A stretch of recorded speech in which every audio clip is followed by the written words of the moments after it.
The air was filled with the musty, damp scent, like old newspapers soaked in a sewer for 3 days and nights. Ming opened his eyes, and his vision gradually cleared from blurry to sharp. Above him was a yellowed ceiling, and the corners of the walls were covered in dark, moldy spots. He didn't panic like an ordinary newcomer, screaming or shouting, but instead, he instinctively pushed up his gold-rimmed glasses on the bridge of his nose. His gaze was as calm as a stagnant pond. That feeling again. Ming glanced at the electronic watch on his wrist. 23:05. An unfamiliar environment, a closed four-person room, and this eerie time Ming felt no ripple in his heart, a typical creepy story opening. This wasn't his first encounter with the rules of creepy stories. As a seasoned survivor who had survived multiple instances, he knew what his first priority was: find the rules. In these damn creepy worlds, the rules are the only way to survive, but also the most dangerous bait. Ming sat up, his gaze precisely locking onto a yellowed piece of paper stuck at the head of his bed. The paper's edges were curled, and it was stuck crookedly to the wall with red tape. Hengshui High School Dormitory Night Management Regulations. Ming narrowed his eyes slightly, quickly scanning the contents. As his eyes landed on the text, those familiar, cold, light blue words appeared on his retina as expected. This was Ming's survival cheat, a power he called probability demon. He couldn't see ghosts, couldn't see the so-called truth, but he could rely on his analysis to see the survival rate behind his actions. Rule 1, regarding rest, the school enforces full closed military management. After the lights out bell, 2300 hours, it is strictly forbidden to leave the bed or open the door. The dorm supervisor only knocks 3 times during room checks. If you hear 4 or more knocks, immediately hold your breath until the footsteps outside disappear. Action: follow this rule, hold your breath, survival rate, 55%. 55%? Ming furrowed his brows. In the creepy story instances, a 55% survival rate is almost like flipping a coin with your life. This seemingly life-saving rule hides a massive logical trap. He continued reading. Rule 2, regarding roommates, please remember the appearance of your roommate on their first day of school. Human facial features are fixed. If you notice any deviation in the positioning of your roommate's facial features, or if they turn into a stranger, ignore it. Do not expose them, do not respond to their requests, until the next morning. Action: follow this rule, survival rate, 90%. Rule 3, regarding windows and doors, outside the dormitory window is a cliff, there are no cats. If you see a cat outside the window, or hear a cat's meow, immediately close the curtains and do not make eye contact. Just as Ming finished reading the rules, a cold gust of wind slid through the crack of the door. Knock, knock, knock, knock. 4 knocks. Dull, stiff, like skulls banging against wood. The atmosphere in the dormitory froze instantly. The boy on the lower bunk suddenly sat up, his face pale, shaking all over. 4 knocks. The rule said, 4 knocks, hold your breath. The boy immediately covered his nose and mouth tightly, his face turning red, not daring to breathe, his terrified eyes fixed on the door. Ming coldly watched this all unfold. He didn't pay any attention to the boy. In creepy worlds, excessive sympathy is the deadliest action. He merely rotated his eyes slightly, looking into the void, testing his course of action. Option A, follow the roommate and hold his breath. Survival rate, 55%. Option B, do not make loud noises, maintain steady breathing, pretend to be asleep. Survival rate, 98%. Ming's gaze sharpened. No need for extra thought, he made his choice within 0.1 seconds. He took a deep breath, adjusted his diaphragm, making his breathing long and faint, and lay motionless on the bed, his back to the door. Why would holding your breath lead to death? Ming's mind calmly analyzed the logic. Rule 1 says, until the footsteps disappear. But from the beginning to the end, there was only the sound of knocking on the door outside, with no footsteps at all. If there are no footsteps, there is no judgment point for disappearing. How long will the fool on the lower bunk hold on? Will he hold on until death? Or will he finally take a deep breath? No matter which, the outcome has already been decided. Time passed second by second. After about 2 minutes, the fool on the lower bunk finally reached his limit. Hoo-ha! A loud, violent gasp sounded in the dead silence of the dormitory, like the rupture of a bellows. The boy greedily breathed in the air, his whole body soaked in cold sweat. It didn't come in, the rule is real. At the moment the boy spoke, the numbers in front of Ming's eyes began to jump wildly. Plan C, jump out of bed right now and save him. Survival rate, 0%. Plan D, keep pretending to sleep, no matter what happens. Survival rate, 98%. Ming closed his eyes. Since the survival rate for saving him is 0%, that means he is already dead. Click. The sound of the door lock turning. There was no violent door breaking, the door was gently pushed open. The boy's terrified gasp suddenly stopped, as if something instantly blocked his throat. Then came a wet chewing sound, coming from the lower bunk. Creak, creak. Lu Ming lay in the upper bunk, expressionless, listening to the sounds from the lower bunk. He knew that was the sound of bones being crushed. He didn't break the rules. As for what happened to the lower bunk, as long as he didn't open his eyes and didn't confirm it, it had nothing to do with him. In this school called Hengshui, the first lesson to pass is to learn, take care of yourself. The chewing sound continued for a full 20 minutes, until the thing seemed to have eaten enough, let out a satisfied sigh, and then left the dormitory with heavy footsteps. Lu Ming never opened his eyes from beginning to end. Ding ling ling ling ling. The harsh sound of the electric bell rang sharply at 5:30 in the morning, its sharpness like a drill madly piercing the eardrum, as if it were going to tear the brain nerves apart. Almost at the same second the bell rang, Lu Ming immediately opened his eyes. He made no move to linger in bed, immediately rolling over to look at the lower bunk. On that bed, the blanket was folded into a perfect tofu block, the sheet was so white it hurt the eyes, with no creases. There was no terrifying chewing sound from last night, no blood, no broken bones, everything was clean as if the roommate from the lower bunk had never existed. With an extremely efficient cleaning mechanism, or a reset. Lu Ming quickly analyzed in his mind while putting on clothes, no matter which one, it means that the lives of people here are expendable and will be continuously replenished. After putting on the large, slightly disinfectant-scented blue and white school uniform, Lu Ming found that there was a red-covered booklet on the desk. Hengshui High School Student General Code of Conduct. The Survival Guide for Daytime Actions has arrived. Chapter 2 Campus Public Order. Lu Ming picked up the handbook and quickly skimmed through it during the 2 minutes before washing up. His reading speed was extremely fast, and his brain scanned the key rules, imprinting them into his memory.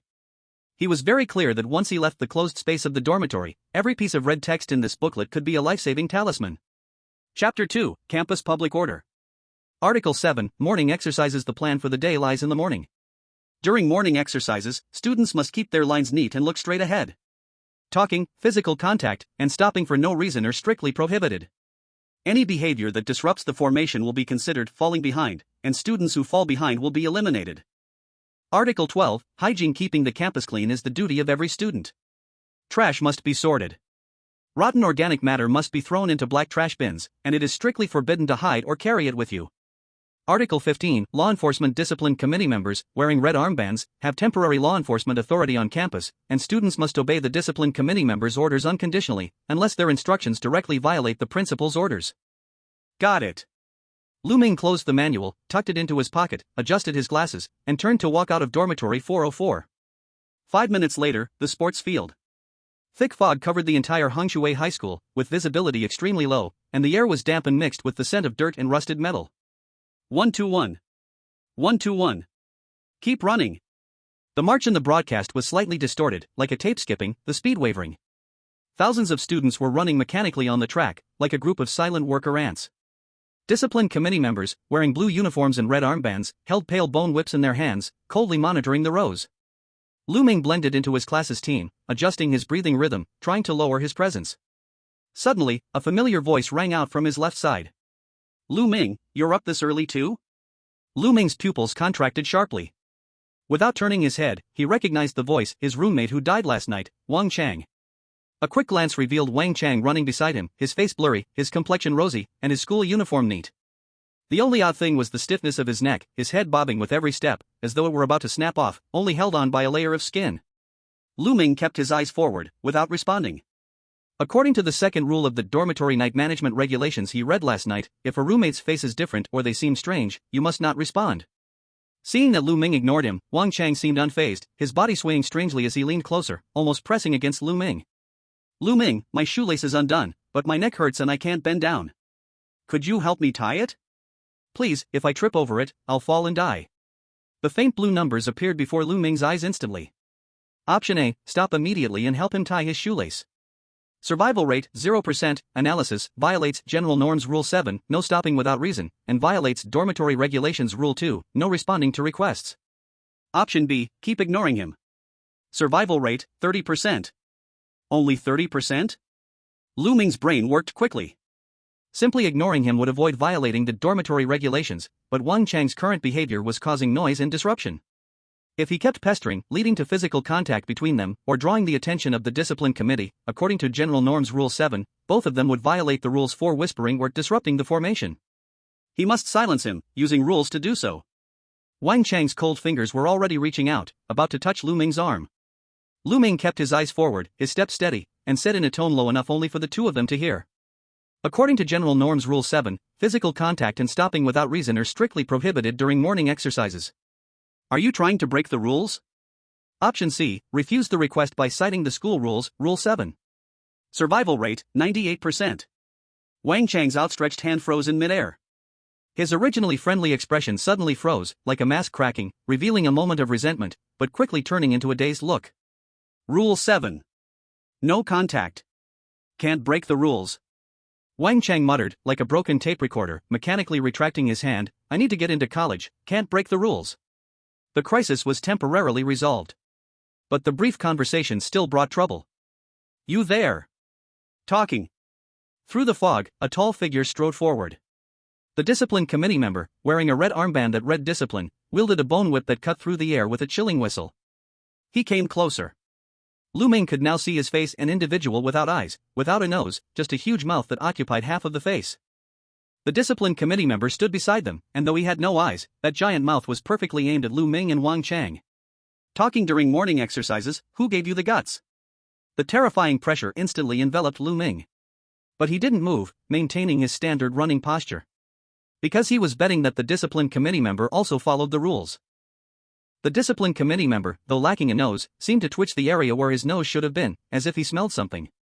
He suddenly turned to Wang Chang, why do you have a spoiled smell on you?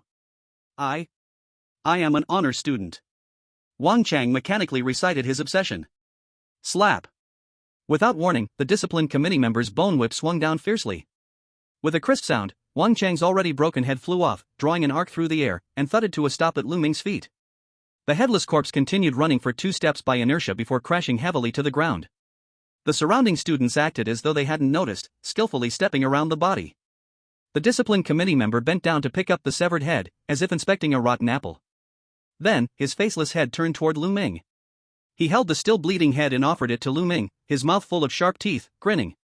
Hey, your roommate dropped something. As a classmate, aren't you going to help him pick it up? This was a deadly proposition. Option A, take the head.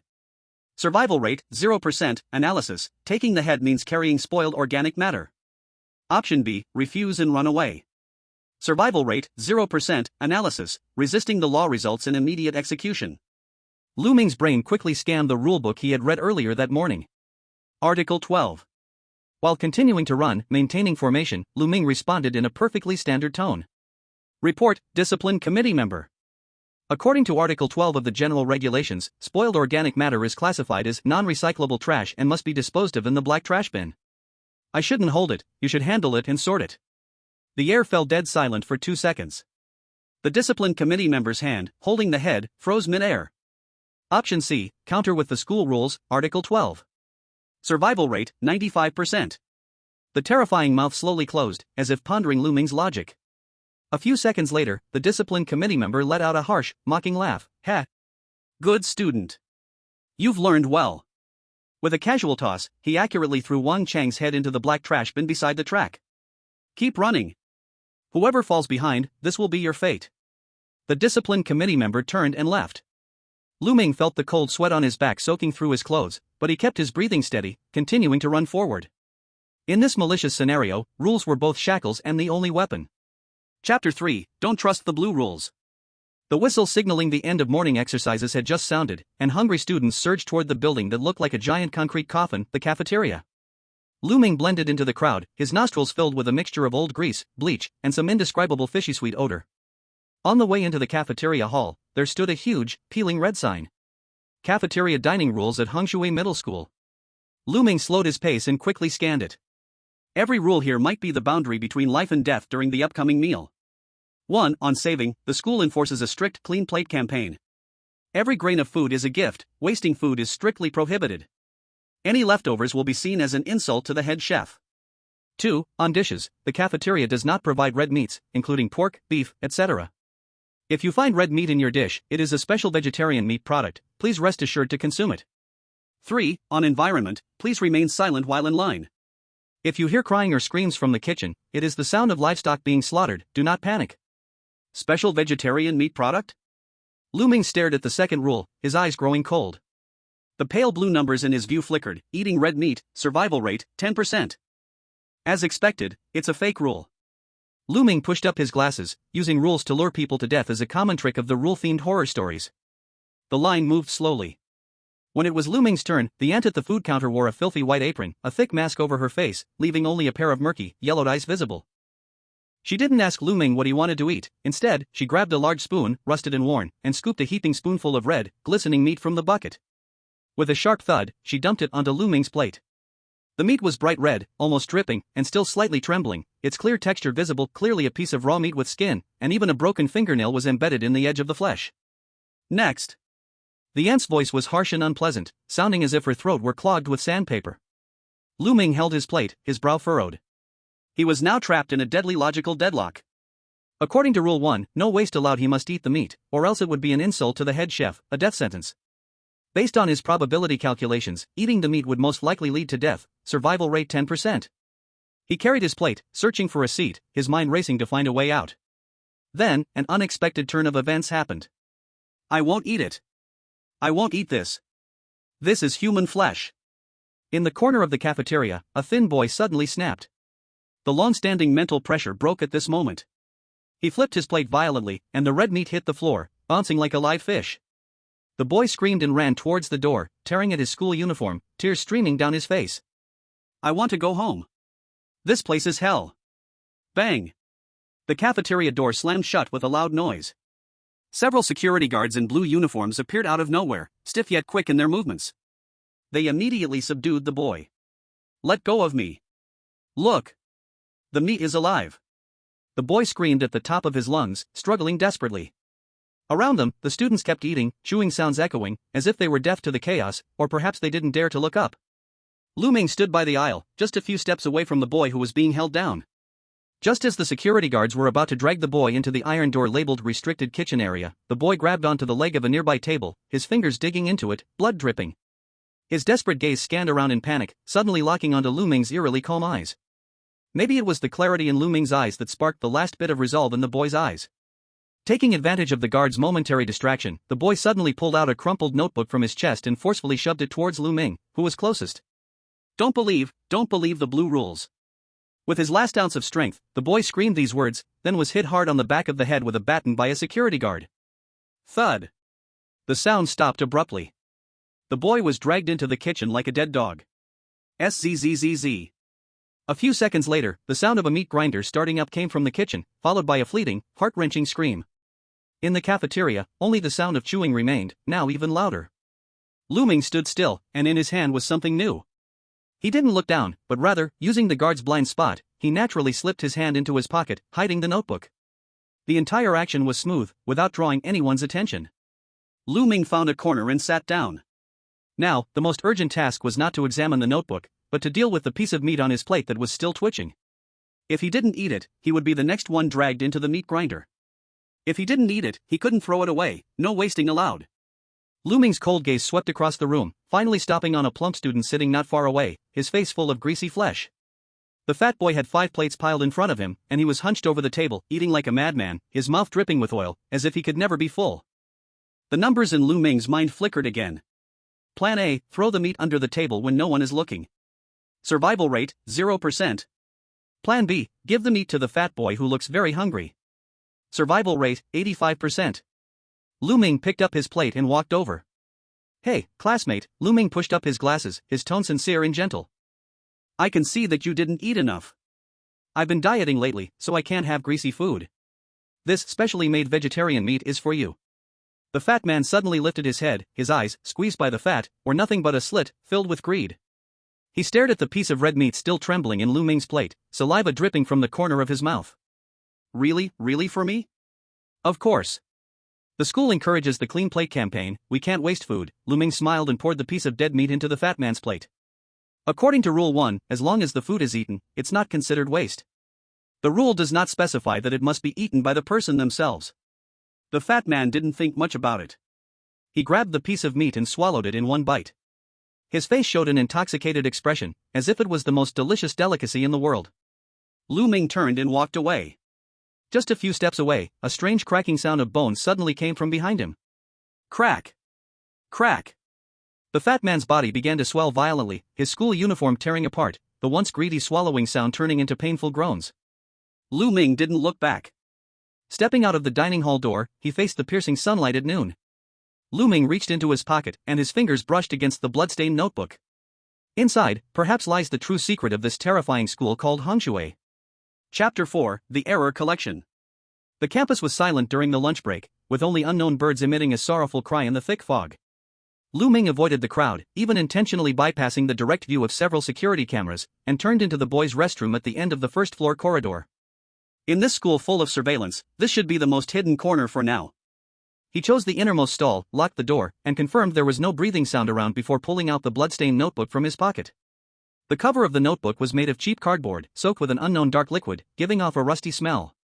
He opened the first page, and instead of physics formulas, it was filled with dense, crooked red handwriting. The handwriting was wild and sloppy, as if the writer was in extreme fear, with the pen tip having torn through the paper in several places. Things you must know about Hengshui Middle School's errors. 1. Color is a trap. The blue rules are meant for livestock. The purpose is to make us gain weight, obey, and then be eaten. Only red words are the truth, paid for with the lives of those before us. 2. About the security guards, those wearing blue uniforms are not here to protect us, they are shepherd dogs. As long as you don't try to climb over the wall to escape or go crazy in public, they usually won't attack you. But if you break the order, they will drag you away without hesitation. 3. About the exams, the self-study sessions every afternoon are actually selection exams. Never turn in a blank paper, as that will be treated as useless waste. But never score full marks, as you will be chosen as an excellent student and taken to the principal's office. Once you go there, you never return. Stay mediocre, stay in the middle. 4. About the teachers, the class teacher can be communicated with, as long as you pass his questioning. If he asks you something, don't lie, but also don't tell the whole truth. Lu Ming finished reading the first point and immediately took out the red-covered Hengshui Middle School Student Code of Conduct. He flipped to the inside pages. Sure enough, although the cover was red, all the rules inside were printed in blue, using standard Sonti font. The blue rules are a trap. Lu Ming muttered to himself, then his gaze moved to the third point in the error collection about exams. Stay mediocre, don't score full marks. Lu Ming looked up and through the small window of the restroom, he saw a huge slogan on the playground's surrounding wall: pursue excellence, strive for first place, vow to be the best. The contents of this notebook were in stark contrast to the school's atmosphere of meritocracy that they were trying to create. Lu Ming needed to verify the credibility of this notebook. 75%. Lu Ming pushed up his glasses, more believable than the official rules, but not absolutely safe. The person who wrote this notebook still died in the end, which means his rules also have loopholes. Just as Lu Ming was about to turn to the next page, footsteps suddenly came from outside the door. Day. It was the sound of leather shoes on tiles, crisp, and with a strong rhythm. Lu Ming quickly closed the two notebooks, shoved them back into his inner pocket, held his breath, and froze in the stall. The footsteps stopped in front of the sink. Immediately, the sound of a faucet being turned on, the rush of water flowing, echoed. Through the gap under the stall door, Lu Ming saw a pair of black leather shoes, and pant legs without ankles. The pant legs were empty, as if inside were not human legs, but two thin sticks. The person was washing hands, or rather, washing something. A strong smell of blood instantly filled the air, overwhelming the usual toilet cleaner scent. Naughty students. A cold voice echoed in the toilet, humming a little tune. The meat is too old, can only make meatballs. Lu Ming's heartbeat remained extremely steady.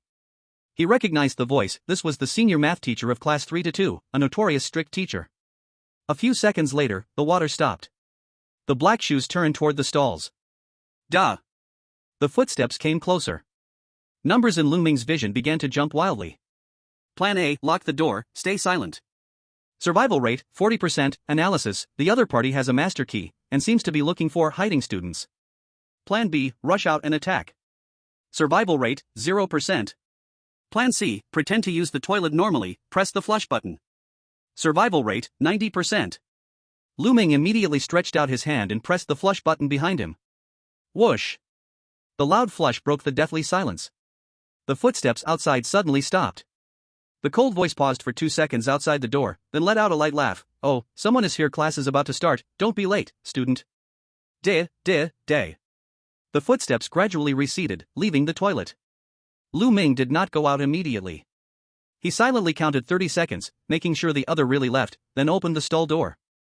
The sink had dark red water still lingering, not fully drained. The large mirror had a few splashes of red liquid, shocking to look at. Lu Ming walked to the sink, but did not look up at the mirror. Because he remembered Article 2 of the Dormitory Night Management Rules, human facial features are fixed. In these copies filled with cognitive contamination, if one looks in the mirror and sees oneself with shifted features or turned into a stranger, then according to the rule's logic, must one pretend not to see oneself? Such a logical paradox could very likely drive one insane. So before a clear rule stating the mirror is safe appears, never confirm your own appearance, just remember it. He quickly washed his hands, removing the greasy feeling from the cafeteria. At that moment, the warning bell rang. Ding dong. This time the bell was no longer a harsh electric sound, but a heavy tone like a church bell, pressing on the chest. The afternoon class, the filter exam mentioned in the mistakes notebook, was about to begin. Ming shook off the water from his hands, straightened his collar, and calmly walked out of the toilet. No matter what the exam content was in the afternoon, since he knew the don't score full marks password, this game became a simple score-controlling math problem for him. And in the realm of math and logic, he feared nothing. Chapter 5, Mediocre Art. The echo of the warning bell still lingered in the corridor.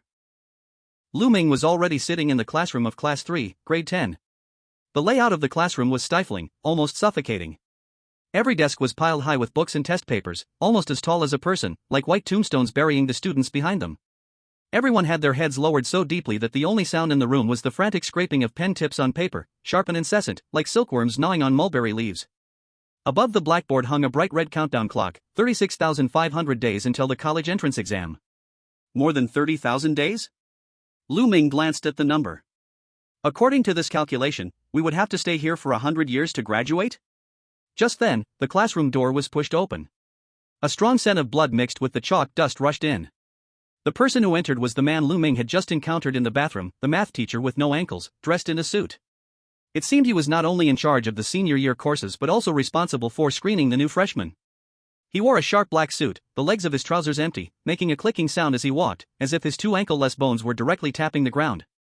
He held a stack of test papers in his hands, his face frozen in a stiff smile, his eyeballs bulging out, almost falling out of their sockets. Class, let's begin. The whole class stood up as if they were springs, moving stiffly and violently, knocking over a few books from the desks. Good morning, teacher. The sound was deafening, but there was no emotion in it, only a mechanical roar. The math teacher nodded in satisfaction, his bulging eyeballs scanning the room, eventually stopping for half a second on Ming, as if he had recognized the student he met in the bathroom earlier. Today, we will have a random screening test. The math teacher slammed the test papers onto the podium, his voice cold as he spoke. According to the general behavior standards, we admire excellence and despise trash. Today's exam, those who score full marks will receive the principal's scholarship and have the opportunity to receive individual tutoring in the principal's office, while those who rank too low. He paused, cracked his mouth open, revealing a set of yellow teeth stained with bits of meat. Will be considered worthless waste and sent to the logistics department for recycling. The test papers were distributed. Ming held the test paper. The paper was cold and slippery, feeling more like some specially treated human skin than paper. He quickly skimmed through the questions. Indeed, this wasn't a normal math exam, but a survival logic test. The first mathematics and logic test of Hengshui High School. Question 1. The speed of the disciplinary committee's bone whip is 15 meters per second, and a violating student's running speed is 6 meters per second. If the two are 30 meters apart, how many seconds will it take for the student to be struck and killed? 10 points. Question 2. The cafeteria needs 500 kilograms of meat every day. The average net meat consumption of a grade 10 freshman is 45 kilograms, bone-free. If there is a shortage of 135 kilograms of meat today, how many freshmen need to be conscripted to fill the gap? 10 points. Question 10. Bonus: if you find that your deskmate has violated the school rules, what will you do? Please write the optimal solution, 10 points. All life and death questions. Ming held his pen, not rushing to answer. He thought back to the red warning in his pocket's mistakes collection. Never score full marks, and never hand in a blank paper. Stay mediocre, stay in the middle. If he wanted to survive, he had to control his score precisely. The logic here was very clear. 1. Too low a score equals waste, death, possibly turned into cafeteria ingredients. 2. Full marks equals top student, taken to see the principal, most likely another form of death, or devoured by a more advanced monster. 3. Middle range score equals temporarily safe material. The best score range should be 60 to 80 points. Ming began to calculate. The first few math problems, though bloody in nature, were essentially simple elementary school pursuit and division problems to Ming, who had strong mathematical logic. Question 2, 135 divided by 45, the answer is 3 people. He quickly wrote down the answer. Plan A, get all the calculations correct, and for the bonus question, answer report the deskmate. Survival rate, 5%, analysis, trigger honor student mechanism, leading to a high-risk principal's office. Plan B, intentionally make a few mistakes, keeping the score near the passing line. Survival rate, 10%, analysis, if the overall class level is too high, the passing line might be the last in the class. Lu Ming pushed up his glasses. There must be some margin. Not too low to end up last, but not too high to stand out. He decided to intentionally make mistakes on 2 of the smaller point questions among the first 9 questions, deducting about 15 points. At this point, his estimated score was 75 points. He came to the last bonus question: what would you do if you discovered your deskmate violated the school rules? The standard answer, blue rule logic, would surely be report immediately or assist in execution. Lu Ming glanced at his deskmate. It was a girl with only half a head, her brain matter oozing out, frantically scribbling something on her paper. She wrote very quickly, as if the bloody calculation problems were second nature to her. Lu Ming looked away and wrote a line on his paper. I would remind her to correct it and help her relearn the school rules. This was a gentle but wrong answer. At Hengshui Middle School, there was no option for remind or help, only execution and obedience existed. Plan C, submit this paper, estimated 75 points plus incorrect bonus question answer. Survival rate, 95%. This is it. Lu Ming put down his pen. 10 minutes later. Stop writing. The math teacher's sharp voice rang out. He didn't collect the papers but walked directly to the first row to begin grading in person. First row, first seat, Wang Ming. 100 points. The math teacher let out a crazy scream, sounding more like a hyena discovering prey than a human. He suddenly grabbed Wang Ming's hand and lifted it high. Good kid. Genius. A real honor student. Wang Ming wore an ecstatic smile, his eyes flashing with strange light. I got full marks, I can go meet the principal now, I can graduate. Exactly, come with me. The principal loves to see smart kids like you. The math teacher's wide-open mouth dripped with murky saliva. He even yanked Wang Ming's collar and dragged him out of the classroom like a sack of potatoes. The whole class watched with envy, except for Lu Ming. Lu Ming looked at Wang Ming's retreating back, his heart chilled. In this school, talent was a fast lane to death. The so-called meeting with the principal was probably a sacrifice to the highest-level monster. A few minutes later, the math teacher returned. But he was alone. There was a dark red stain on his suit collar, and a trace of unsmeared blood still hung at the corner of his mouth. He burped, and his once flat stomach seemed slightly swollen. Lu Ming's eyes narrowed slightly. It seemed that Wang Ming had never made it to the principal's office. Halfway there, this middleman had probably made a profit or taken a toll. All right, let's continue grading. The math teacher stood in front of the girl with only half a head, Lu Ming's deskmate, and glanced at her test paper. All calculations correct, bonus question immediately bite his throat off? Good, very spirited. 95 points. The deskmate let out a sigh of relief and continued to lower her head, letting brain matter drip. Finally, the figure without ankles stopped in front of Lu Ming's desk. A nauseating stench of blood hit his face. The math teacher picked up Lu Ming's test paper, his bulging eyes staring at the handwriting on it. You got 2 calculations wrong? Even simple division can be wrong? The teacher's voice carried a hint of dissatisfaction and contempt, really not careful. Even if the formula is right, the result being wrong is trash. Lu Ming lowered his head, showing just the right amount of fear. I'm sorry, teacher, I'll pay more attention next time. Oof. The teacher's gaze shifted to the last bonus question. Remind him to correct it. The math teacher read aloud, then suddenly let out a sharp, mocking laugh. What a naive, foolish answer. In this school, sympathy is the most useless thing. Bang! The test paper was violently thrown into Lu Ming's face. 75 points. Mediocre. Nothing special about it. The math teacher roared, saliva spraying onto Lu Ming's face. Someone like you, neither here nor there, doesn't even have the right to enter the principal's office. You can only rot and stink in this classroom. Lu Ming lowered his head, and in a hidden angle where no one could see, the corner of his mouth curled up slightly in an almost imperceptible arc. He had gambled correctly. Being despised by the teacher, forgotten by the rules, this was the safety he wanted. The test is over for today. The math teacher wiped the bloodstains from his mouth, and it seemed the earlier snack had improved his mood.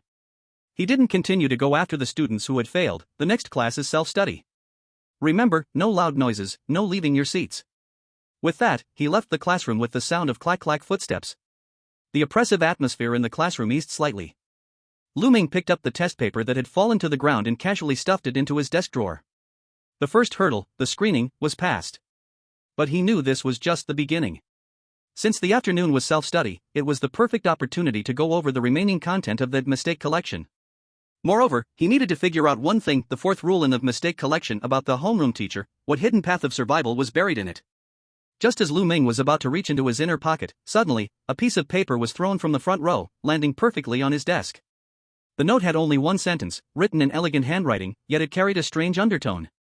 I know you didn't eat the canteen's meat either. Midnight, old library, see you there. Lu Ming suddenly looked up. The girl sitting in the front row had her hair tied into a high ponytail.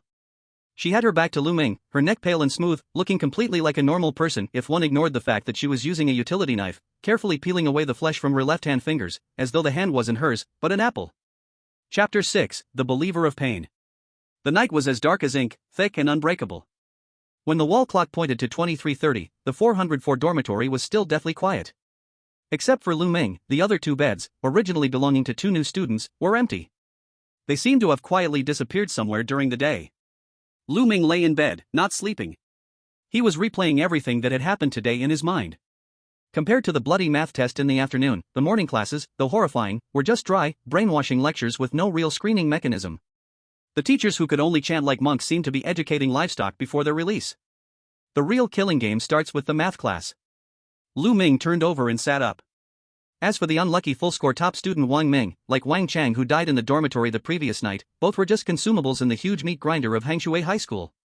The only difference was that Wang Chang was a recycled scrap, while Wang Ming was a carefully packaged offering.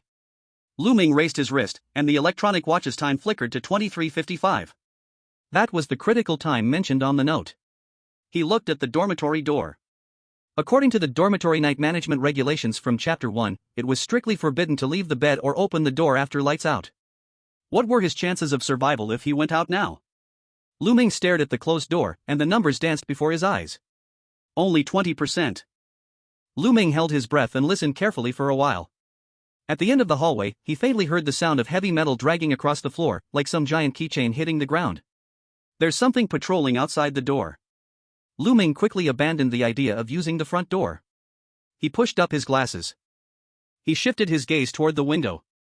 Outside the window was a cliff, no cat in sight.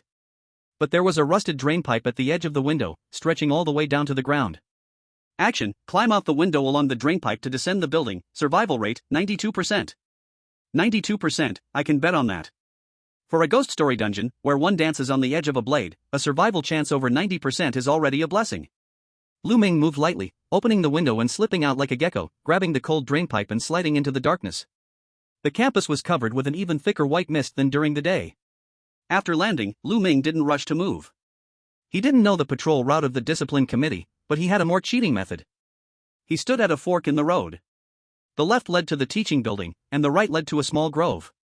Action, turn left, follow the main road to the old library, survival rate, 0%. Action, turn right, cross the small grove to the old library, survival rate, 95%. The left is a dead end, most likely a patrol team. Without hesitation, Lu Ming dove into the right small grove.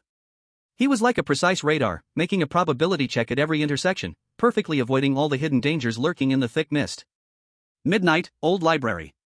This was a small, abandoned building on the far west side of the campus, surrounded by waist-high weeds. The plaque at the door had broken into two pieces, leaving only the words library and building. Lu Ming stepped on the broken tiles and entered the hall. In the pale moonlight from the window, he saw a shadow sitting at a reading table in the center of the hall. It was the girl with the high ponytail who sat in front of him during the day. She was wearing a thin school uniform, sitting casually, her left hand resting on the table, and her right hand playing with a silver craft knife. You're on time. The girl didn't turn around. Her voice was cold, echoing in the empty hall. Lucky, I didn't run into the discipline committee. Lu Ming walked over to the opposite side of the table, keeping a 3-meter safe distance. So, what do you want from me? And who are you? The girl finally turned around. In the moonlight, Lu Ming could clearly see her face. She was very beautiful, but as pale as if drained of all color. What stood out the most was her eyes, an expression mixed with extreme madness and ultimate calmness. She raised her left hand. Lu Ming's pupils shrank. During class earlier, she was just peeling the skin on her fingertips. But now, her left pinky was gone, and the stub was wrapped in blood-soaked bandages, clearly freshly severed. Pain is the only anchor that keeps humans awake. The girl said faintly, as if the severed finger wasn't hers. In this place full of cognitive pollution, only pain can remind me that I'm still alive, still human. Lu Ming looked at her, his mind quickly assessing the possibility of cooperation. Action, exchange information with the girl, survival rate, 85%. My name is Su Hong. The girl put away the craft knife. Like you, I'm also a player. Player? Lu Ming caught that key word. Don't play dumb. The newbies and NPCs who only scream and cry, their eyes are full of fear. But you didn't eat meat in the cafeteria, and you didn't ace the exam, your eyes are full of calculation. Su Hong pointed to Lu Ming's chest. That bloody notebook, when that mad student handed it to you, I saw it. That was something he clung to like a talisman. He wouldn't have given it to you unless it was a last resort. It must contain important clues. So that's it. I can show it to you. In exchange, I want to know information about the principal. Lu Ming took out the notebook and placed it on the table. Also, what's up with your finger? Su Hong smiled, her grin tinged with a bloody scent. Deal. She pulled out a crumpled photo from her pocket and slid it in front of Lu Ming. This is what I got from the archives, at the cost of my pinky. Lu Ming looked down at the photo. The photo was black and white, full of noise, and very blurry. The background seemed to be that legendary principal's office. But behind the large office desk, there was no human sitting. It was a massive mountain of flesh, stitched together from countless pale human faces and exam papers covered in red ink. And behind that skin, one could faintly see numerous thick intravenous tubes connecting to the ceiling, as if this monster was supplying some sort of nutrients to the entire school building. The so-called principal must be the core of this instance. Su Hong's voice grew low. It seems to have been absorbing nutrients from the entire school. And Su Hong's words shifted, her crazed eyes locking onto Lu Ming. I also found a hidden school rule in the files of Hengshui Middle School. Lu Ming, what? Each graduating class has only one slot for someone to receive the outstanding graduate certificate and leave here. Su Hong knocked on the desk with the remaining 4 fingers, producing a sharp, rhythmic sound. Do you know what this means?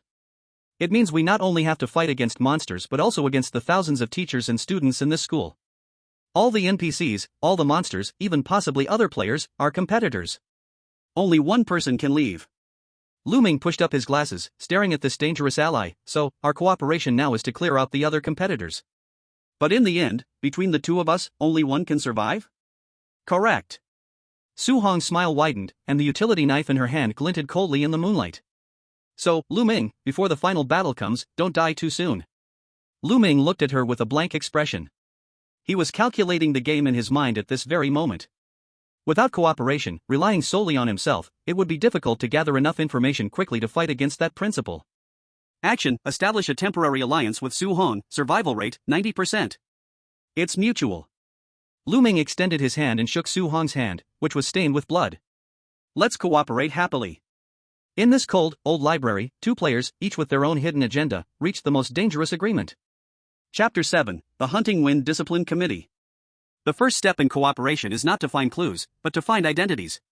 Su Hong casually wrapped gauze around her left hand, where blood was still seeping from her severed finger, and said something shocking. In this school, students are the lowest form of consumables. If we want to enter higher authority areas, our blue and white school uniforms are the biggest obstacle. We need a pass.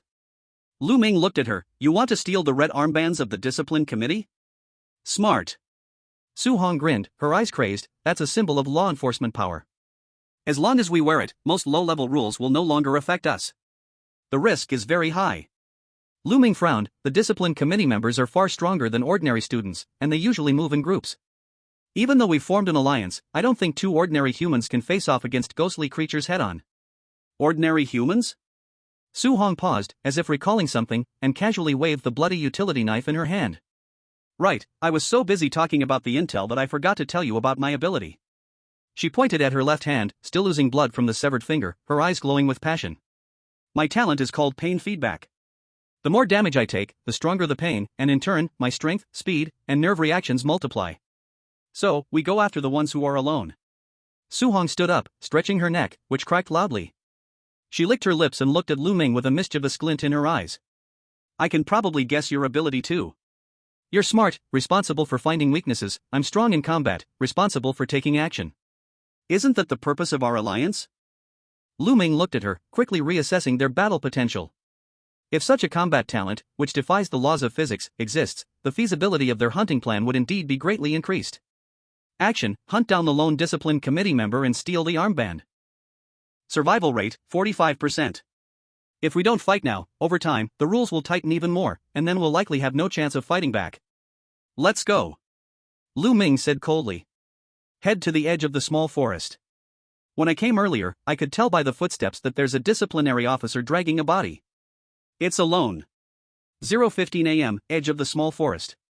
The fog had become even thicker, nearly making it impossible to see a hand in front of you. The two of them crouched in waist-high bushes. Not far away, the heavy sound of dragging came SSSH. SSSHH.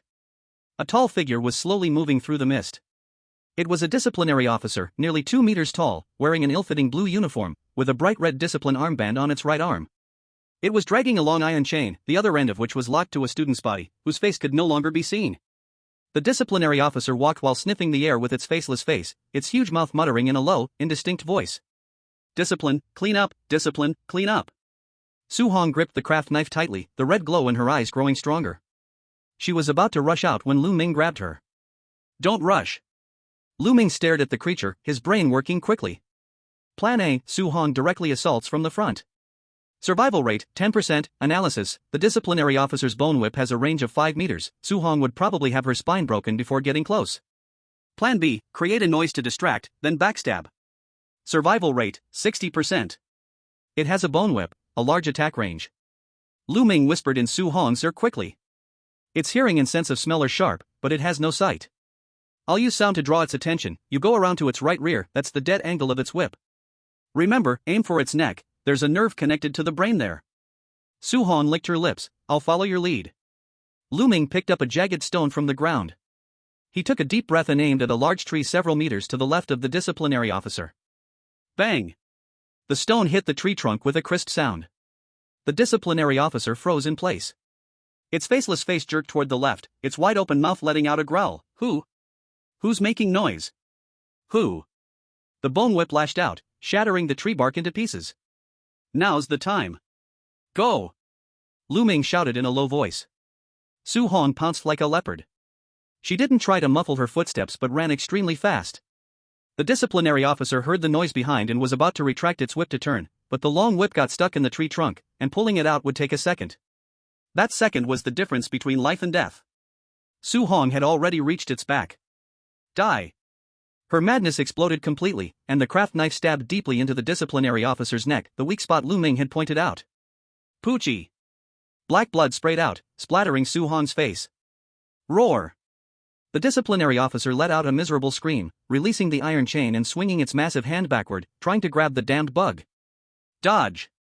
Lu Ming shouted from the bushes.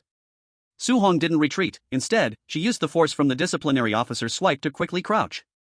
She didn't try to use the small craft knife to cut the monster's leg bones but instead aimed the tip of the knife precisely at the tendon behind the officer's knee. With the boost from her pain feedback, her burst of power exceeded that of ordinary people. Crack! The blade of the craft knife shattered under the immense force, but the crucial tendon was completely severed. The disciplinary officer lost its balance and fell heavily to its knees. But it was still a supernatural creature, with an incredibly strong life force.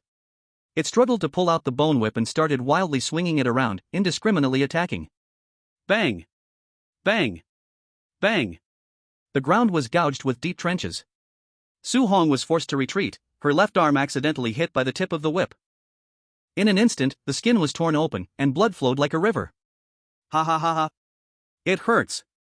Injured, Su Hong did not scream in agony but instead let out an excited laugh. Her pupils contracted from the pain, and her reaction time became even faster. But Lu Ming remained calm.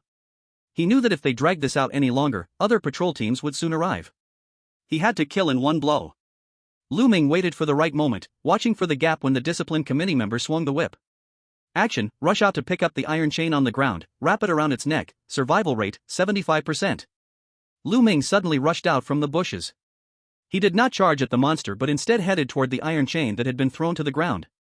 He grabbed the heavy chain, swung it with force, and accurately looped it around the discipline committee member's neck.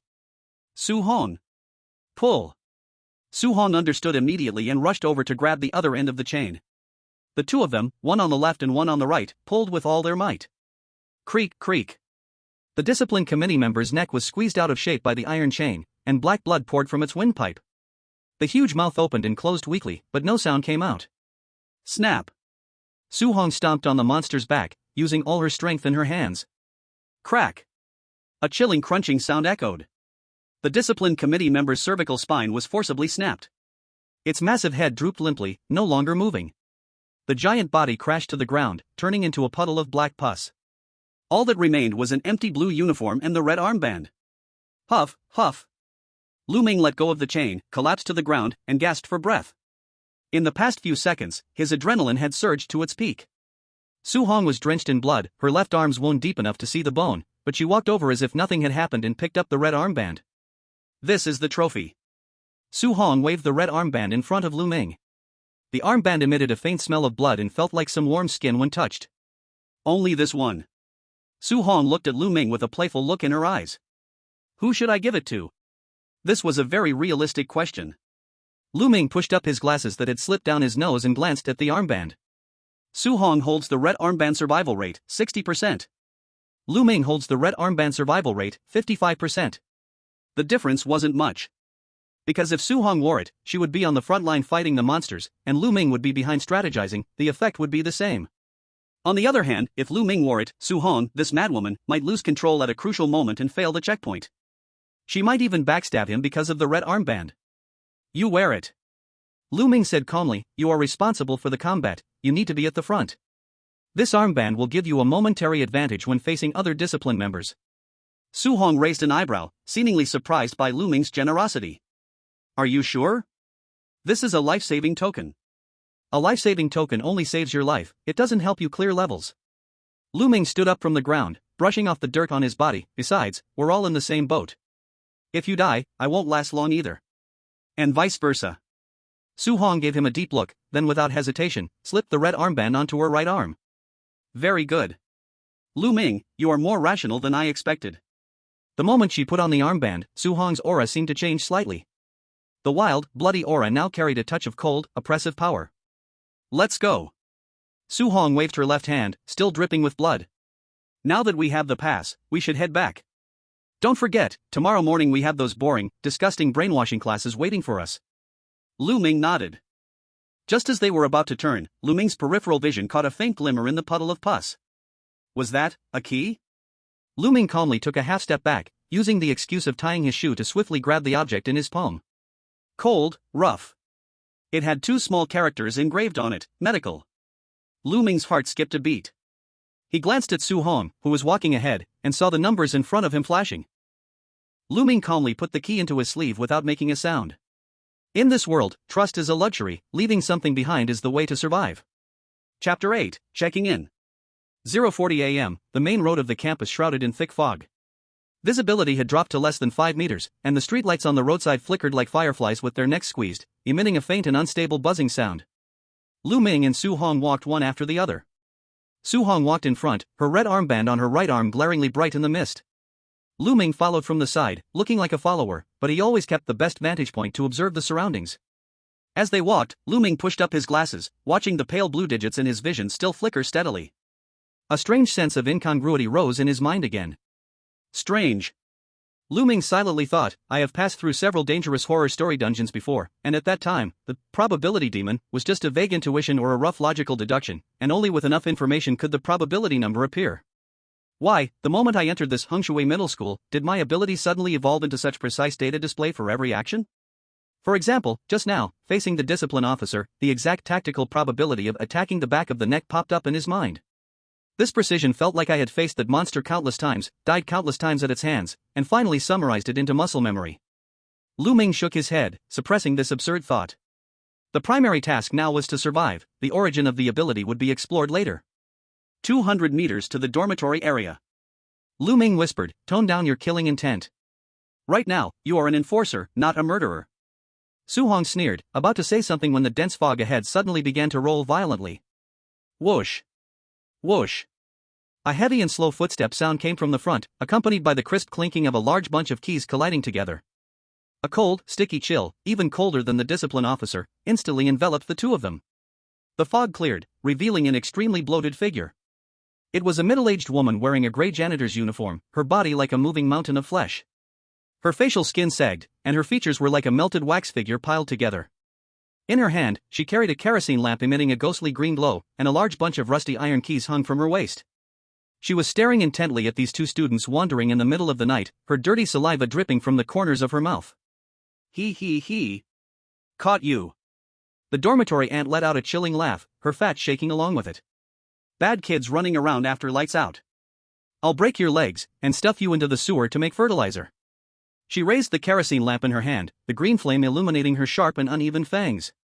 In Lu Ming's vision, crimson numbers jumped out. Absolutely impossible to fight her. Su Hong instinctively tightened her grip on the remaining handle of the utility knife, her body tensed, a natural response when facing a strong enemy. Don't move. Lu Ming's voice came from behind Su Hong, cold and terrifying. Don't forget what you're wearing on your arm. Now, follow my command. Stand tall, lift your head, and curse her. Lu Ming's brain worked at high speed, devising a bold plan, and the numbers in front of him jumped again. Su Hong was stunned for a moment, then quickly reacted. She took a deep breath, suppressing her fighting instincts, took a step forward, and shoved the red armband on her right arm straight into the dormitory aunt's greasy face. You blind fool. Su Hong imitated the tone of the previous discipline officer. He shouted loudly, can't you see we're on official business? The air suddenly went dead silent for a second. The aunt in charge of the dorms, whose expression had been ferocious, froze instantly. The green kerosene lamp shook violently for a moment. Her cloudy eyes were fixed on the bright red armband, and the murderous intent that had been about to explode suddenly turned into fear. At Hengshui Middle School, the hierarchy was as strict as an iron law. The discipline committee, Red Armband, represented the school's will and had absolute supervisory power over ordinary staff members. Discipline committee. Sir. The aunt's voice trembled, and her massive body shivered. Sorry. I thought it was those damn student pigs. Since you know you're wrong, why don't you get out of here? Su Hong snorted coldly. Wait. Lu Ming, who had been silent, suddenly spoke up. He walked out from behind Su Hong, pushed up his glasses, and looked at the dorm aunt with a scrutinizing gaze. This discipline committee member is assisting me with a secret investigation. Lu Ming pointed at Su Hong, then at himself. Although he wasn't wearing an armband, the cold, arrogant aura around him completely resembled that of a leader conducting a secret inspection. We suspect someone is using their position to secretly hide contraband. The dorm aunt's melting face showed confusion. Contraband? That's right. Lu Ming's voice suddenly turned harsh. Recently, a batch of special medicine went missing from the infirmary. It was meant for the principal. According to some clues, someone saw the batch of medicine last in the dormitory area. Upon hearing the words principal and infirmary, the dorm aunt was so frightened she almost knelt down. No. Absolutely not. She waved her hands frantically, the keys at her waist clinking loudly. I'm just a gatekeeper, how could I dare steal from the infirmary? Only that perverted school doctor dares to stay there. Lu Ming caught the key piece of information. School doctor? Lu Ming furrowed his brows and casually asked, are you talking about that man with the gold-rimmed glasses? He was testing her. No. The dorm aunt quickly argued, the school doctor is a woman. She wears a red coat. She loves to take students apart and sew them back together. Last time I sent 2 sick students over, I saw her eating raw, ugh. The dorm aunt seemed to remember some extremely disgusting scene, and she gagged a bit. Lu Ming understood now. The red coat matched the red clothing rule in the cafeteria. It seemed that the infirmary was even more dangerous than the cafeteria. All right.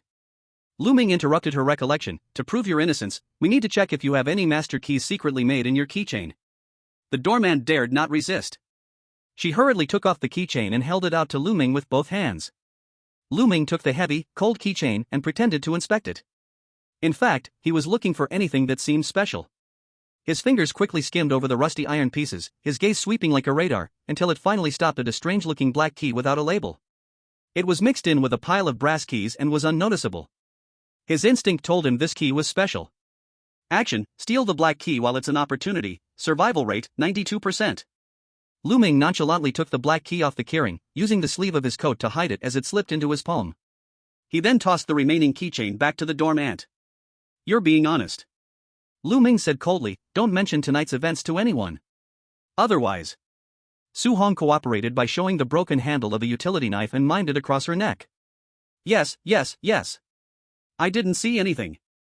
I'll leave right now. The dorm aunt, as if granted amnesty, grabbed the kerosene lamp and crawled away through the mist. It wasn't until the dorm aunt was completely out of sight that Su Hong sighed in relief, turned, and looked at Lu Ming.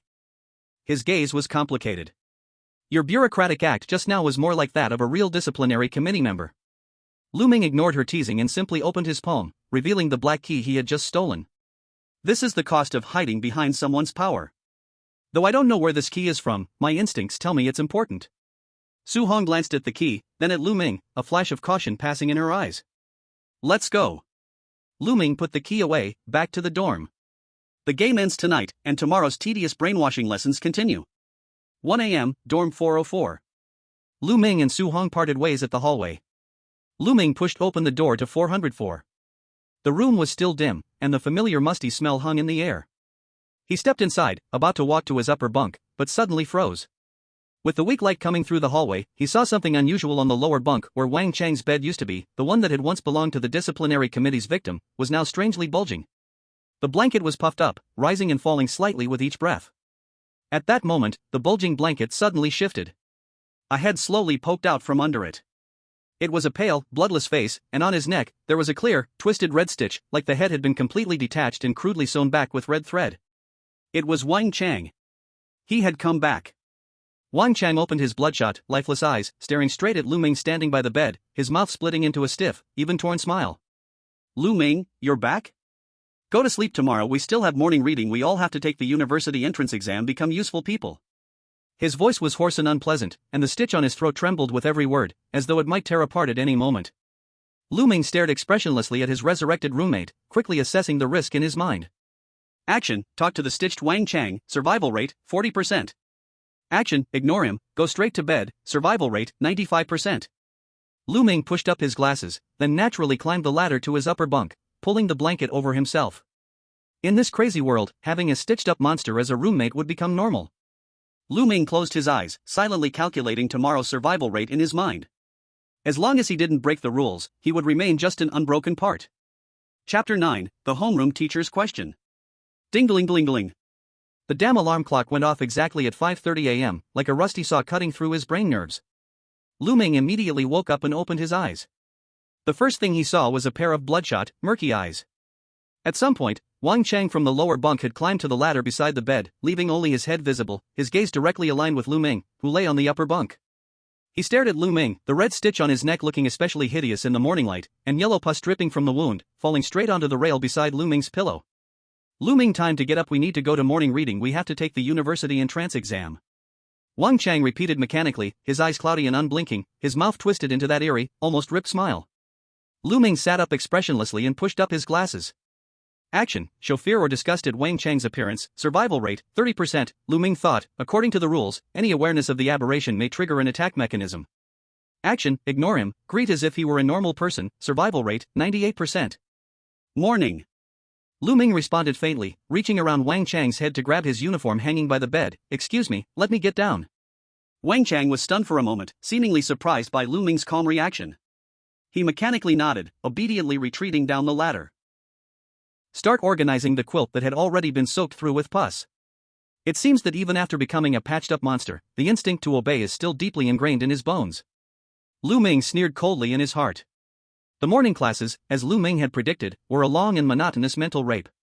There was no bloody slaughter, no monster chase, only endless reading aloud and memorization. We must thank the school.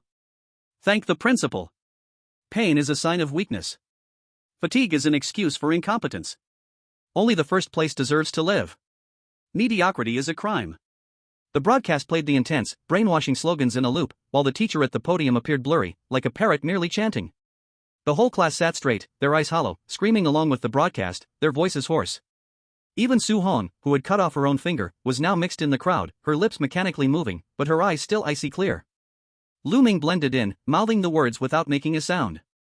He was using this boring time to sort through the cards in his hand. 1. Red armband, in Su Hong's hands according to the Code of Conduct, this symbolizes temporary law enforcement power within the campus, capable of suppressing low-level monsters, and perhaps opening certain blocked passages. 2. Copper key, found it only had the word medical engraved on it. Apart from knowing it belonged to the infirmary, Lu Ming had no idea whether it opened the front door, back door, or a cabinet. 3. Black key, stolen from the dorm supervisor, it had no label and was mixed among a large bunch of keys from the dorm supervisor. Lu Ming chose it purely because last night, a kind of muscle memory intuition told him this key was special and more important than the others in the bunch. For a mistake collection, red rule so far, the color of the text, security, and exam rules have been verified. The last rule, regarding the homeroom teacher, remains unverified. At this moment, the classroom broadcast suddenly stopped. The originally noisy reading sound instantly disappeared, and the entire classroom became so quiet that even a pin drop could be heard. Tap, tap, tap. The blurry teaching machine retreated. A middle-aged man dressed in a gray Zhongshan suit walked in. He wore thick black-framed glasses, his skin a sickly grayish-white, as if it were patched together with old newspaper. He held a thermos cup, inside which were several red goji berries shaped like eyeballs. The homeroom teacher of Class 1, 3. Lu Ming's eyes narrowed slightly. This was the communicable existence mentioned in the mistake collection? The homeroom teacher walked up to the podium, twisted open the thermos, took a sip, and sighed with satisfaction. That's it for today's morning reading. His voice was gentle but carried a cold, sticky feeling. Before tomorrow's weekly test, I want to have a simple spiritual counseling session with a few students. Upon hearing weekly test, the whole class visibly trembled, as if it was something far more terrifying than the small quizzes in the afternoon. Lu Ming keenly sensed this fear. It seemed that the weekly test was far more significant than the daily tests and could likely be a large-scale selection. The homeroom teacher's eyes, hidden behind thick lenses, scanned the classroom and finally landed precisely on Lu Ming. Lu Ming, please stand up. Lu Ming's heart skipped a beat. He had been noticed so quickly? Lu Ming stood up, his expression calm. Good morning, teacher. The homeroom teacher looked at him, a slight smile curling on his lips, revealing that classic, hypocritical teacher's smile. I've looked at your file, and I saw your math test paper from yesterday. 75 points, very mediocre, very stable. He paused, then suddenly threw out a question. Lu Ming, do you think the school's current management system is cruel? The class went dead silent. This was a death sentence question. Lu Ming's mind raced. If he followed the blue rule, the code of conduct, the standard answer should be, it is not cruel. But he remembered the red rule, rule number 4 in the wrong answers collection, the homeroom teacher can be communicated with. Don't lie, but also don't tell the whole truth. The homeroom teacher is one of the few known NPCs with advanced intelligence. If you just flatter him, he might consider you hypocritical or brainless. Answer A, it's not cruel, I love school. Survival rate, 10%, Lu Ming's judgment, this answer is too fake, easily deemed as a brainwashed waste, losing its usefulness.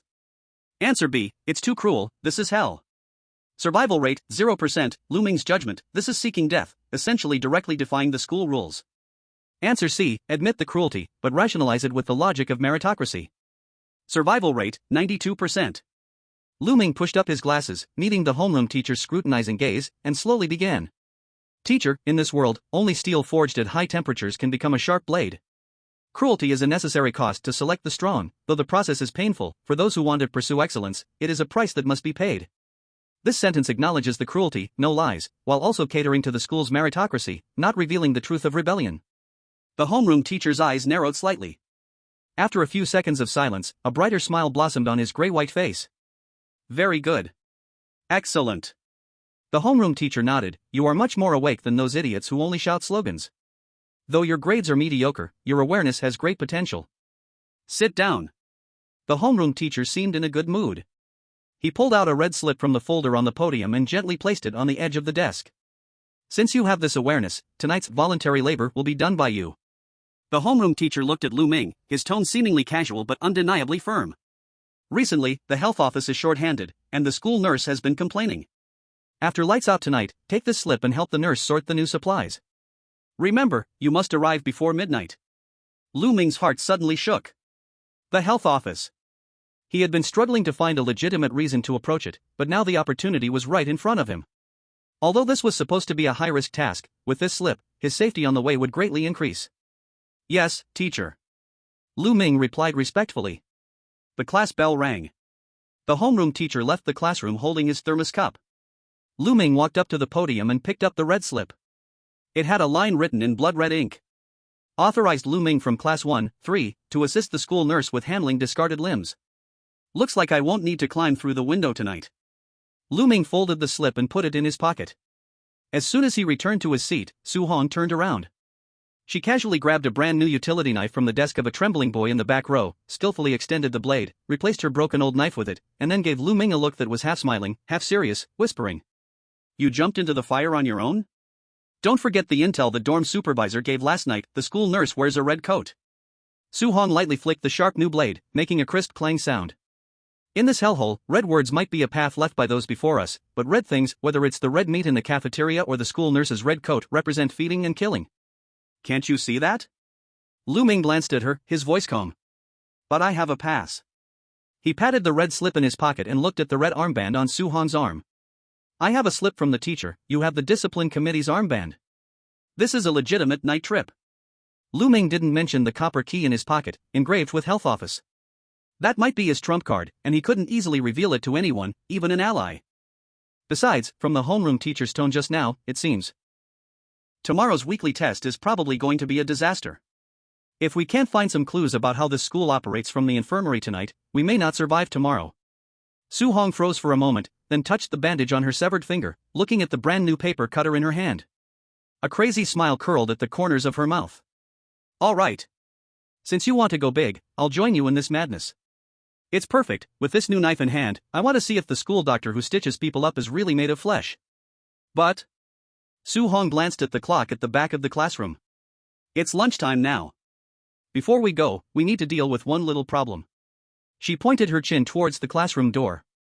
There, last night's resurrected Wang Chang stood at the door, holding 2 lunchboxes, staring at Lu Ming with a flattering smile on his face. Lu Ming. I got you some food, it's all meat, come eat. The lunchboxes were filled with red, trembling raw meat chunks, with soft bone tissue faintly visible. Lu Ming looked at the lunchboxes, and the numbers in his vision flickered again. Action, directly reject Wang Chang's kindness, survival rate, 45%, Lu Ming's assessment, this could anger the mutated roommate, causing him to go on a rampage in the classroom. Action, accept and eat, survival rate, 0%. Lu Ming pushed up his glasses. It seems before going to the infirmary on an adventure, he needed to find a way to deal with this overly enthusiastic good roommate. Chapter 10, Night in the Infirmary. The atmosphere at the classroom door was a little frozen. Wang Chang, holding the 2 lunchboxes still leaking blood, stepped towards Lu Ming. The red line around his neck trembled with each step, as if his head might fall off again at any moment. Eat. Lu Ming. This is good stuff. You can only get a perfect score if you eat it. The classmates around seemed to not notice this scene, still bowing their heads, mechanically reciting the text. Lu Ming stood still, his mind racing to find the key to breaking the situation. He couldn't eat it, eating red meat would mean certain death. He couldn't flat out refuse either, as that would likely trigger a fight and attract the patrolling teachers. He had to find a reason to suppress him. Lu Ming looked at Su-hong beside him, then glanced at the red armband on her arm. Action, use the disciplinary committee member authority for direct suppression, survival rate, 95%. Su-hong. Lu Ming didn't look at Wang Chang but calmly called out, as a disciplinary committee member, aren't you going to do something when you see someone bringing in such bloody stuff into the classroom? Su-hong, who had been testing the new craft knife, glanced at Lu Ming upon hearing this and immediately understood. She suddenly stood up, deliberately displaying the red armband on her right arm, and slammed the craft knife down onto the desk with a sharp clap. Stop! Su-hong shouted in a stern voice. Wang Chang, who was about to shove the lunchbox into Lu Ming's face, froze. His murky eyes slowly turned towards the red armband on Su-hong's arm. At Hengshui Middle School, the red armband represented authority second only to the teachers. Take that disgusting thing away. Su-hong coldly pointed at the raw meat lunchbox in Wang Chang's hand, her tone laced with an unarguable arrogance. The classroom is a place for studying. Who allowed you to bring this stinky stuff in here? Do you want to be recorded and lose points? The words lose points hit Wang Chang's heart like a curse. In this school, grades were everything. Wang Chang's face instantly twisted, showing extreme fear. No. I don't want to lose points. I want to be a good student. I want to go to college. He trembled as he held the lunchbox and began to retreat, the stitching on his neck leaking more pus due to the violent shaking. Get out and deal with it. Su-hong waved her hand in disgust. Wang Chang, as if granted a pardon, clutched the 2 lunchboxes he cherished like treasure, turned around, and stiffly ran out of the classroom, disappearing at the end of the corridor. Crisis averted. Lu Ming watched Wang Chang's disappearing figure. He pushed up his glasses. Thanks. Stop talking nonsense. Su-hong sat back down, sliding the blade of a utility knife out, her eyes full of mischief. You play this trick of fox borrowing the tiger's power quite well. Tonight, I hope your brain keeps working this sharp. The afternoon classes were different from yesterday's math test, which had been a fatal screening exam. Instead, today returned to the same old mechanical teaching.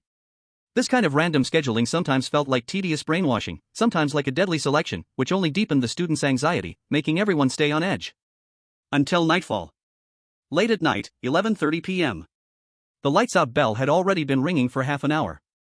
The whole campus fell into a deathly silence again, only the dense fog outside the window swirling. In dorm 404. Lu Ming lay on the upper bunk, listening to the grinding sound from the lower bunk. It was Wang Chang, gnawing on the bedboard in his sleep. He glanced at his digital clock. 11:45 p.m. Action time. Lu Ming quietly got up, dressed, and patted the red permission slip in his pocket. As for the copper key with medical carved into it in his sleeve, he hid it close to his body. He had found this copper key beside the body of the student committee member last night. Although he was still unsure of its exact use, since it was carried by the student committee member, it was likely connected to some secret area in the infirmary. It was his trump card, and unless absolutely necessary, he couldn't reveal it. He extended his hand and knocked 3 times rhythmically on the bed's railing. Tap, tap, tap. This was the secret signal he and Su Hong had agreed upon at dinner. A few seconds later, the dormitory door was gently cracked open. Su Hong slipped in like a black cat. She had changed into easy-to-move sneakers, the red armband still pinned on her arm, and tightly gripped the brand-new utility knife in her hand. "Let's go." Su Hong didn't waste any words, she mouthed the words silently. The two of them silently sneaked out of the dormitory building. With the dual security of the class teacher's permission slip and student committee armband, their journey was surprisingly smooth. Even when they occasionally heard heavy dragging sounds in the mist, the creatures seemed to sense some privileged aura around them and didn't approach them actively. 10 minutes later, the two of them stood in front of a lonely white small building. The school infirmary.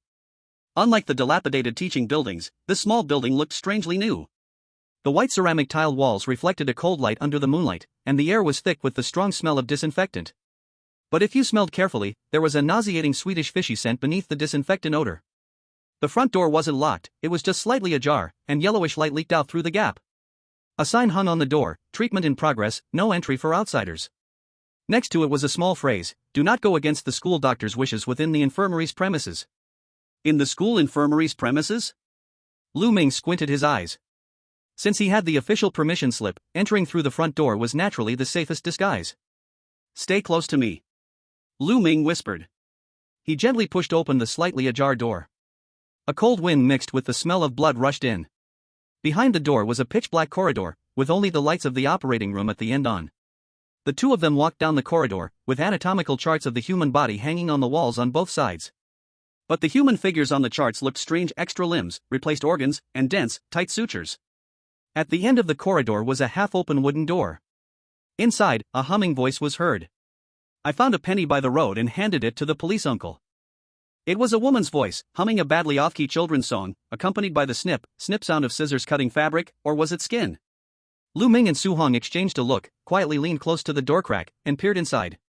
At this sight, even Lu Ming, who had a strong mental fortitude, couldn't help but have his pupils contract slightly. Inside the room was a huge operating room. On the operating table, a student lies unconscious. Beside the table, stands a tall woman. She has her back to the door, wearing a long red coat as blood-colored as blood itself, with her black long hair casually tied up at the back. In her hands, she holds a needle and thread, quickly stitching something onto the student's stomach. And in the iron bucket beside the operating table, there is a pile of various parts. There are arms, thighs, and even a few human heads, still with their eyes open. "This one won't do, too skinny." The woman in the red coat murmurs to herself as she stitches, her voice delicate but carrying a chilling coldness. "This kind of inferior quality can only be made into meatballs in the cafeteria." Su Hong's hand, holding the craft knife, trembles slightly. Not out of fear, but some kind of sick excitement. Lu Ming's gaze quickly sweeps across the entire room. His eyes are immediately drawn to something on the file cabinet next to the operating table. It is a thick booklet, with a black leather cover. On the cover, 3 gilded words are written: Eugenic Directory. This booklet is placed in the most prominent spot, next to the school nurse's seal. In this version that emphasizes meritocracy, this directory surely contains the core information about student selection, whereabouts, and evaluation criteria. Getting it might just unlock many secrets. But the problem is, the woman in the red coat is standing right between the file cabinet and them. The numbers in front of Lu Ming begin to jump. Action, rush in and snatch the directory, survival rate, 0%. Action, knock on the door, show the homeroom teacher's note, disguise as an assistant, survival rate, 75%. Lu Ming retracts his body, looks at Su Hong, and makes a calm-down gesture. He adjusts his school uniform collar, signaling Su Hong to restrain her killing intent. Then, Lu Ming takes a deep breath, raises his hand, and gently knocks on the half-open wooden door. Knock, knock, knock. The humming stops abruptly. The sound of scissors cutting flesh also stops. The back of the woman in the red coat stiffens for a moment, then slowly, she turns 180 degrees. It is a beautiful face, but one that is sewn with black threads. Oh, another little mouse has sneaked in? She grins, revealing a set of sharp teeth, with blood still dripping from the scissors in her hands. Are you here to donate organs? Lu Ming remains calm and composed. He pulls out the red note from his pocket, unfolds it, holds it in front of him, and speaks in a tone as calm as submitting homework. Hello, teacher. I am Lu Ming from class 1 to 3. I have been sent by the homeroom teacher to assist you with handling the discarded limbs. Chapter 11, Surgery. That beautiful face, full of stitches, turns 180 degrees and locks its gaze on the red note in Lu Ming's hand. She maintains the strange posture, her body still, only her eyes subtly shift, moving past Lu Ming and focusing on Su Huang behind him. Her eyes linger for 2 seconds on the left hand wrapped in gauze and the red armband on her right arm. The homeroom teacher from class 1 to 3 sent you here? The school nurse's voice is sharp and neurotic. She slowly turns her body, returning to a normal facing position. The scissors in her hand are still dripping blood, and the bright red liquid falls onto the white ceramic tiles with a soft plop, plop sound. A bookworm who only knows how to study, and a disciplinary committee member with a murderous intent, such a strange combination. Lu Ming's heartbeat remains steady, not flustered by her doubt. He pushes up his glasses, and the faint blue numbers in his vision continue to jump steadily. Action, no explanation, remain silent, survival rate, 20%, analysis, silence will be seen as guilt, and she will act immediately. Action, use the content of the note to complete the logic, survival rate, 85%. He worried that the waste materials here would pile up too much to handle, so he specially sent me to assist in cleaning up. Lu Ming's voice was neither servile nor arrogant, his gaze calmly fixed on the school doctor. As for this disciplinary committee member, she is responsible for overseeing the asset disposal process. You know, the school treats students as valuable assets, and any disposal of consumables must be witnessed on site by the disciplinary committee to prevent anyone from hoarding them. This explanation perfectly matched the content of the disposing of abandoned limbs written on the memo, while also giving Su Huang a reasonable position as the supervisor. Hearing helping to clean up waste and disciplinary committee supervision, the murderous intent in the school doctor's eyes slightly receded. At Hengshui Middle School, the regulations on material management were indeed extraordinarily strict. These old things, it wasn't a waste of effort for me to sew them up. The school doctor casually stuck the blood-dripping scissors into a piece of raw meat nearby, turned around, walked to the sink, and turned on the faucet. The water flowing out was surprisingly light red. Since you're here to handle waste, don't just stand there. She flicked the water droplets off her hand, pointed at the unconscious boy on the operating table, and spoke coldly, with disgust. This student was supposed to be an exam candidate tomorrow, said he had stomach pain, but when I tried to give him a new stomach, the rejection reaction was too severe, he's about to become waste. The school doctor turned her head, her eyes cold as she stared at Lu Ming, the corners of her mouth curling into a cruel smile. Since he's waste, then it's your responsibility to handle him. However, to prevent that new stomach from falling out and dirtying the floor, sew him up and drag him away. This was a test. In this school, even throwing away trash had to be done neatly. If Lu Ming couldn't even handle this little packaging job well, he would probably become the next experimental subject in the next second. Su Huang tensed slightly behind Lu Ming, the utility knife in her hand already half extended, her breathing becoming heavier. Lu Ming, however, turned his back, gently pressing on the back of Su Huang's hand, signaling her not to move. He stepped forward, picked up the curved medical suture needle and the roll of black silk thread from the tray. Understood. Lu Ming said faintly, I will package him cleanly. He walked up to the operating table. The boy on the table had a huge incision on his abdomen, with organs still slightly twitching inside, emitting a nauseating stench. To the school doctor, this was just a failed experiment. To Lu Ming, this was a problem that had to be solved. Lu Ming knew nothing about medicine. Before entering Hengshui Middle School, he had never even sewn a button. But when his fingers touched that cold suture needle, a strange, bone-deep sense of familiarity flooded through his body in an instant. The muscles in his wrist seemed to have a memory of their own, automatically adjusting to the perfect angle. Lu Ming looked at the wound, and the faint blue text in his field of vision flickered. This feeling it was as if he had done this countless times before. Although there was no image in his mind, his body remembered the sensation, the cold needle, the warm blood, and the trembling flesh. Lu Ming's fingers moved. Quick as lightning, steady as a rock. The needle tip pierced the skin, and the black thread wove through the flesh. His movements were as graceful as playing the piano, with each stitch precisely spaced, as if this were an art he had practiced 1,000 times. The school doctor, who had originally planned to watch for the bookworm to make a mistake and then kill him, gradually lost the sarcasm from her face, replacing it with surprise, even a hint of admiration. Sizzle. The final stitch was tied off, the thread cut, and the action was completed in one smooth motion. The student, whose abdomen was once a bloody mess, now only had a neat, centipede-like black suture line across his stomach. Lu Ming put down the scissors, pushed up his glasses, and turned to look at the school doctor. Teacher, it's packed. The school doctor walked over and stroked the sutures with her finger, gloved in rubber, her eyes gleaming with a strange light. Perfect, absolutely perfect. These hands of yours, they were simply born for transformation. She lifted her head and looked at Lu Ming. Her gaze no longer looked at him like he was garbage, but as if she were looking at a finely crafted instrument. What's your name? Lu Ming from class 3, grade 1? It's such a waste to have you memorizing books in the classroom. You should come here, be my full-time assistant. Lu Ming's heart remained calm, he only slightly inclined his body. It's my honor to ease your troubles. But... Lu Ming shifted his tone, and his gaze naturally drifted to the black book lying on the filing cabinet beside the operating table, the eugenics directory. Now that this waste has been dealt with, according to the process for discarding by the Win Discipline Committee, I need to check his number in the eugenics directory and cancel it.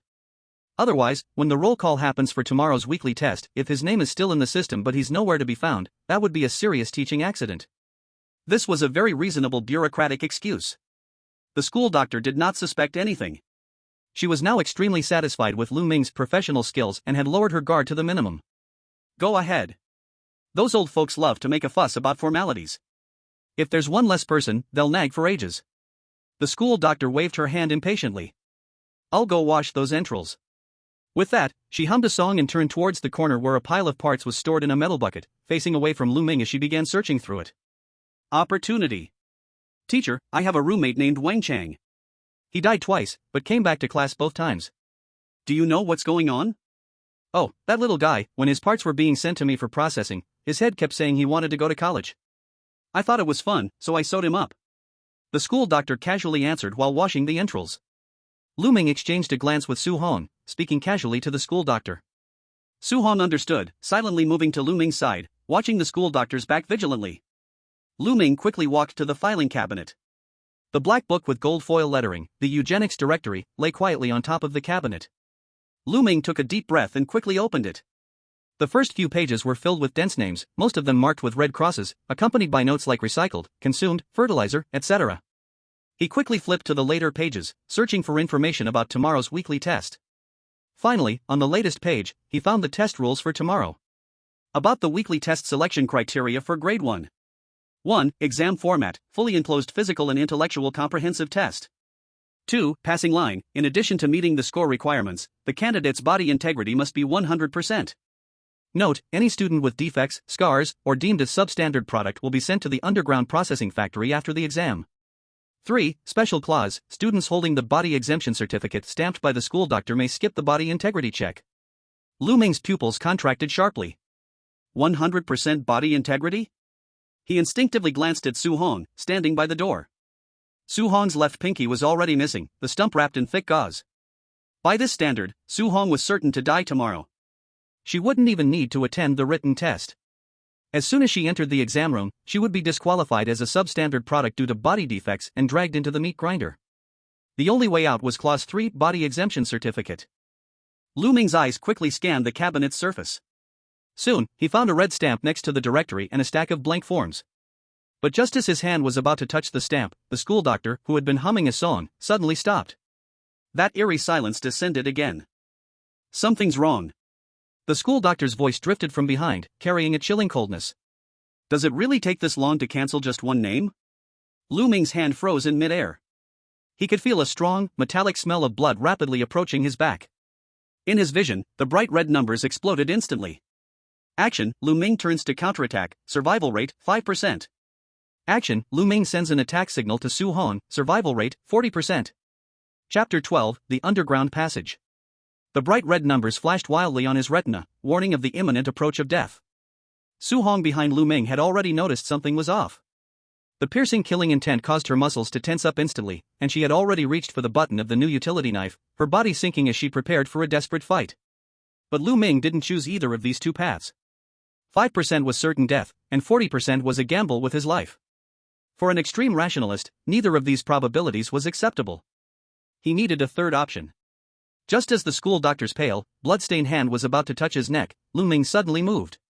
He turned around very naturally, showing no sign of aggression, instead lifting the red stamp to the school doctor's face, whose eyes were sewn with black lines, his expression a perfect mixture of confusion and seriousness, as if he were truly handling official business.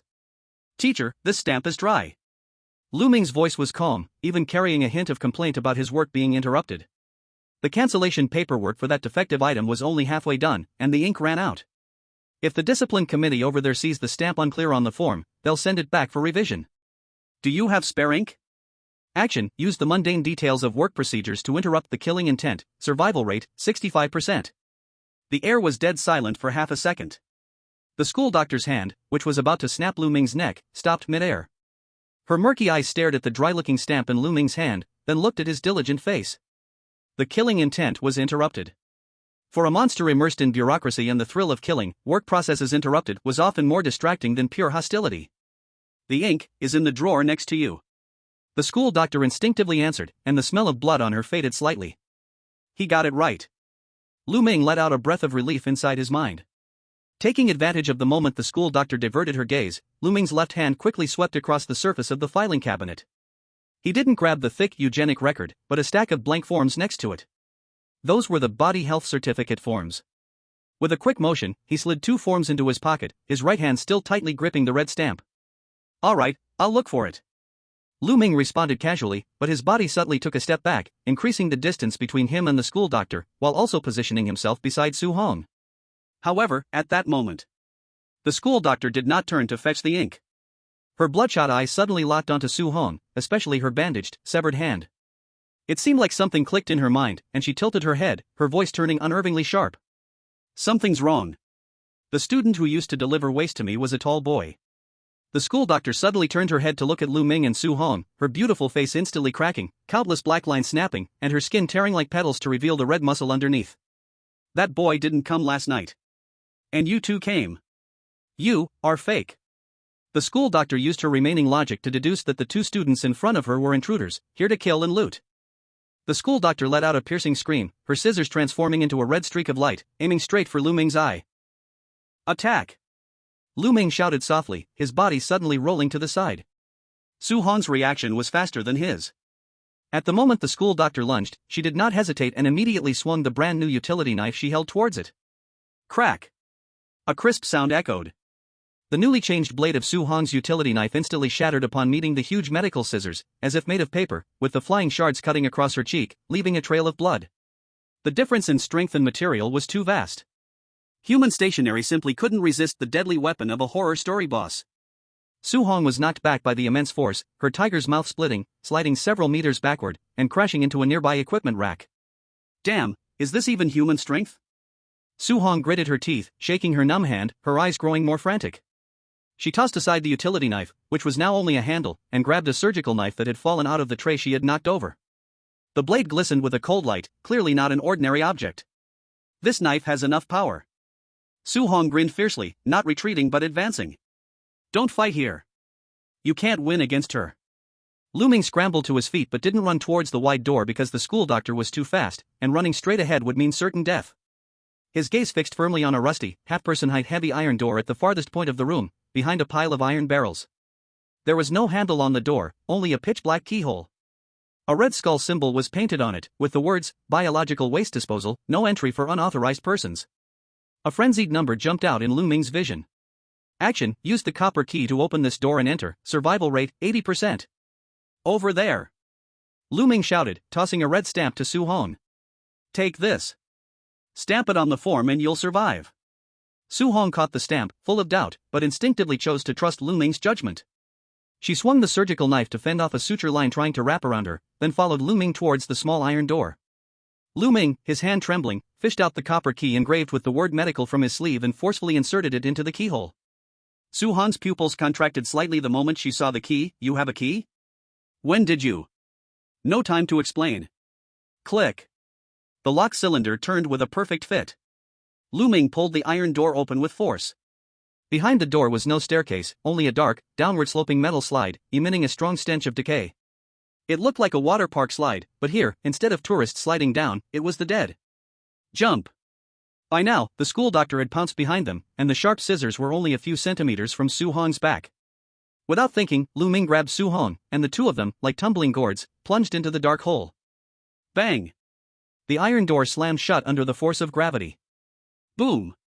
A loud crash came, the sound of the school doctor hitting the iron door. Through the thick iron plate, Lu Ming could still hear her heart-wrenching nails scratching in her scream, "Come back! I'll stitch you both into that boy's stomach." However, the door did not budge. Lu Ming had guessed correctly, the hidden meaning of the rule: in the school medical office, it's best not to oppose the school doctor's wishes. As the school doctor, her range of activities was strictly limited to the medical office area, and she couldn't enter this underground passage. Darkness, weightlessness, and rapid descent. Lu Ming felt like he was traveling through a throat full of mucus. The surroundings were all slippery liquid, and occasionally, he collided with soft, squishy things, probably unrotted severed limbs. Hold on to me. The wind howled as Lu Ming shouted in the darkness. This sliding lasted for over 10 seconds, indicating that this underground space was terrifyingly deep. Finally, a faint red light appeared ahead. Splash! The two of them rushed out of the slide, crashing heavily into a pile of soft, fluffy things. It wasn't the pain they had imagined. Because they landed on a mountain of corpses. This was a vast underground space, the air thick with a suffocating smell of blood and some strange spice. All around them were piles of discarded supplies like the ones they had just been thrown from the slide, some missing arms and legs, others already flattened. Su Hong gasped for breath as she crawled up from one of the corpses. She tightly gripped the stolen scalpel in her hand, her school uniform stained red with blood. She didn't immediately examine her surroundings but instead suddenly turned her head, staring intently at Lu Ming with eyes as sharp as knives. Lu Ming, when did you hide this key? When we were at the Killing Wind Commission. Lu Ming pushed up his slightly crooked glasses, his tone calm, as if the life and death speed they had just experienced didn't even exist. At that moment, when you turned to leave, I saw it. Why didn't you tell me? Su Hong took a step forward, the scalpel's point aimed at Lu Ming's chest. Lu Ming looked at the numbers flashing before him. Action, confess rational calculation logic to Su Hong, survival rate, 98%. He met Su Hong's gaze, full of murderous intent, without any sign of fear. If I had told you from the start, we might have had a way out. When you faced the school doctor, your subconscious would have thought of escaping, not desperately covering for me. If we hesitated even for a moment, we would both be dead. Su Hong stared at him for several seconds, her scalpel trembling slightly in her hand. Finally, she sneered, putting the scalpel away. You're crazy. You're crazier than I am. Though she said that, the murderous intent in her eyes faded. In this hellish place, rather than the so-called trust, Lu Ming's absolute rationality made her feel safer. She pulled out the red stamp from her pocket and glanced at the blank body exemption certificate Lu Ming had given her. For the sake of these two things, I'll let it go this time. Lu Ming didn't respond. Instead, he turned to look at the underground hall. With the dim red lights on the walls around them, they could make out the scene around them. In the center of the hall, several giant assembly lines were operating. The machines roared, huge winches swallowing up the waste sliding down from above. After a series of complicated procedures, chunks of red, enticingly neat, cut-up meat were spit out from the other end. Several large men, wearing butcher aprons and gas masks, were busy at the assembly line, packing these meat chunks into boxes. On those boxes, several bold black words were printed. Exclusive for Hengshui Middle School Canteen Special Nutrient Meat. Lu Ming watched the scene, his stomach churning, but his eyes turned colder than ever before. He had finally confirmed that guess. So the so-called special nutrient meat is made from these raw materials. Lu Ming whispered. He glanced at the electronic watch on his wrist. 1 a.m. It seems this place isn't just a corpse processing plant, it's also a necessary passage to the kitchen of the canteen. Lu Ming pointed to a door at the end of the assembly line, from which the sounds of preparation could be vaguely heard. As long as we get through here, we can return to the surface. And we already have the key items to pass tomorrow's weekly exam. Lu Ming patted the stamp and certificate in his pocket. Let's go, before those butchers notice us. This place is probably even more dangerous than the infirmary. Chapter 13, Special Formula. The roar of the underground factory drowned out all surrounding sounds. Lu Ming and Su Hong hid behind a row of giant metal shelves, facing a bloody assembly line that was in operation. Those towering butchers, wearing gas masks and moving like mountains, were mechanically swinging their bone-cutting knives. They skillfully dismembered the waste that slid down the conveyor belt, the corpses of students who had died throughout the school. Bone and skin removed. Then, the fresh red pieces of meat were sent into the meat grinder, squeezed into paste, and then pressed into neat square blocks, packed into boxes labeled specially made nutrient meat. Ugh! Su Hong covered her mouth, letting out a faint dry heave. Although she was a masochist who craved pain, this purely industrialized human meat assembly line still shocked the last shred of her human sanity. Lu Ming watched all this expressionlessly. His gaze passed over the assembly line and landed on a nearby quality inspection table. There was a whiteboard hanging there, with this week's fresh supply forecast written on it. The whiteboard was densely filled with the codes of various classes. Class 1, 3 expected output 300 kg plus, high output class. Note, this class has the lowest overall performance in the school, the focus for optimization this week. Lu Ming's eyes turned cold. So that's it. The so-called key optimization was a judgment made by the school system. At Hengshui High School, this ecological system was extremely cruel and simple. Students with good grades ate meat, while those with poor grades became meat.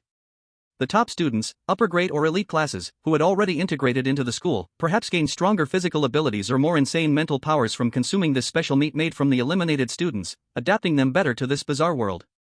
And classes like Class 1, 3, who were at the bottom, were seen as nothing but slaughterable pigs and sheep by the system, their only value being cleaned and converted into nutrients to feed the predators at the top of the pyramid. This was a perfect, cannibalistic internal cycle. So the reason why players like them couldn't eat red meat was now obvious: it would assimilate them into this bizarre world. Let's go. Lu Ming spoke softly, patting Su Hong's shoulder. Ahead, a team of patrolling butchers was walking toward them. The only escape route in their sight was an exhaust fan vent above. Lu Ming pointed upward and made a lifting gesture. Su Hong gritted her teeth, stepping on Lu Ming's palm and, like a nimble cat, slipped into the vent, then turned back to pull Lu Ming up. Inside the ventilation duct. It was narrow, cramped, filled with oil stains and a strong, foul smell of decay. The duct could only fit one person crawling through. Lu Ming crawled ahead, and Su Hong followed behind. After crawling for about 5 minutes, Lu Ming suddenly stopped. "What's wrong?" Su Hong whispered, her scalpel shining faintly in the dark. "Up ahead is the exit, leading to the kitchen behind the cafeteria." Lu Ming didn't turn back, his voice muffled in the closed duct. "But before we go out, I need to tell you something. About tomorrow's written exam." "Written exam?" Su Hong frowned. "Isn't it just doing some questions? Are you insulting my intelligence?" "No, this written exam in a horror story side mission definitely doesn't test normal textbook knowledge." Lu Ming shifted slightly in the narrow space, awkwardly turned his head to catch Su Hong's right wrist. "Based on the rules here, the written exam will most likely involve mental contamination. You might see hallucinations, the words on the exam paper might turn into monsters, or the questions themselves might drive you insane." Su Hong tried to pull her hand away, but Lu Ming gripped it tightly. "Listen, we might not be able to speak during the exam. I don't need to give you the answers, I believe you can score well when you're clear-headed. I only need to do one thing: wake you up." Lu Ming stretched out his index finger and began tapping rapidly and continuously on Su Hong's palm, like a series of dense drumbeats. Tap tap tap tap tap tap. If you sensed this continuous rapid tapping, Lu Ming stared into Su Hong's eyes. Even in the dark, his glasses reflected a cold light. "Take a deep breath, until you regain your sanity." Su Hong felt the rough impact of the knock on her palm and remained silent for 2 seconds. "Got it." She pulled her hand back, a faint, almost mocking smile tugging at her lips. "Are you so sure you can stay clear-headed?" "Statistically speaking, yes." Lu Ming answered calmly. At that moment, squeak squeak. A sharp scream suddenly came from behind them. A few pairs of crimson eyes lit up in the darkness. It was the carrion rats. These rats, which had lived underground for a long time, feasting on corpses, were as large as cats, with exposed teeth and reeked of foul stench. They had clearly been attracted by the fresh blood on Su Hong's body, following her all the way into the tunnel. These bastards, just follow the scent. If it were any other time, she would have disgustedly shooed them away.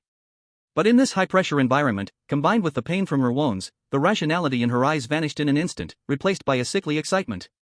Perfect timing, let me practice my skills. Before Lu Ming could react, Su Hong had already turned over in the narrow tunnel, stabbing the scalpel fiercely at the rat charging from behind. Put!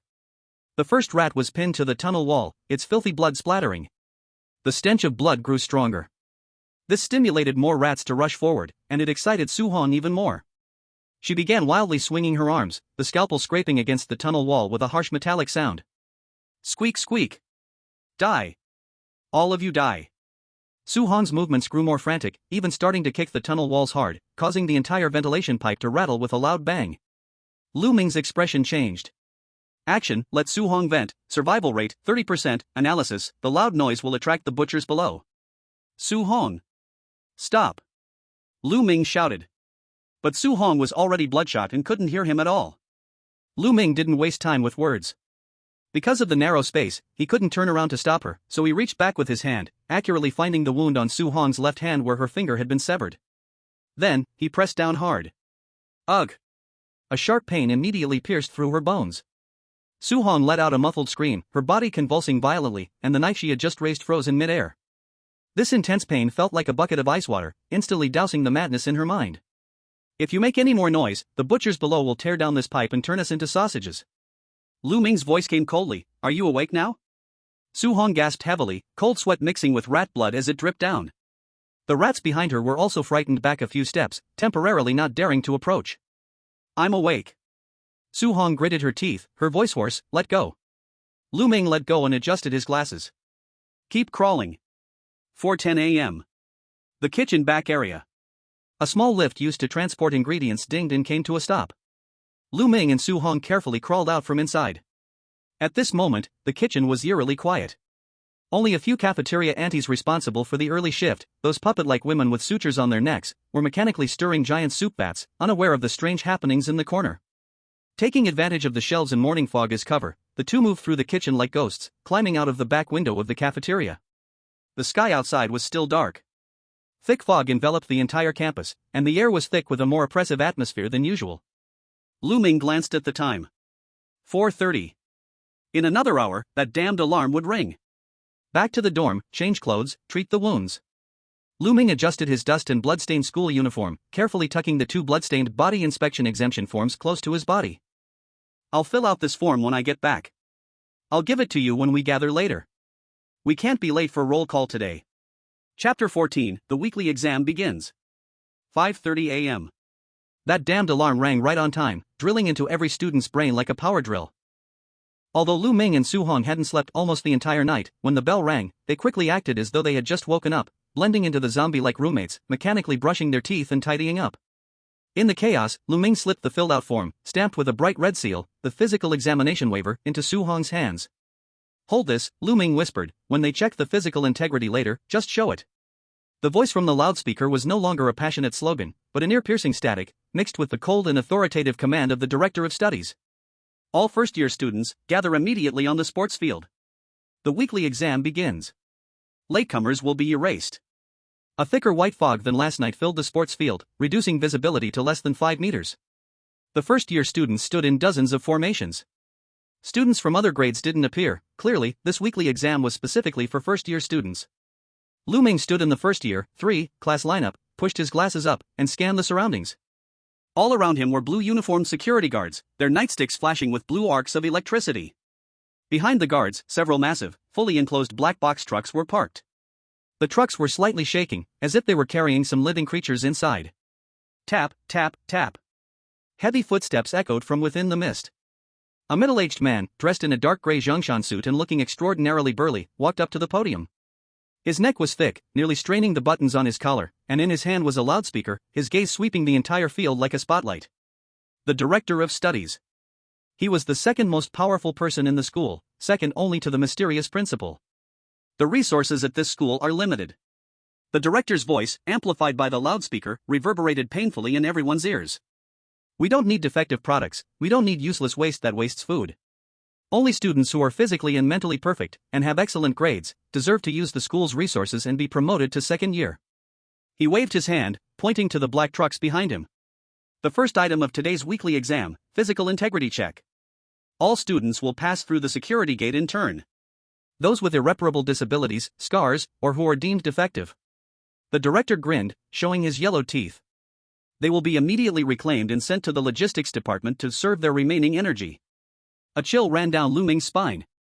The so-called serving their remaining energy probably meant turning into raw meat. The line began to slowly move. The security gate was set up in the middle of the sports field, a huge metal frame with eerie red lights flashing on both sides. Rows of security guards holding electric batons stood nearby, along with several drooling monstrous teaching assistants. Beep. Alert. Left leg disability. A first-year boy had just passed through the gate when the alarm blared. Before he could explain, 2 security guards dragged him off the ground like a dead dog. No.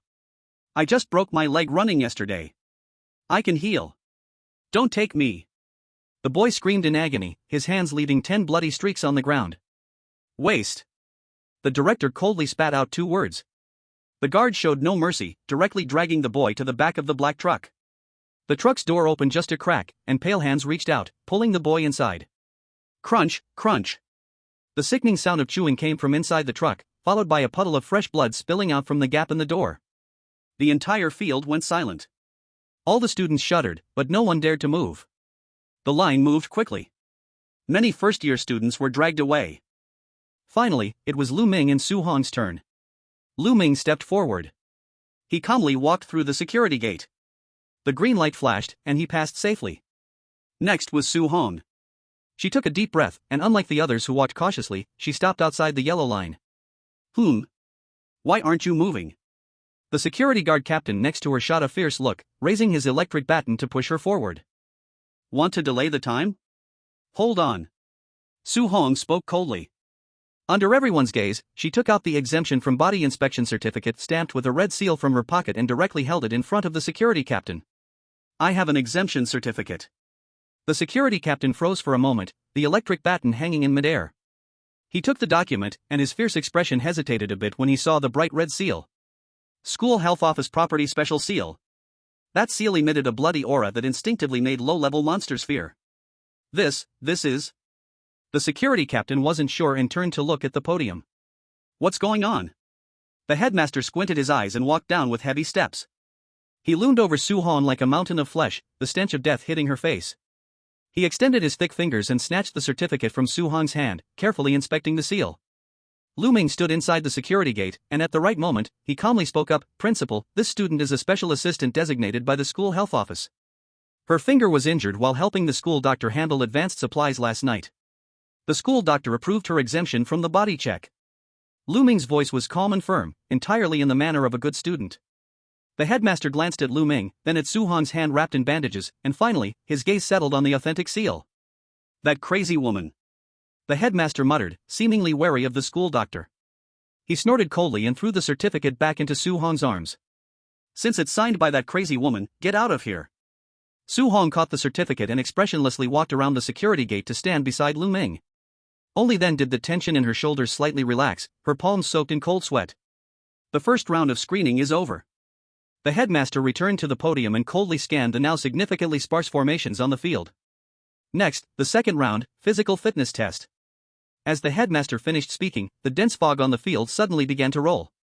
The ground trembled, and the once smooth rubber track cracked open, transforming into a deadly track filled with thorns, deep pits, and rotating blades. On both sides of the track, countless pale ghost hands reached out, waving wildly in the air. A 400-meter obstacle run. The rules are simple. The headmaster grinned savagely.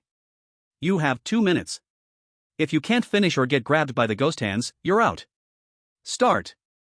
A gunshot killed a student who was about to run, marking the beginning of the test. This group of students in the physical check ran out like mad. Rather than running, it was more like escaping for their lives. Help! A fat student running in front tripped over a trap after only 50 meters, and was immediately grabbed by a ghost hand around his ankle, dragged into a deep pit, leaving only a scream behind. Stay close to me. Su Hong shouted low, and her body exploded with speed. As a madwoman with the pain feedback talent, her physical abilities far exceeded those of ordinary people. She charged into the track like a cheetah, and when ghost hands reached out, she didn't dodge, but instead pulled out the scalpel hidden in her sleeve, the cold light flashing as she cut through the obstacles. She was leading the way, clearing a path for Lu Ming. But after running some distance and looking back, she froze. She thought that the bookworm Lu Ming would be left behind or running out of breath. But Lu Ming was not far behind her. He didn't have that explosive speed, nor did he have the strength to cut through the ghost hands. He was just running. But in Lu Ming's view, this track full of deadly traps had already been broken down into countless probability nodes. He looked at a seemingly flat patch of ground ahead, action, step on this area, survival rate, 0%, trap. He looked at a raised stone on the right, action, use the stone to jump, survival rate, 98%. He looked at the ghost hand on the left, action, shift 0.5 seconds earlier. The survival rate, 100%. Lu Ming was like a precise instrument. Facing the waving ghostly hands, he merely tilted his body slightly, narrowly dodging them. Facing traps filled with sharp spikes, he leapt lightly, landing precisely on the only safe spot. His movements were fluid, without any unnecessary gestures, as if this deadly track was just a walking path in his backyard. Su Hong charged fiercely, cutting through many obstacles, but exhausted a great deal of energy. Meanwhile, Lu Ming used an almost walking efficient method, steadily keeping behind her. 1 minute and 45 seconds. The two of them almost simultaneously crossed the finish line. Su Hong was covered in the black blood of ghostly hands, breathing lightly. She turned to look at Lu Ming, who had just stopped behind her. Lu Ming simply adjusted his slightly disheveled tie, his breath steady, not a drop of sweat on him. Su Hong's eyes were complicated, your physical condition is clearly worse than mine, so why do you run so effortlessly? Lu Ming pushed his glasses and looked at the classmates still struggling and screaming in the mud behind them. The body is the container for the brain. Lu Ming's voice was calm and indifferent. If the container isn't that tough, then make it move more precisely. This is the optimal solution in probability theory. All the students finished running in just a few minutes. The number of people on the field had halved again. The voice of the teaching director sounded again, with a tone of mockery and amusement. Very good, the remaining ones are all strong and promising candidates. Now, please enter the classroom. The written exam will begin in 5 minutes. Chapter 15, The Standard Answer. Please enter the exam room. With the teaching director's command, the surviving students lined up and walked into the teaching building, which was sealed off with iron fences. Class 1-3's exam room was at the end of the first floor. As soon as they stepped into the classroom, a suffocating cold aura hit them. The desks here were not ordinary wooden desks but cold iron tables, stained with dark brown, old bloodstains. The windows were sealed with black cloth, and only the pale white fluorescent lights on the ceiling buzzed with a zizz electric sound. On the podium sat not the blurry teacher, but a deformed monster with only the upper half of its body, its lower half connected to countless infusion tubes. It had no eyes, only a huge mouth, chewing on a finger, the remains of a student eliminated during the physical test. Sit down. The monster invigilator spoke indistinctly, the bones in its mouth crunching. The exam lasts 2 hours. No whispering, no cheating, and... It suddenly stopped chewing, its giant mouth cracked open, revealing a row of sharp white teeth, spitting out a chilling new rule. No stopping writing for more than 10 seconds before handing in your paper. No stopping writing? Lu Ming's heart sank, instantly realizing the deadly intention behind this rule. This wasn't a test of logic, this was clearly a test of instinct. In this eerie scenario, only those who still retained their humanity would hesitate, struggle, and think when faced with inhumane questions. What the school wanted were those who had been completely brainwashed, capable of making monster choices subconsciously. Hesitation meant humanity was not lost. Thinking meant ideological subversion. Lu Ming pulled out a chair and sat down. Su Hong sat in the back row to his right, they weren't far apart. The exam papers were handed out. The moment Lu Ming's fingers touched the paper, his pupils slightly contracted. This wasn't paper. The slick, slightly cool texture, with tiny pores, this was human skin, specially processed. And the pen for answering the questions was a sharp goosefeather tube with no ink.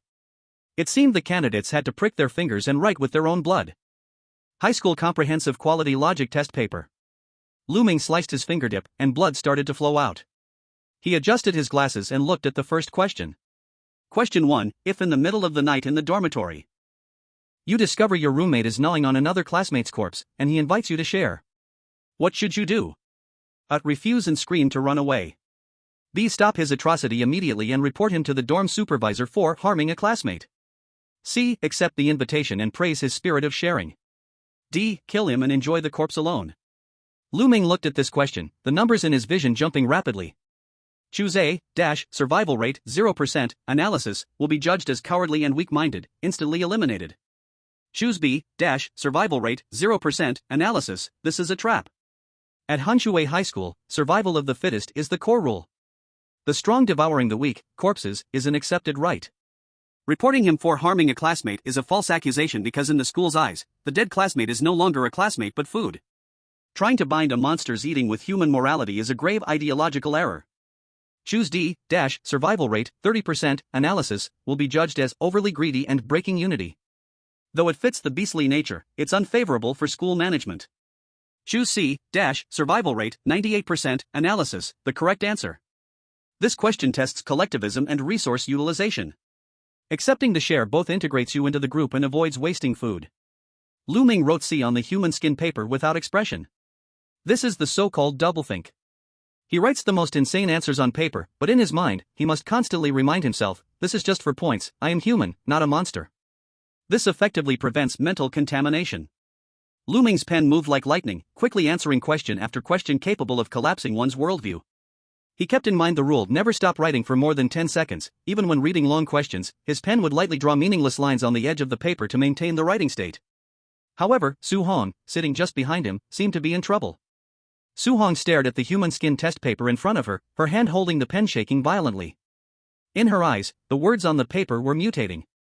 The originally black questions now turned into tiny, black maggots. They writhed and crawled on the pale human skin, forming vicious curses. You are a monster. You ate your friend. Dig out the eyes, if you dig out your eyes you won't see us. Mental contamination. Su Hong often relied on bodily pain to forcibly anchor her mind. Pain was her sedative.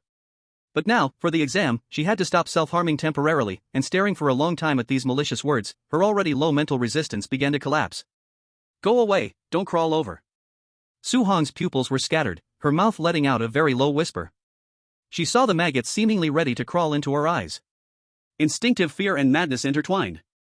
She trembled as she lifted the sharp quill, the tip aimed at her left eyeball. If only she pierced it, the world would be quiet. The invigilator's huge mouth opened in an arc. Though blind, it was extremely sensitive to the hesitation and stopping writing in the air. Its eyeless eye sockets turned toward Su Hong, as if counting down. Just when the tip was only a few millimeters from her eyeball. Duck, duck, duck, duck, duck, duck. A very slight but rapid vibration transmitted through the connected metal floor to Su Hong's feet. The sound was small, almost completely masked by the hum of the fluorescent lights and the invigilator's chewing, impossible to attract the blind invigilator's attention. But the vibration hit Su Hong's chaotic consciousness like a hammer. Duck, duck, duck, duck, duck, duck.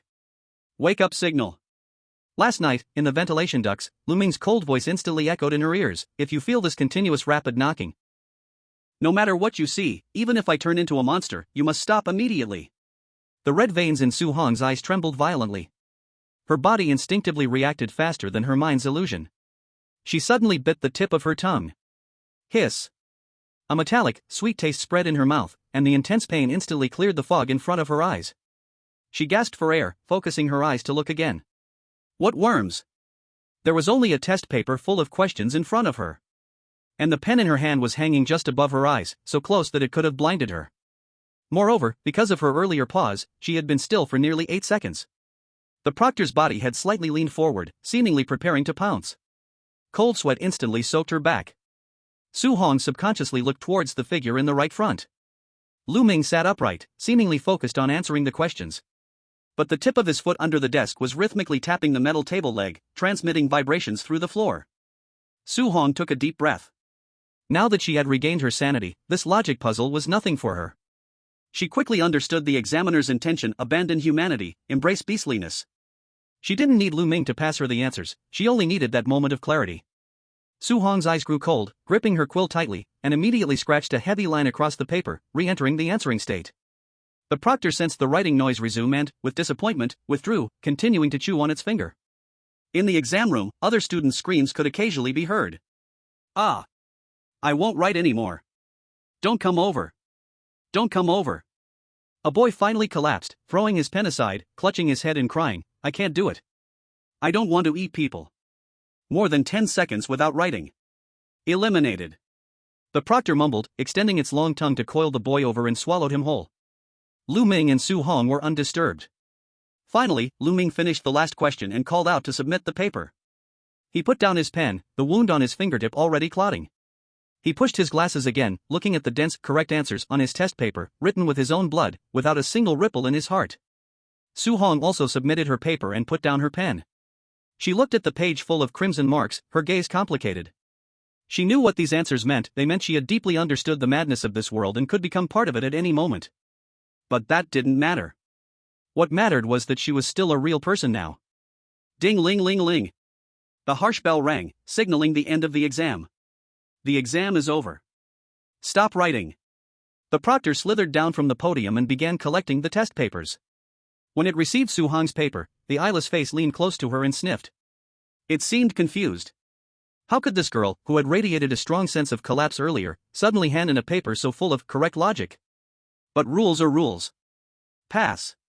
The proctor took the paper and turned to leave. Only then did Su Hong slump in her chair, feeling as if she had been pulled out of water. She looked at Lu Ming in front of her. That slender figure still stood straight as a pine. Task: complete all the projects in the week exam, survival rate, 100%. Lu Ming stood up, turned back, and glanced at Su Hong. He didn't speak, just nodded lightly. This brutal massacre targeting the first-year students had finally ended. Chapter 16, The Top Student. The iron gate of the exam room slowly opened. The surviving students shuffled out of the cold, shadowy teaching building like livestock that had just escaped the slaughterhouse. No cheering, no celebration. Only a deathly silence and heavy breathing. Lu Ming stood on the steps at the entrance of the building, adjusting his glasses, and glanced back at the line behind him.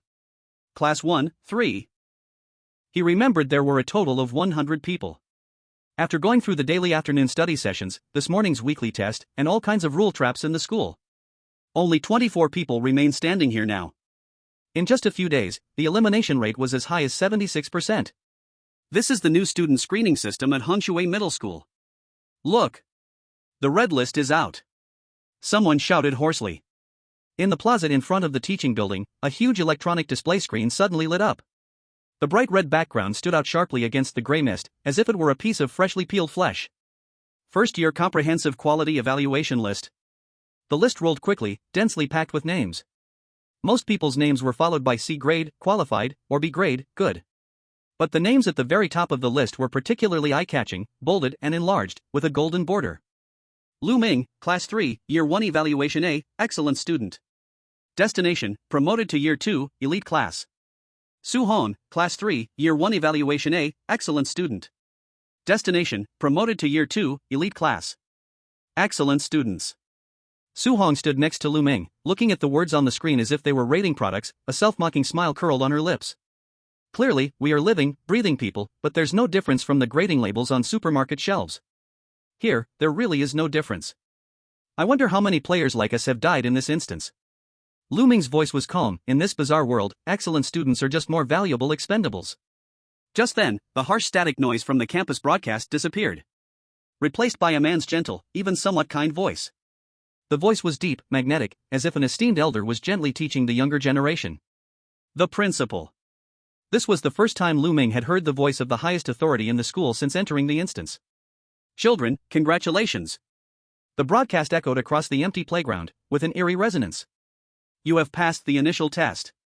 This proves that you are not those fragile wastes that shatter at a touch, nor are you stubborn rocks filled with outdated moral ideas. Now, you have shed your impurities. You are no longer rough ore, but valuable jade waiting to be polished. The principal's voice continued, the tone gradually rising, filled with a kind of fervent expectation. But jade must be carved, or it cannot become a vessel. True elites must undergo even fiercer flames, endure heavier forging. Go deep into the campus. The doors to the Year 2 Elite building are already open for you.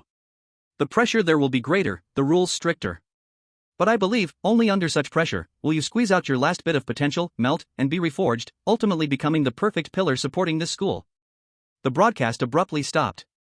The iron gate that had originally blocked the path to the deeper parts of the campus slowly slid open with a screeching sound. A smooth black asphalt road leading into the mist was revealed. The surface was smooth and pristine, in sharp contrast to the bumpy cement road of the first-year campus, like a dividing line to another world. The surviving students exchanged glances. Although terrified, no one dared to disobey the order.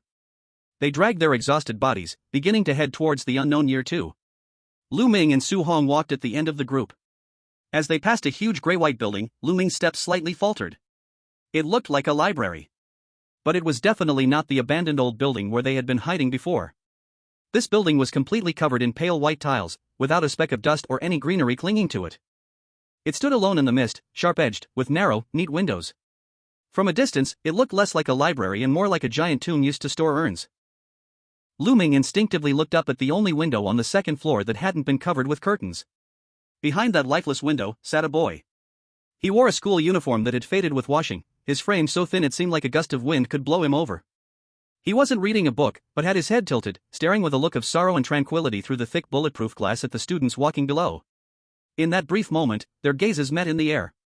The boy's eyes were not numb, nor were they wild, but held the kind of desolation and lifelessness that only countless cycles of reincarnation could bring. What struck Lu Ming most was that, even from such a distance, he could faintly see that the boy's hand resting on the windowsill seemed to be tightly clutching something. It wasn't a pen, nor a knife, but something that looked like a broken cat-shaped pendant? What are you looking at? Su Hong's voice broke Lu Ming's train of thought. Nothing. Lu Ming withdrew his gaze, but an odd feeling rose in his heart. The boy didn't seem like a student trapped here, but more like a keeper of this tomb, a tomb guardian. They continued walking. The further they went, the thicker the fog became. The nauseating smell of blood in the air seemed to fade, replaced by a more pungent scent of high-concentration disinfectant, mixed with the smell of incense. This smell didn't remind him of bloodshed, it felt more like an attempt to cover up decay. Su Hong walked along, her right hand instinctively pressing against her left rib cage where she had hidden the scalpel she had taken from the infirmary. Although covered by her school uniform, Lu Ming could see her fingers gripping the fabric tightly, her knuckles turning white from the pressure. She was trembling. Lu Ming. Su Hong's voice was low, carrying a barely perceptible panic. The knife, it feels like it's burning. No, it's not the knife that's burning. Su Hong gritted her teeth, her gaze wandering slightly. It's me. I keep wanting to take it out again.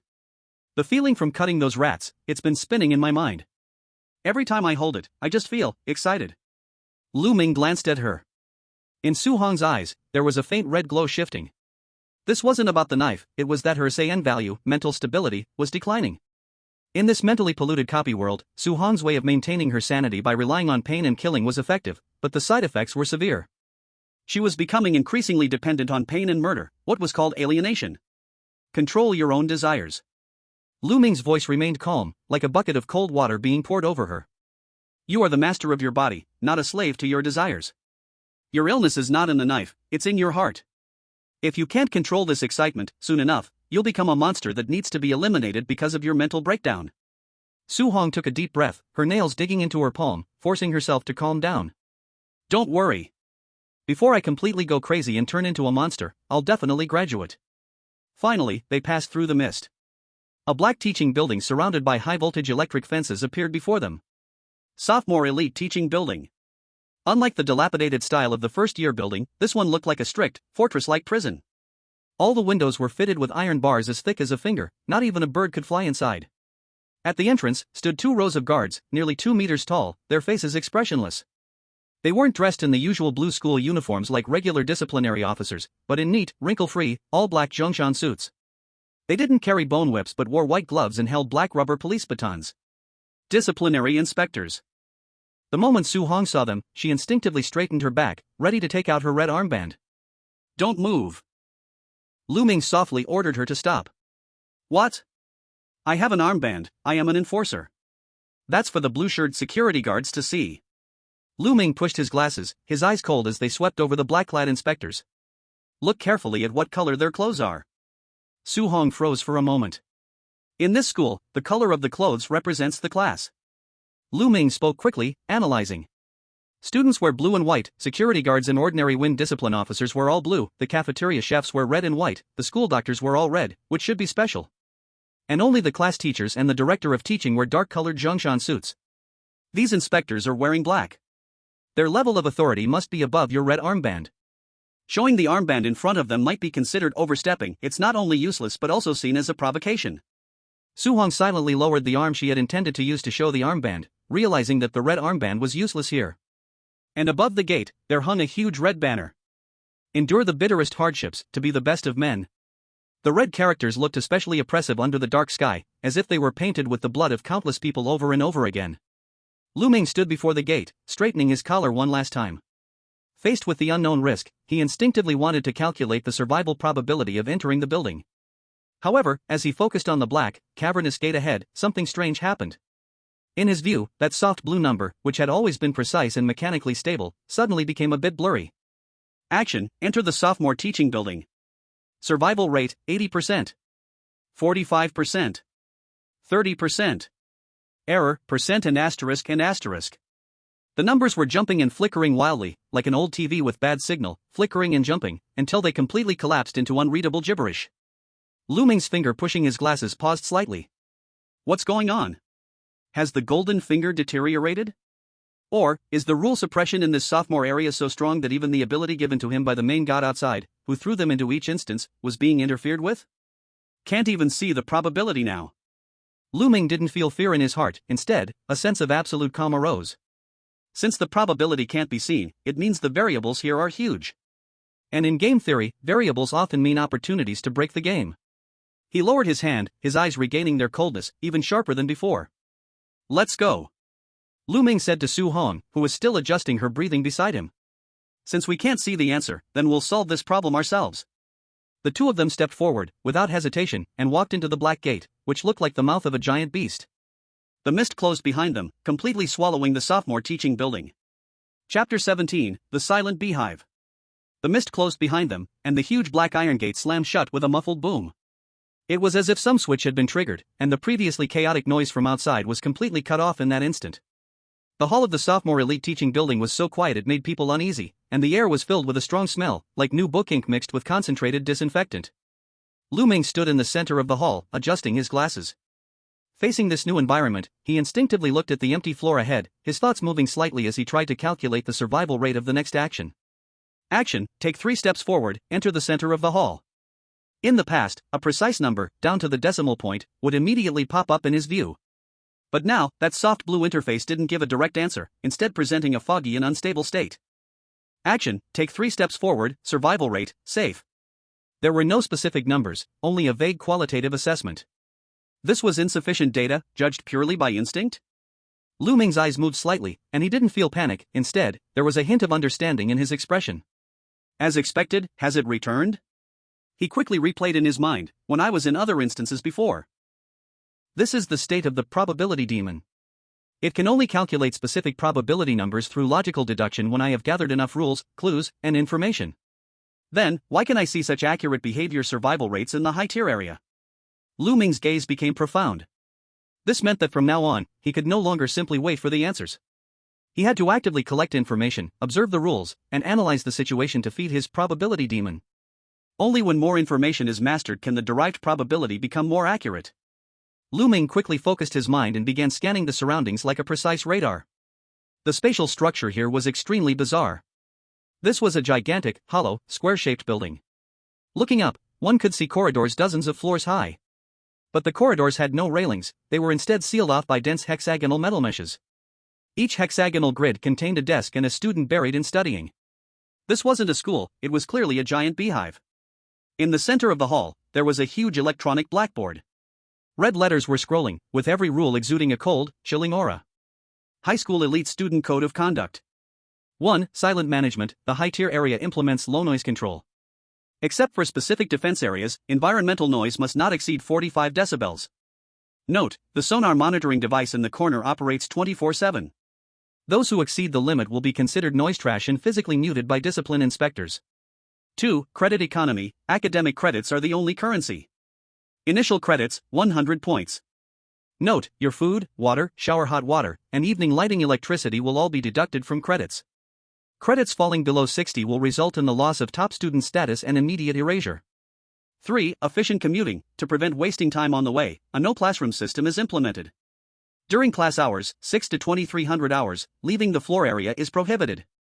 For a visual etiquette, it is strictly forbidden to make eye contact with fuzzy-faced students for more than 3 seconds. They are losing their presence because of poor grades. Staring at them will lead to infection. Lu Ming quickly scanned and memorized. 45 decibels. This meant no shouting or yelling, only quiet plotting could be done. Credits. This was the sword of Damocles hanging over their heads. Food, clothing, housing, and transportation all had to be paid for with credits. This meant that if one didn't study hard to earn credits, simply living would drain all the points. Beside him, Su Hong had clearly also seen the rules. She furrowed her brows and opened her mouth, as if she wanted to say something. Lu Ming immediately raised his index finger to his lips, signaling Shu, then pointed to the corner of the hall. There, a device resembling a traffic light hung, with a number displayed showing the current environmental noise, 35 dB. Su Hong's eyes sharpened, and she forcefully swallowed the complaint that was about to slip from her mouth, changing it to a whisper. What kind of broken place is this? Even drinking water costs money. Just then. Tap, tap, tap. Heavy footsteps came from the shadow of the stairs. 2 giants, each nearly 2.5 meters tall, appeared. They wore crisp black Zhongshan suits, white gloves, and black masks, holding black metal rods specially used for executions. Discipline inspectors. The 2 inspectors approached the newly arrived high school freshmen. One of the inspectors coldly scanned the group. His gaze didn't linger on anyone, but rather gave the impression of looking at a group of fat sheep ready for slaughter. He extended his gloved hand, pointed to the nearby turnstile, and then opened his palm, rubbing his fingers together. The meaning was clear: toll fee. Newcomers, do you understand the rules? The inspector's voice came through some amplification device, controlled to around 40 decibels, cold and hoarse. If you want to be assigned a room with good lighting and peace, you must show something. Valuable items, special potions, or, if you don't mind, leave a finger or 2. This belongs to the Grey Rule. The rulebook doesn't say anything about paying, but in this dungeon, the administrators themselves are part of the rules. The students were in an uproar. I don't have any tools. A boy said, his voice trembling slightly as it grew louder. Then leave your tongue behind. The inspector swung the metal rod in his hand sharply. Put. Blood mist sprayed from the boy's mouth, and half his tongue flew out. His scream was cut off halfway as the monitor's number suddenly jumped to 60 dB, but before the alarm could go off, another inspector grabbed the boy's throat, physically muting him. Noise exceeds limit, deducting 10 initial credits, the inspector said coldly, casually kicking the boy, who was writhing in pain, back into the line. Next. The whole place fell into dead silence. This bloody warning immediately shattered everyone's psychological defenses. The remaining students started nervously searching their bodies. Some pulled out small tools they had gotten in their first year, while others even wondered if they really should cut their fingers. Su Hong's gaze turned completely cold. Her right hand silently pressed against her left ribcage, where she had secretly hidden the surgical knife she had taken from the infirmary. Although she didn't speak, Lu Ming could feel the murderous intent within her, almost about to explode. Lu Ming calmly moved a half-step to the side, using his body to block Su Hong's line of sight and her actions, while placing a hand firmly on her shoulder and giving it a tight squeeze. Don't do something foolish. Give it? Impossible. The surgical knife was Su Hong's core weapon. Giving it away would be like cutting off one's own arm. Fight? Although his golden finger was vague, the large red light it showed when facing these two black-clad inspectors already proved that the survival rate of fighting back was almost zero. It must be a smart strategy. Lu Ming's brain was operating at high speed, collecting all the information in front of him, time, rules, the behavior patterns of the inspectors. Suddenly, when his gaze swept across the schedule on the wall, that familiar, almost electric feeling of precision surged into his mind. The blurry interface in his view instantly cleared up the moment he looked at the schedule, and a precise number popped up. Action, use time rules to counter logically, survival rate, 99%. A slight smile appeared on Lu Ming's face as he pushed up his glasses, and a cold gleam flashed across the lens. He pulled out the error notebook and a pen from his pocket, quickly writing a few lines on the paper. Then, under the shocked gaze of everyone, he walked up to the inspector. The inspector looked down from above at the skinny, bespectacled boy and extended his hand. Give it to me. Lu Ming didn't hand over the tool, but instead raised the notebook in front of the inspector's eyes. On the paper were written, Officer, it is now 6:05. According to the schedule, this is immersive study time, and no non-study activities are allowed. According to Article 2 of the Code of Conduct, credits are reset to 0 and erased. If we miss the opportunity to earn points in the morning due to your interference, causing a death due to insufficient starting credits, who will the principal hold responsible for this serious loss of top student resources? This was pure logical blackmail. Lu Ming was gambling. He was betting that in this anything for points dungeon, the priority of student resources outweighed the personal greed of the inspectors. These students had just entered. If they were delayed in earning survival points due to being blackmailed, causing large-scale deaths, it would definitely be a serious teaching accident. The black-clad inspector stared intensely at the words on the notebook, his eyes behind the mask becoming unusually eerie. He tightened and then loosened his grip on the metal rod in his hand, making a faint creak sound. If it were one of those brainless butchers from first year, they might have attacked immediately. But this inspector obviously had higher intelligence and feared the principal's rules more. The air froze for 3 seconds. Poof. The inspector let out a low, disdainful snort. He no longer insisted on demanding a bribe, but instead stepped aside, pointing his stick at the beehive inside. Go in. Don't let me catch anything on you. Pass. Lu Ming put away his notebook with an expressionless face, just like a bookworm who only cared about studying, leading Su Hong through the checkpoint without even glancing aside. Other students, seeing this, though they didn't dare to confront the supervisor like Lu Ming, took the opportunity when the supervisor stepped aside to quickly slip through with their heads down. After passing through the hall, they finally entered the interior of the beehive. The corridor was narrow and long, with grids covering the walls on both sides. It was morning study time. Lu Ming saw that inside those grids, students with pale faces were curled up inside. They were frantically reciting texts at an extremely fast but weak volume, kept within 45 decibels. The sound gathered together, resembling countless flies buzzing. Buzz, buzz. And above each grid, there was a small electronic screen displaying the credit balance inside. Grade 10, 7, Class Jiao San, 62 points, in danger. Grade 10, 7, Class Jin Wu, 85 points, safe. There was no life here, only survival. At this moment, a teacher in a dark gray Zhongshan suit, holding a roll call book, appeared like a ghost in front of them. First-year students? The teacher's voice was flat, with no rise or fall. Follow me. I'll assign your rooms. He led them to an empty corridor. Lu Ming, room 1701. Su Hong, room 1702. These were two adjacent cells at the end of the corridor, right next to the toilet, in a very bad location. Remember. Before leaving, the teacher left one final remark. Whenever someone's credits hit 0 and they are erased, their remaining credits can be inherited. With that, the teacher's figure disappeared into the shadows. Lu Ming and Su Hong exchanged a glance. The meaning of this sentence was clear: here, your classmates are not only competitors, but walking credit packages. This was the true horror of the Second High District. It lured people to devour each other. Chapter 18, Expensive Survival. Click. With a crisp sound, like the locking of a prison door, the metal door of room 1701 automatically locked behind Lu Ming. Narrow. That was Lu Ming's first impression. This so-called room was less than 2 square meters, with just enough height for an adult to sit up straight. A metal desk embedded in the wall occupied most of the space, with a thin blanket laid underneath. It was the bed. Above the door was a palm-sized explosion-proof glass observation window. Through it, he could barely see the densely packed grids on the opposite side of the corridor. Lu Ming reached into his pocket and pulled out the black magnetic card the teacher had given him earlier. This is the credit card. Lu Ming inserted the card into the slot on the desk.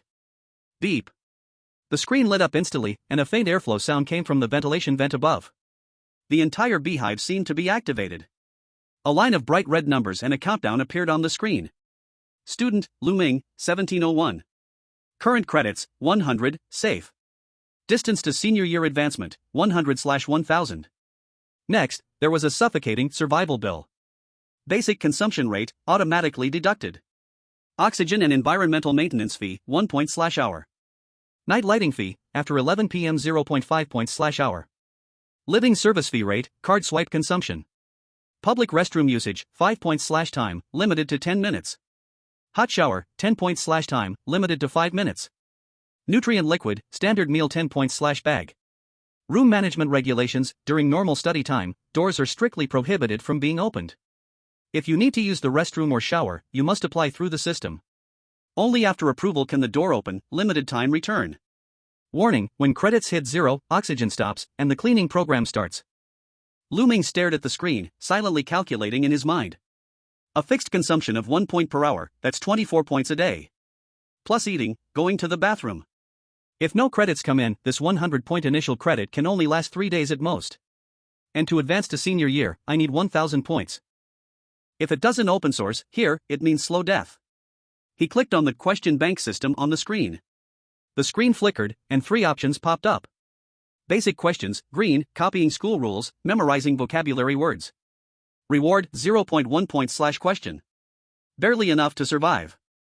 Advanced questions, yellow, complex mathematical logic, bizarre creature encyclopedia analysis. Reward, 1 point/question. Moderate cost effectiveness, but requires a lot of time for calculations. High-risk questions, red, marked with a crimson skull. Reward, 10 points/question. Note: the content involves deep logic, wrong answers will deduct 20 points. Lu Ming didn't hesitate and directly clicked on red high-risk question. In this cannibalistic place, following the rules means a dead end, but he trusted his mind. The screen flashed, and a question popped up. The background was no longer white but a dark red, sticky like blood. Question: if the homeroom teacher feels extremely hungry during class, and you happen to be sitting in the first row. To honor the teacher-student tradition while ensuring the class can continue, as an excellent student, what is the optimal solution? A. Raise your hand and suggest the teacher go to the cafeteria for a meal. B. Take out the bread you've hidden and share it with the teacher. C. Silently cut off your left arm, plate it, and respectfully present it to the teacher, enduring the pain while remaining quiet. D. Scold the teacher for thinking of wanting food in class, violating the rules. Lu Ming stared at the question. This question tested logic, or rather, the twisted monster logic of this scenario.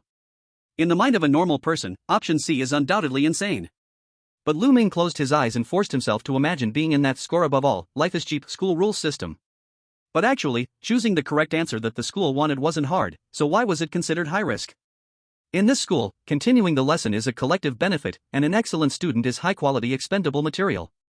The teacher's hunger is force majeure. Choosing A or B would require the teacher to stop the lesson and go eat, interrupting the teaching rhythm, which is selfish. Choosing D is suicide. Only C solves the teacher's hunger, doesn't interrupt the class, silently cutting off, and also shows the value of an excellent student. This logic is disgusting, but in this bizarre world, it is the only truth. Lu Ming opened his eyes, and his finger clicked on C without hesitation. Correct answer. Credits plus 10. A line of green text popped up on the screen. But at the same time, Lu Ming felt a sharp, needle-like pain deep in his brain. The words in that question seemed to come alive, screaming in his mind, cut it off, and it won't hurt, for the collective. Lu Ming took a deep breath, forcing himself to suppress the mad thought. So this is what a high-risk question feels like, powerful mental pollution. He looked at his credits rising to 109, his eyes serious. Doing too many of these questions would slowly change a person's thinking. One day, when he truly believes cutting off a hand for the teacher to eat is right, he would have completely lost his mind. He didn't know how many students had done these questions when their credits weren't enough to survive and ended up being assimilated into monsters. I can't rely on this. Lu Ming quickly made a decision. Mental resistance and health are equally important. I can't waste them here. At that moment, boom! A loud noise shattered the silence of the hallway. The sound came from room 1705, diagonally across the hallway. Lu Ming immediately pressed his face to the observation window on the door. He saw the door of room 1705 being violently slammed by someone inside, and a boy's desperate scream faintly came through. I'm not doing this anymore. What kind of question is this? Why do I have to eat children? I'm not a monster. Let me out. Warning. Student in room 1705 has lost control of emotions, producing high decibel noise. Judgment, defective. A cold electronic voice echoed in the hallway. Then, a horrible mechanical noise followed. Lu Ming saw the ceiling in the hallway crack open. A huge, rusted mechanical arm stretched down. He violently tore open the door of cabin 1705. Before the boy could run out, a mechanical arm grabbed his head. Crack! It was like crushing a watermelon. The body hung limply, as the mechanical arm held its head and prepared to drag it toward the ceiling's recycling slot. In that split second, Lu Ming saw the door of cabin 1702 next door suddenly open. A figure darted out like a ghost. It was Su Hong. She had clearly applied for permission to go out in advance, and might have even kept her hand on the door handle, calculating the timing through the observation window. Although there were patrolling black-clad inspectors at both ends of the corridor, at this moment, the enormous mechanical arm had just lowered, its massive metal body perfectly blocking the inspector's line of sight, creating a brief visual blind spot lasting only a few seconds.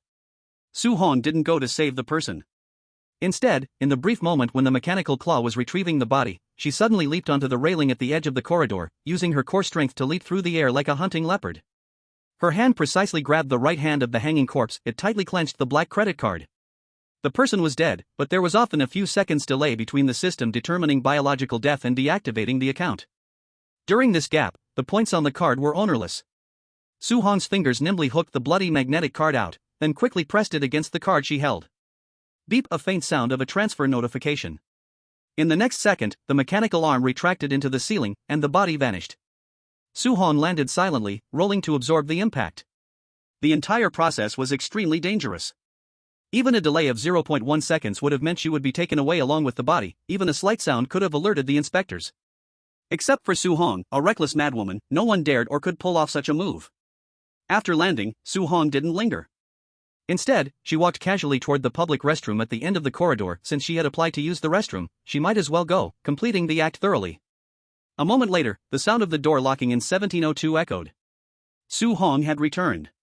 Thud, thud, thud.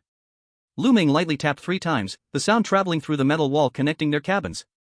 At the vent in the corner, he had already noticed that the 2 cabins shared a ventilation shaft, the only place where sound could travel. By chance, Su Hong was right next door to him. Sure enough, an almost inaudible whisper drifted through the ventilation shaft. The person who just died had 85 points. Robbing points is much faster than solving problems. Lu Ming listened to the voice from the vent, his eyes slightly cold. Opportunities like this are rare. And if you had been half a second slower just now, you would have become part of that corpse, Lu Ming whispered as a warning. Seeking wealth through danger is better than being trapped to die here, she replied. Lu Ming was silent for a moment. Indeed, relying on doing problems was a dead end. Relying on robbery was gambling with life. Su Hong. Lu Ming's voice became serious. Look at the 85 points you just grabbed. In this school, the points of the dead can be inherited. This means, as long as your credits are insufficient, your classmates around you might try to kill us to inherit our legacy.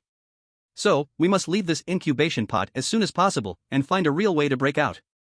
Lu Ming looked at the 109 points in his account. These points had to be used wisely. His fingers slid across the screen, opening the always collapsed, value-added services menu. On the screen appeared a tempting advertisement. The picture showed a group of researchers in white coats, sitting in a bright laboratory, their faces wearing content and happy smiles. Behind them were piles of books in golden light. Academic advancement, apply to visit the new library, independent building on the north side of campus, price, 20 points/hour. Below the advertisement, there was another smaller line, but enough to drive all the students crazy. Tired of being just a student who can only study? In the library, if you can pass the advanced knowledge assessment and obtain a certain expert certification, you will have the chance to apply for a position at the school and gain roles like a respected researcher, teacher, or discipline inspector. Job benefits: you will have an independent residence and gain the daily sweet dream privilege granted by the principal. In your dreams, you will have everything you desire. Lu Ming stared at the words stay at school and sweet dreams, and suddenly understood. So that's how it is. Although the school's administrators had escaped the fate of lowly consumables, to maintain that so-called sweet dream, they had to follow the rules, fulfill their duties, and exchange them for resources. The sweet dream is the drug that keeps the instant stable, and the library is the only way up. Lu Ming pushed up his glasses, a glint of light flashing in his eyes. This was not just a way out of the hive, but also a perfect, legal excuse. He whispered to the vent. Su Hong, go apply for academic advancement.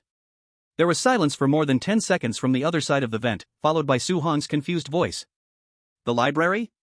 Do you also want to take the teacher qualification exam and become a school staff member? Lu Ming looked at the expensive purchase button on the screen, a smile curling at the corner of his mouth. Taking the teacher qualification exam is just a reason for the system to see. The library, located apart from the teaching building, most likely held the deepest secrets of this school. What we are looking for is a strange person wearing a cat-shaped pendant. The look in that boy's eyes, that kind of desolate, lifeless stare, was definitely not something an ordinary NPC should have. Most likely, he was also a player. Chapter 19, The Tomb Keeper. The next day. Ding. With a crisp sound, the black elevator dedicated to the teaching building slowly stopped. The elevator door opened, and a biting chill rushed in. This was a 100-meter-long fully enclosed glass bridge, connecting the teaching building to the independent white building on the north side. This white building was the new library they had seen from a distance when entering the higher-level area, a building that looked like a tomb. This is the VIP passage bought with 20 credits per hour? Su Hong looked around, her tone tinged with sarcasm. The temperature here was extremely low, at least 5 degrees colder than the hive. The air was filled with that familiar, nauseatingly strong disinfectant smell, mixed with a faint scent of incense. Let's go. Lu Ming pushed up his glasses, not saying much, and led the way across the glass bridge. Beneath their feet was a bottomless fog, and ahead, the silent white building loomed. The faint blue text in their vision still showed the unclear determination state, displaying a harmless, survival rate, safe. They crossed the bridge and arrived at a huge, handleless white door. Lu Ming scanned his credit card. Click. The door slowly slid open. The sight that greeted them made both of them pause, their breath caught. This was not a library at all. The massive dome ceiling was dozens of meters high, made of transparent glass, and the pale white light poured down unabashedly, illuminating the entire hall, making it as bright as an operating table. There were no ordinary wooden bookshelves in the hall. Instead, there were rows of 10-meter-high black metal cabinets reaching the ceiling. They were neatly arranged, each cabinet filled with countless small drawers, packed densely, looking almost like the cold storage compartments used to store bodies in a morgue. On the surface of each drawer, a white label was stuck. Lu Ming walked up to the nearest row of cabinets and saw the writing on them. Grade 2, 4, Class Li Ming Memory Archive, damaged. Grade 2, 9, Class Jiao Lei Rational Slice, recycling. Lu Ming only felt a cold chill rushing up from his feet to the top of his head. What was stored here was not books at all. People were the books being read here. The so-called knowledge, the so-called academic advancement, was actually about studying those students who had already been swallowed by the school, analyzing their memories, their reason, and their souls, extracting some sort of nourishment or rules from their failures. This school really doesn't waste anything, Su Hong said, looking at the labels, her face a bit pale. Even their brains are being drained dry. Don't touch those cabinets. Lu Ming warned in a low voice, if these are high-concentration mental samples, touching them casually might drive you insane. His gaze passed over the rows of eerie metal cabinets and looked toward the deepest part of the hall. There, a black high platform stood alone under the pale light. On the platform sat a person. It was the same boy they had seen downstairs earlier. He wore the same faded school uniform, with his left pant leg hanging uselessly in the air. He wasn't reading, nor was he doing any work a librarian should do. He just sat there quietly, rubbing a broken cat-shaped pendant in his hand, his eyes hollow as he stared into the void. That dead, silent aura made him look less like a living person and more like the gravekeeper of this vast tomb. Is this the strange person you're looking for? Su Hong lowered her voice. He looks like an autistic patient. Let's go over and take a look. Lu Ming led Su Hong, walking through the rows of metal cabinets toward the platform. The boy didn't seem to notice their arrival and continued staring into space. Hello. Lu Ming spoke calmly, we are second-year students applying for the position assessment. This was a deceptive excuse for the school, as their current identities were academic advancement students. The boy finally moved.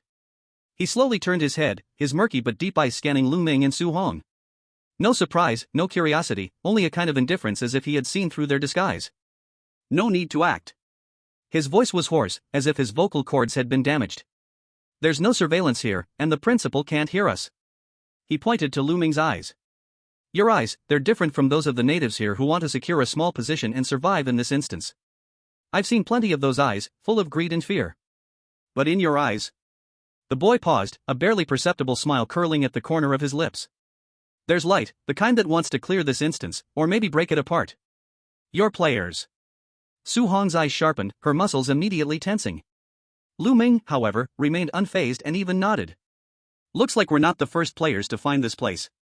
Of course not. He sighed, patting the metal cabinets behind him.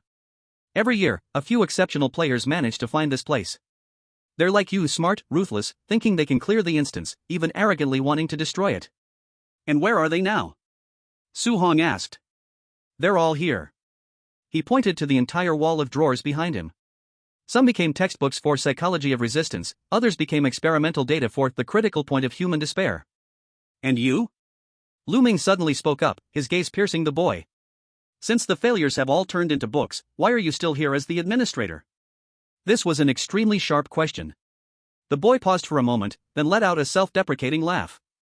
He touched the empty left leg of his pants, a complex emotion flashing in his eyes, not fear, but more like a heavy, life and death promise. Because someone died for me. The boy's voice grew low, clearly not wanting to say more. He changed the topic. I believe you all think you're the ones who can break the deadlock, so prove your abilities first. Help me fetch something and come back to find me. As he spoke, he threw a document down from the high platform. It was a photocopy, with a floor plan of the administration building printed on it. Lu Ming caught the document.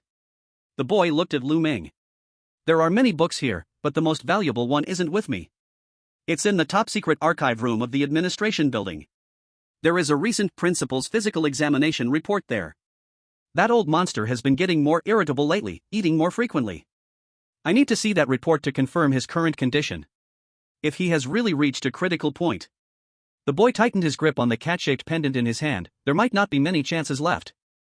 Lu Ming looked at the map in his hand, then glanced at him. Why should we help you? Because you don't have a choice. There is no one else here who can help the players. The boy pointed at the electronic clock next to the library door. You only bought an hour-long ticket. According to the rules, once the time is up, if there's no new reason, you'll have to return to the hive to do the tasks. But if you help me get that report... The boy paused. I can use the administrator's privileges to give each of you a high-level borrowing card. I don't have many left, but it will let you legally move freely at night. Lu Ming's heart skipped a beat. Nighttime freedom of movement. In this heavily restricted area too, it was priceless. He flipped through the library's borrowing rules and, sure enough, on the back cover, he saw a tiny line of text that was almost impossible to notice unless you looked carefully. Nighttime academic research clause, students holding a high-level borrowing card or administrator's special pass can leave the hive from 11 p.m. to 4 a.m. to conduct field research in specific teaching areas. Note, nighttime research is dangerous. Always carry a candle and never look back. Lu Ming closed the rulebook and raised his head, adjusting his glasses. After I get the report, I want to share the information inside. Also, you have to tell me everything you know. The boy, hearing this, gave Lu Ming a deep look. If you survive and bring back the report, I'll tell you. The boy turned and rummaged through a drawer beside him, pulling out two things and throwing them onto the edge of the high platform. The first was two yellowed parchment scrolls, stamped with the red seal of the library administrator, labeled Temporary Night Pass, Single Use.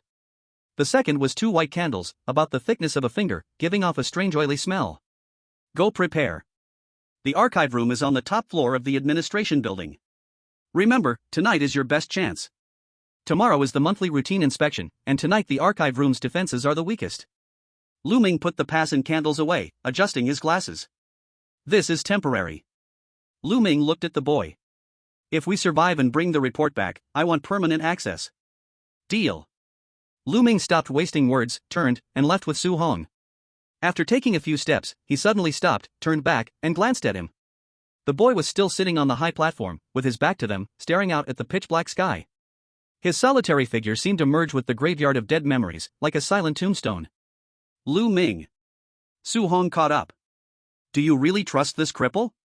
This candle smells like burnt human flesh. Have trust. Lu Ming looked at the map in his hand, his gaze deep. To break the deadlock in this tightly controlled prison, we must get information from this administrator. And that physical examination report is the first hurdle we need to pass. Chapter 20, Candlelight Night Walk. Late at night, 11 p.m. Click. A soft unlocking sound echoed in the dead silence of the hive corridor. It sounded like a bone being broken. The doors of cabin 1701 and cabin 1702 popped open at the same time. Lu Ming pushed the door open and stepped out. The lights in the corridor had all gone out, with only a few sonar monitors in the corner emitting a faint red glow, like a group of spying eyes. The air was even colder than during the day, and mixed with the smell of disinfectant was an indescribable stench of decay. Su Hong also came out. A scalpel was still hidden in her left ribcage, and she tightly held onto a yellowed white candle and a temporary night pass. On time. Lu Ming said no more, pulling out a cheap plastic lighter from his pocket, an item he found while searching dorm 404 in his first year of high school, something he had kept hidden all along. Click. The flame leapt up, igniting the candle in his hand. Sizzle. The candle wick burned, emitting not a warm yellow light, but a dim and ghostly green flame. With the burning, a strong, acrid smell of greasy char quickly filled the air, and Su Hong instinctively covered her nose, showing a look of disgust. But Lu Ming took a deep breath and calmly analyzed the stench. The smell of burning fat, mixed with the old scent of formaldehyde, this is the smell of corpse oil. He pushed up his glasses and looked at the flickering green fire. In the eyes of those things, the smell of the living is fresh meat. But the stench given off by this candle can mask the scent of the living on us, allowing us to disguise ourselves as two walking corpses. So that's it. Su Hong, holding back her nausea, also lit her candle. As long as the fire doesn't go out, we're safe? Relatively safe. Lu Ming's expression was serious. Remember one more rule, absolutely no looking back. Let's go. The two of them, guided by the weak candlelight, quietly moved like wandering souls towards the exit at the end of the corridor. Leaving the teaching building where the hive was located, they needed to cross an open campus plaza to reach the administrative building. This was the most dangerous part of the entire journey. Without the cover of buildings, surrounding them was a vast expanse of thick fog and the dark night sky.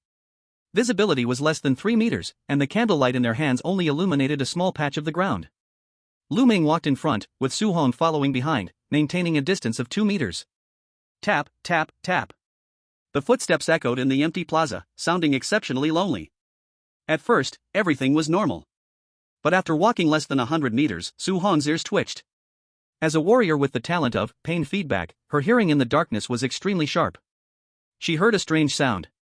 Tap, tap, tap, tap. It was the sound of footsteps. Every time she and Lu Ming took a step, it seemed as though a footstep followed closely behind them. But that sound was always half a beat slower, as if something was attached to her back, mimicking her walk. Moreover, the sound was getting closer. Su Hong could even feel a cold chill gently blowing against the back of her neck, raising goosebumps on her skin. Lu Ming Su Hong lowered her voice, pressing her hand on the knife handle at her ribcage. There's something behind us. It's very close to me. Don't worry about it, keep walking. Lu Ming's voice came coldly from the front, without any fluctuation. He had heard it too. But when he looked into the empty space ahead, the pale blue numbers in his vision showed two completely different probabilities. Action, look back to confirm what's behind. Survival rate, extremely low. Action, ignore the sound and keep moving at a constant speed. Survival rate, high. That should be something like a quantum ghost. Lu Ming explained in a low voice, speaking quickly. Its footsteps right now mimic ours, which means it doesn't have a physical form yet. Generally, in the world of urban legends, such things follow the observation collapse theory. As long as you don't look back to observe it, it exists in a state of existence and non-existence simultaneously, unable to physically interfere with you. The moment you turn back, your gaze will give it form, and it can kill you. Su Hong gritted her teeth, forcing herself to resist the urge to turn around and strike her opponent down, compelling herself to focus on Lu Ming's back. Just then, a familiar voice suddenly echoed in her ear, extremely close, as if that mouth was right pressed against her ear. Su Hong, don't go, there's a dead end ahead. The voice was cold, rational. It was Lu Ming's voice. Su Hong's whole body stiffened. Lu Ming in front was still walking, but the Lu Ming behind her was speaking. Su Hong, my candle went out, turn back and save me, the one in front is fake. The voice became urgent, pained, with a hint of deathly breath.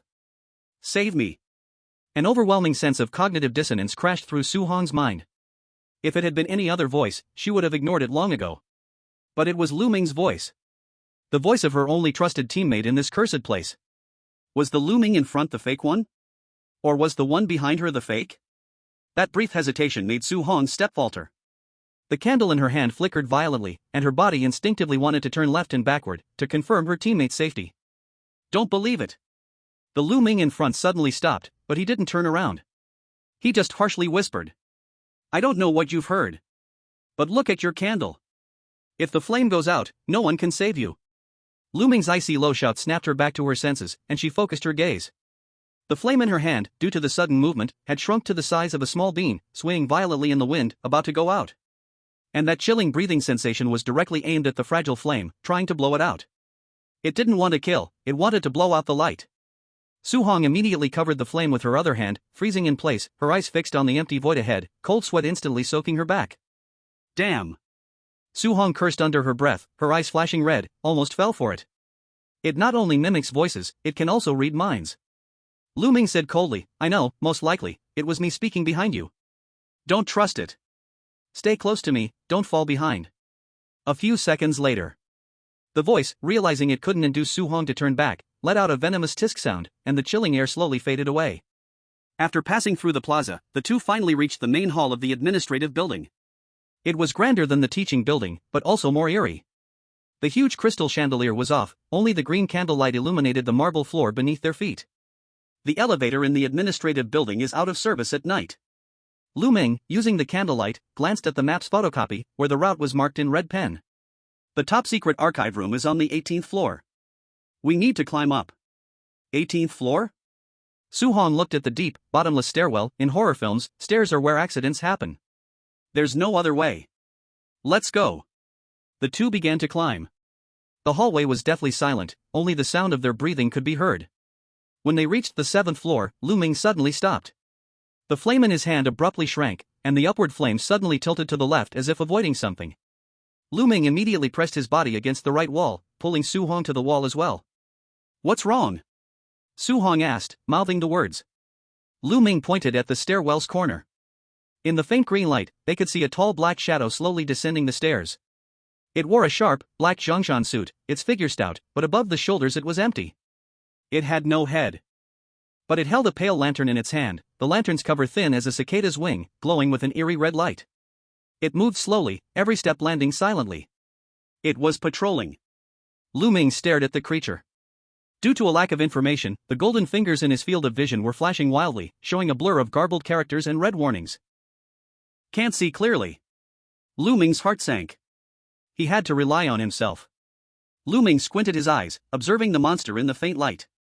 1. No head, probably no vision, unable to lock onto targets with eyes. 2. Extremely light footsteps, strong body control, or highly sensitive to vibrations. 3. Movements at the neck, though headless, the neck stump kept twitching slightly, as if breathing or sniffing. 4. Lantern in hand, holding a lantern in the pitch-black corridor, it might need light or some kind of signal. Lu Ming's brain raced, piecing together these fragmented details. Acute hearing, acute sense of smell, no vision. The white candle is made of corpse oil, masking the scent. So, as long as we don't make a sound, stay still, and use the corpse oil scent to disguise, we should be able to pass. As Lu Ming's logical chain closed, the blurry scrambled data in his vision suddenly became clearer, revealing a fluctuating but relatively clear number. Behavior: hold breath, raise the corpse oil candle, remain still. Survival rate: 85%, fluctuating. Lu Ming wrote 2 words on Su Hong's palm: don't move. The two of them pressed against the corner like statues, holding the corpse oil candles close to their chests. The headless monster slowly descended. When it passed the platform where Lu Ming and Su Hong were, it stopped. Its empty neck twisted slightly, as if sniffing something in the air.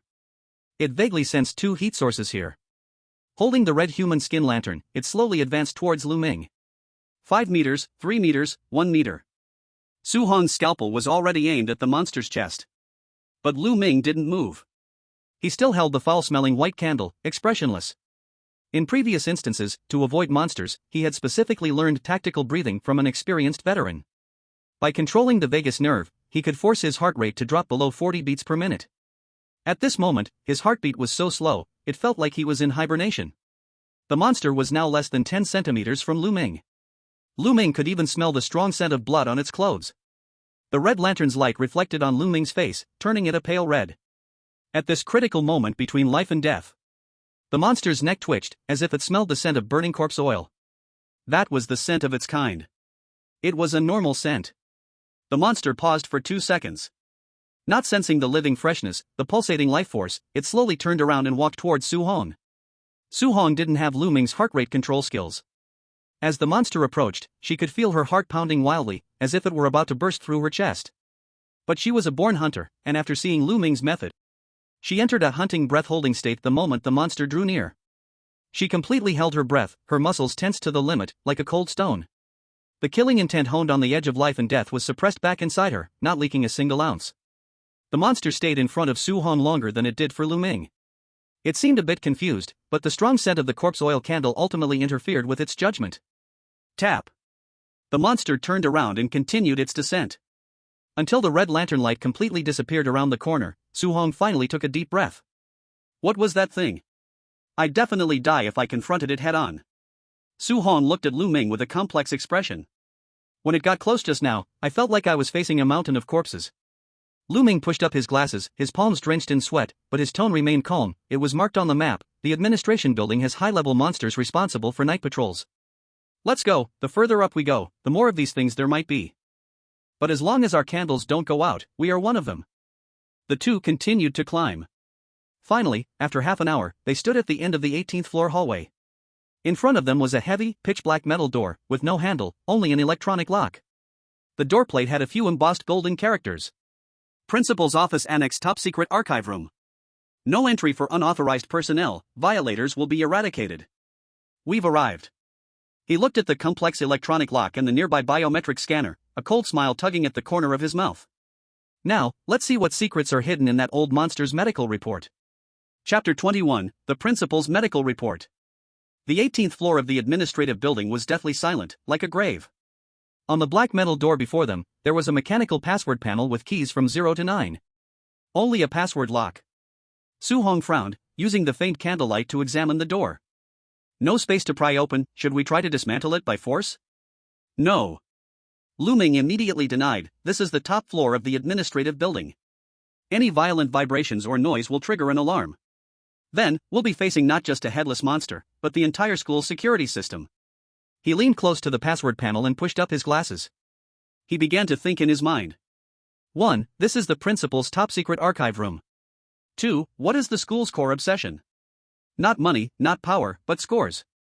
3. In this school, what number represents the ultimate perfection? Lu Ming extended his hand, hovering above the keypad. This stupid password. He silently repeated a number in his mind, 100. The moment that thought crossed his mind, the pale blue text that had previously been blurry in his vision suddenly became shockingly clear, as though the all-knowing state of a higher level had suddenly returned. Action, enter 100, survival rate, 100%. Lu Ming's hand paused slightly, a flicker of surprise crossing his eyes. Since entering the second year, the golden finger had often been in a blurred state due to a lack of information, only able to give vague judgments after gathering a lot of information. But just now, he hadn't gathered any concrete password clues, just a guess, and yet the golden finger had directly given a 100% confirmation. No time to think about it. Lu Ming suppressed his doubts and slowly pressed the 3 numbers on the keypad. 100. Perfect score. This is the only pass for this school, and also the principal's pathological obsession with top students, engraved in his bones. Click. The indicator light on the password panel instantly turned green. With the sound of the hydraulic rod releasing, the heavy metal door slowly slid open, revealing a pitch-black, bottomless darkness inside. It's open? Su Hong was a little surprised. What's the password? 100. Lu Ming didn't explain further, holding the corpse oil candle and walking inside. Let's go, hurry. The candle's almost halfway burned out. Inside the archive room was even colder than outside, like a huge ice cellar. Rows of black iron racks stretched all the way to the ceiling, with various colored folders densely packed on them. The air was filled with the smell of old paper, mixed with a faint fishy odor. Lu Ming held the candle, swiftly moving between the racks. By candlelight, he saw the classification labels on the side of the racks, sending a chill down his spine. Edible, preliminary processed ingredients, grade 1. Medicinal, rational extracts, grade 2. Supplementary, perfect soul, grade 3. Lu Ming didn't stop at these racks. Following the guide of the simple map, he headed straight to the deepest part of the archive room. There was a huge black office desk there, empty except for a thick, dark red leather, looking like human skin, folder placed at the very center. The cover had 4 embossed golden characters, medical report. Found it. Lu Ming walked up, and the moment his finger touched the folder, he felt a slippery, cold sensation, as if touching a piece of dead flesh. He didn't hurry to take it. But he turned to the first page. One look, and even Lu Ming, whose mental fortitude was extremely strong, couldn't help but feel his pupils violently contract. This report didn't have the usual data like blood pressure or blood sugar, but only a shocking eating progress chart. Test subject, principal. Current status, extremely hungry. Life level, pseudo-god. Breakthrough progress, 99.9%, still need to devour the top student's soul. Remarks, the excellent graduate screening release contract with the main god space has significantly weakened. It is recommended not to release any students and instead turn them all into ascension nourishment. Scheduled eating time, 100-day pledge ceremony. Main god space. Contract. Lu Ming's gaze locked onto these words, and a storm of emotions surged within him. So this was the truth of this instance. As one of the countless small world instances selected by the main god space, the principal was originally just a small world administrator who signed a contract, responsible for screening and sending out the most outstanding players each year. But by devouring the souls of those failed players, he gradually developed the consciousness of ascension, wanting to transform the souls in the small world through the school into his own food, to break free from the shackles of the small world and enter the real big world. And now, for some unknown reason, the contract he had with the main god space had greatly weakened, meaning he no longer had to abide by the contract. So even if we get an excellent graduate certificate now, we can't leave. Lu Ming closed the folder, a cold curve forming at the corner of his mouth. This old monster has completely torn up the agreement. He wants to devour everyone and treat us as his last meal before ascension. Su Hong leaned over to take a glance. Although she didn't fully understand the parts about ascension, she understood the meaning of no further releases. So, as long as he doesn't die, none of us can leave? Su Hong sneered, the surgical knife in her hand making a sharp sound. Let's see if his teeth are strong enough. The item is in hand, retreat. Lu Ming grabbed the physical exam report, preparing to tuck it into his chest. Just as the folder was about to leave the table. Click. A faint, spring-like sound came from beneath the desk. Lu Ming's face changed instantly, gravitational sensor. The next second. Woo! A sharp, ear-piercing alarm sounded throughout the archive room, and the red warning lights at the four corners of the room spun wildly, casting the entire space in a blood-red glow. Warning, unauthorized item movement detected. Anti-theft mechanism activated. Whoosh! A cold wind suddenly swept through the archive room.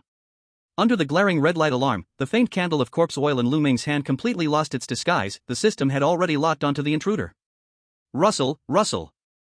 That was the sound of paper scraping fiercely. The folders on the surrounding iron racks suddenly began to shake violently. Then, countless yellowed exam papers and files flew out from the folders, wildly fluttering and swirling in the air. It was as if they were alive, quickly gathering in the air, forming distorted humanoid monsters made of paper and writing. These monsters had no faces, only a huge mouth formed from red zero scores, emitting a sharp screech.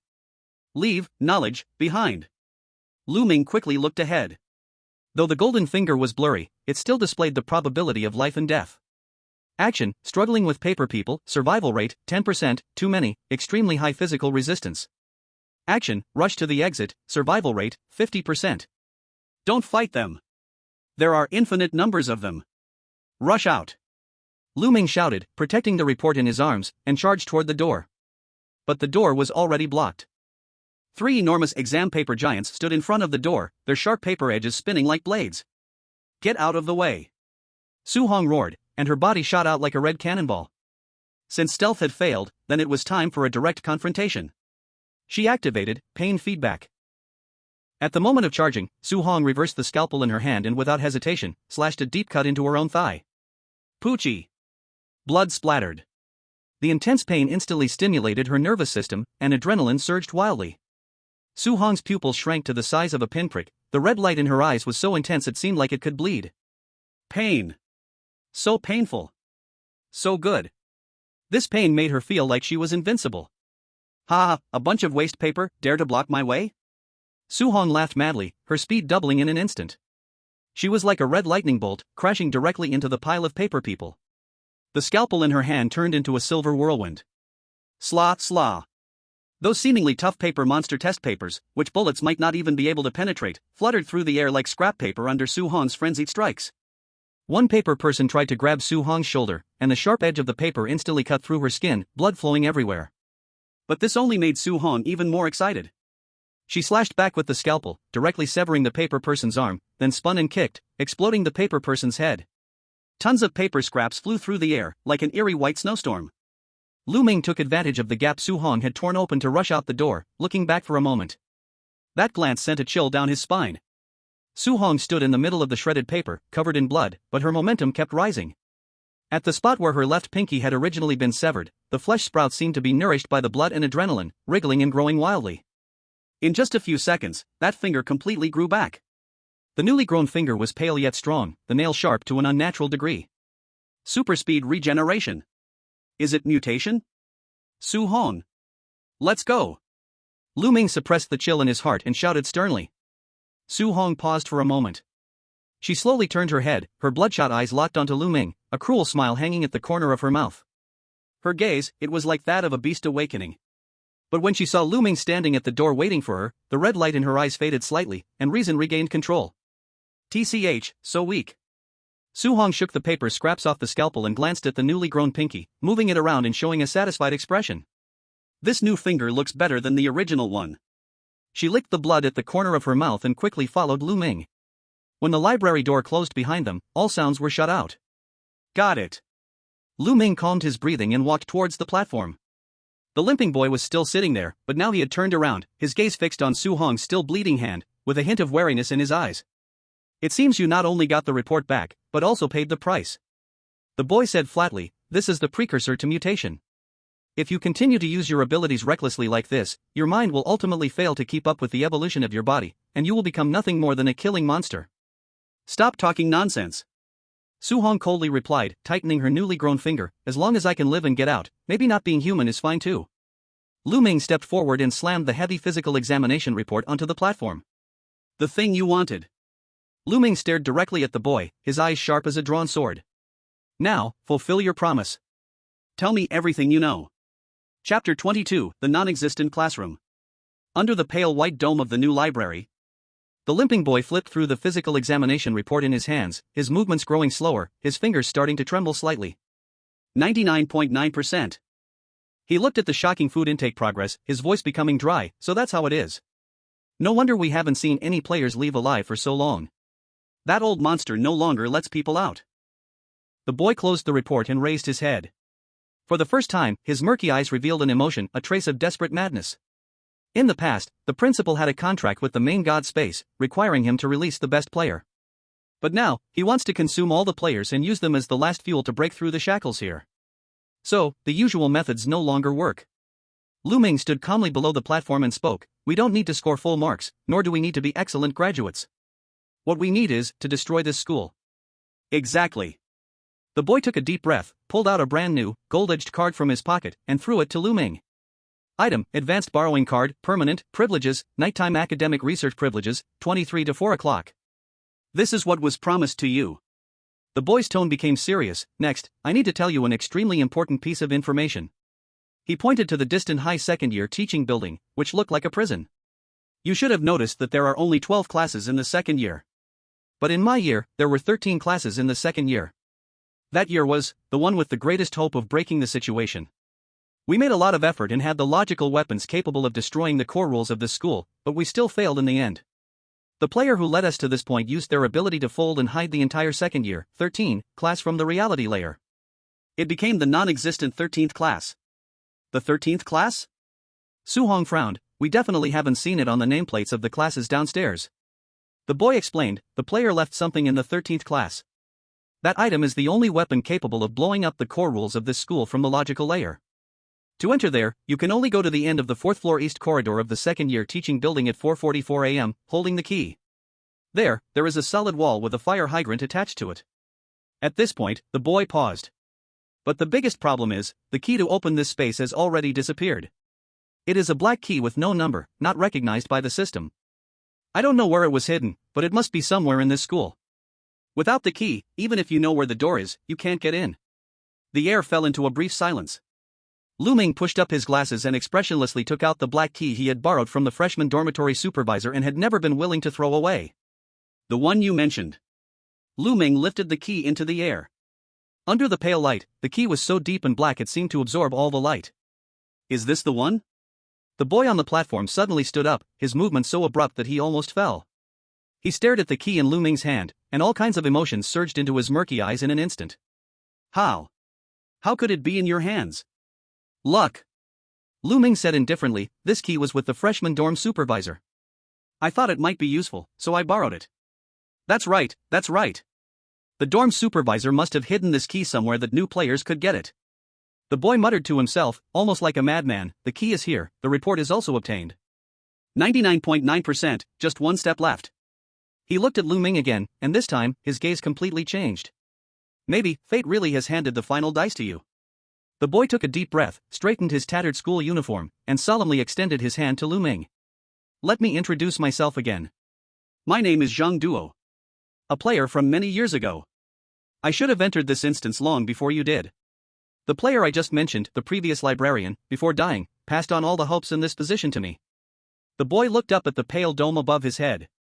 He wanted me to live, to be an administrator who seemed completely harmless, and then wait for a player with a real chance to destroy this instance. Then, I will give him the last chance. Lu Ming quickly caught the key information. The principal doesn't know? That old monster just thinks I'm a disabled useless person, a useful tool, a player integrated into the school. After all, my soul has long been bound to this school. Zhang Duo replied calmly. He then gave a self-deprecating smile, pointing at his broken leg. After we failed that year, I was seriously injured and stayed in this library for a long time. Until recently, I sensed abnormalities in the instance and came out to move around.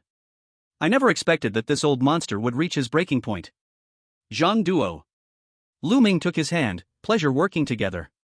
Lu Ming glanced at the electronic clock on the wall. There's less than 2 hours until dawn. We need to go back and rest, then find a chance to grab the weapon you mentioned. Be careful on the way back. Zhang Duo sat back on the platform. I'll wait for you to come back and find me. Don't die, maybe this is the last chance. 3:50 a.m. Second year teaching building, 17th floor corridor. Ding. The elevator door opened, and Lu Ming and Su Hong walked out. At this moment, the beehive was deathly quiet, with only a few sonar monitoring devices in the corner of the walls emitting a faint red glow. With the advanced borrowing card that Zhang Duo gave them, the oppressive feeling of being watched was greatly reduced. Finally back. Su Hong stretched her neck, and her newly grown left pinky finger slightly curled in the air. I'm so hungry after running around all night. Don't relax yet. Lu Ming suddenly stopped, his eyes scanning the dim corridor ahead.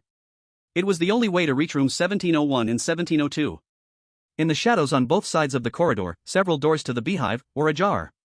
Lu Ming squinted, using the faint candlelight to see clearly the things in the shadows. 4 black shadows were blocking the way. They were 4 students wearing second-year school uniforms. They were so thin that their bones were sticking out, their bodies hunched. The scariest part was their faces. Their features were like they had been erased with an eraser, becoming blurry and indistinct. Where their eyes and mouths should be, only a few dark, deep pits remained, constantly oozing black liquid.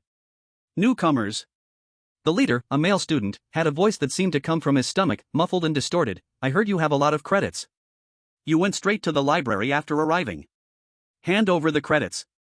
Another female student trembled as she raised a table leg in her hand, her face almost completely flattened. I only have 62 credits left. I'm about to be erased. Give me your credits. Give them to me.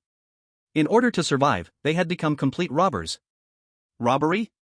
Su Hong looked at these faceless people who couldn't even stand, and instead of being scared, she burst into laughter.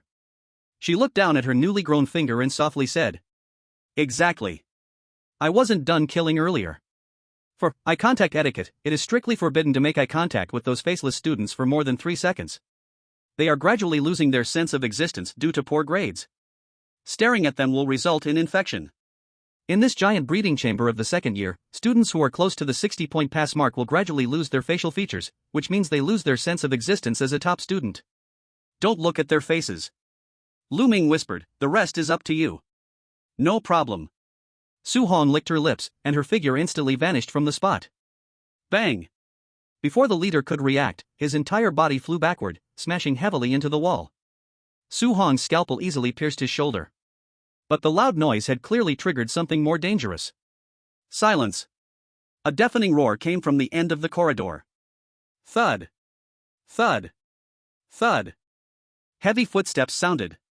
A nearly 2.5-meter-tall black-clad disciplinary inspector, holding a black metal rod, rushed over in large strides. A silver metal nameplate hung from his chest, engraved with the number 079. The noise at night. Fights. Violating the silence regulations. The inspector's voice blasted through the loudspeaker, wipe them all out. That huge metal rod, with a whistling wind, came crashing down without distinction, aiming directly at Su Hong and the faceless students with her. One blow, and an ordinary person would surely turn into minced meat. The faceless students collapsed in fear, lying on the ground. But Su Hong did not retreat. A red light surged in her eyes. Instead of avoiding it, she charged straight at the metal rod. Clang! A deafening sound of metal meeting metal rang out. The scalpel in Su Hong's hand had, incredibly, blocked the heavy metal rod. Although her tiger's mouth split open and blood poured out, her newly grown left pinky finger tightly gripped the surface of the metal rod, making an unbearable screeching sound. Not bad, big monster. Su Hong grinned ferociously, using the burst of strength from the pain feedback to avoid instant collapse under the force. The inspector obviously hadn't expected this new student to block his strike. He froze for a moment, then became even angrier, raising his other hand, ready to crush Su Hong. At that critical moment. Stop. A calm voice cut through the chaos of the battlefield. Lu Ming stood not far away, holding the advanced borrowing certificate that Zhang Duo had given him. Beside the certificate, there was also the principal's health report, but only the principal part of the cover was visible. He pushed up his glasses and looked directly at the furious inspector, his gaze sweeping over the badge on his chest. Inspector number 079, take a good look at what this is. We are executing a special nighttime research mission jointly approved by the library and the principal's office. Lu Ming pointed at the faceless students on the ground. These defective products attempted to assault a privileged researcher and obstruct the principal's important task. You're attacking us now, are you trying to rebel? This statement was logically tight and the hat was firmly placed on them. Especially after seeing the golden-edged borrowing certificate in the file in Lu Ming's arms that vaguely carried the principal's aura, the inspector's raised hand froze instantly. In this strict hierarchical school, rules were above all else. The inspector's eyes behind the mask flickered a few times, as if performing some kind of logical assessment. Finally, he slowly lowered the metal rod. Verification complete. Privilege confirmed. The inspector's voice became mechanical and cold. He turned around and looked at the trembling faceless students on the ground. Nighttime noise, fighting, violating the silence regulations, 20 points deducted. Insufficient credits, judged as defective products. No, please don't. The girl screamed. But the inspector showed no mercy. Bang. A simple blow. Like smashing a few rotten watermelons. The remaining 3 students didn't even have time to scream before the inspector skillfully crushed their skulls. For students who were already struggling on the edge of passing, even showing facial blurring traits, the school's judgment standard was already discarded trash. The inspector dragged the 4 bodies like dead dogs, heading towards the recycling bin at the end of the hallway. The hallway returned to dead silence. Only Su Hong was still slightly panting. She looked at the inspector's retreating back, shook the blood off her hand, her eyes filled with a hint of crazy unfulfilled desire. I really want to kill him. Su Hong muttered softly. You'll have the chance. Lu Ming put away the certificate, glanced at the blood on the ground, then looked at the tightly closed doors around them. Tonight's battle not only solved the problem but also established authority. Go back to the room. Lu Ming swiped open the door to room 1701 and turned to Su Hong. Get some rest. Tomorrow we'll figure out a way to earn enough credits for survival. Only after solving our basic needs can we focus on breaking the deadlock. Chapter 23, Dangerous Reading. 5:30 a.m. Hive, room 1702. In the darkness, Su Hong suddenly opened her eyes. Huff, huff. She breathed heavily, cold sweat soaking her back, sticking to her skin like glue.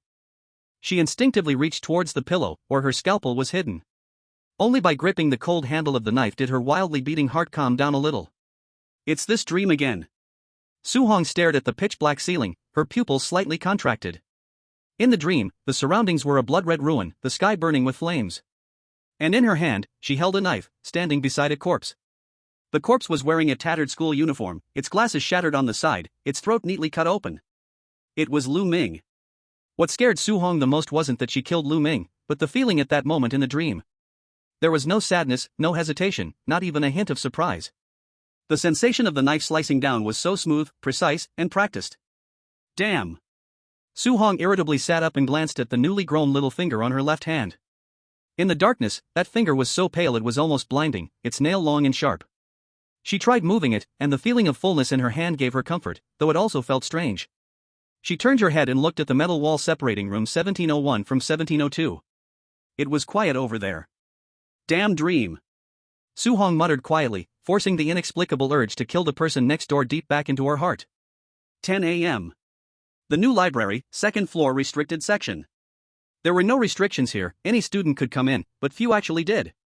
Because the shelves didn't hold ordinary exercise books, but the medical records and mental files of students who had been eliminated in previous years.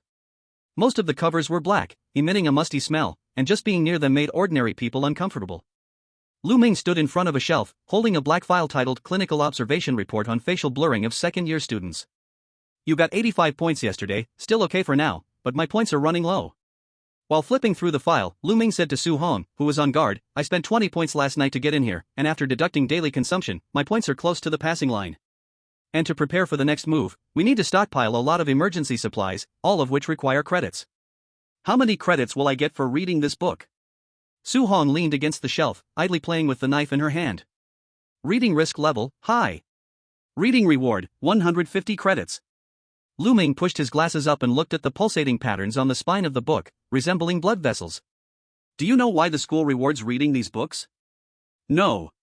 Su Hong didn't want to think at all. It's a curing fee. Lu Ming said coldly, the old monster of a principal likes to eat honor students. The more the brain aligns with his crazy ideas, the better it tastes for him. These books are full of twisted knowledge and mental pollution, reading them is like accepting a mind overhaul. Once we understand and agree with the crazy logic inside, our brains become tastier ingredients. That's why the system rewards us with credits, it's essentially feeding money. Then you're still going to read? Aren't you afraid of mental pollution? Su Hong frowned. I read because I want the points. Lu Ming's eyes were calm. As for whether I'll be polluted, I trust my mental resistance. After saying this, Lu Ming took a deep breath, and his gaze fell on the first line of text in the file. Buzz. The moment he began reading, Lu Ming felt a steel needle viciously pierce into his temple. The words on the page no longer stood still, they began to twist and writhe, transforming into countless blurry human faces, all desperately trying to crawl into his eyes. Countless tiny, desperate whispers filled his ears, no longer just noise, but soul-crushing questions. We're all human, why? What's the difference between me and the person who scored 100 points? We're all the same. Why, just because I scored 61 points? My face is gone. Why does no one remember who I am? I also want to live. I also want to be seen. These were the curses of thousands of students who were forgotten because of their mediocrity. That feeling of being born a human but treated as grass desperation, like a tide, tried to crash against Lu Ming's rational defenses.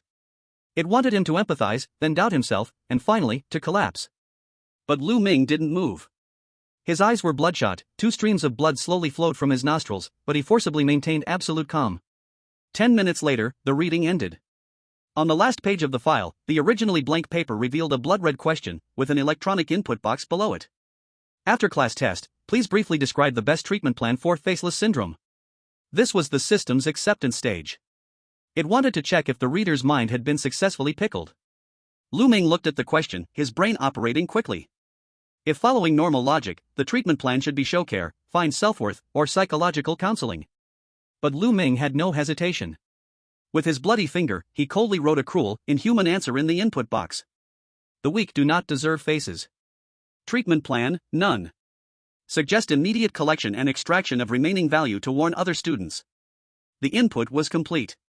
Beep, the red light on the file instantly turned into a pleasant green. Thought awareness, excellent, S-class, . Congratulations, student, your understanding of our school's educational philosophy is very profound. Reward credits, 150 points. Done. Lu Ming closed the file, wiped his nosebleed with a handkerchief, and a mocking smile curved on his lips. As long as you speak according to its twisted logic, it will treat you as one of its own. With the balance I had before, I now have over 200 points. As long as I don't waste them, it will be enough to get through this week. It's just that my head hurts a bit. Lu Ming shook his head, but when he looked at Su Hong, he noticed something was off with her. Su Hong was staring intently at a headless librarian in the distance, organizing books. Her eyes were vacant, her pupils unfocused, and the scalpel in her hand was gripped so tightly that her knuckles turned white. In Su Hong's vision, the headless librarian seemed to overlap with another shadow. She seemed to see herself rush forward and slice open the other's body, the thrill of the blood splattering making her shiver all over.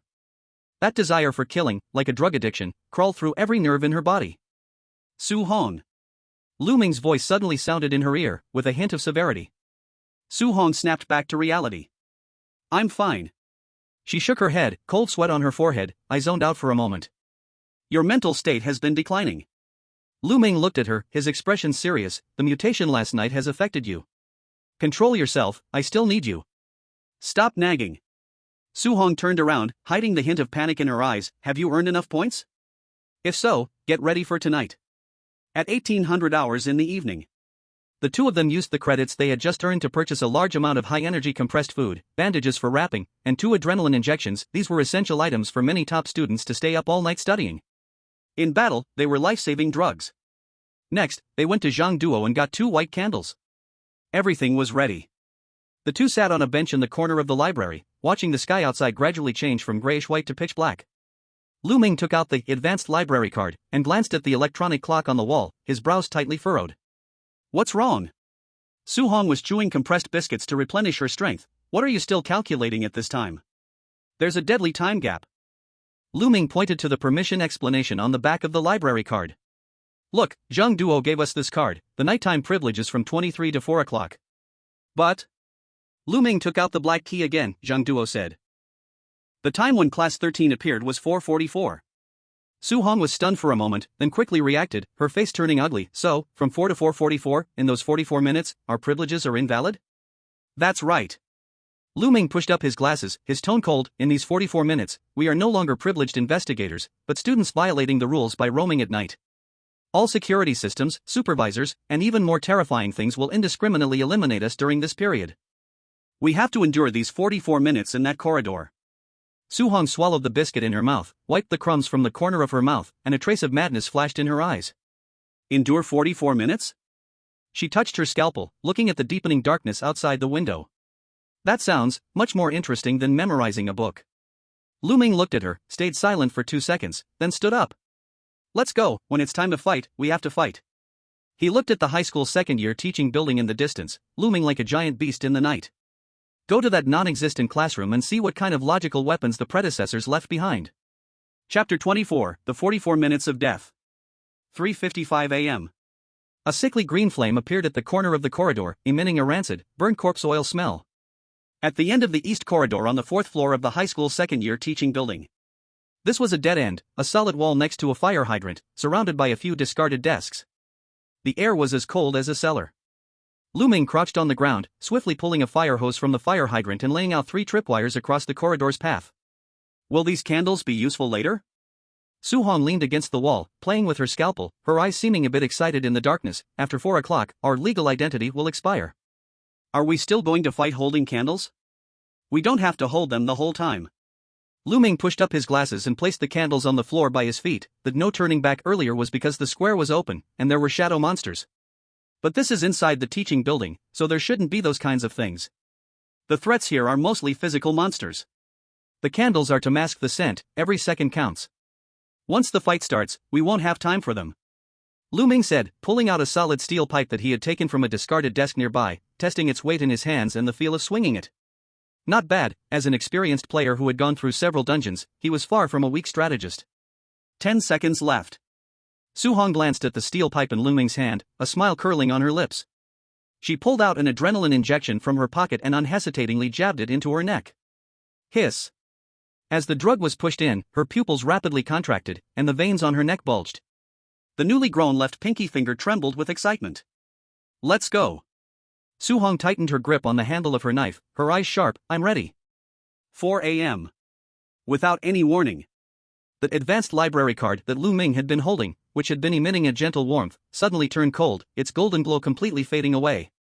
At the same time, the emergency exit sign on the corridor wall, which had originally been green, emitted a buzzing electrical sound and instantly turned into a scarlet no entry. The 2 candles stuck in the ground, their flames seemed to be gripped by an invisible hand, suddenly lowered, then with a puff, they were completely extinguished. Not even a second passed, the disguise had failed. Gore. From the darkness deep in the corridor, a suppressed growl echoed. Then came the second, the third. Countless pale hands stretched out from the closed classroom doors on both sides and the ventilation holes in the ceiling. These were faceless students. They had caught the scent of rule breakers, and in this state, they were no different from zombies. Here they come. Lu Ming tightened his grip on the steel pipe and calmly reported, this wave, there are about 30 of them. Remember, don't look at their faces. Lock their torsos. Swish. Su-hong moved. She was like a whirlwind, charging into the crowd of corpses. The scalpel in her hand, fueled by adrenaline, moved so fast that only after images could be seen. Puff. The first faceless student that pounced from the ceiling hadn't even landed before its throat was already slit. Su Hong strictly followed Lu Ming's instructions, her focus always locked below the monster's neck. But there were too many monsters. One faceless student circled around Su Hong and, with a roar, pounced toward Lu Ming at the back. Get lost. Lu Ming growled low, with no sign of panic. He dodged the attack sideways, and with the twist of his waist, the solid steel pipe in his hand crashed hard into the side of the monster's knee. Crack. That was the sharp sound of bone shattering. The monster lost its balance and knelt down, and Lu Ming followed up with a strike, precisely smashing its skull. His movements were swift and clean, with no unnecessary flourish. He fought while using the fire hose on the ground to trip and entangle monsters. Su Hong, left side. Lu Ming suddenly yanked a tripwire. 3 charging monsters were tripped, and Su Hong turned to strike, quickly clearing them. The two moved seamlessly together, one in front, the other behind. 420. The corridor was already covered with a thick layer of corpses. Su Hong stood on top of the pile of bodies, covered in blood, her mutated left hand twitching uncontrollably. Be careful. Lu Ming's voice remained calm, though he was panting a little. The big ones are coming. Boom. Boom. Boom. Heavy footsteps echoed from the darkness at the end of the corridor, making the floor slightly shake. 2 massive figures filled the narrow corridor, blocking the only exit. Black uniforms, 2.5 meters tall, each holding a metal rod stained with chunks of flesh. Disciplinary inspectors. And the leader had a familiar silver nameplate hanging on his chest, 079. It was the same one that Lu Ming had forced to retreat last night using the rules. Enemies meeting each other, their eyes burning with hatred. 079's mask glowed with intense red light, and his voice came through the speaker, full of unmasked brutality. Ha! This time, we've caught you. No special protection. Verdict, torture and murder. Both inspectors raised their metal rods in unison, bringing them down with a whistle of wind. Torture and murder?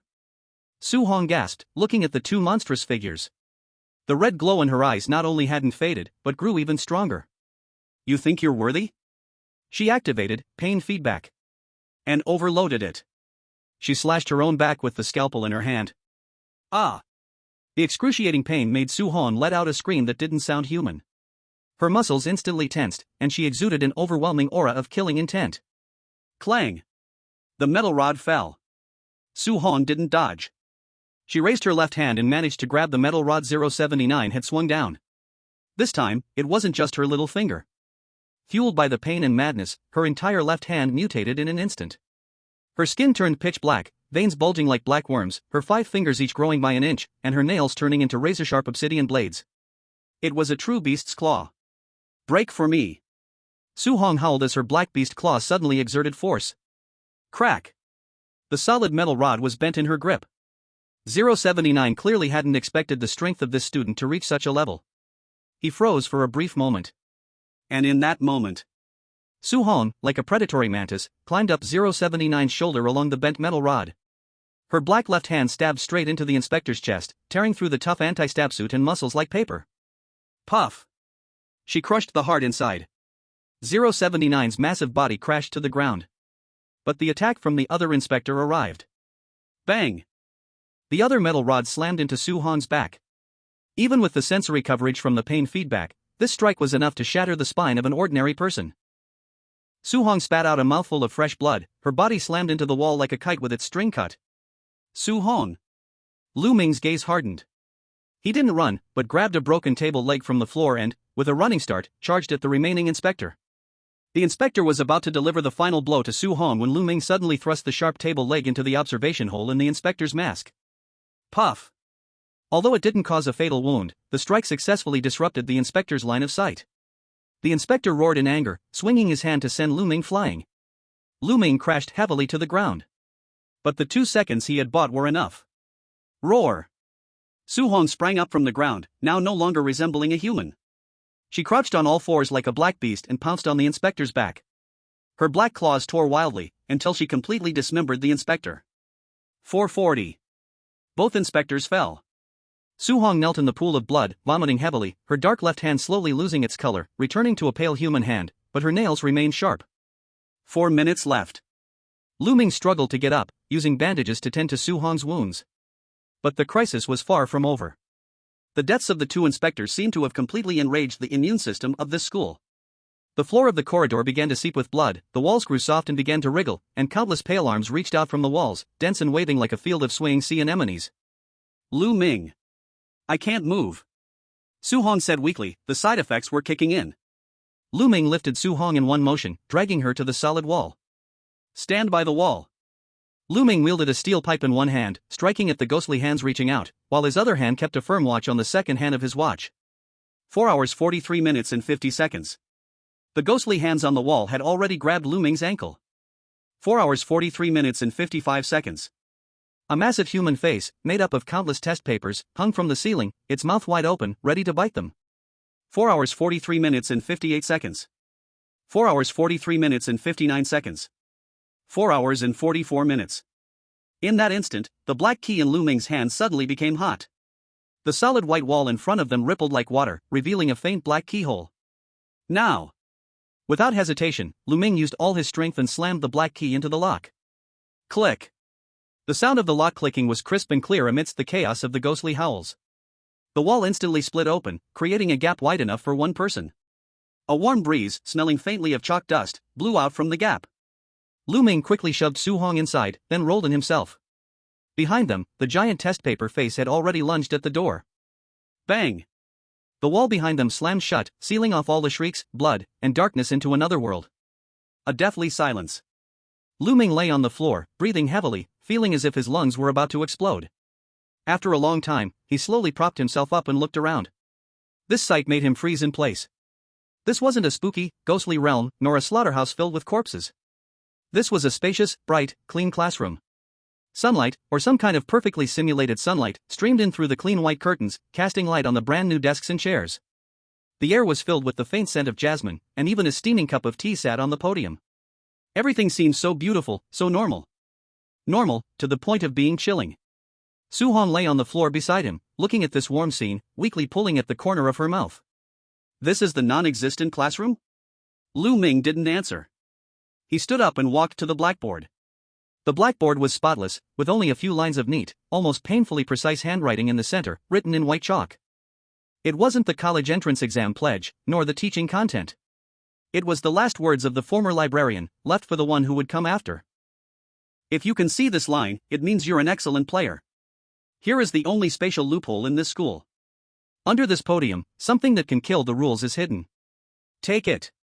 Then, go and blow this damn school to pieces. Chapter 25, The Logic of Godslaying. 5 a.m. Non-existent classroom, grade 10, class 13. The sunlight was still strangely bright, and the air was filled with the false scent of jasmine. Lu Ming stood at the podium, following the instructions on the blackboard, his fingers searching under the podium. Soon, he found a hidden latch. Click. The hidden compartment popped open. Inside, there was no gold or silver treasure, only a heavy, black metal box and a yellowing notebook. The box was about the size of a shoebox, completely black, covered in precision gears and dials that made one dizzy just looking at it. It didn't look like a modern device, it looked more like a complex instrument from an ancient era. Lu Ming picked up the notebook and quickly flipped through it. It was the user manual left by the former librarian, the player. Item name, Logic Breakdown Generator. Principle, the core rules of this school are based on the difference in scores between top students and failing students. The principal uses this system to maintain the school's operation and uphold his divinity as the manager. Function, once activated, the machine will emit a logical paradox wave that cannot be physically defended against. It will force all concepts of scores within the school's range to become fixed at either 0 or infinity. Effect, once scores lose their meaning, everyone is equal, and the rules set by the principal will break down. At this point, his established rules will temporarily fail, stripping him of his greatest weapon, the power of rules. Conditions for use. 1. Must be connected to the main broadcast system of the 100-day pledge conference. 2. Once activated, it requires a 3-minute warm-up time. 3 minutes. Lu Ming closed the notebook and looked at the black box. So, that means we still have to hold out for 3 minutes in front of the entire school staff and the crazed principal. Su Hong leaned against the doorframe, wrapping bandages around the oddly healing wounds on her body, and sneered coldly. This lump of iron can really kill that false god? The first step to killing him. Lu Ming put the black box into his backpack. First, we have to make sure he can bleed. 5:15 a.m. The two left through a hidden passage at the back door of class 13. The classroom had already been folded into a hidden space, and the former librarian had specially created a secret passage directly leading to the underground level of the new library, avoiding the terrifying monster lockdown zones in the hallways. The passage led directly to the library's underground, which was dark and damp, with only the flashlight in Lu Ming's hand casting a beam of light. As they reached the corner of a load-bearing wall, Lu Ming suddenly stopped. This wall seemed ordinary, just an unremarkable concrete wall with a slight crack, like a sign of aging in the building. But the moment Lu Ming saw the crack, a flash of insight crossed his mind. What's wrong? Su Hong turned around, looking at him in confusion. Lu Ming didn't speak. He just stared deeply at the spot, engraving it firmly in his mind. Nothing. Lu Ming pulled back his gaze and adjusted his glasses, just felt this wall looks a bit familiar. Let's go. What a weirdo. Su Hong muttered and turned around to continue walking. In the light of the flashlight, Lu Ming clearly saw the tear in the back of Su Hong's school uniform. The wound, once deep enough to see bone, was no longer bleeding.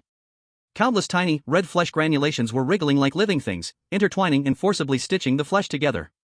That was the monster's way of healing. Lu Ming's gaze darkened slightly, but he said nothing. 5:30 a.m. New library.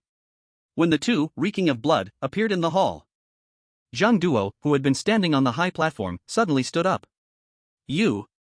Zhang Duo's voice trembled, the reaction of a despair that had been suppressed for countless days and nights finally seeing the dawn of hope. Did you really get it? Lu Ming didn't waste words and directly placed the heavy black metal box on the table. This is the weapon you were talking about. Zhang Duo stroked the cold black box, his eyes reddening, his fingers trembling as they lightly traced the intricate dials. All of our efforts will not be in vain. This is just the first step. Lu Ming calmly interrupted Zhang Duo's excitement. To break the deadlock, there's one more deadly problem: mental pollution. The principal's medical report says he's already a half-step transcendent false god in this copy. The mental pollution emitted by his true body, we're probably unable to resist it at all. If we face him head-on, our sanity will surely collapse and we'll become madmen who only know how to bow our heads. Lu Ming said, then pointed to the cat-shaped broken pendant hanging from Zhang Duo's neck. Zhang Duo, I've always wanted to ask you, what is this pendant? Zhang Duo was stunned and instinctively touched the pendant on his chest. This is a relic left to me by the previous administrator, a stone. You say it's a stone? Lu Ming asked again. It's a stone. Zhang Duo, confused, took off the pendant and held it in his palm to show Lu Ming, an irregularly shaped black stone. He said it was a good luck charm that could help me hide my player's aura, so I've been wearing it. Lu Ming looked at the thing in Zhang Duo's hand. Under the pale light, it was clearly a lifelike, even somewhat sinister black cat-shaped sculpture. The cat's eyes were closed, but even so, just looking at it gave the feeling of being watched by an ancient abyss. But in Zhang Duo's eyes, it was just a stone. Lu Ming's heart suddenly shook.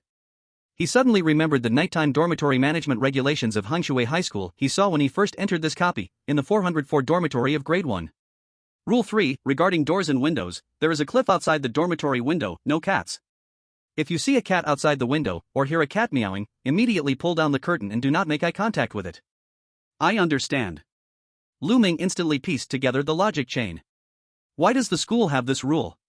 Because the school is afraid that students will see cats. The school's rules have a powerful cognitive shielding effect. Although Zhang Duo is a player, he has been here for so long that his cognition has been assimilated by the rules.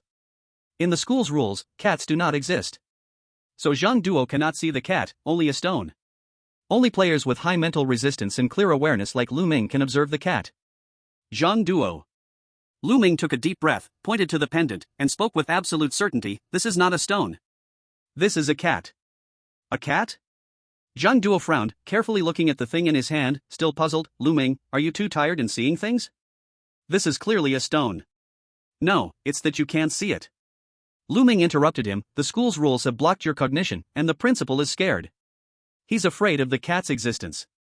The cat is probably in existence from outside this copy, a truly powerful being, and also the key to breaking the deadlock. The principal knows about the cat, but is helpless. Lu Ming looked at the cat sculpture with its eyes closed, the light in his eyes growing stronger.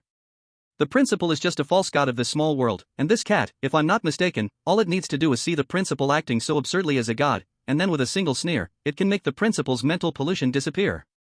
As for why this rule is in the first-year section, it's because first-year students are relatively free, and maybe one day, they'll see traces of the cat. And the principal is afraid that any student might come into contact with the cat. Lu Ming sneered. Then I will force his gaze to fall upon it, to see the joke of this false god. He raised his head, looking up at the dark void above the library. In Lu Ming's vision, although the golden finger was blurry, a chilling percentage number still leaped out. Action, resist the principal's spiritual corruption solely with willpower, survival rate, 0%. Action, find a way to attract the cat's gaze, survival rate, 50%. So, Lu Ming turned around, looking at Su Hong and Zhang Duo. I've seen the school schedule. The 100-day vow meeting is coming soon, and before that, there is another senior class promotion. We must seize this opportunity. In the time ahead, we need to figure out how to attract the cat here. Oh, by the way, the former library administrator, was there any place he liked to stay? Zhang Duo looked at Lu Ming's eyes, which were filled with both reason and madness, feeling an inexplicable excitement. He vaguely felt that the player in front of him might really be able to uproot the school, which had escaped the control of the main god's space, completely. Chapter 26, 123 Wooden Man. 6 a.m. Although it was already dawn, the old art building in the northwest corner of the school was still shrouded in a gray shadow. This building had been sealed for a long time. A faded seal was posted on the door, and the withered ivy crawled up the outer walls like dried blood vessels, covering most of the windows. According to Zhang Duo's memory, the previous administrator loved to stay in the top-floor studio of this building. Lu Ming stood before the door, pushed up his glasses. He said it was closest to the sky, and sometimes he could hear the voice of the god. The voice of the god? Su Hong scoffed, kicking the gravel at her feet. Did he hear the cat meowing? She seemed relaxed, but there was a dangerous tension in that relaxation. Her fingers occasionally caressed the handle of her knife, as if last night's slaughter had not yet satisfied her hunger. Let's go in. Lu Ming ripped open the seal and pushed the heavy wooden door. A strong, mixed smell of moldy paper and plaster dust hit his face. First floor hall. It was eerily quiet here. Sunlight filtered through the gaps in the ivy, casting mottled shadows on the floor. The corridor was extremely spacious, and unlike the classrooms, there were no tables or chairs. Instead, there were countless life-sized plaster statues. These plaster statues were painstakingly crafted to an unsettling degree. They weren't characters from Greek mythology but students dressed in horizontal water middle school uniforms. Each statue's posture was grotesquely twisted. Some knelt on the ground, mouths wide open in silent screams, some curled up, hands clutching their heads, others were about to stab a paintbrush into their own eyes. Even through the thick dust, the overwhelming despair and pain could still be felt. The aesthetic of this school is really twisted. Su Hong walked up to a plaster statue and knocked on its shoulder with the back of her knife, pretty hard. These are probably not ordinary sculptures. Lu Ming tightened the steel pipe in his hand. It felt oddly comfortable, and his gaze swept over a rusted copper plaque hanging on the wall. Art requires stillness. Before the great work is completed, please maintain your posture, no moving allowed. Here, art probably refers to forcibly encasing students who wanted to express themselves, who wanted to move, into plaster, making them obedient still life forever. While analyzing, Lu Ming moved forward. Suddenly, his footsteps halted sharply. His keen observation caught a slight dissonance. Su Hong, be careful. Lu Ming's voice was low. What is it? Su Hong stopped. The plaster statue that was kneeling just now, its face was facing the ground. Lu Ming stared intently at the statue in the rear corner, but now, it's looking at your back. The air instantly froze. Su Hong narrowed her eyes. Suddenly he turned around. That plaster statue was still kneeling there, its face toward the ground, not moving at all. As if everything Lu Ming saw just now was only an illusion. You saw it wrong, right? Su Hong raised her eyebrow. No. A thin layer of cold sweat slowly came out on Lu Ming's forehead. This is the rule 123 Wooden Man. When you stare at them, they are dead things. Once your sight moves away, even for just a blink. Zila. Before his words finished, the lights in the corridor suddenly flickered once. Only 1/10 of a second of darkness. When the lights came on again, that plaster statue that had been 5 meters away had already teleported to right in front of Su Hong. That deathly pale plaster face, mouth wide open in a scream, was less than 2 centimeters from Su Hong's nose. Its raised hands were in a choking shape, fiercely locking toward Su Hong's neck. If Su Hong had not leaned back with extreme speed, her neck would probably already have been broken. Damn! Su Hong cursed, and kicked out with one foot by instinct. Bang! This kick was powerful and heavy, directly kicking the plaster statue into pieces. White dust burst everywhere, and plaster fragments fell all over the ground. However, this kick was like breaking some kind of forbidden signal. Ka ka ka. On both sides of the corridor, hundreds and thousands of plaster statues made a grinding sound that made teeth ache. Their twisted necks were forced to turn at the same time, and hundreds of pale eyes without pupils all stared at the two people in the center of the corridor together. Don't close your eyes. Lu Ming roared, his back against Su Hong, the steel pipe in his hand across his chest. Blink and turns. Stare at them. But how could that be easy? The light line here seemed to have been broken long ago, flickering at an extremely high frequency. Every time it flickered, in the instant when darkness fell, those plaster statues would teleport several meters. Like stop motion in a horror movie, countless pale monsters were moving frame by frame toward them, the circle getting smaller and smaller. Staring is useless, this damn light is flashing. Su-hong looked at the plaster statues pressing closer, a trace of irritability flashing in her eyes. Too many, can't watch them all. Since when they don't move they are stone, then before they move, smash out a road. Su-hong did not use a knife, but directly raised her left hand. With a burst of bone-cracking sounds, that originally slender hand instantly swelled, turned black, and changed into that terrifying black beast claw. She suddenly opened her eyes wide. In that instant, her pupils became strange vertical pupils, and the whites of her eyes filled with blood. This was the super dynamic vision brought by mutation, letting her catch the movement tracks of these monsters in the gaps of the flickering light. Lu Ming, stay close to me. Rush out. Su-hong rushed toward the direction of the stairway like a cannonball. Bang! Bang! She did not stay to fight, but focused on destroying the plaster statues blocking the road. That black beast claw fiercely smashed the two statues in front of her into pieces, and white dust filled the air like thick fog. Lu Ming followed closely behind, the steel pipe in his hand swinging non-stop, knocking back the ones that rushed from the side. So hard. Lu Ming felt the web of his hand go numb. These things were much more troublesome than the faceless students last night. Even when arms and legs were smashed they could still move, the head had to be completely shattered. This way. Su-hong opened the road in front, her movements violent and precise. One plaster statue tried to jump down from the ceiling to attack, but she grabbed its ankle with her backhand and smashed it against the wall beside like swinging a heavy hammer. Crash! The plaster shattered, and inside it was empty. Empty, all empty. Su-hong cursed while breaking out, not even a bit of blood, smashing stone is really boring. What she desired was the warmth of blood, not this cold hitting feeling. This meant her humanity was being replaced by some kind of bloodthirsty instinct.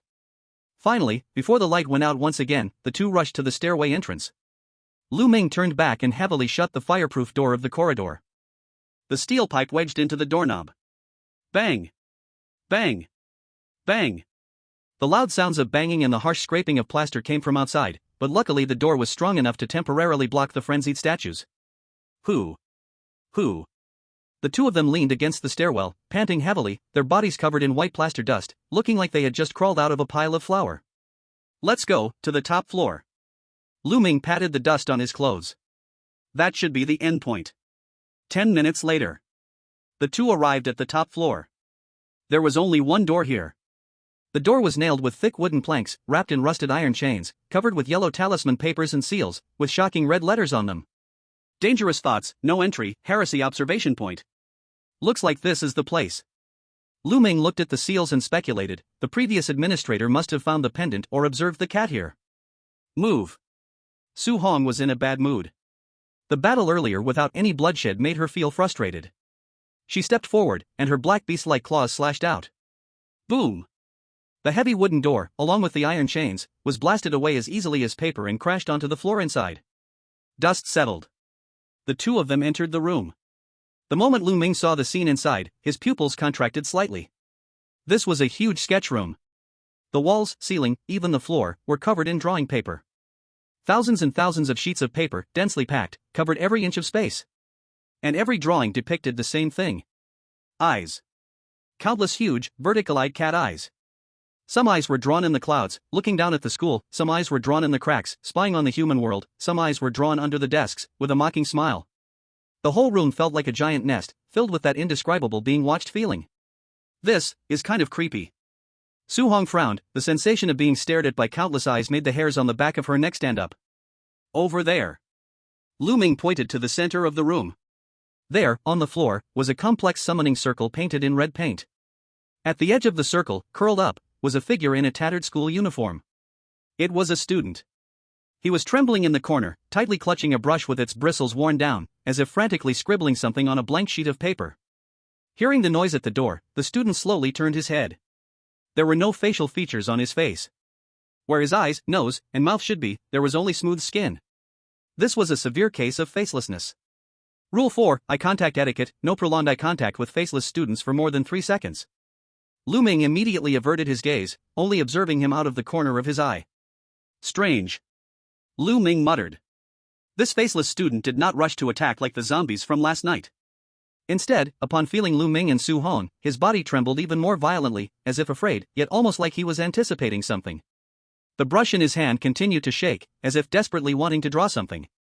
I feel, the catnip is here. Lu Ming's lips curled into a faint smile. Chapter 27, Catnip. Morning 7:30. Old art building, top floor sketch room. The sunlight filtered through the drawing papers pasted all over the room, casting strange and eerie shadows. The countless cat eyes drawn on the papers seemed to slowly move along with the shifting light, staring intently at the two who entered the room. Lu Ming stepped over the debris on the floor and walked up to the red summoning circle in the center of the room. A sketchbook, covered in dust and paint stains, lay quietly at the center of the circle. Lu Ming bent down and picked it up, gently brushing off the dust. This was the observation diary left behind by the previous administrator.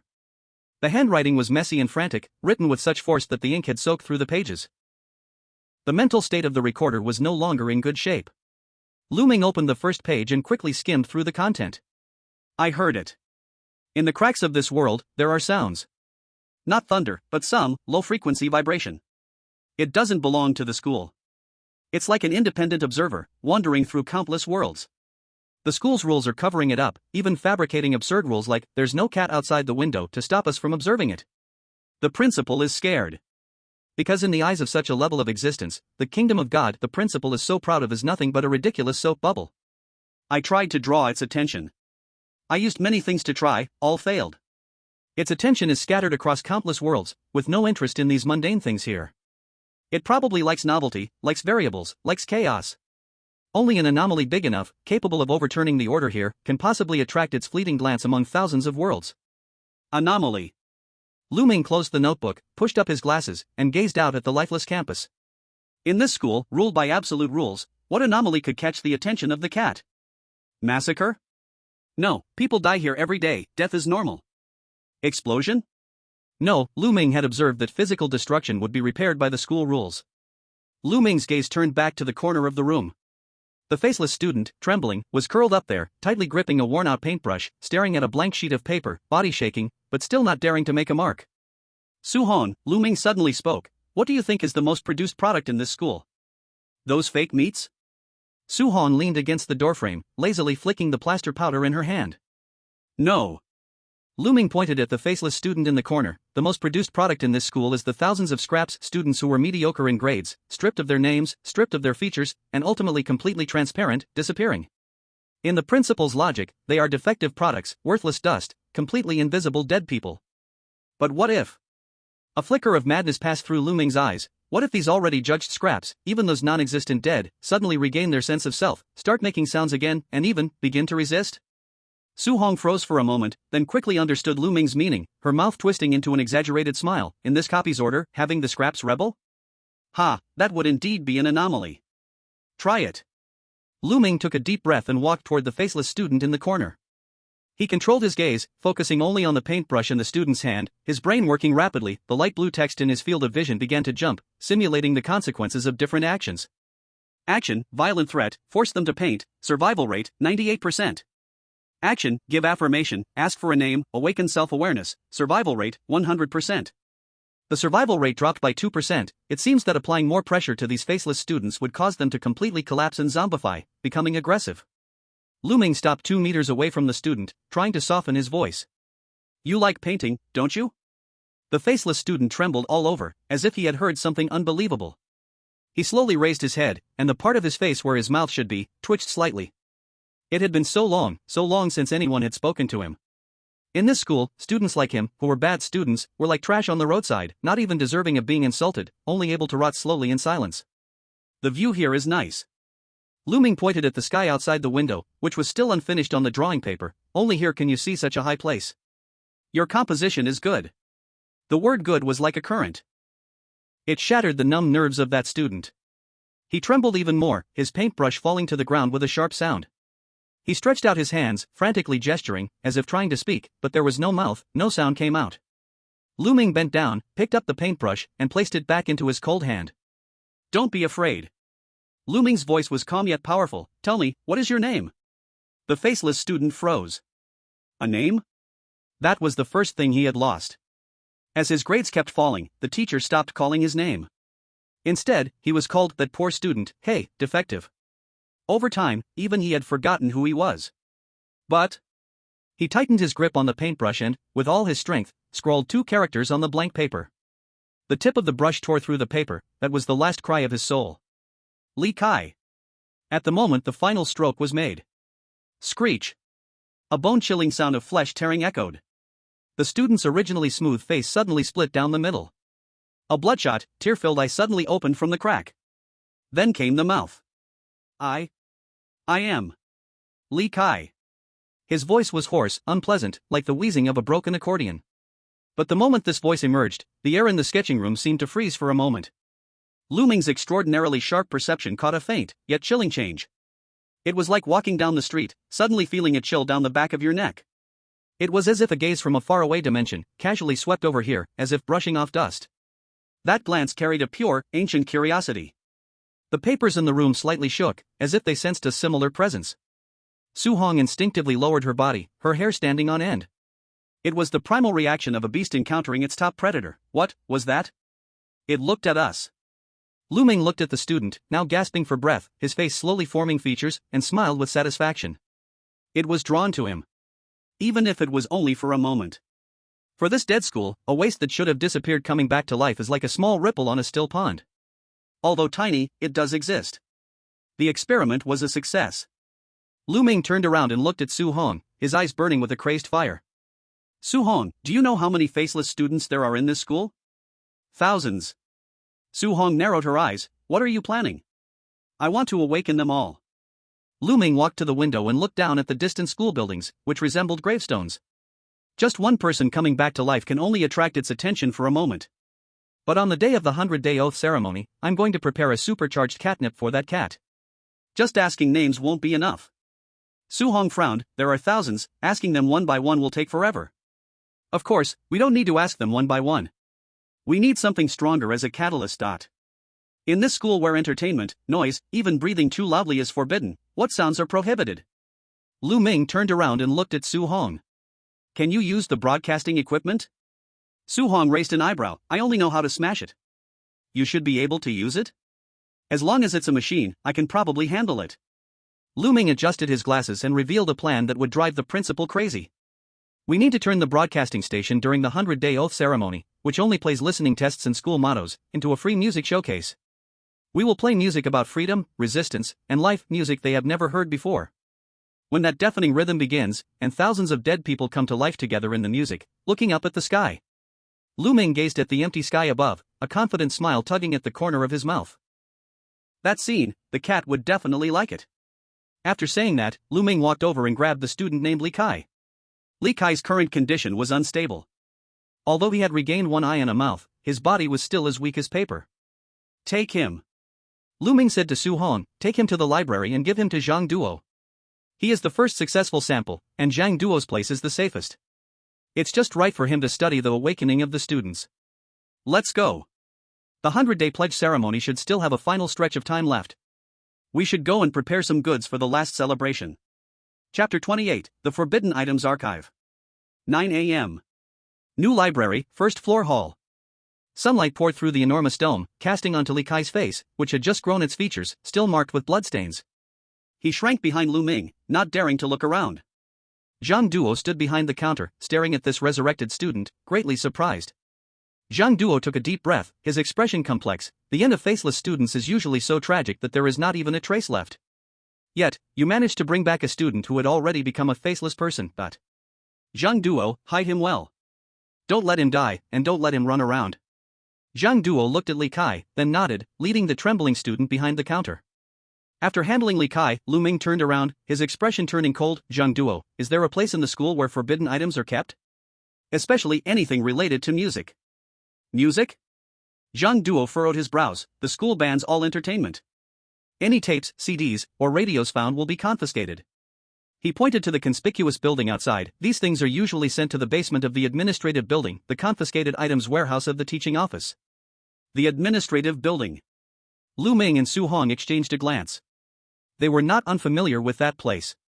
Previously, they had infiltrated the 18th floor of the administrative building to get the principal's medical report. But that time was lucky. With Zhang Duo's information, it was more of a close call than anything dangerous. And the basement level? They had never been there. It's not easy to get in. Zhang Duo's expression became very serious. There's a dedicated guard. Guard? Yes. Zhang Duo explained, that monster has no eyes, but its hearing is extremely sharp. Any noise above a certain decibel will trigger its berserk mode. In that narrow basement, once it spots you, it's basically a dead end. The more dangerous the place, the more interesting the things hidden inside. Su Hong touched the hilt of her knife. Let's go. 10:30 a.m. Administrative building, basement level. The atmosphere here was starkly different from the shiny and polished office spaces above. The air was cold and damp, filled with the smell of mildew and rusting metal. The walls were covered with warning signs like keep quiet and no loud talking. Lu Ming walked in front, his steps light. He paused briefly as he passed a huge concrete load-bearing column, his gaze lingering on the crack at the bottom of the column for 2 seconds. This should be the core of the entire administrative building's foundation. At the end of the corridor, there was a heavy black iron door. And in front of the iron door, a deformed monster was prowling. Just as Zhang Duo had said, it had no eyes, no nose, and its entire face was dominated by 2 disproportionately large ears, nearly covering its entire head. Its limbs were long and slender, and when it crawled on the ground, it made no sound at all, like a giant, silent spider. Lu Ming made a gesture, signaling Su Hong to stop. The two of them hid around the corner of the corridor. Su Hong narrowed her eyes, instinctively pressing her fingers to the hilt of her knife. Just as she was about to rush out, Lu Ming grabbed her arm. Don't move. Lu Ming spoke in an almost inaudible tone. I'm confident I can kill it. Su Hong said, slightly dissatisfied. No. Lu Ming shook his head, his expression serious. The strength of the monsters here is much higher than in the teaching building. Plus, your current condition isn't ideal. Once a fight breaks out, it will be hard for you to control your killing intent. Then what do we do? Su Hong withdrew her hand. Lu Ming scanned the surroundings and pointed to the fire exit at the other end of the corridor. He took an electronic alarm clock out of his backpack. This was something he had grabbed casually back in class 13 during his sophomore year, never expecting it to be useful here. Lu Ming set a 1-minute countdown, then suddenly slid the clock across the floor towards the other end of the hallway. The clock slid, stopping beside an abandoned metal cabinet. Lu Ming and Su Hong immediately held their breath, even intentionally slowing their heartbeat. 1 minute later. Beep beep beep. Beep beep beep. The crisp sound of the alarm rang out suddenly in the silent underground floor, like a thunderclap. Roar! The big-eared monster instantly went wild, leaping towards the sound like a black lightning bolt, its speed astonishing, its huge claws tearing the metal cabinet and alarm clock into pieces. Let's go! Taking advantage of the monster being distracted, the two of them dashed like ghosts along the wall towards the iron door. The lock on the door was complicated, but in such an emergency, brute force was the best key. Su Hong inserted a scalpel into the gap in the door and forcefully pried it open with her altered strength. Click! The locking mechanism snapped off. The two of them quickly slipped inside and slammed the door shut behind them. The monster's angry roar from outside, after tearing apart the metal cabinet, could be heard, but it seemed unaware of the movement inside. Inside the warehouse. It was like a trash heap sealed away. The shelves were piled with confiscated items, yellowed romance novels, broken game consoles, shattered portable music players. Each box had a seal on it with the words mental drugs, source of corruption written on it. Search. Lu Ming whispered. Find those that are sealed the tightest. The two of them began to search. Su Hong picked up a tape labeled Popular Golden Songs and disdainfully tossed it aside. This soft, fluffy stuff won't wake the dead.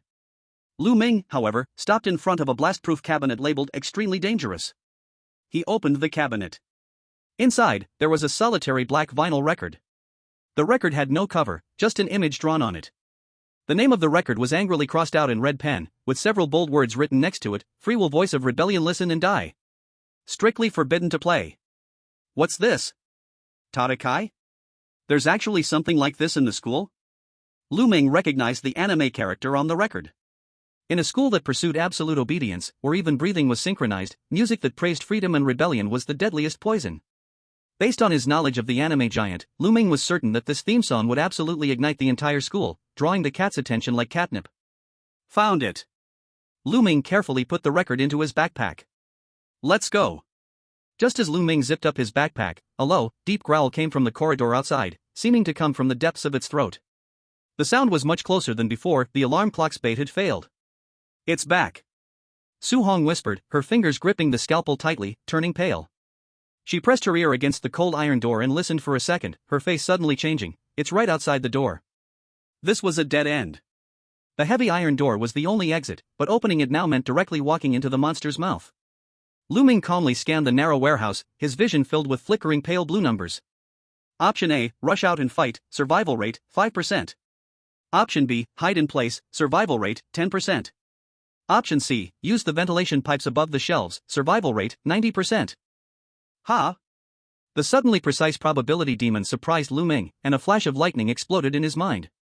He seemed to have realized something, but there was no time to think more.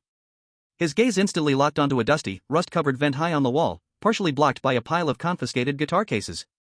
Up there. Lu Ming pointed to the vent. The voice was extremely fast, "Give me a hand." The two moved with extreme lightness and speed, shifting the heavy piano boxes to form a simple staircase. Su Hong was quick with her movements, using her altered strength to leap up in a few swift motions, expertly prying open the grate with a scalpel, crawling into the dark, narrow pipe, then turning around and pulling Lu Ming up. 12 p.m. The two left the administrative building without a hitch and returned to a secluded corner of the second-year high school building. Lu Ming checked the supplies, logic collapsed generator, records, and felt like something was forgotten.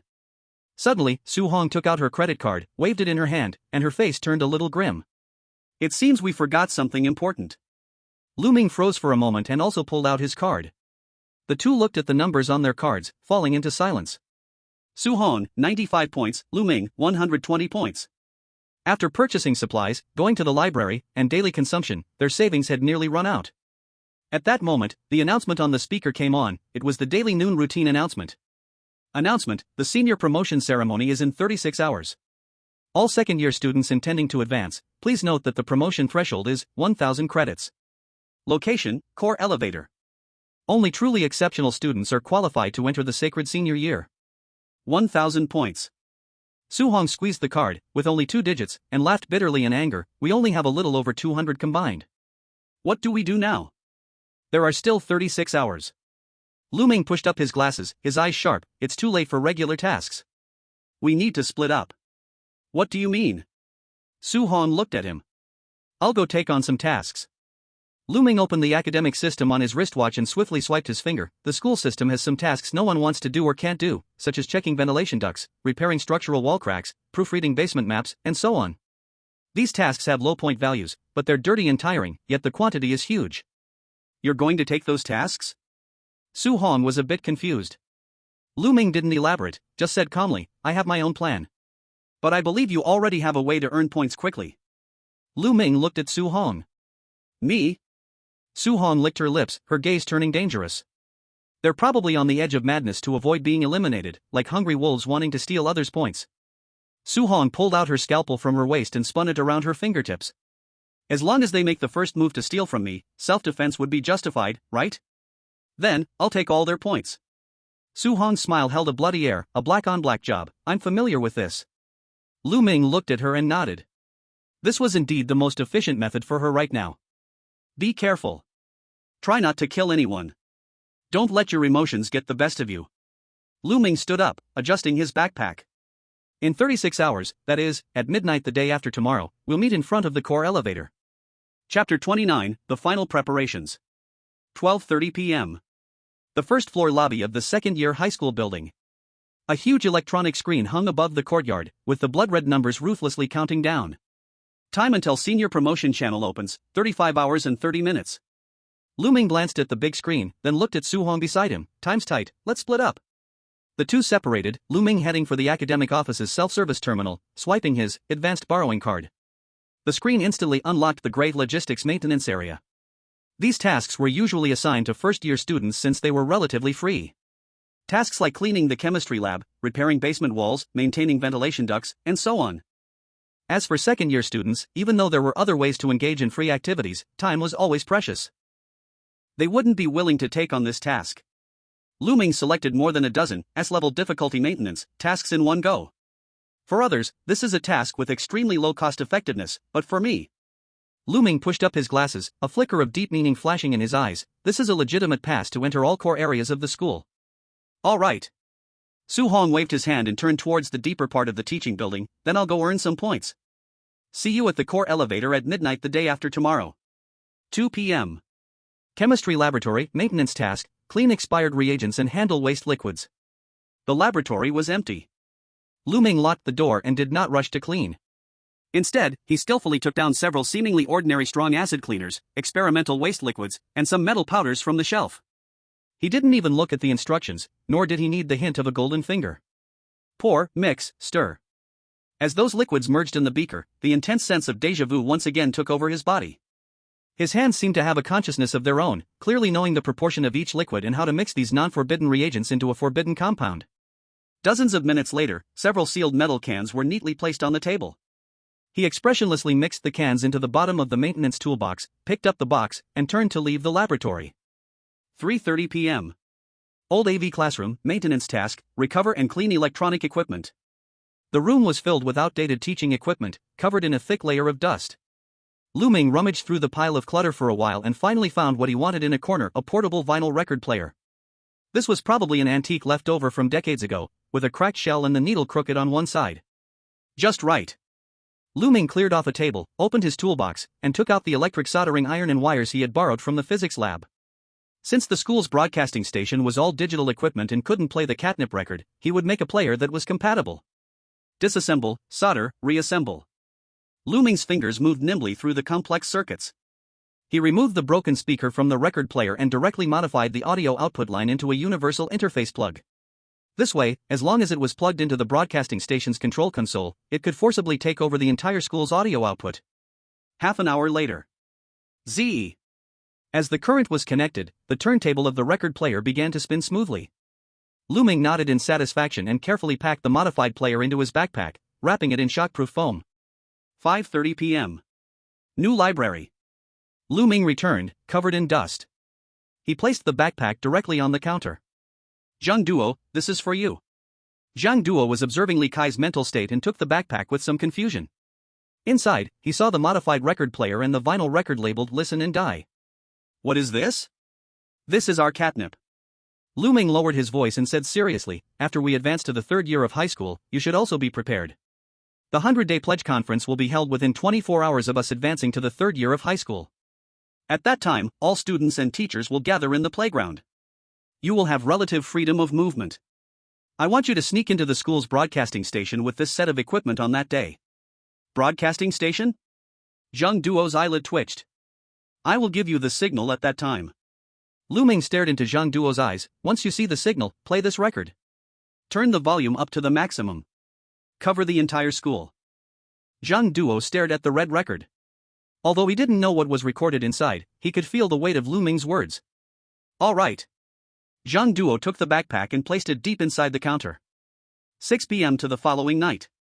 After bidding farewell to Zhang Duo, Lu Ming once again transformed into the most diligent maintenance worker at the school. He carried the heavy toolbox and moved like a ghost, silently passing through every corner of the school. To complete those repair tasks he had taken on. The basement of the Grade 2 teaching building. This was where the foundation of the whole building lay, dark and wet. Lu Ming crouched in front of a huge load-bearing pillar, carefully checking the cracks on it. The crack is too deep, it needs filling and repair. He muttered to himself, took out a metal can from the toolbox, deeply injected the filling agent inside into the inspection port of the pillar, then skillfully sealed the surface with quick-dry cement and smoothed it flat. It looked like a perfect repair. The main shaft of the ventilation duct in the administrative building. He removed the huge louver, crawled into the narrow duct to clean the piled dust. When he came out, the toolbox was a little lighter. The main valve of the cafeteria natural gas pipeline. The valve is loose, it needs reinforcement. He fixed a metal component into the corner between the main valve and the wall, and tightened the screws. The Grade 1 teaching building, the laboratory building, even the corridor leading to the school gate. Every step Lu Ming took was extremely precise. If one did not look carefully, this was just ordinary facility maintenance again and again. But in Lu Ming's mind, a gradually clear whole school structure map was being lit up. Busy for the whole night, Lu Ming finally stood at the edge of the playground. He wiped the grease dirt from his forehead, looking at the huge group of buildings in the night. The repair is completed. Lu Ming looked at his own hands, a trace of cold light flashed in his eyes. Next we only need to wait until that time. At the same time. Deep inside the Grade 2 teaching building, an abandoned men's toilet. Pada. Su Hong casually threw an emptied credit card onto the ground. At her feet lay 3 or 4 students who no longer moved. Their school uniforms were torn and broken, and the most terrifying thing was their faces. Their facial features had already blurred like melted wax figures, their eyes only 2 black holes. They were quasi-faceless people hovering at the edge of 60 points, about to be eliminated by the school rules. In order to live, they attacked lone classmates like mad dogs, trying to seize credits. Unfortunately, they met Su Hong, who was fishing. So poor. Su Hong glanced at her wristwatch. Although these people's points hovered around 60, there were many of them. In this one night, she cleared more than 10 waves of such robbers. Her credit balance was steadily rising. Almost enough. Su Hong looked at herself in the mirror, full of fierce air, her left hand slightly trembling, and washed her face with cold water. Her killing now had no emotional fluctuation at all, just as natural as eating and drinking water. But this made her feel strange about herself. She shook the water off her hand, turned and walked into the darkness, heading toward the central elevator of the Grade 2 teaching building. Chapter 30: The Silent Factory. Early morning, midnight. Grade 2 teaching building, first floor atrium. The night was deep, the huge patio like an entrance leading to the abyss. That core sightseeing elevator, which was usually tightly locked and ran through the whole building, now lit up with dim blue light. In front of the elevator door, a light curtain gate flashing red light was set up. Lu Ming stood in front of the gate. They are here. He turned his head slightly. Su Hong walked out from the shadow, the killing intent on her body already restrained to the extreme. Are the points enough? Lu Ming asked. Overflowed. Su Hong answered coldly. Besides the two of them, in the atrium stood dozens of students sparsely. These Grade 2 excellent students lined up, walking one by one toward the gate, stretching out the terminal on their wrists.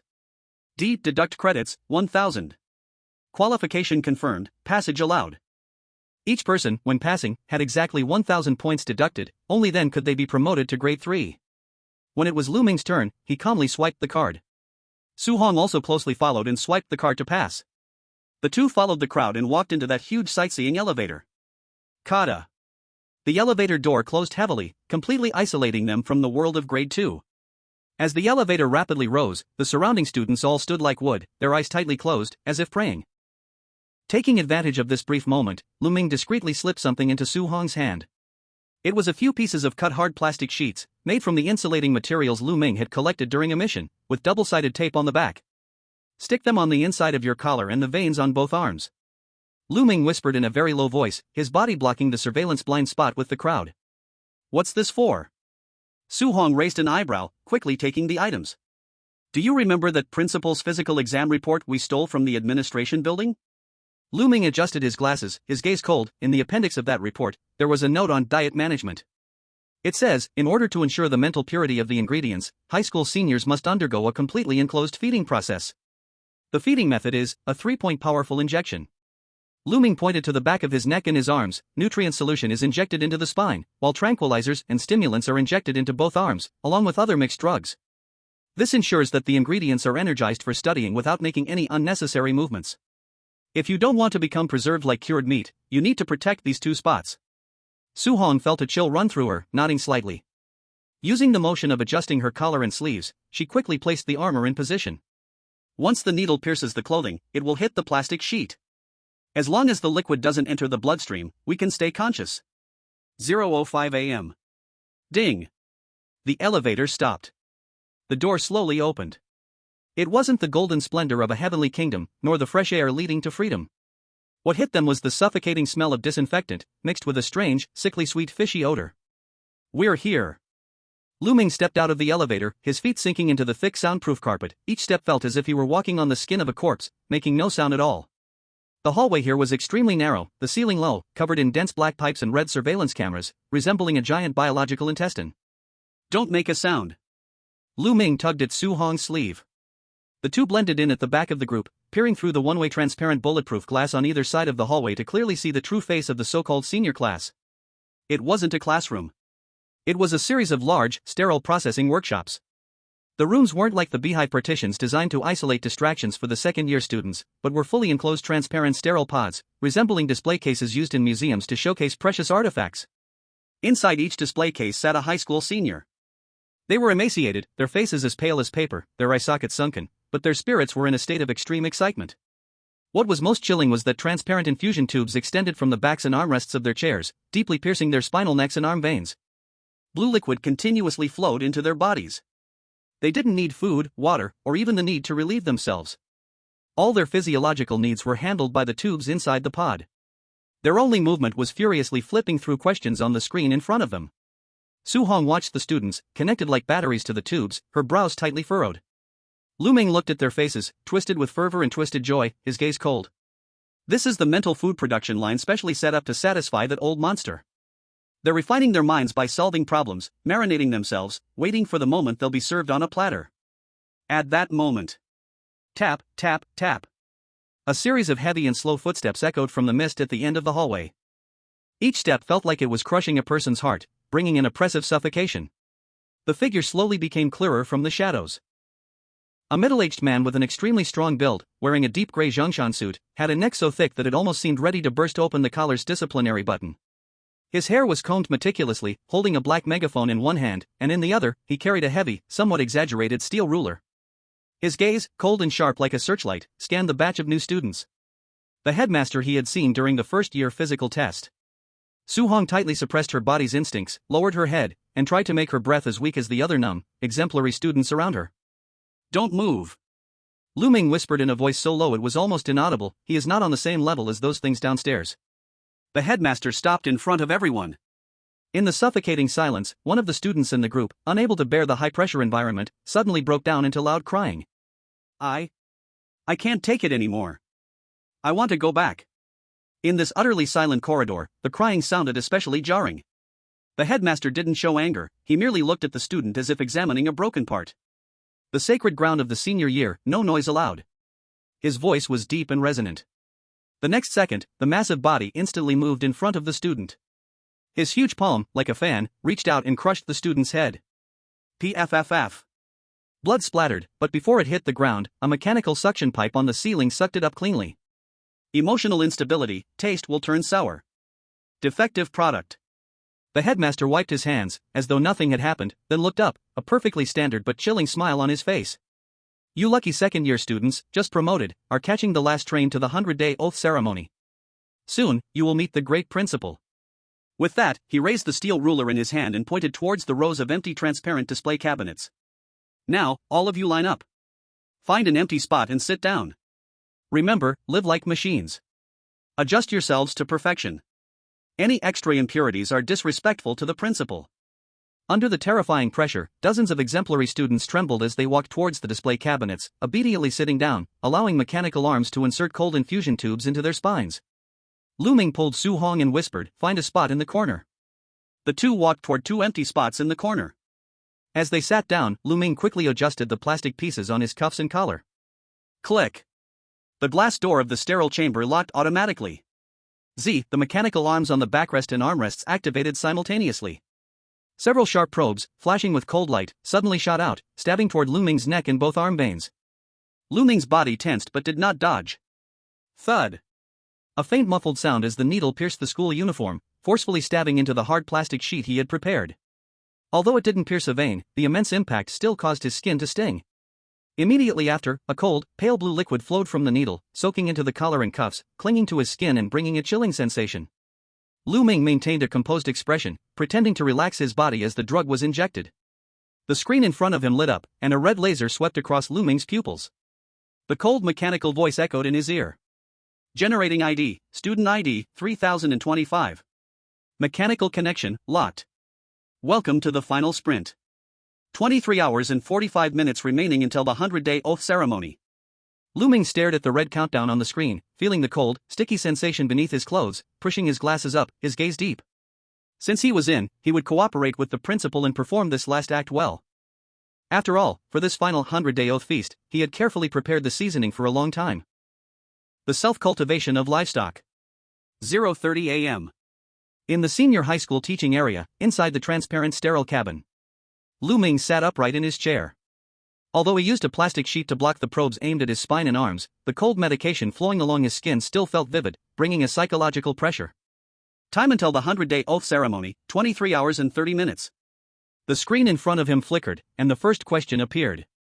Lu Ming focused his eyes and looked closely. Question 1. A bag initially contains 4 red hearts and 6 blue hearts. Each time, a heart is randomly drawn from the bag, its color is recorded, and it is returned to the bag along with an additional heart of the same color. This process is repeated. What is the probability of drawing a red heart for the third time? A. 1/3. B. February 5th. C. November 30th. D. March 8th. This? Although he could instantly eliminate option B, Lu Ming found it hard to accept the question about red and blue balls turning into hearts. But isn't this just regular mathematical thinking? It seems that those who truly don't understand math don't even deserve to be in the senior year. Question 5. When your finger is severed and offered to the principal, what pain do you feel? A. Pain requires treatment. B. Glory requires anesthesia. C. Extreme pleasure, no anesthesia needed. D. No feeling. Lu Ming pushed his glasses up and a cold smile curved his lips. As expected. The so-called practice questions were still for screening the kind of taste the mad principal liked. Through this method, he preserved the students' wisdom, while eliminating any remaining normal sanity in their minds, turning them into fanatical believers who only knew how to serve. Normal people would choose A, those with a bit of awareness would choose B. But for the principal, this monster, C was the perfect answer. Lu Ming's finger didn't hesitate at all, he directly pressed C. Answer correct. The red warning bar on the screen, which determined whether to increase the dosage, immediately fell. Lu Ming took a deep breath and began his performance. For normal thinking questions, he easily destroyed them, while for brainwashing questions, he abandoned human logic completely and fully embraced the perspective of a masochistic zealot, rapidly choosing the most inhuman and insane options on the screen. As the speed of his answers increased, a nearly crazy, twisted smile even appeared on his face. If one didn't look at his inner thoughts, he seemed even crazier than the drug-controlled madmen around him. The school system continuously raised his rating. Meanwhile, 1 a.m. In another sterile cabin in the corner, Su Hong stared at the question on the screen, her brow furrowed. These questions made her extremely irritated. She never liked using her brain, and right now, she just wanted to kill someone to relax. Question 15. When facing a weaker fellow, what should you do? A. Pity and protect them. B. Help them grow. C. Devour and absorb them. The screen began to flicker with a yellow light, and the system issued a warning, mental fluctuations abnormal. Preparing to increase the sedative dose. Su Hong didn't understand the brainwashing logic, but she understood this question. In this school of the weak eating the strong, fellow beings only come in two types, those you can kill and those you cannot. So troublesome. Su Hong's eyes grew cold as she pressed C heavily. Devour, this is the predator's instinct. Answer, correct. Comprehensive evaluation, very wild, spicy flavor, ... The previously flashing yellow light actually extinguished and turned green. For the principal, besides the obedient sheep, mild flavor, this spicy ingredient full of aggression and wildness also seemed like a nice supplement. 2 a.m. The heavy footsteps echoed down the hallway again. The head of education, holding a steel ruler, was like a tyrant patrolling his domain, observing every ingredient's condition through the glass. He stopped in front of Lu Ming's display cabinet. Lu Ming sensed those two spotlight-like gazes. He didn't look back, instead speeding up his answering speed, his expression more excited, even his body trembling slightly. As if immersed in extreme happiness. The director of teaching stared at Lu Ming for a full minute, watching the soaring scores on the screen and the series of perfect, inhuman answers. Finally, he nodded in satisfaction. Very perceptive. A good student. The director of teaching withdrew his gaze and continued his inspection. It wasn't until the footsteps faded that Lu Ming let out a barely noticeable sigh, his twisted expression instantly returning to its cold demeanor. 4 a.m. An accident happened. In a display case diagonally across from Lu Ming, a student seemed to suddenly experience a violent physiological rejection due to an inability to withstand the high-intensity drug injection. The student suddenly stopped writing, their body convulsing violently, and then, a stream of black blood sprayed directly onto the screen in front of them. Put. The shrill alarm sounded instantly. Warning, spoiled ingredients detected. There was no need for the director of teaching to act. A black hole suddenly opened at the bottom of the display case, and the student, along with their chair, dropped instantly, not even having time to scream. Just a few seconds later, a new chair rose up, and the display case was automatically cleaned by a spraying system, leaving it spotless. Lu Ming watched this scene, his expression grave. It seemed that here, poor health meant death. Being sick meant imperfection, meant spoiled taste. Once the system deemed someone a defective product, the result was immediate destruction. And this also meant Lu Ming suddenly had a bad premonition. 6 a.m. There was no waiting for the dawn, because there was no sun here at all. Just as Lu Ming had just finished a round of questions, the director of teaching's voice again coldly broadcasted through the speakers, reaching every ear. Announcement. To ensure the absolute health of the senior high students participating in the 100-day oath-taking ceremony, the final physical examination will begin now. Since it's in the sprint phase, it's a waste of time for students to go to the school infirmary. Therefore, the head of the school infirmary should conduct a thorough screening of all senior students. Upon hearing this title, Lu Ming's pupils contracted sharply. Creak. The airtight door at the end of the corridor slowly opened. Accompanied by the sound of rusted metal scraping, a figure in a blood-drenched red coat entered. She pushed a surgical trolley full of instruments, the wheels making a clink-clink sound in the silent corridor. It was a woman. When she reached the first display case, her head suddenly turned 180 degrees without warning, revealing a stunning face sewn with black threads. In her hand, she held a pair of blood-dripping scissors, and her mouth grinned all the way to her ears, exposing sharp teeth. Oh, every year, there are so many fresh and healthy little ones in senior high. That was the school nurse. The crazy woman who had been deceived by Lu Ming's waste product handling lie and had her body health certificate and school nurse stamp stolen. She was usually not allowed to leave the infirmary, but Lu Ming hadn't expected that she would be specifically called for the final checkup. Her cold gaze swept over the transparent display cases as if searching for something. A fraud from earlier, and a thief. She mumbled to herself, the scissors in her hand scraping against each other with a sound that made one's teeth ache. Hee hee hee. I think I can smell your scent. Chapter 32, Madmen and Lackeys. 6:05 a.m. In the senior high teaching area, in the dead silence. The surgical trolley, laden with instruments, finally stopped in front of a display case in the corner. Clink clink. The wheels ceased moving. The figure in the blood-red coat slowly turned around. That beautiful but black-threaded face was almost pressed against the bulletproof glass in front of Lu Ming. Even through 2 layers of glass, Lu Ming could still clearly see the frantically twitching blood vessels in her pupils and the grin splitting her mouth all the way to her ears. A greedy and cruel smile. It was the ecstasy of a hunter finally cornering its prey. Dr. Zhang didn't try to open the cabinet. Instead, she suddenly raised the massive, still dripping scissors in her hand and began scraping it wildly against the bulletproof glass. The sharp, ear-piercing sound of metal scraping instantly pierced through the otherwise unchanging silence of the corridor. She fixed her eyes on Lu Ming in the cabinet and Su Hong standing beside him, her lips moving as her voice, muffled by the glass, came through with a chilling bitterness. Found you, liars and thieves. Did you think that hiding here would make me unable to do anything to you? I'm going to cut you into pieces, make the most perfect specimen. In another compartment, Su Hong's pupils contracted sharply. Her back muscles tensed, her whole body like a bow drawn tight, ready to fight this madwoman to the death at any moment. But just as she was about to move, she saw Lu Ming's gaze. Lu Ming remained sitting in his chair, unmoving. He stared at Su Hong through the glass with a stern look, slightly shaking his head. Don't move. This was the senior year. Moving here would be challenging the highest rule of the entire game, with no chance of survival. Lu Ming took a deep breath. He showed no sign of fear. Instead, his brows furrowed suddenly, his face contorting in a twisted expression of anger, as if his pilgrimage had been interrupted. He slammed his hand down on the screen in front of him, pressing the red disturbance report button. The next second, Lu Ming shouted into the microphone in a hysterical, fanatic tone. Director! Someone is disturbing our studies. She is making noise. This is disrespect to the principal's rules. Lu Ming's voice echoed through the entire senior year floor, carrying a righteous accusation. The air suddenly dropped in temperature. Swish! A shadow flashed past. Almost as soon as Lu Ming's words fell, an extremely burly figure suddenly appeared behind Dr. Zhang without warning. That huge hand, like a fan, reached out and grabbed Dr. Zhang's wrist holding the scissors, not moving an inch, like an iron clamp.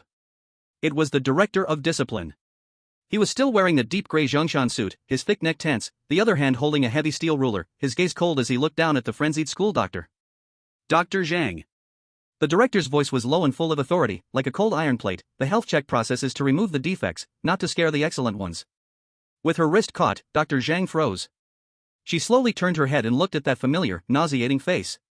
In that instant, the murderous intent that had been aimed at Lu Ming instantly shifted, and a much deeper, crazier hatred that had been building up for a long time exploded completely. Li Taichan, she screamed, her scissors abruptly turning, no longer caring about Lu Ming in the cabinet, but viciously stabbing toward the director behind her. Director Li furrowed his brows, lightly waving the steel ruler in his hand. Clang! A deafening metallic clash. The steel ruler collided with the giant medical scissors in mid-air, producing blinding sparks. The seemingly ordinary ruler didn't budge an inch, while Dr. Zhang was knocked back several steps by the immense recoil, crashing into the wall across from her. If it weren't for you, this beast. Dr. Zhang's hair was disheveled, her previously stitched-up face splitting open again, countless red flesh and stitches exploding out of her body, writhing like tentacles. If you hadn't betrayed us, how could we have ended up like this? Faced with this hysterical accusation, Director Li squinted, a trace of shadow crossing his eyes as if he'd been struck at a painful spot, but more of it was indifference, as if looking down from above. That's called knowing your place. He said coldly, Dr. Zhang, after all these years, you are still this backward, clinging to those laughable hatreds, losing your mind over them. Here, the principal is a god. Obeying the rules is the only way out. Obey? Ha ha ha. Obey like a dog? Dr. Zhang let out a sharp, wild laugh, completely transforming. The red stitching on her body immediately swelled, turning into countless sharp red spikes, which rained down toward Director Li. I'll kill you. The battle erupted in an instant. Dr. Zhang's attack was wild, chaotic, and filled with a tearing sensation. Wherever the red threads and scissors passed, even the air screamed in pain from being sliced, leaving countless deep marks on the hard walls. But Director Li stood his ground, not retreating a single step. Facing the sky full of red threads, he merely coldly raised the ruler in his hand. Silence. With his words, law followed. An invisible, suffocating wave of rules spread across the area, centered on the ruler, sweeping the entire space. Bang! Bang! Bang! The wildly swinging red stitches, upon contact with this wave, broke apart, shattering like snow in extreme heat, crumbling inch by inch, turning into pools of foul-smelling blood on the ground. This was the rule suppression of the senior year. Here, the head teacher was the embodiment of the rules. Are you done causing trouble? Director Li waved the ruler again and slapped the air. Snap! A crisp sound echoed. Dr. Zhang was struck as if by an invisible giant hand, flying horizontally and crashing hard onto the ground, her scissors flying from her hand. Get back to your infirmary, ungrateful. If I didn't pity you, you wouldn't even have the chance to leave the infirmary. Director Li raised his hand, and four massive mechanical arms slammed down from the ceiling, locking Dr. Zhang's limbs precisely and forcibly lifting her off the ground. From now on, you're not allowed to step out of the infirmary. Ha ha ha ha, how ridiculous. Li Taichung, do you still believe the lies he tells you? Everyone will just become his nourishment. Dr. Zhang struggled wildly in the air, but the mechanical arms were indestructible. She was dragged like garbage toward the end of the corridor. In the final second before being dragged into the darkness, her bloodshot eyes cast one last, deep glance at Lu Ming in the cabinet. That gaze was filled with murderous intent. Bang! The iron door slammed shut heavily, and the world fell silent. The corridor returned to a deathly quiet, with only the abandoned surgical trolley left standing alone in the middle of the path. Director Li adjusted his slightly disheveled Zhongshan suit and even took out a handkerchief to wipe a bit of blood off his ruler. Then, he turned and looked toward the display cabinet where Lu Ming was. Lu Ming still held the posture of the angry good student, but the cold sweat on his back had already soaked through his shirt. Director Li, looking down from behind the glass, scrutinized Lu Ming for a long time. That gaze was like examining a newly finished piece of porcelain, one of superb quality. Well done, student 3025.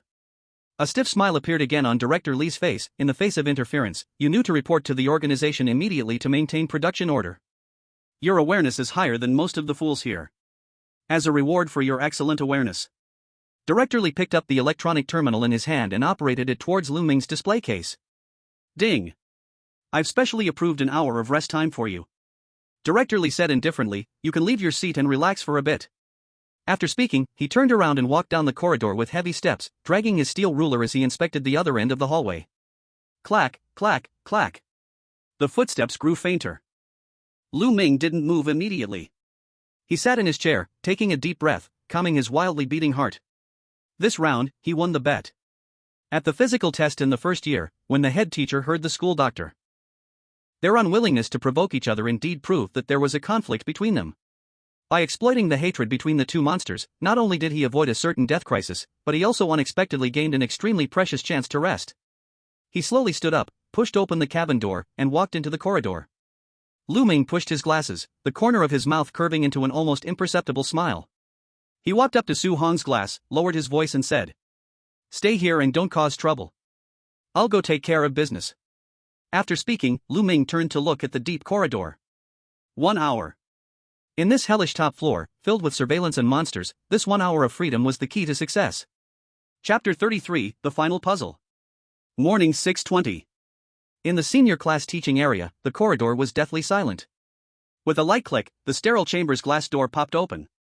Lu Ming pushed his glasses and stepped out. Around him were rows of transparent chambers, like specimen display cases. The students inside were still in a fervent state of solving problems, ignoring Lu Ming, the outcast who had suddenly gained freedom. Lu Ming didn't waste a second on so-called rest. His gaze swept across every corner of the corridor like a scanner, his brain rapidly processing, matching the scene before him with the incomplete school map in his mind. Before this, although Lu Ming had passed through almost all areas of the school through tasks, the third district had always been a dark fog in his mind. But now, the fog was dissipating. As he passed through more and more areas, he felt the data stream, once blurry, begin to undergo a qualitative change. The light blue text gradually became clearer. This feeling fascinated him. It was like a blind man suddenly regaining his sight, seeing the world's structure clearly. Morning 6:35. Ming walked deeper down the main corridor, the last blind spot on the map. However, as he passed an intersection, a red light suddenly locked onto him. Z. A surveillance sentinel, shaped like an eyeball, dropped from the ceiling. Its single eye flickered with dangerous red light, glaring at Ming, the gun barrel on its underside already aimed at his forehead. In this tightly controlled area, any action of leaving one's seat would be regarded as escape or abnormal. The red light began flashing rapidly, the last warning before firing. Ming did not retreat, nor did he try to attack. In this place full of surveillance, any attack would immediately lead to death. He simply stood calmly in the red light, slowly raising his head, exposing his face to the scanning beam. Earlier, the head of the teaching department had modified his electronic terminal permission status in the system's backend. Ding! A blue light swept across Ming's body, lined the sentinel emitted a buzzing sound, like a hard drive reading data. It retrieved an instruction from the central database. ID 3025, status update. Authorized by, head of teaching department. Current status, special rest, whitelist, dot. Click. The gun barrel that had been poised to fire slowly lifted, and the deadly red light immediately turned into a green light, indicating clearance. The sentinel retracted into the ceiling, as if it had never appeared. Ming, expressionless, pushed his glasses and calmly walked past the sentinel. Morning 6:50. Having passed the sentinel's defense line, Ming arrived at an inconspicuous gray metal door. The air here was colder than outside, with a faint, almost imperceptible smell of decay. The door wasn't locked. Or rather, no one thought that any intruders would survive to reach this point. Ming pushed the door open and entered. This was the senior class's energy supply room. There were no roaring generators, no intricate electrical equipment as he had imagined. In the huge room, there were only a few massive black pipes, more than 2 meters in diameter. They looked like the mouthpieces of blood-sucking leeches. It sank deeply into the floor, its extent unknown, stretching far beneath the earth. The pipes were rhythmically wriggling, as though what flowed inside was not liquid, but some kind of living creature. Ming placed his hand against the cold pipe wall. Whoa! Whoa! A faint yet chilling wail echoed through the thick pipe wall, reaching his palm. It was the desperate cry of thousands of souls being ground and squeezed. In his mind, a series of images flashed by in an instant. The waste disposal hatch in the school clinic leading underground. The processing factory in the upper floor underground area. The closed, fishy-smelling basement door behind the cafeteria. And those students who vanished all around the school, deemed defective. The clues were now complete. This school's ecosystem was a disgusting, closed loop. The bodies and souls of those lower-grade students who were eliminated, killed, were mostly thrown into the underground processing factory, turned into vegetable meat and processed into the purest grudge and nutrients. Then, through these massive pipes, they were transported to the third-year students. Mixed with various drugs, they turned into the pale blue liquids in the 4 drips, injected into the bodies of these third-year top students, supporting them to study non-stop until they became the highest level of ingredients to nourish the principal's soul. Truly, making full use of everything. Ming withdrew his hand, his eyes cold as ice. This dungeon was completely a meat grinder that devours everything without spitting out bones. Morning 7:05. Passing through the energy room, Ming finally reached the very end of the corridor. This was also the last area on the school map in his mind, the one that remained unlit. A huge, 5-meter-tall black double door stood in the darkness. There was no lock, no handle, only intricate and twisted patterns that vaguely formed the shape of a large mouth. Above the door, there hung a simple yet heavy sign. Principal's office. Ming stopped, standing 5 meters away from the door. He didn't try to get any closer, nor did he attempt to open the door. Because the moment he saw this door, an unprecedented, terrifying sense of oppression hit him. It was not just a suppression of rank, but a shiver from the very essence of life. Through the thick door, Ming could clearly sense that within it slept something unimaginably large. With every breath of that thing, the air in the entire third-year teaching building trembled. It was the god of this school, and the ultimate devourer. Though he had not seen its true form, it was enough. With the last piece of the puzzle in place, the complete map of the school that was once fragmented in his mind finally closed fully. Underground factory, upper floor areas, second-year teaching building, third-year energy pipelines, principal's office. All the nodes connected in his mind to form an extremely clear 3D image. In his vision, those pale blue data streams suddenly contracted, then exploded outward. Ming felt his brain become clearer than ever before in that instant. He closed his eyes, as if he could see every screw under his feet groaning, and hear the limit of every steel bar's stress inside the walls. Ming called this Probability Demon, Advanced Mode. Morning 7:15. 1 hour left.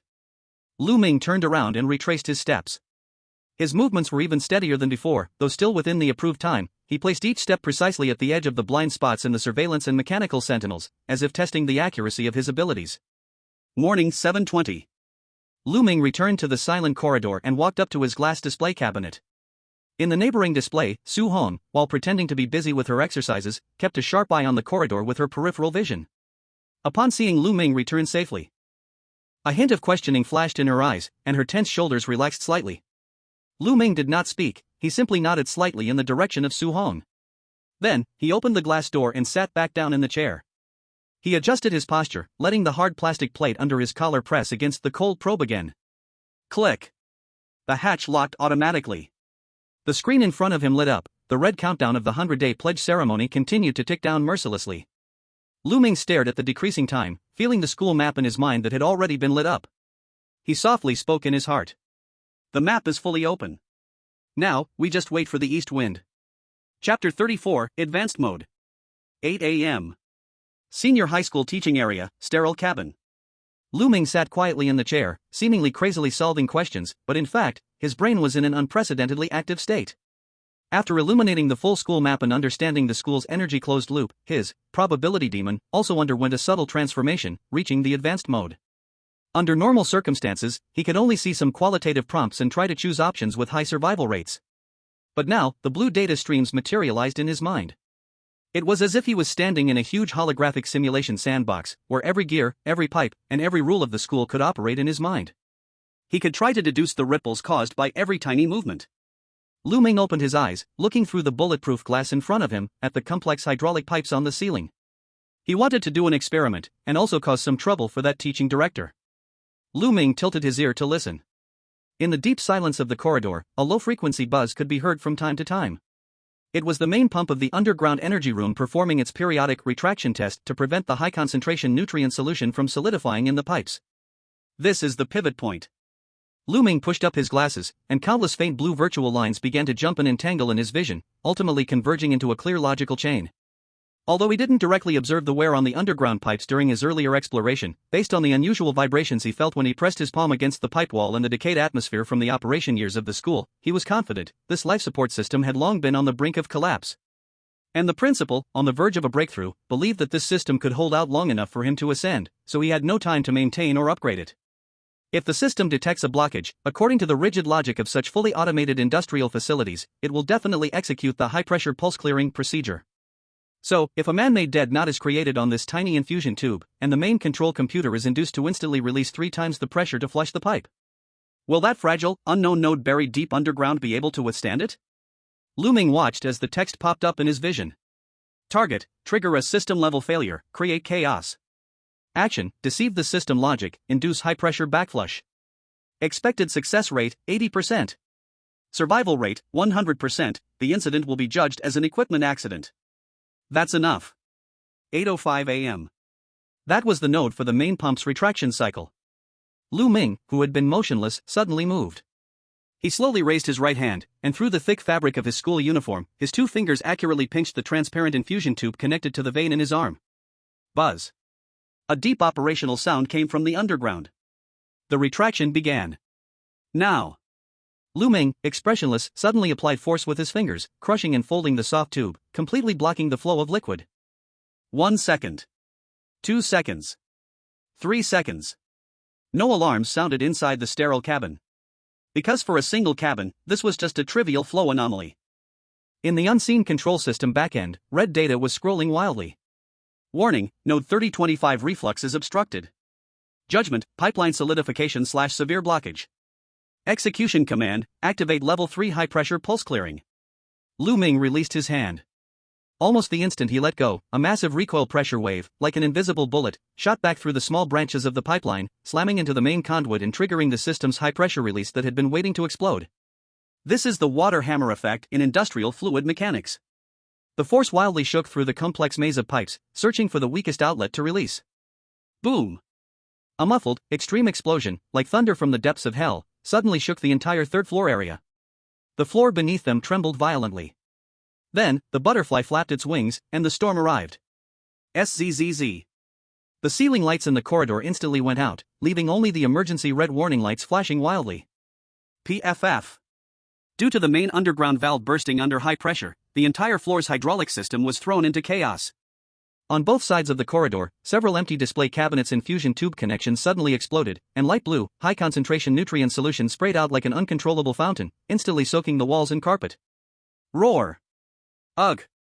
The once quiet top students, who had been absorbed in their problems, were suddenly jolted awake by the power supply disruption and the change in air pressure. They painfully scratched their necks, growling like beasts, and the entire high 3 area instantly turned into a noisy madhouse. Damn it! A frantic roar exploded in the corridor.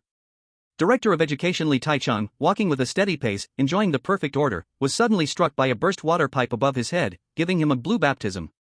Although he quickly used his powers to block most of the liquid, the sticky, foul-smelling nutrient solution still splashed on his shiny shoes and sharply pressed trousers. His previously maintained high and mighty image instantly collapsed. Logistics Department. Where are they? Li Taichung yelled angrily into his intercom, veins popping on his forehead. Why did the pressure valve explode? Why hasn't the backup power started? Zzz. Director. The main pipeline in the underground energy room exploded. We're in repair. Useless. A bunch of useless trash. Li Taichung had no choice but to put down the ruler he used for discipline and rush to the control panel in embarrassment, even having to personally tighten one valve after another with his large hand that could easily crush skulls. He ran around the corridor like an angry repairman, occasionally stopping to use his imposing presence to intimidate the students who were trying to break out of the cabinets. Quiet. Sit back down. Watching the chaotic scene outside the window, Lu Ming, sitting in the darkness, pushed up his glasses. The red emergency light reflected off his lenses, casting a cold gleam. He sat there with an expression of bewilderment and fear, playing the most innocent role of all. But deep down, looking at the model in his mind that had overloaded due to a tiny water hammer, the corner of his mouth curled up slightly. The chaos lasted for a full half hour. Although the power was eventually restored and the lights came back on, that sacred, untouchable industrial atmosphere had been destroyed beyond repair. The air was filled with the smell of evaporated nutrient solution, and the carpet was stained.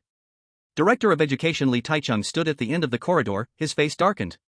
His pants were still wet, and his dead fish-like eyes were filled with cruelty, but he couldn't find the cause. The system log showed that this was simply a rare, low-probability mechanical aging failure. He could only vent his anger on the poor maintenance workers. In the following time, Li Taichung no longer had the mood to patrol in front of the display case, nor did he have the time to trouble the students.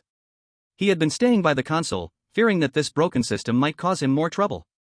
Time passed in this oppressive and awkward atmosphere. Lu Ming closed his eyes to rest, conserving every bit of his energy. Through the glass, Su Hong glanced at Lu Ming. Although she saw nothing, relying on her woman's intuition and the instinct of a hunter, she knew this incident that made the monstrous director lose face was definitely the work of the sly, scheming man with glasses standing nearby. The next day, at midnight. Finally.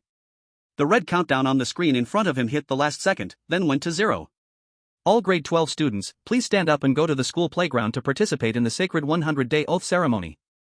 Click, click, click. The synchronized unlocking sound rang out. All the sterile cabin doors popped open at the same time. The infusion tubes automatically retracted, pulling out of the students' bodies. These excellent students from grade 12 wobbled to their feet.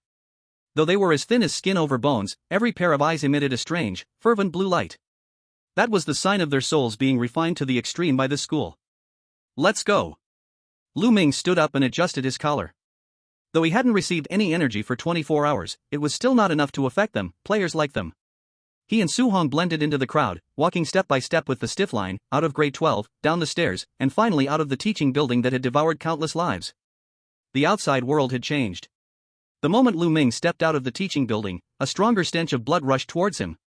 The sky above was no longer the usual mist, but had turned a sickly dark red. The thick clouds hung low like rotting intestines, pressing down upon them as if they were within arm's reach. And in the distance, towards the direction of the playground. At this moment, it had turned into a black sea.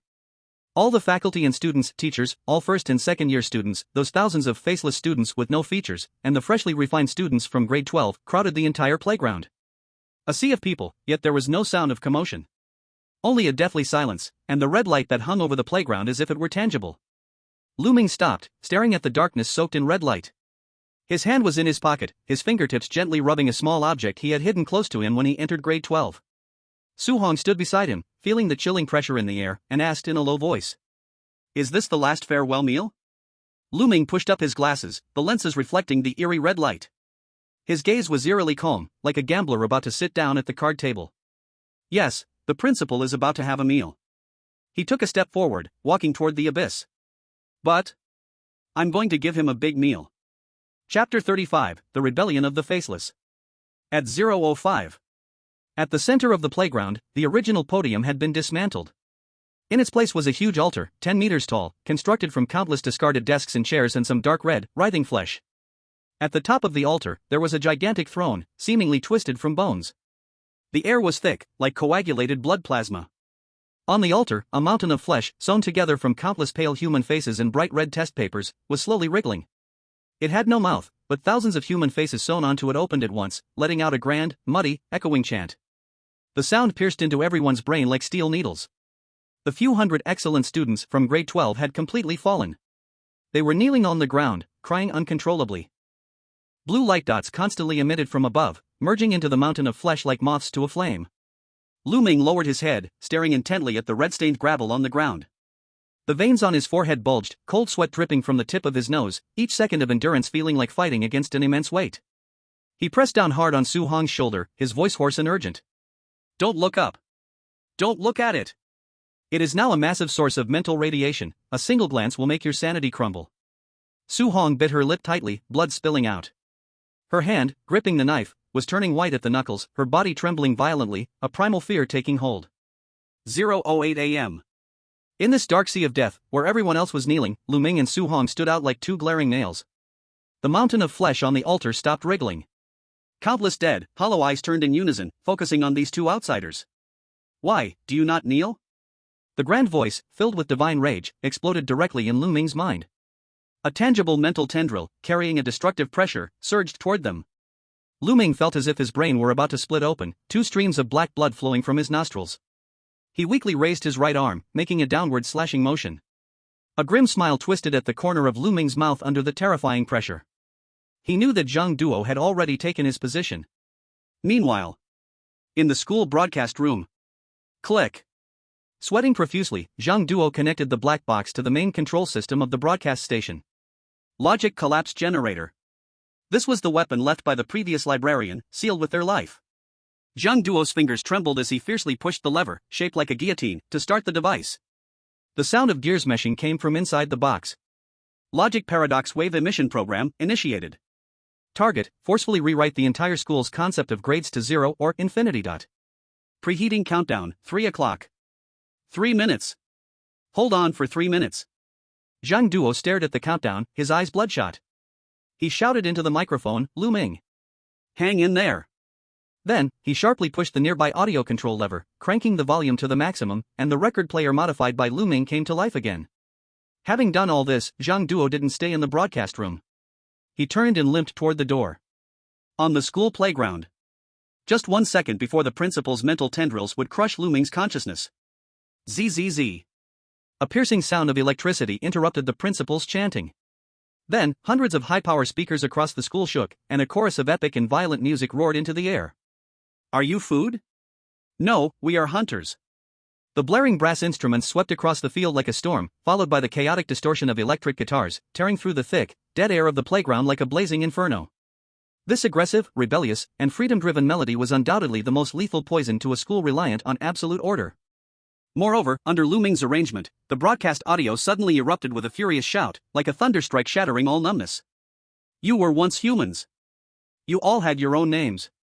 The mountain of flesh on the altar let out a painful scream. The principal's mental assault was interrupted. The music flooded the playground like a torrent.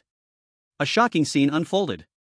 The thousands of faceless students in the first and second years, who had been standing motionless like wooden statues, their faces smooth and strange, began to convulse violently at the sound of the passionate music. SSSSH. It was like a cocoon bursting open, or the cracked earth breaking apart. The smooth, eerie skin on their faces began to tear. Eyes bloodshot with veins opened, mouths twisted in anger ripped apart. They had returned.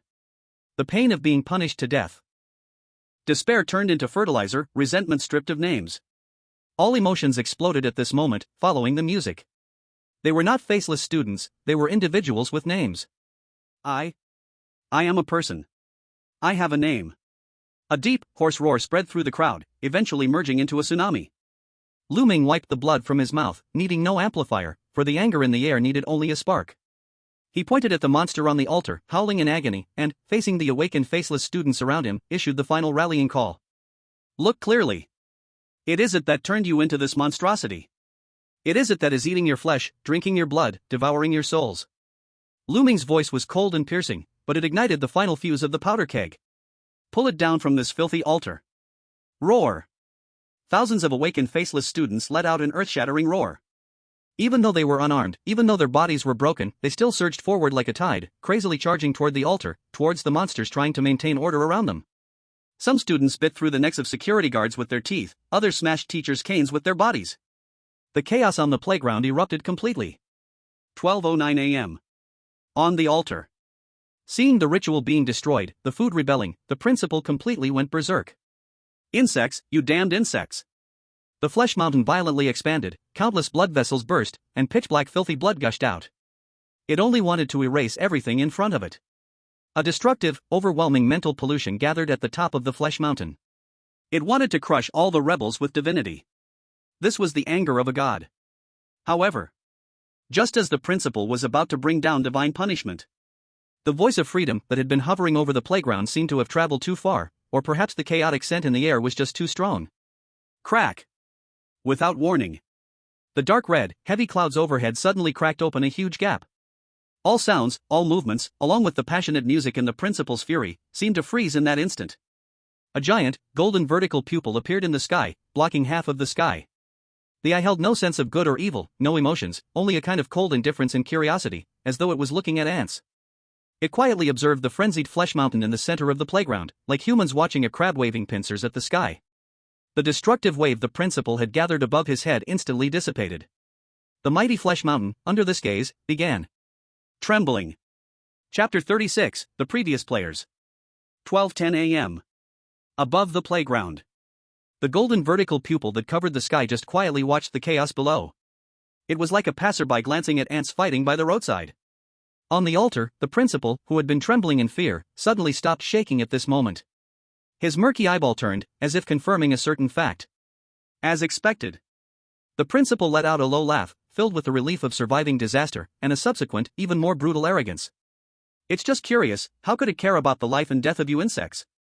The principal straightened his bloated flesh mountain body, and though his divine halo had been shattered by that single look, he still looked down from above, gazing at the people on the playground. In this instance, I am still the only administrator. Even if I've lost my divinity, all it takes is a flick of my finger to crush you all. Silence. With a single command, the air on the playground suddenly froze. The principal no longer used mental attacks. He directly activated the lowest level code of the school he created, the rule erasure.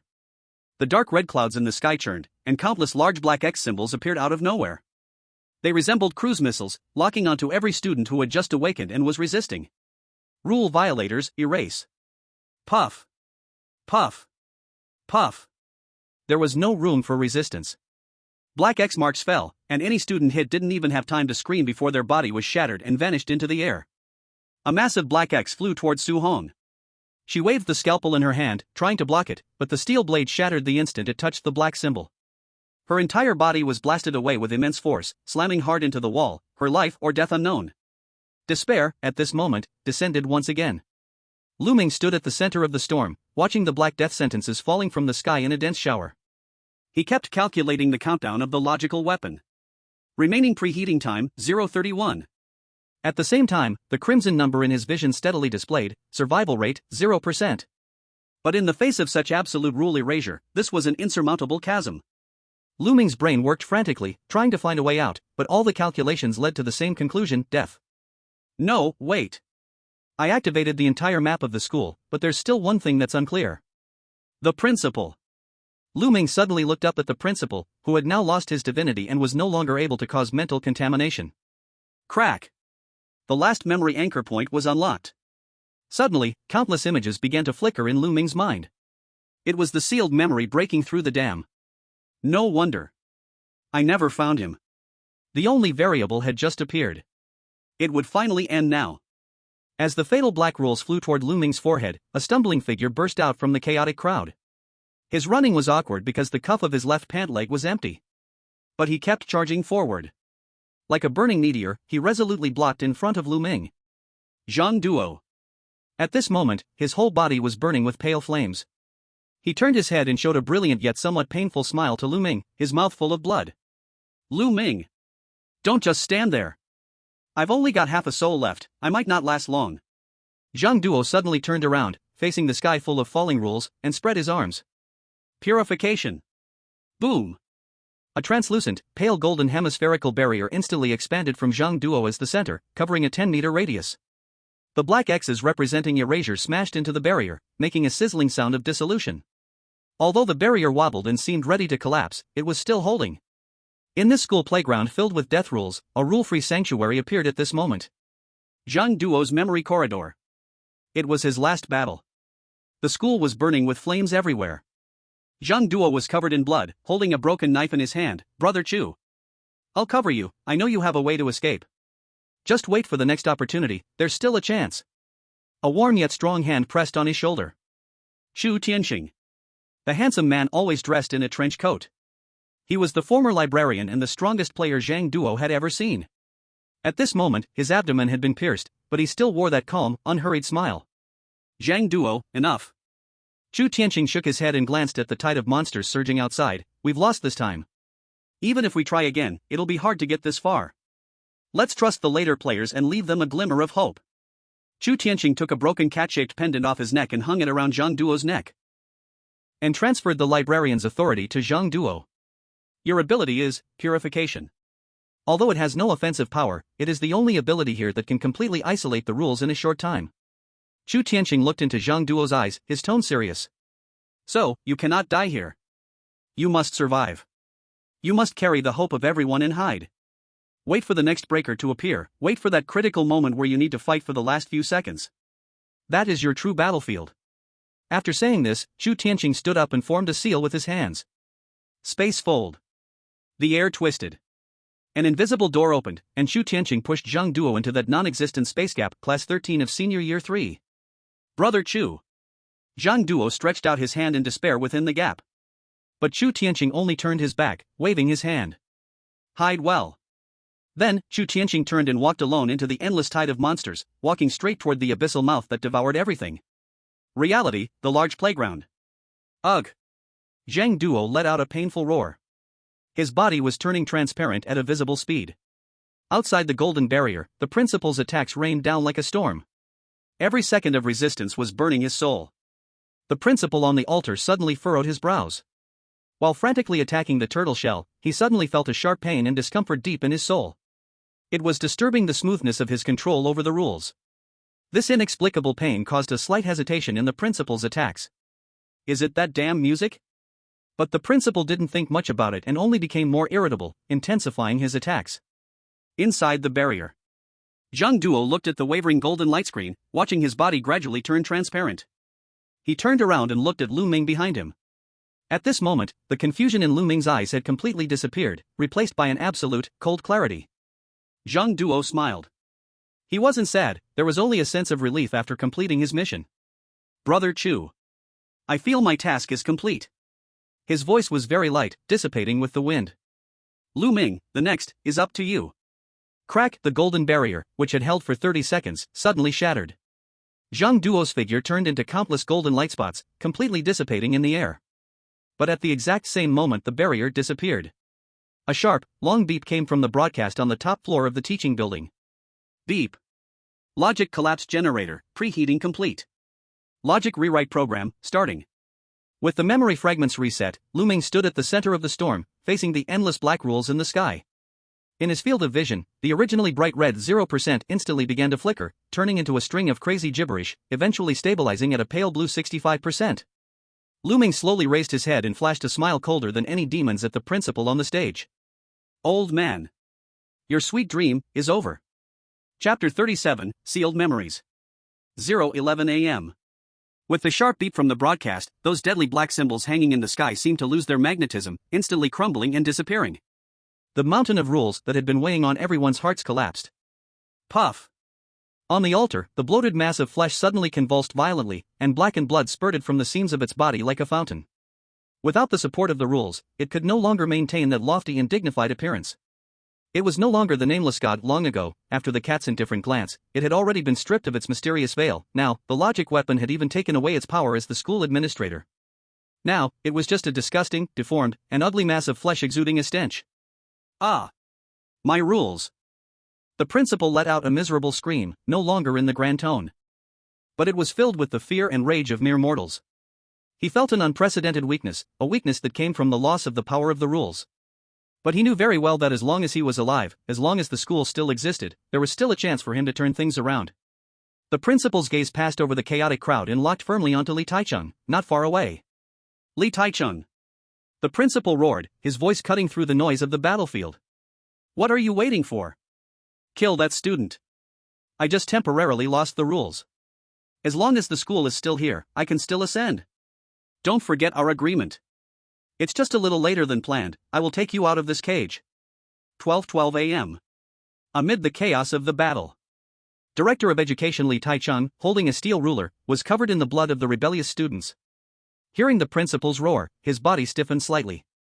He looked at the ugly lump of flesh on the altar, and a flash of struggle crossed his eyes. He wasn't a fool. He could feel the principal was severely weakened, and it was uncertain how long it would take to reach the critical breakthrough point again. But, once the bow is drawn, there's no turning back.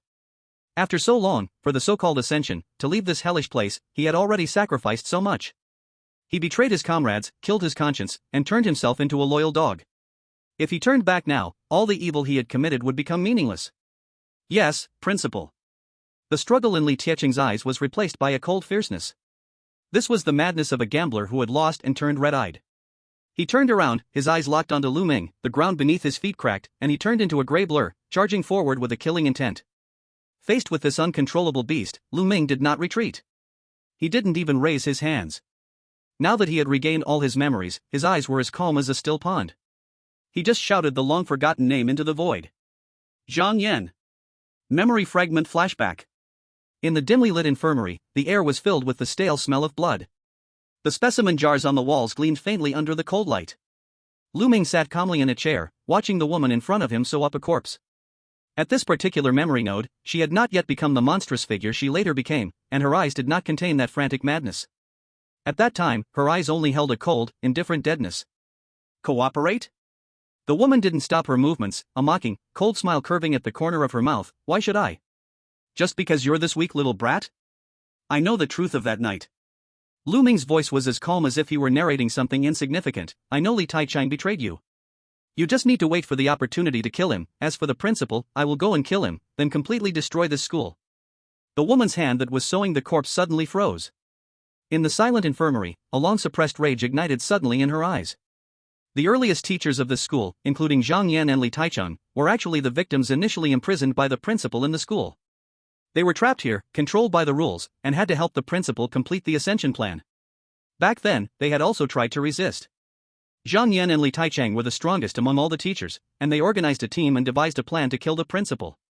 But on the eve of the final battle, Li Taichung backstabbed Zhang Yan, backstabbed everyone. Because the principal privately gave Li Taichung an irresistible promise, when I break through the world's shackles, I will take you to ascend together and regain freedom. Li Taichung believed it, and also because he was afraid. He always thought that with their strength, they could not resist the godlike being under the school's rules, so he chose to sell his soul and became the principal's most loyal lapdog. That night was a one-sided massacre. Most of the rebels were cleansed and devoured.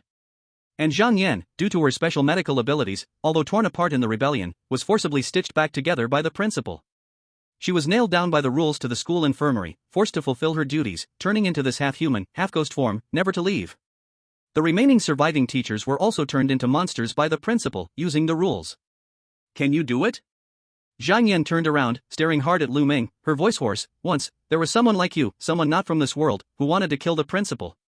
People like you, you're called players, right? He was the strongest player I've ever seen, flawless in both intelligence and strength.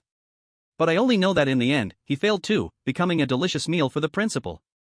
Over and over again, although the breath and appearance might change in the school's eyes, my ability allows me to sense that you all reincarnate among the students, though fewer and fewer. The god who controls your arrival makes you lose your memory after death, forcing you to repeatedly experience despair here. This in itself must be an immense torture, right? Yes, I think the main god space must have sensed the principal breaking free from control, so no new players are sent, and instead, the current players die and reincarnate until this place is cleared or all players give up. Lu Ming answered calmly. Unable to endure the soul being crushed and reassembled during the reincarnation, some choose to give up, while those devoured by the principal are absorbed into his body, no longer having the chance for reincarnation. But people like you, players, never have the strength to rival the principal. Trying to fight against that old monster in the rules of the school, it's almost impossible. At this point, the school doctor changed the tone of her words, a glint of crazy gambler's mentality in her eyes. But if you really can make the rules ineffective, I will trust you once. Lu Ming pushed up his glasses, his eyes filled with a chilling determination. All right. This time I will fail, maybe I'll fail again next time. But I cannot give up, and I will never let that old thing swallow me. Lu Ming stood up, walked to Zhang Yan, and solemnly said, Let's make a deal. As long as I don't call your name, you pretend I never said any of this. You can't let the version of me who loses his memory realize your stance. Why? Zhang Yan was confused. Because of inertia. Lu Ming pointed to his temple. If I know there is someone like you as backup, my mind will become dependent, and I will fall into a logical deadlock. I need to force myself into a desperate situation. I need to make the me who loses his memory search for that one and only variable. Chapter 38, Trap. Back to reality. As Lu Ming shouted the school doctor's name, Li Tai Chun. A piercing scream exploded from the side of the playground. A red afterimage, like a pair of blood-colored scissors tearing through the night, instantly slammed into the charging headmaster of discipline. Clang. Sparks flew. Li Taichang was knocked sideways by the tremendous impact, sliding for dozens of meters, his feet carving deep grooves in the ground. He looked up in shock, staring at the crazy woman blocking Lu Ming's path. Zhang Yan? How could you? The rules restrict you from leaving the infirmary. Rules? Zhang Yan, with her hair disheveled, her red lab coat swaying with no wind, countless red stitches exploded from her body, writhing wildly like tentacles. On her beautiful face, a twisted, extreme smile appeared. Open your damn eyes and see clearly. Where are the rules now? Li Taichung. Do you really think that without the rules' help, you're a match for me? The accumulated hatred of years finally erupted at this moment. Zhang Yan stopped talking and made her move. The giant scissors in his hand turned into a deadly whirlwind, directly lunging toward Li Taichung. You madman! Li Taichung had no choice but to raise the ruler to fight back. The two strongest figures of the school, aside from the principal, were now battling like wild beasts. 0:13 a.m. The playground had already turned into a meat grinder. With the collapse of the rules, the heavy burden that had weighed on everyone's hearts vanished. Once fear faded away, what remained was the long-suppressed fury. Kill. The homeroom teacher of Class 1-3 had now become the vanguard of the rebels. Holding a broken teaching cane, his glasses long gone, his eyes bloodshot as he charged toward the disciplinarian beside him. I've put up with you bastards for long enough. If it weren't for this damn rule, who the hell would want to become a monster? Not just him, but more and more teachers and staff members who still had some sanity began to turn against them. They had once been victims, forced accomplices. Now, with the walls falling, they turned their fangs toward the core lackeys who remained loyal to the principal. 0:14 a.m. On the battlefield's flank. Boom! A loud crash. The disciplinary director, Li Taichung, was forcefully smashed into the ground by a red flash. Zhang Yan, with her disheveled hair, her red coat shredded into strips, revealing the dense black stitching underneath, was riding on Li Taichung's body, wildly stabbing down with the giant scissors, laughing maniacally with joy as she did. Li Taichung. Where's the rule you relied on? Where's your ascension? Without this damn skin, you're nothing but trash. Li Taichung, covered in blood, could only weakly hold up the now-deformed steel ruler, struggling to stay upright. The strength he once took pride in, without the support of the principal's rules, now seemed like a joke. At this moment, the scales of victory seemed to have completely tipped. As long as the fleshy mountain on the altar was killed, everything would end. 0:16 a.m. Kill him. With the principal's call, a group of even more terrifying monsters surged out from the depths of the school. These were headless, suit-wearing administrative secretaries, and butchers from the cafeteria wielding cleavers. They were the principal's most elite guards, roaring as they charged toward Lu Ming, trying to block anyone from approaching the altar. But Lu Ming still didn't move. Because amidst the ruins, Su Hong shakily stood up. The earlier strike, which erased the rules, severely injured her internal organs, but it hadn't killed her. Her pupils suddenly contracted into needle-like slits, and black scales rapidly grew on her neck and arms, covering her skin. Pain feedback, 100% combat power increase, 300%. Status, completely mutated. Su-hong lifted her head and exhaled a breath of scalding white air. Roar. A roar, inhuman and explosive, erupted. Su-hong's figure, like a ghost, sliced into the group of monsters. At this moment, she no longer looked human. Her skin was covered with hard black scales, her hands and feet turned into sharp claws, and her vertical pupils burned with pure savagery. Facing the cleaver that was swung toward her, Su-hong didn't dodge. Thud. The blade sank deep into her shoulder, cutting down to the bone. The intense pain hit her, but Su-hong didn't even flinch. Instead, under the abnormal pain feedback, her strength instantly skyrocketed once more. She grabbed the butcher's wrist with her other hand and yanked with all her might. Crack. That arm, thicker than her thigh, was forcefully torn apart. Then, her other clawed hand pierced through the butcher's chest, pulling out a still-beating black heart, crushing it with a single squeeze. This wasn't a battle, it was one-sided slaughter. In just a few minutes, dozens of elite monsters lay dead in pools of blood, their bodies maimed beyond recognition. Su-hong stood atop the mountain of corpses in the sea of blood, covered in blood, her chest heaving violently, and hot white air pouring from her mouth. The path was open. 0:22 a.m. Lu Ming picked up a broken metal flagpole from the ruins. That was the flagpole of Hengshui Middle School, which once hung the school's flag, its sharp tip now broken and as sharp as a spear. He held the spear, which symbolized the shattered authority of the school, stepping through the pool of blood on the ground, and walked up to Su-hong. Su-hong. Lu Ming tried calling her name. Su-hong suddenly turned her head. Her cold golden vertical pupils fixed on Lu Ming, and a threatening growl came from her throat. In her gaze, there was only chaos and slaughter, with no sign of rationality. Lu Ming's heart trembled. The fully mutated side effect was nearly irreversible. To clear the obstacles, she had transformed herself into a complete beast. Let's go. Lu Ming said no more, just turning his gaze toward the decaying mound of flesh ahead. Su-hong seemed to understand the command, or perhaps the killing intent toward the principal overwhelmed everything else. She turned around, lowered her body, and assumed a pouncing posture. Together, they rushed towards the altar. 12:23 a.m. On the altar. The principal, who had long turned into a pile of rotten flesh, slumped on his throne, looking on the verge of death. Die. Su-hong attacked first. She turned into a streak of black lightning, her sharp claws tearing through the air with a screech, and viciously grabbed at the principal's exposed vital organs. Splat. The massive claw marks went deep to the bone, large chunks of rotten flesh torn apart, and black blood gushed out. This strike nearly cut the principal in half. However, just as Lu Ming raised the metal flagpole in his hand, ready to deliver the fatal blow, a sudden change occurred. The principal, who had been screaming in agony, suddenly stopped howling.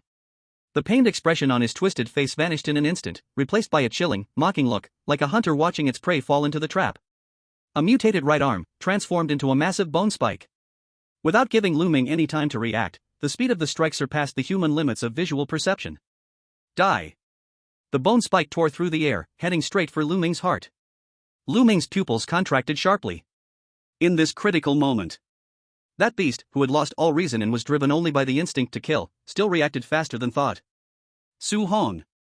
Just before the bone spike could land, she suddenly slammed into Lu Ming from the side, knocking him out of the way. Splat. The sickening sound of blood and flesh tearing through. Lu Ming fell to the ground, watching helplessly as the thick bone spike pierced through Su-hong's chest, lifting her body into the air. Ugh. Su-hong let out a weak groan. Under this fatal blow, the black scales on her body rapidly shed, and her brutal beast eyes slowly faded. The beastification was undone. Hanging from the bone spike was no longer the terrifying hunter, but a frail girl, her chest gaping open, blood pouring from her body. Her life was rapidly fading. I remember now. Then, the rotting flesh connected to the bone spike suddenly began to squirm, making bone-cracking noises like steel rubbing against steel. There was once another smart little bug like you, he used some method to limit my rules within a 10-meter radius, and tried to kill me. Boom. With the principal's voice, the surrounding school buildings began to tremble violently. Lu Ming saw, in the distance, a corner of a teaching building suddenly collapse and shatter. Countless bricks and stones, as if summoned, turned into streaks of light, madly gathering onto the principal's body. The once rotting mound of flesh instantly hardened and reformed. In just a few seconds, the principal transformed from a pile of rotten meat into a 3-meter-tall red giant, covered in dark red rock and muscular armor. The wounds on his body, at the moment the teaching building collapsed, completely healed. At that time, I was terrified, it was the first time I lost the power of my rules. The red giant slowly stood up. A huge shadow loomed over Lu Ming. He was as foolish as you are now, underestimating my physical strength.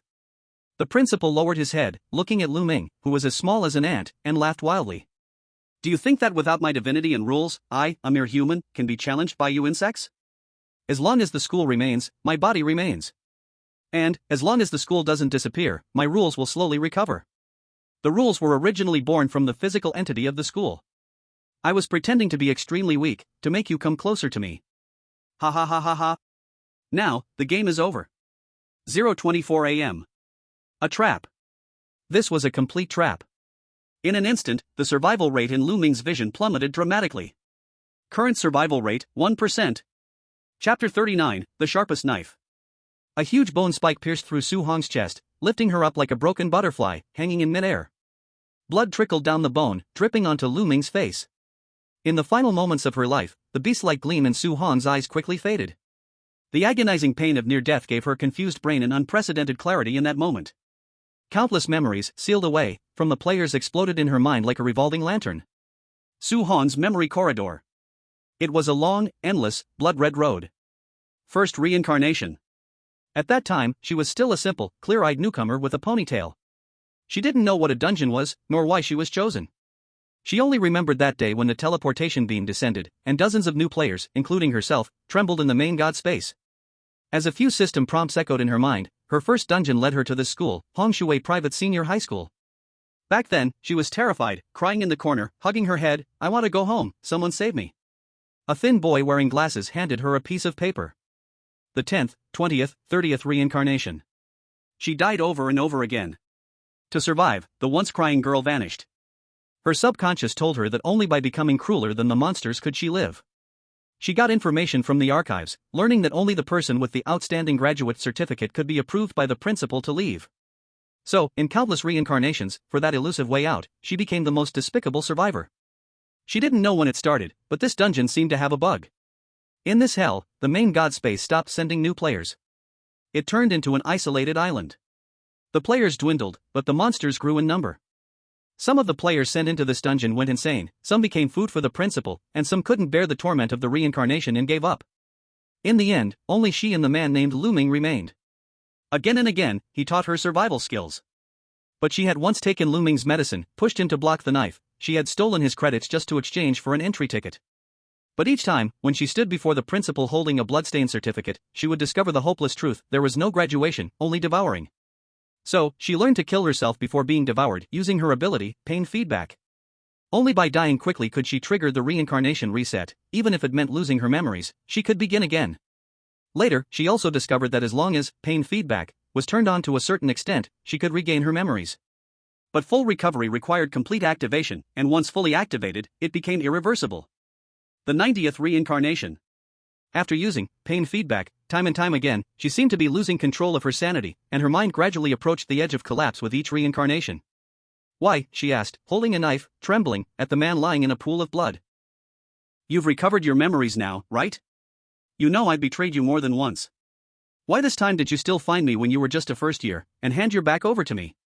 Lu Ming was covered in blood, yet his tone remained calm. "Because you want to live.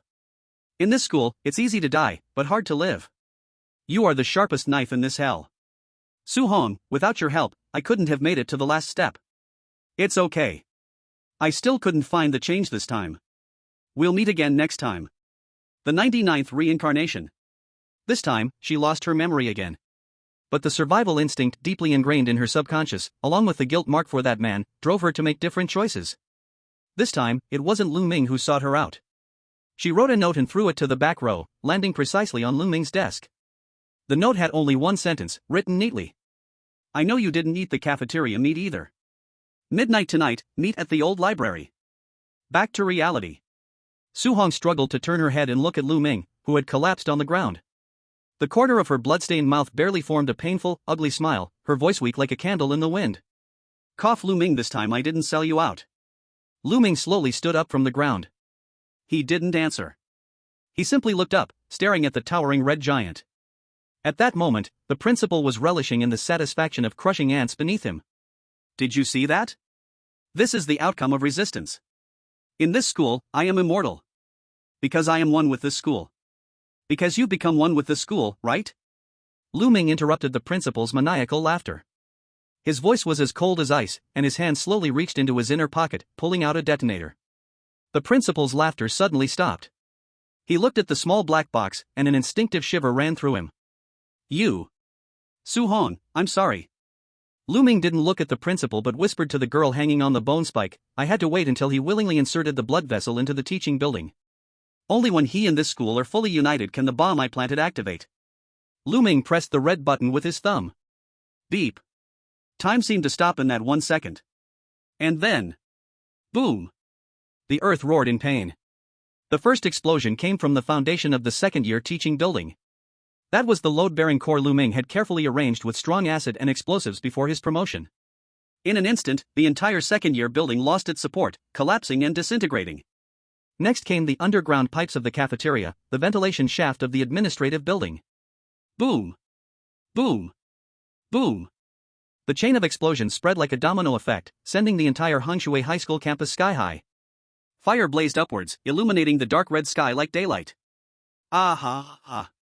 The principal screamed 100 times more miserably than before. Because his body was now merged with the school. The collapse of the school, for him, was like his body being blown apart alive. Countless terrifying cracks appeared on his massive red giant body. With the collapse of the teaching building, his arms, torso, and thighs also shattered and disintegrated. No! My school! Stop! Stop now! The massive backlash immediately severely injured him. The bone-spike-piercing Su-hong also broke and vanished in the violent shock. Clink! Su-hong's broken body fell from mid-air, crashing heavily onto the ground full of shattered stones. Lu Ming rushed forward, kneeling on one knee, and caught her. At this moment, Su-hong's chest had a massive hole, her internal organs shattered, and her life force was almost drained. I know. Su-hong coughed up blood mixed with pieces of her internal organs. Her hand trembled as she grabbed Lu Ming's collar. She didn't blame him. As a player who had struggled to survive in countless reincarnations, she knew better than anyone that in this desperate situation, this was the only chance of survival. I don't blame you. Lu Ming. Su-hong's gaze began to fade, her eyes fixed on the red sky above, tinted by the flames. A final brilliance exploded in her eyes, an intense longing for the outside. I want to go out. This is my first instance. This school is a hell I've never seen before. To survive, even if I have to become an evil spirit, even if I have to sell my soul, I want to go home. I don't want to die here, I don't want to rot in this hell. Lu Ming, take me out. Her fingers dug into Lu Ming's flesh, and with the last of her strength, she screamed. But even if I have to die, I want to leave this place. Buzz, with the eruption of this obsession, Su-hong's body suddenly began to burn. It wasn't fire, it was the glaring, scarlet light of her soul. She was remaking her soul and flesh in the most painful way possible. Since death can't be undone, then let me leave in a different form. As long as I can get out. Whoosh, the light faded away. Su-hong's body completely disappeared. What replaced it was a crimson long sword, quietly resting in Lu Ming's hand.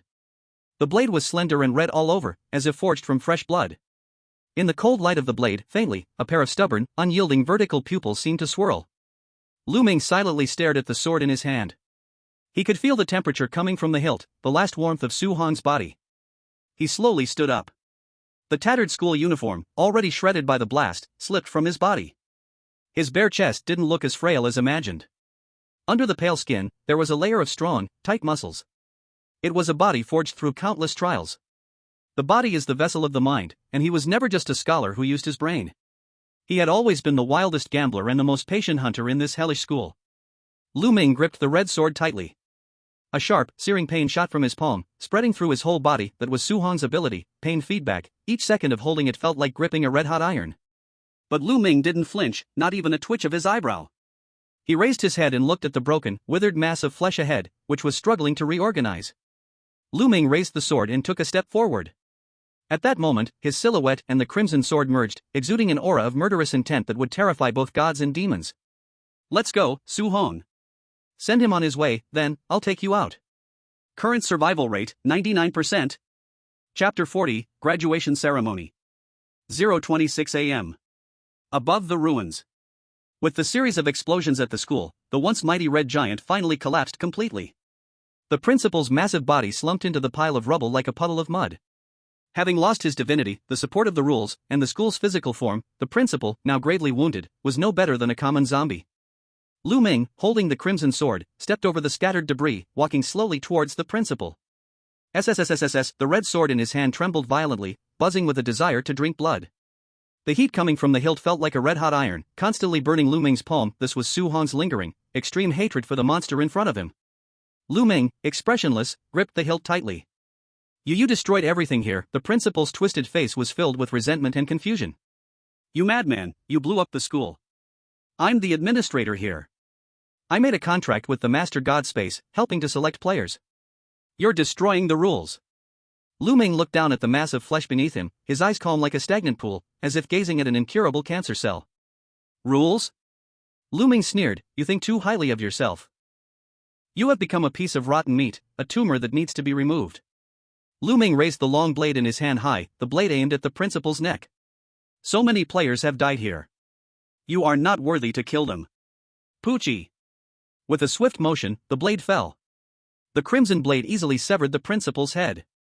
The spiritual power hidden within the blade exploded instantly, like countless small scalpels, shredding the last remaining life force inside the principal's body. "Ah!" Accompanied by the last scream that abruptly ended, the ruler of this hellish school died completely. Lu Ming pushed up his glasses, looking at the faint blue digital display in his vision, which no longer showed any movement, reading survival rate, 100%. His tense body relaxed slightly. Now everything was clear. The reason he initially thought it was his ability evolving, allowing him to accurately display the survival rate of every action, was now understood. The so-called probability demon was a manifestation of his extreme logical deduction and vague intuition. Probability accuracy equals amount of information controlled plus logical analysis ability.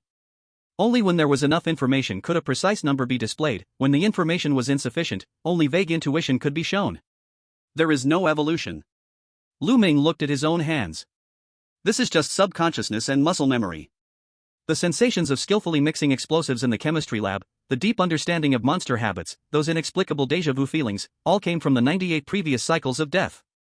In the first 98 cycles, he spent the most time in the first year, so he knew it like the back of his hand. He didn't always enter the second year, so his abilities would decline a bit, and the third year, that was the death zone he rarely stepped into, so he had to gamble with his life. This victory was not his alone. It was the result of the 98 previous Lu Ming and Su Hong, and the path paved with death by the previous players. 0:28 a.m. Just as the principal's body began to turn into black ash and disappear, a pure golden light suddenly illuminated in the midst of the dirty ashes. Whoosh! A semi-transparent human soul shot up from the corpse into the sky. Lu Ming couldn't see the face of the soul, but he could feel that the strength of the soul far surpassed that of ordinary people, carrying a sense of long-held restraint finally breaking free, with an ease and calmness. The soul seemed to glance at Lu Ming, then without any hesitation, like a bird breaking free from a cage, it rushed directly towards the spatial crack in the sky. Lu Ming watched the golden light fading away. Is this the former librarian mentioned by Zhang Duo? He hadn't died all along, but was hiding inside the principal's body with some special method? So, the discomfort the principal suddenly felt when attacking Zhang Duo could now be explained. It must have been when he was secretly helping. As that soul disappeared from the instance, Lu Ming withdrew his gaze and looked at the ground nearby. It was the place where Zhang Duo had just burned his soul and dissipated. On the blackened earth, an unremarkable broken cat-shaped pendant quietly lay there. Lu Ming walked over, bent down, and picked up the pendant. The pendant was still warm. Lu Ming gently wiped away the dust with his thumb and then carefully placed it into his inner pocket. Let's go, Zhang Duo. It's been so long, you should graduate now. 0:30 a.m. On the battlefield's flank. With the death of the principal, the head teacher Li Taichang looked at the mountain of flesh turning to ash, and all hope in his eyes vanished completely. It's all gone, it's all gone. My ascension, my freedom. He knelt on the ground, letting out a desperate and wailing scream. Crack! A crisp sound. A huge pair of scissors ruthlessly severed his neck. Zhang Yan stood beside Li Taichang's body, her messy hair flying in the wind. She watched that enemy who had stabbed them in the back finally turn into a corpse, and on her face there was not much wild joy, only a deep exhaustion and release. She turned around and from far away looked at Lu Ming. At this time, as the instance collapsed, the whole school space began to peel off piece by piece like a broken mirror, revealing the empty chaos behind it, and Zhang Yan's body also began to become transparent. Without the support of the instance, she also could not continue to live. She showed Lu Ming a faint smile. On that face there were no longer the terrifying black stitched lines, and no more madness and ferocity. At that moment, she turned back into the beautiful female teacher from many years ago, who had not yet been destroyed by this school. She did not speak, she only gently waved her hand. In the next second, her figure turned into countless points of light and scattered with the wind. Dust returns to dust, earth returns to earth. All grudges and hatred drew a full stop at this moment. 0:31 in the early morning. In the sky. That huge golden vertical pupil, which had been coldly watching all of this, seemed to feel that this play had already come to an end. It lazily blinked once, then slowly closed. With its departure, the oppressive dark red sky above the head completely shattered. Buzz. A huge blue light pillar full of mechanical texture fell from the sky and covered Lu Ming, who stood in the center of the ruins. The gate of return has been opened. Countdown, 10-9. Lu Ming lowered his head and looked at the long knife in his hand that was gradually drawing back its red light and becoming quiet. He held the knife tightly in his hand. Su Hong. Lu Ming's voice was very light, yet very firm. I will take you out. Lu Ming took a deep breath, carried the knife, and stepped toward that light pillar. 1 step, he crossed over the blood and corpses all over the ground. 2 steps, he crossed over this hell that had imprisoned them for 99 cycles of reincarnation. 3 steps, his figure completely sank into that pure light. Behind him, the instance named Hengshui Private Senior High School finally, in a burst of silent roaring, completely turned into dust in the void. Chapter 41 S-Level Settlement. Pure white. Endless, boundless, heart-calming pure white. Lu Ming felt his body become light, and all fatigue, injuries, even the spirit power that had long been overdrawn, were restored under the washing of this white light pillar. That comfortable feeling as if all the bones of his whole body were taken apart and put together again made his always tightly stretched nerves relax for a rare moment. He stood inside an absolutely closed cube space. This was the settlement space. In the void before him, a light blue light screen slowly unfolded, and a cold mechanical voice echoed in his ears. Instance settlement in progress. Target instance, first rank S-level instance, Hengshui Private Senior High School. Status judgment, contract severely invalid. On the screen, a holographic model representing Hengshui High School was collapsing. The system seemed to be carrying out the final autopsy on this instance. System detection report, this area, as a screening instance, has lost its function, internal rules have undergone malignant distortion, and it has turned into a lesion instance. Player Lu Ming, your behavior is judged as removal. Main quest, obtain the excellent graduate certificate, invalid. New main quest, completely destroy the lesion, perfectly achieved. Special kill, corrupted entity principle, killed.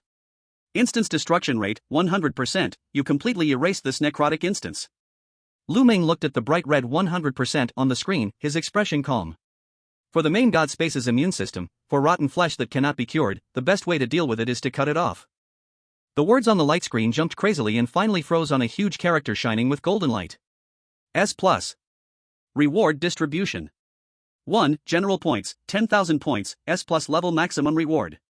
2. Obtain items, hunt red, unique bound, broken cat-shaped pendant. 10,000 points. Lu Ming pushed the glasses on the bridge of his nose. According to the black market price in Babel Main City, an enchanted pistol that can cause damage to ordinary spirits costs about 1,000 points. A regular decoy scarecrow, a one-time survival item capable of withstanding a basic lethal attack, costs over 3,000 points. This 10,000 points is enough to fully equip a seasoned first-tier player to the teeth.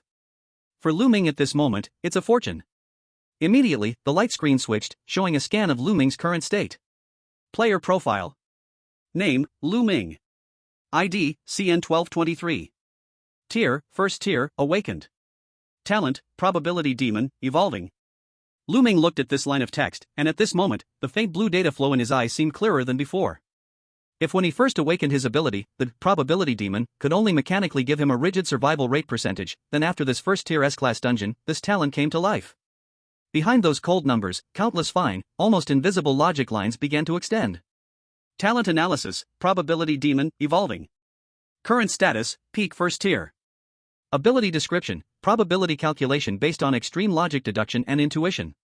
Advancement progress, your computational power has reached the threshold for sandbox simulation. When sufficient information is available, you can not only see probabilities but also begin to vaguely predict the trends of variables. Lu Ming raised his hand, looking at his palm. In his vision, the lines on his palm were no longer just lines, but a collection of countless pieces of information. Comprehensive combat power assessment, second tier, extraordinary. Note, this combat power includes weapon enhancements. Lu Ming's gaze dropped as he looked at the long sword in his hand.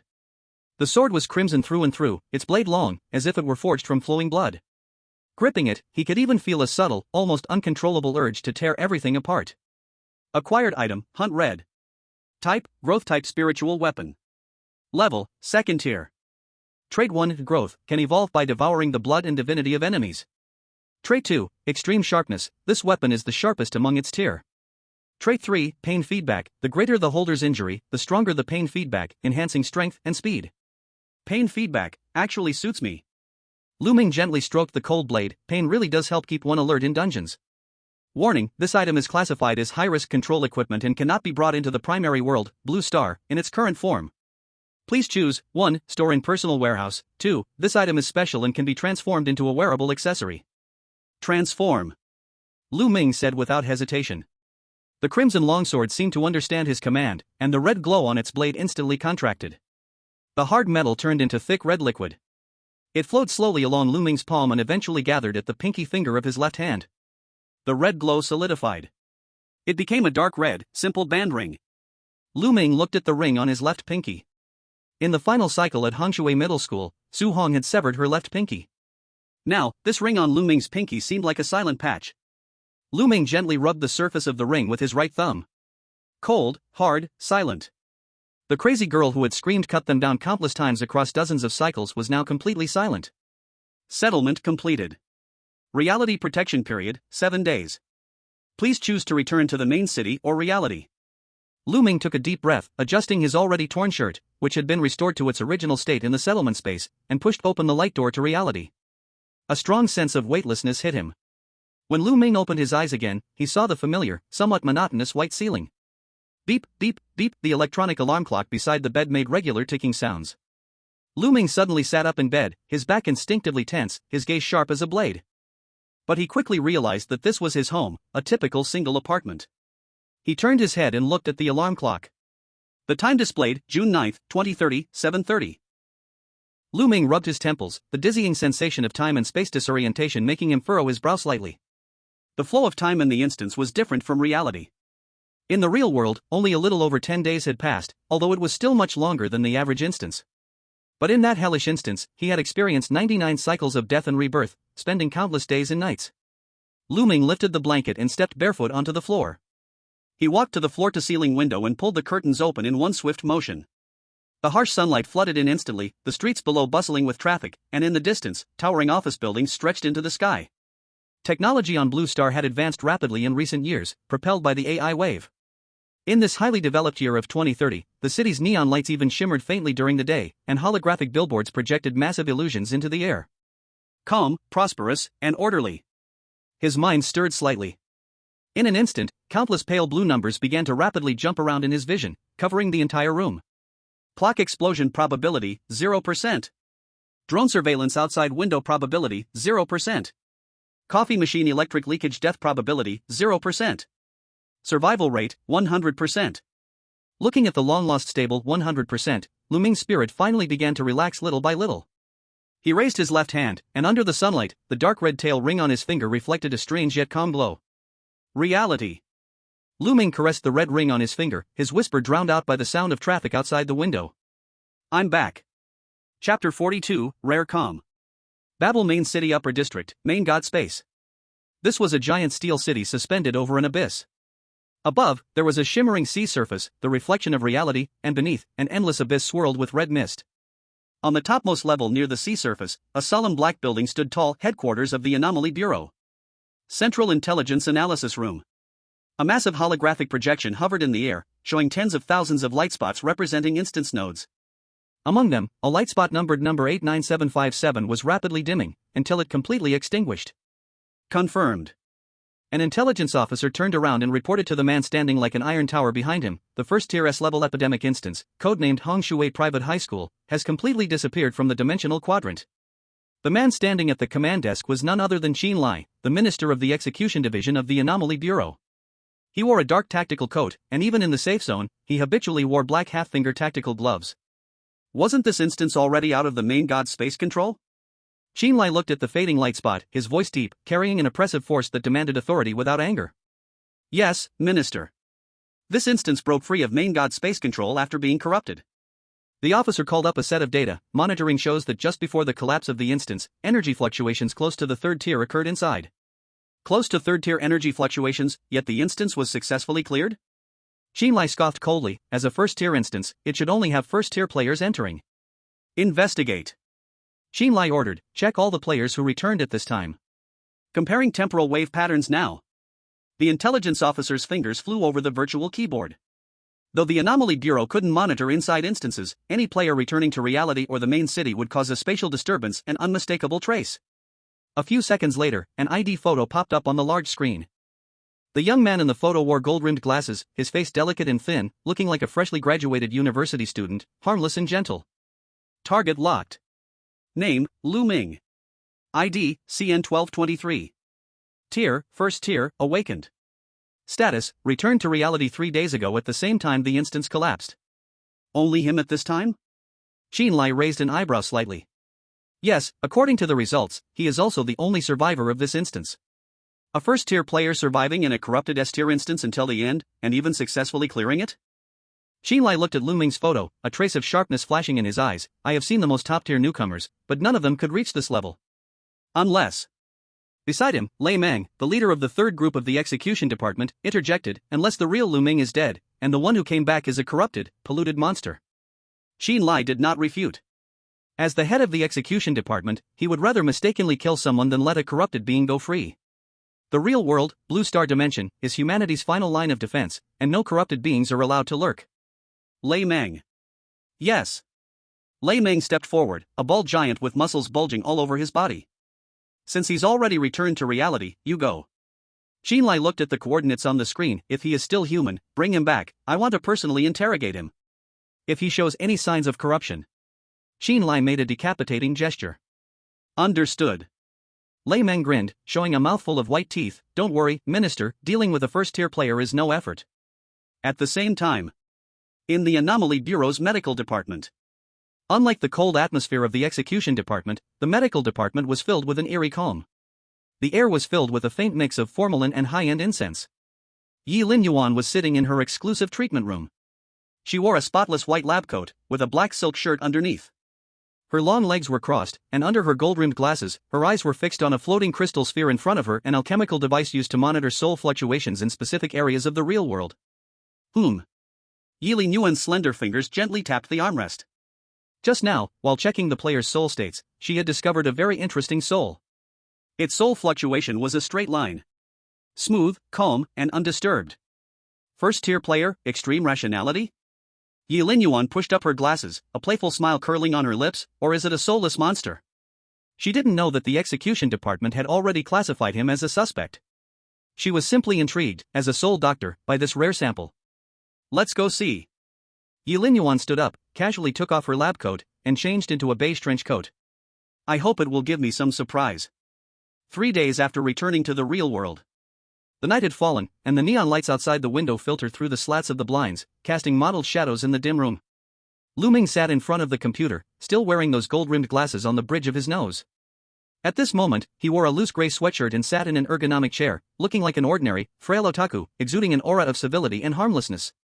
Only when he stood up to grab the cup of water on the desk did the muscles on his back, firm and sleek like those of a cheetah, briefly show as his arms stretched. Strange missing person cases up by 300%. Chewing sounds heard late at night in an old neighborhood in the south of the city. The police sealed the site and announced a gas leak. In a remote village, all the poultry died overnight, and the villagers fell into madness.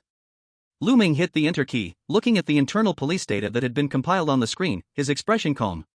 Looks like something from a first-tier B-level dungeon is causing the damage.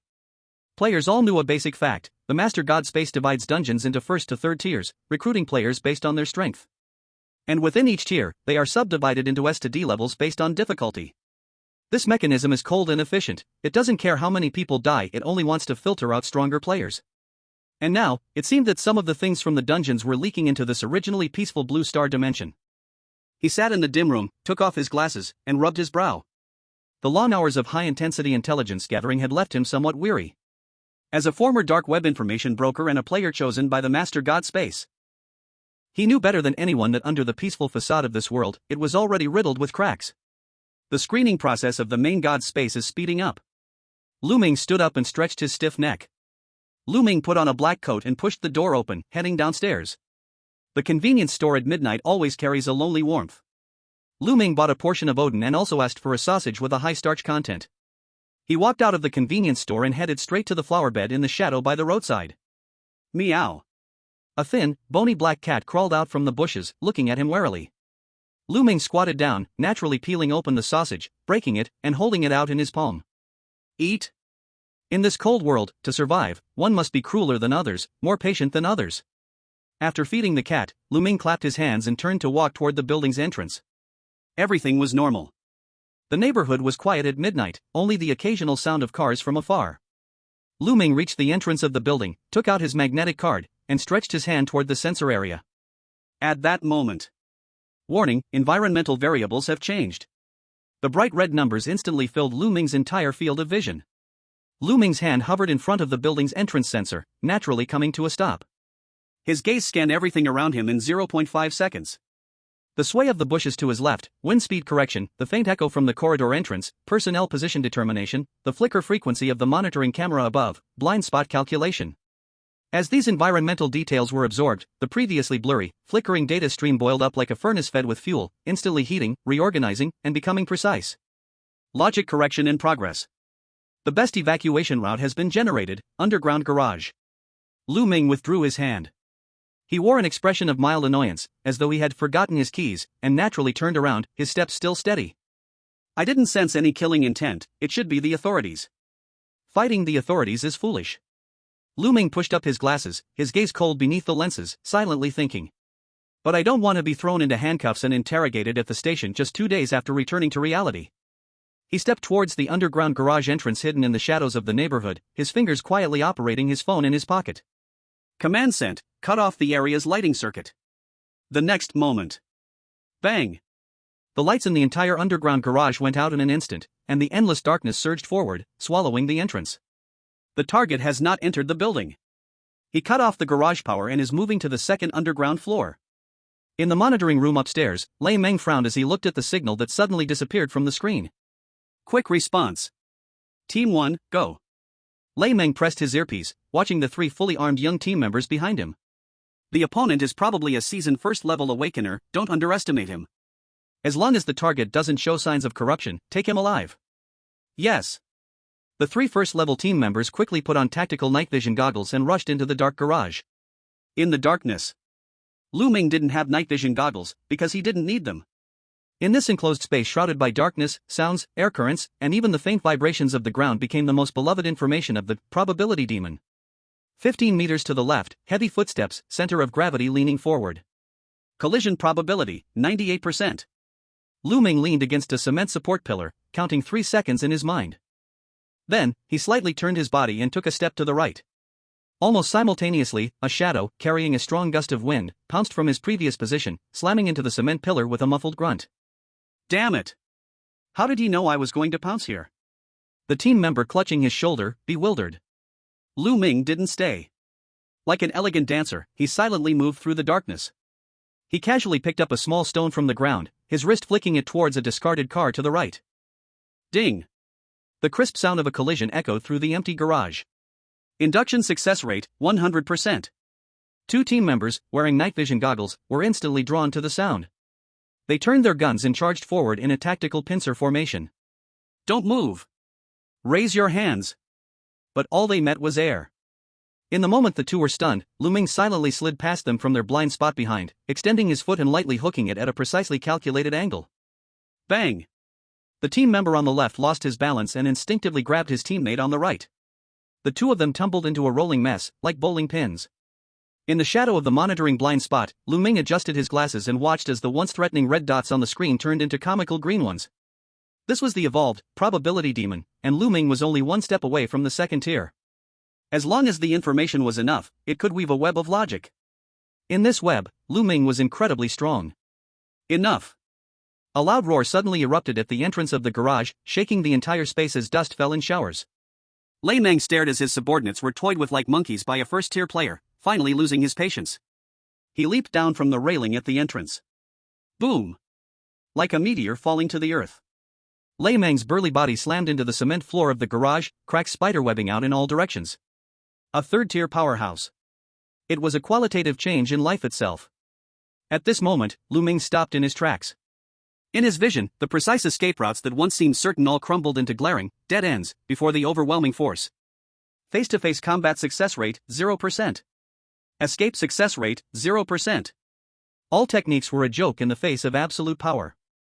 Lu Ming didn't run anymore.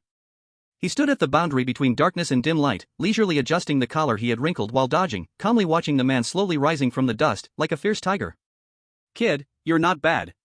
Lei Meng dusted himself off, his eyes fierce, "but I still don't believe you can single-handedly take down that out-of-control instance." 3 first-tier team members scrambled to their feet, quickly sealing off all of Lu Ming's escape routes. "I have no ill intentions, officer." Lu Ming's voice was steady, echoing through the empty garage. "Even if the Anomaly Bureau has something to ask me, it shouldn't be through capture. I'm a law-abiding citizen and should have the right to walk out on my own, not be treated as a trophy to be dragged back, don't you think?" Lei Meng narrowed his eyes, staring at this newcomer who could still speak calmly in the face of the pressure of a third-tier warrior. This calmness, which emanated from deep within, only made his suspicion grow stronger. "Whether you're a law-abiding citizen or not, we'll see once we take you to the interrogation room." Lei Meng snorted coldly, unwilling to waste any more words. He suddenly stretched out his large hand, the wind of its movement ripping through the air, and grabbed for Lu Ming's shoulder. Right shoulder shattered bone probability, 100%. The hand grew closer, like a mountain descending upon him. Lu Ming didn't dodge. He knew there was no chance of winning. Buzz. Several nearly invisible transparent threads suddenly appeared out of nowhere. They moved like serpents with a life of their own, instantly wrapping around Lei Meng's thick wrist. That grab, capable of crushing rock, was suddenly halted in midair by the delicate threads, mere millimeters from Lu Ming's shoulder. "Who?" Lei Meng's face changed, his arm straining to break free, but the threads didn't budge, instead tightening around his muscles. The sound of high heels clicking sharply against the ground came from the depths of the shadow. "Team leader Lei." A lazy but cold female voice rang out, "It's impolite to be so rough with such an interesting soul." Lu Ming turned his head. A woman in a beige trench coat slowly stepped out, her gold-chain glasses flickering with an eerie gleam under the dim light. She was like a doctor who had just gotten off work and was casually passing by, yet she easily took control of the entire scene. Lei Meng's pupils suddenly shrank when he saw the person, the arrogance he had moments before quickly faded by more than half. He instinctively pulled back his hand, and there was a hint of reluctant respect in his tone. "Minister Yi? This is a mission from our execution department, and Minister Qin personally ordered that we bring him back for a check to see if he has been corrupted." "Check?" Yi Linyuan walked in front of Lu Ming, blocking Lei Meng's oppressive gaze. She raised her hand, and several strands of silk danced elegantly at her fingertips. "Even if he's been corrupted, your rough checks will only ruin the sample." Yi Linyuan pushed up her glasses, turned around, and her eyes, as if capable of seeing through people's souls, locked directly onto Lu Ming. "This person, I want him," she said calmly, her tone leaving no room for doubt. "I will guarantee the soul corruption test as chief physician. If anything goes wrong, Qin Lai can come directly to me." Lei Meng opened his mouth, but in the end, he didn't dare to refute. In the abnormal situation, no one wanted to offend this terrifying female chief, who knew, one day, in a dungeon, they could be seriously contaminated, and then it would be up to her to treat them. Yi Linyuan didn't pay any attention to Lei Meng's reaction. She extended a slender, fair hand toward Lu Ming, a graceful smile curling at the corner of her mouth. "Hello, Lu Ming. Rather than being locked in an iron cage by them, why don't you come with me for some tea? And let me check if your soul is broken?" Lu Ming looked at the woman before him. He didn't hesitate, reaching out to grasp her cold hand. "I'd be happy to." Lu Ming smiled slightly, his gaze behind his glasses deep and rational. Chapter 44, There's a task I want you to take. The black extended limousine moved through the heavy rain, like a silent swimming fish, cutting through the night of Qingyu City. Lu Ming sat in the backseat as the car drove into Qingyu City's most famous wealthy district, Yunning Manor. Located on the hillside, every inch of land here was extremely valuable. "We've arrived." The car door automatically opened. Yi Linyuan got out first, her beige trench coat billowing in the night wind. She didn't use an umbrella, but the raindrops, as if repelled by some invisible force, slid off when they came within 10 centimeters of her. Lu Ming adjusted his glasses and followed her into a modern, stylish villa. The main lights weren't on in the house, only a few floor lamps emitted a faint, cold, warm yellow glow. In front of the large floor-to-ceiling windows was an unobstructed view of the city nightscape. But Lu Ming wasn't in the mood to appreciate the scenery. Since stepping into this space, his probability demon had been working frantically. Scanning environment. Warning, large amount of unknown energy sources detected. Lu Ming's gaze swept across the display cabinet in the living room. Instead of antique vases, it contained specimens soaked in special solutions, twisted eyeballs, still beating gray hearts, some feathers glowing faintly. This place didn't feel like a home, but rather like a witch's lair. "Make yourself at home." Yi Linyuan took off her trench coat and casually threw it on the sofa, revealing the black silk shirt underneath. She walked to the wine cabinet, poured 2 glasses of red wine, and handed one to Lu Ming. No need to be nervous, Lu Ming.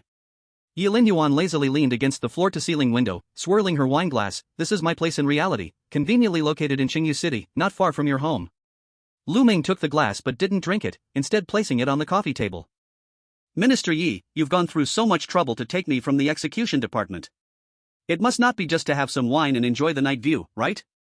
Of course not. Yi Linyuan put down her glass, and her eyes, which seemed capable of seeing through people's souls, instantly locked onto Lu Ming.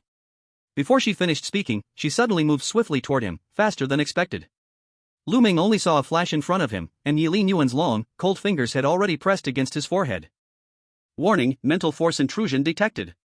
Defense judgment, no defense measures. On his screen, the warning data streams were flashing uncontrollably, but Lu Ming couldn't make any counteraction. His ability required information as fuel, but in the face of this pure force suppression, he was powerless.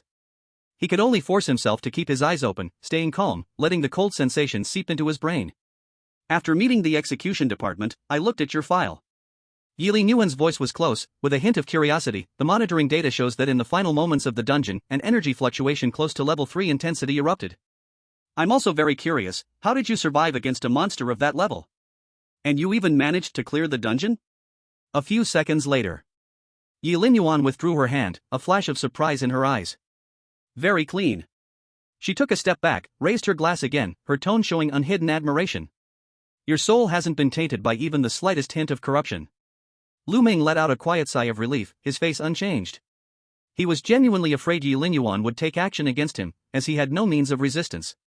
It's just luck.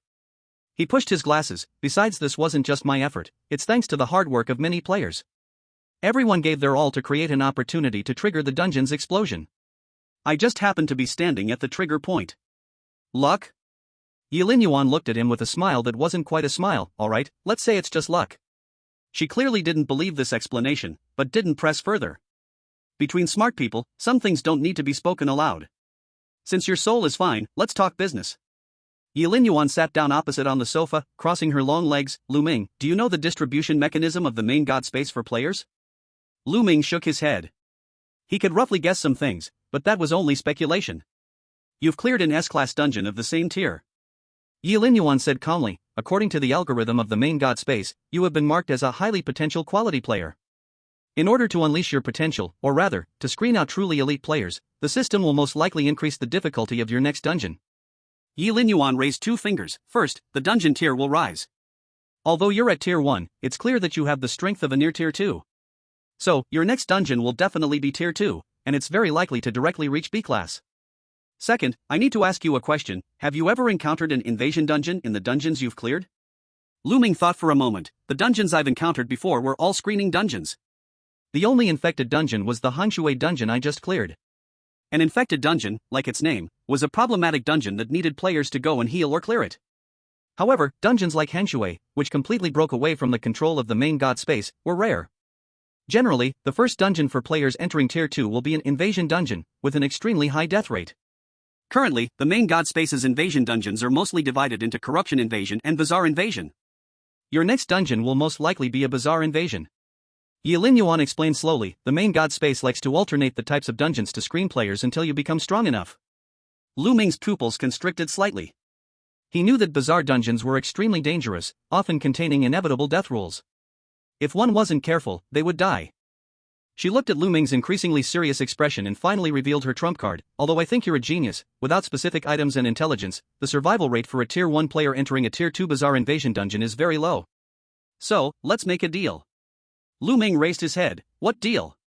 First, I can give you the status of Special Advisor to the Anomaly Bureau.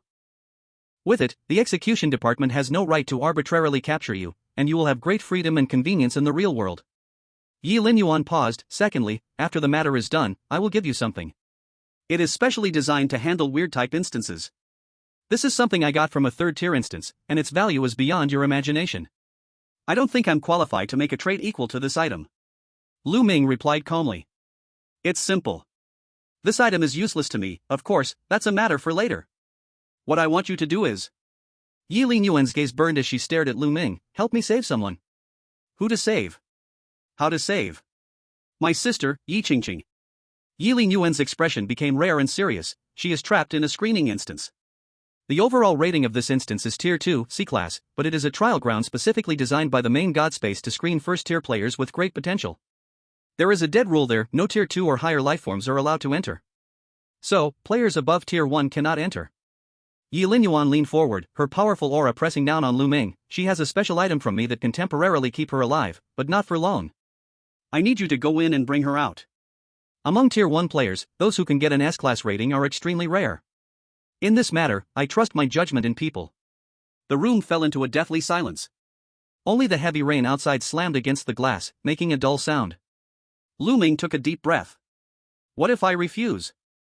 Then the trade is cancelled, and I can't control the execution department people, but your soul is clean. At most you'll suffer a little hardship, and once you explain how to clear the Hengshui instance, you'll be released. Yi Linyuan's lips curled up as she said calmly. Lu Ming knew that without this woman guaranteeing the purity of his soul, the execution department's people would definitely be waiting outside to capture him.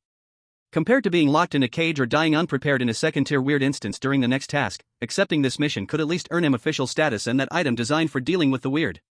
Moreover, her motive is to have me save someone, not to send me to my death. If things go smoothly, I might even owe her a favor, and this department head, who seems to have a high position in the Anomaly Bureau, might owe me one. So taking this mission isn't a bad thing. Lu Ming extended his hand, picked up the glass of red wine on the coffee table that had remained untouched, and gently swirled it. Deal. Lu Ming raised his glass and made a toast to Yi Linyuan. But I need to understand the intelligence of this screening instance first. Yi Linyuan smiled, picking up her glass and gently tapping it against Lu Ming's, creating a crisp sound. Tomorrow afternoon at 2, come to the Anomaly Bureau's medical department in the main God space to find me. Chapter 45, The Plea for Help Inside the Wall.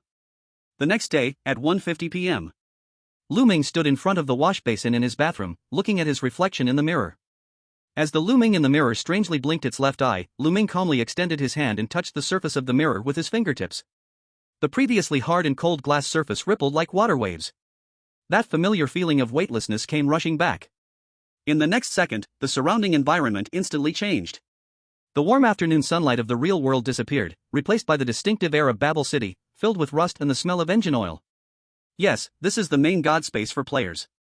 Above, there are roaring massive gears and inverted steel buildings, and beneath, there is a faint swirling red mist from the abyss. Lu Ming didn't stop, passing through the intricate skywalks, heading straight for the headquarters of the Anomaly Bureau in the upper city. Medical Department, Department Head's office. This might be the quietest place inside the entire Babel Tower, with a faint scent of high-end incense in the air, completely isolating the outside noise. Yi Linyuan was not wearing the medical department's signature white lab coat, but had instead changed into a fitted casual outfit. She looked less domineering and powerful, and more weary. Here. She didn't waste any words and directly pushed a pitch-black card in front of Lu Ming.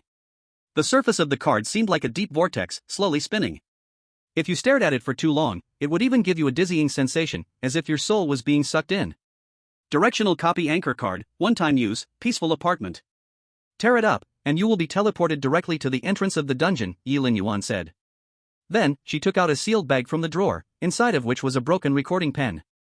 This is the only item that Qingqing transmitted out using a special tool 5 days ago. Since then, her life signs are still present, but the signal has completely cut off. Yi Linyuan pressed the play button. Z. A loud, harsh electric noise came first, and in the background, something seemed to be dragging wetly, giving one a creepy sensation. Then, a female voice began to speak. The voice sounded weak, clearly trapped for a long time, but there was no sign of panicked collapse. Instead, there was a unique toughness, a biting determination, like a pool of water trapped beneath a heavy stone, silent but unyielding. I'm in the wall, sis, save me. It was just this short sentence. Then came the harsh blind noise, as if the recording pen was about to be crushed by something. Lu Ming pushed up his glasses, and a cold gleam flashed across the lenses. In the wall. He repeated these 3 words in a low voice. The wording is interesting. You're very smart, that's exactly why I'm looking for you. Qingqing's ability is the mental network. She can transmit sound, so finding her after you enter the dungeon shouldn't be difficult. Yi Linyuan leaned back in her chair, rubbed her temple, her tone carrying a rare hint of helplessness.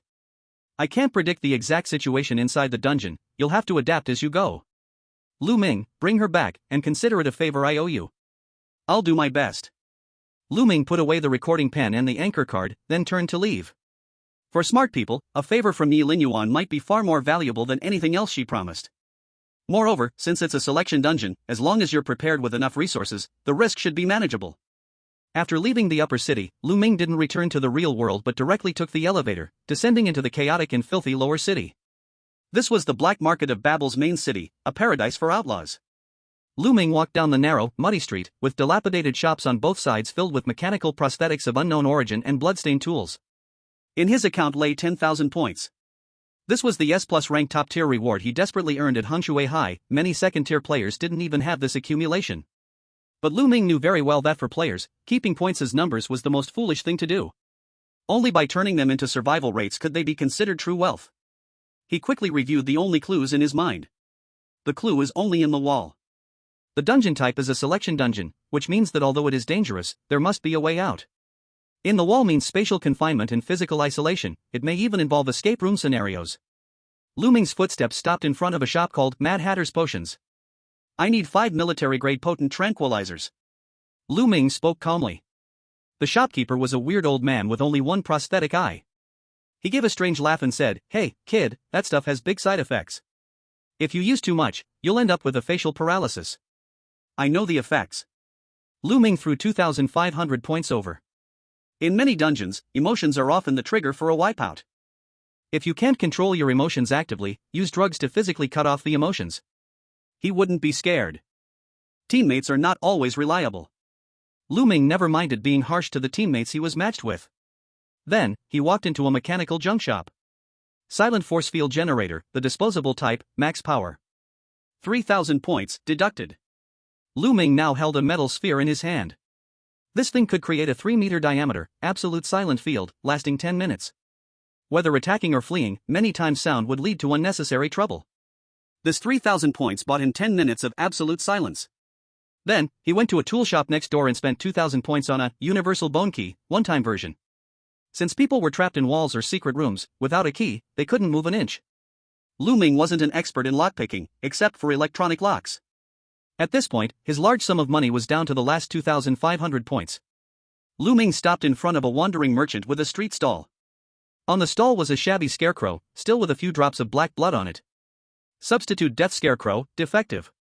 Originally worth over 3,000 points as a life-saving item, but because it was second-hand, it could only withstand one non-deadly heavy injury, and after use, there would be a severe weakness debuff. 2,500, if you can sell it, I'll take it. Lu Ming didn't waste words. The merchant wanted to haggle, but when he saw Lu Ming's cold, surgical-looking eyes, he shrank his neck. Deal. Half an hour. Just half an hour, and the huge sum of 10,000 points was spent. His account balance hit zero.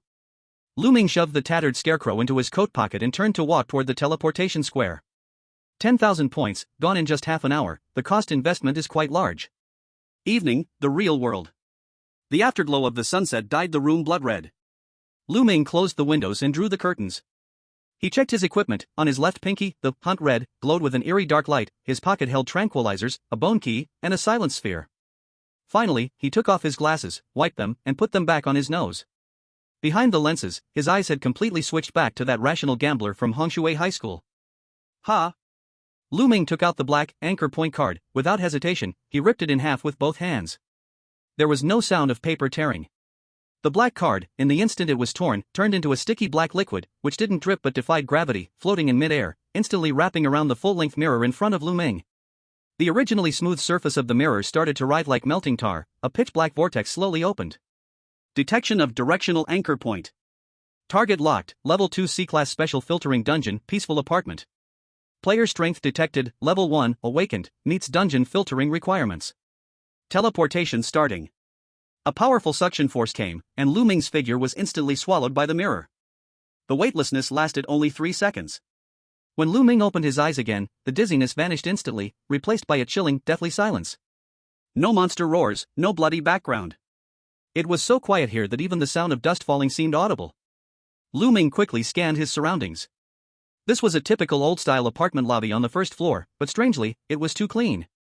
The floor was covered with black and white tiles, so clean that it reflected a human shadow, not a speck of dust in sight. The walls were snow-white, as if freshly painted.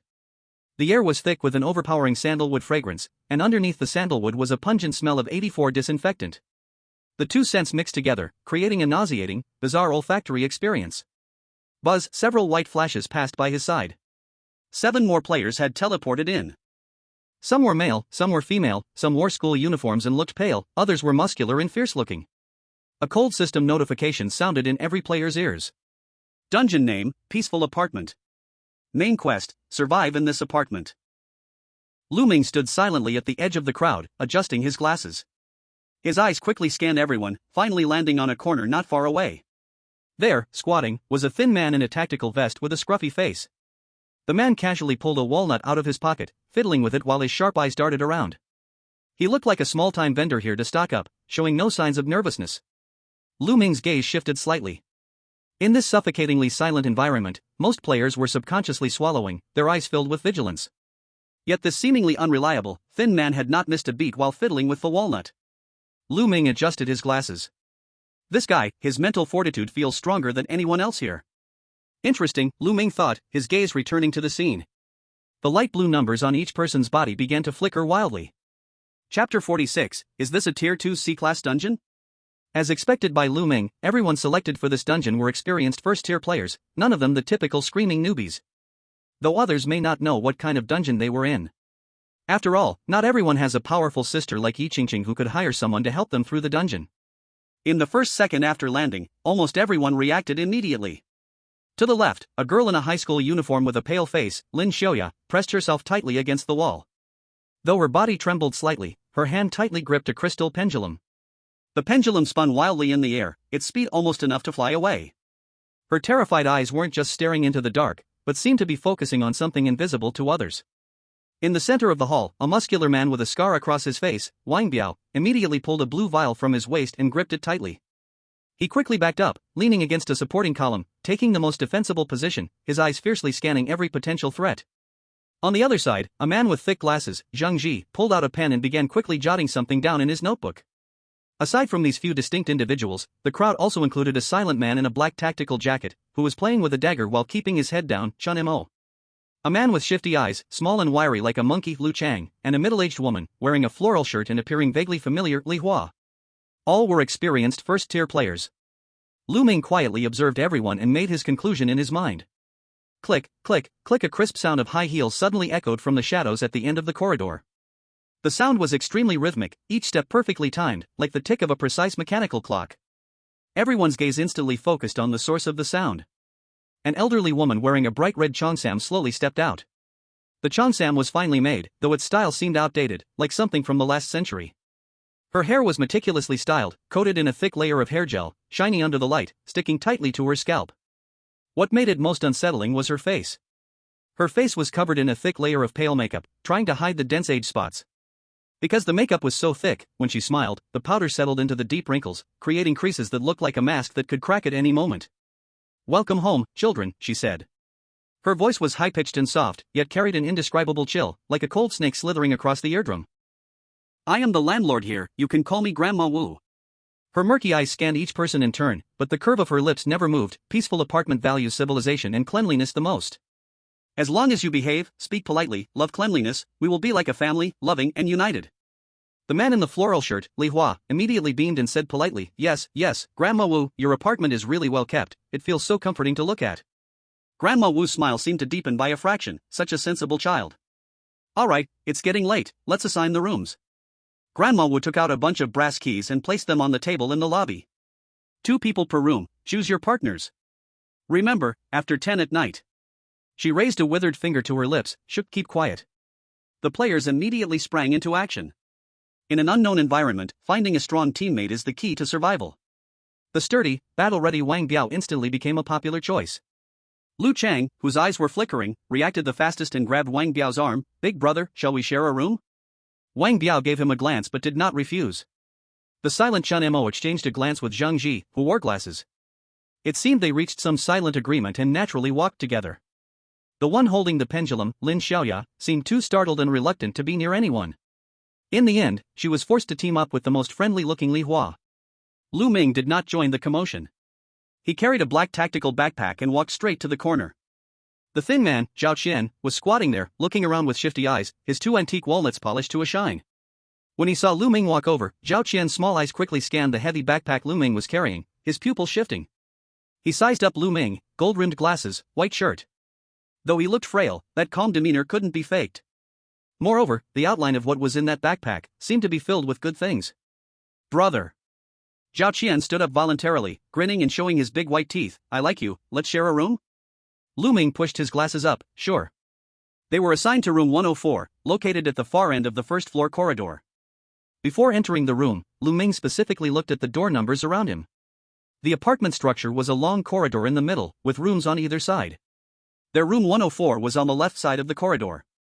Next to them was room 103, where the silent Chen Mo and glasses-wearing Zhang Ji were staying. Directly opposite them was room 105 on the right side of the corridor, where the muscular Wang Biao and Lu Chang went in. As for the older sister Li Hua and Lin Xiaoya, they stayed in room 102, close to the lobby. When they pushed open the door, a stronger smell of disinfectant rushed in. The room was small, with 2 single beds, their white sheets tinged with blue, perfectly smooth without a single wrinkle. On the table was a bunch of bright plastic artificial flowers. Lu Ming reached out and touched them, the petals spotless. The most bizarre thing was that all the furniture in the room, table corners, bed heads, and cabinet edges, was covered in thick protective padding. This kind of setup usually only appears in 2 places, kindergartens or mental hospitals. There were no mirrors in the room, and the window glass was the old, dark kind, which could faintly reflect blurred shadows. But the longer you looked, the more it seemed like the shadows were twisting. Huff. Once the door closed, Zhao Qian, who had been tense just a moment ago, immediately relaxed. He plopped down onto the bed, showing a lazy posture of an old hand, continuing to play with the walnuts in his hand, and disdainfully commented, "This instance doesn't look that scary, just clean and a bit spooky." He patted his bulging tactical vest and looked at Lu Ming with a smug expression. "Bro, just listen to me, I'll guarantee you clear a B-level dungeon with no problem. I see this as a C-level difficulty dungeon, I could do it with my eyes closed." "Your mental fortitude is pretty good." Lu Ming placed his backpack on the table, sat on the bed opposite, and interrupted his boasting with a calm tone. Zhao Qian was momentarily stunned, then grinned widely. "Of course, bro, what haven't I seen before? Back in the day, when I was at that zombie village. Let me confirm, when you say you'll guarantee I clear a B-level dungeon, are you talking about a second-tier B-level dungeon?" Lu Ming's voice was light, but it hit Zhao Qian like a bucket of cold water, instantly dousing his bragging. "What?" Zhao Qian froze, his hands that were rolling a pair of polished walnuts stopped moving. "What did you say?" Lu Ming raised his head, coldly looking at him through his glasses. "My intel shows this is a special selection dungeon. The difficulty is second-tier C-level, not the B-level difficulty you mentioned." Clink. The 2 polished walnuts Zhao Qian was holding slipped through his fingers and fell with a sharp sound onto the tile floor. His dry, thin face visibly drained of color, and the composed, seasoned demeanor he had shattered in an instant. He collapsed onto the bed as if all the bones in his body had been taken away, his voice cracking. "Yes, second tier?" For most players, the exact difficulty rating of a dungeon is not visible when entering, unless they, like Lu Ming, use a directional anchor card or have special detection tools. Most people only realize the difficulty of the dungeon after the dungeon is cleared and the results are calculated. "You, don't scare me. I've never even matched a first-tier A level, how could I get matched into a second-tier C-level dungeon? This main god space has no manners." Zhao Qian trembled as he tried to pick up the walnuts, his hands shaking like plucking a pipa. Just as Zhao Qian was on the verge of a breakdown, a loud noise suddenly echoed from the corridor outside the door. Bang!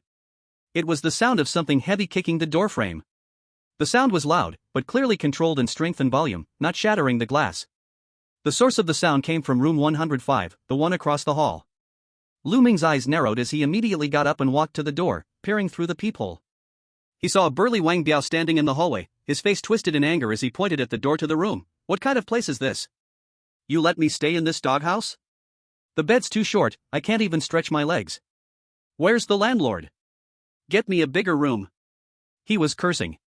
But Lu Ming noticed that although Wang Biao was cursing loudly, his body remained tense, his defensive posture unchanging, and his eyes were fixed on the end of the corridor. Lu Ming's mind immediately understood. He wasn't just venting mindlessly, he was testing. As an experienced player, Wang Biao had chosen the most direct and dangerous way to test things, creating a conflict and observing the response. The premise of doing this was that he was confident in himself. The next second, Lu Ming's pupils contracted slightly. The elderly woman in the red qipao, old lady Wu, had appeared at the end of the corridor, though Lu Ming didn't know when. Unlike the crisp sound of high heels earlier, this time she walked without making a sound. She was like a ghost, silently emerging from the darkness.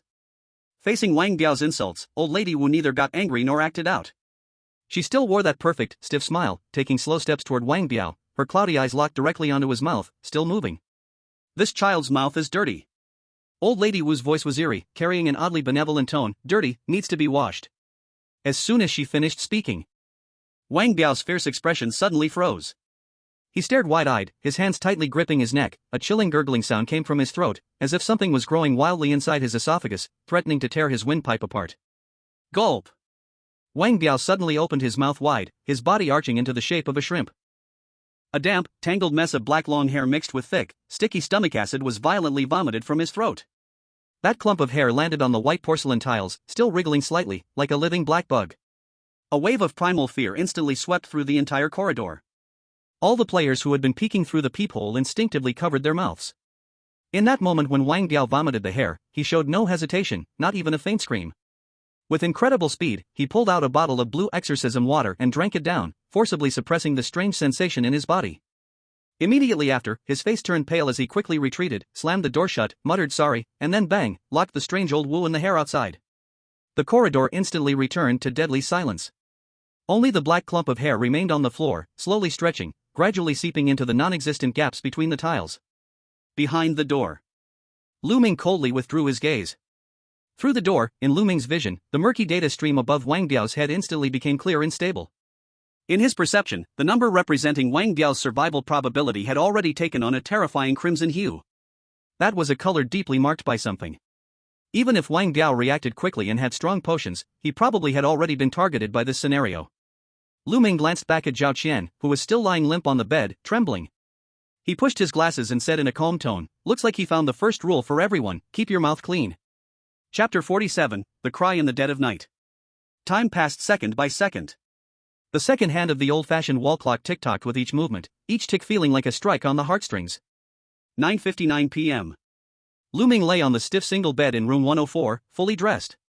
He didn't take off his shoes, his eyes slightly closed, breathing steady and long, as if resting on a lazy afternoon. On the bed across from him, Zhao Qian had pulled the blanket over most of his body, looking like he had curled up from fear. But if you looked closely, you'd see that his small, darting eyes were vigilantly watching everything around him. Ding! There was no special light-off ceremony. In that moment, the motion sensor lights in the corridor, the chandelier in the lobby, and even the dim wall light in the room, all suddenly went out without warning. The entire apartment instantly plunged into absolute silence. That rich sandalwood fragrance, which had been so strong in the daytime it made one dizzy, swiftly dissipated with the light's disappearance. What replaced it was a cold, damp smell. It smelled like something had been rotting and fermenting in the sewer for a long time, and now the stench was surging up through the wall cracks and floor drains. The smell was rancid, sharp. Hiss in the darkness, Zhao Qian sniffed the air, pulled the blanket higher, his brows furrowed tightly. As a seasoned survivor, he was very familiar with this smell. It was the smell of death, and not just from one corpse. Lu Ming remained lying flat, slowly opening his eyes in the darkness. He hadn't slept. If you go to sleep without caring about anything on the first night, you're asking for trouble. The probability demon operated silently in the darkness, monitoring every tiny bit of information flow around. He could feel the water pipes in the walls beginning to emit very slight vibrations. Meanwhile, in room 102. This room was occupied by Aunt Li Hua and the schoolgirl Lin Xiaoya, who always carried a pendulum. The moment darkness descended, Lin Xiaoya collapsed. As a highly sensitive medium, darkness wasn't her camouflage, but a magnifying glass. In her vision, this room, which had been immaculate, had completely changed. The pure white walls began to ooze dark red liquid. It was like an old blood scab had peeled off.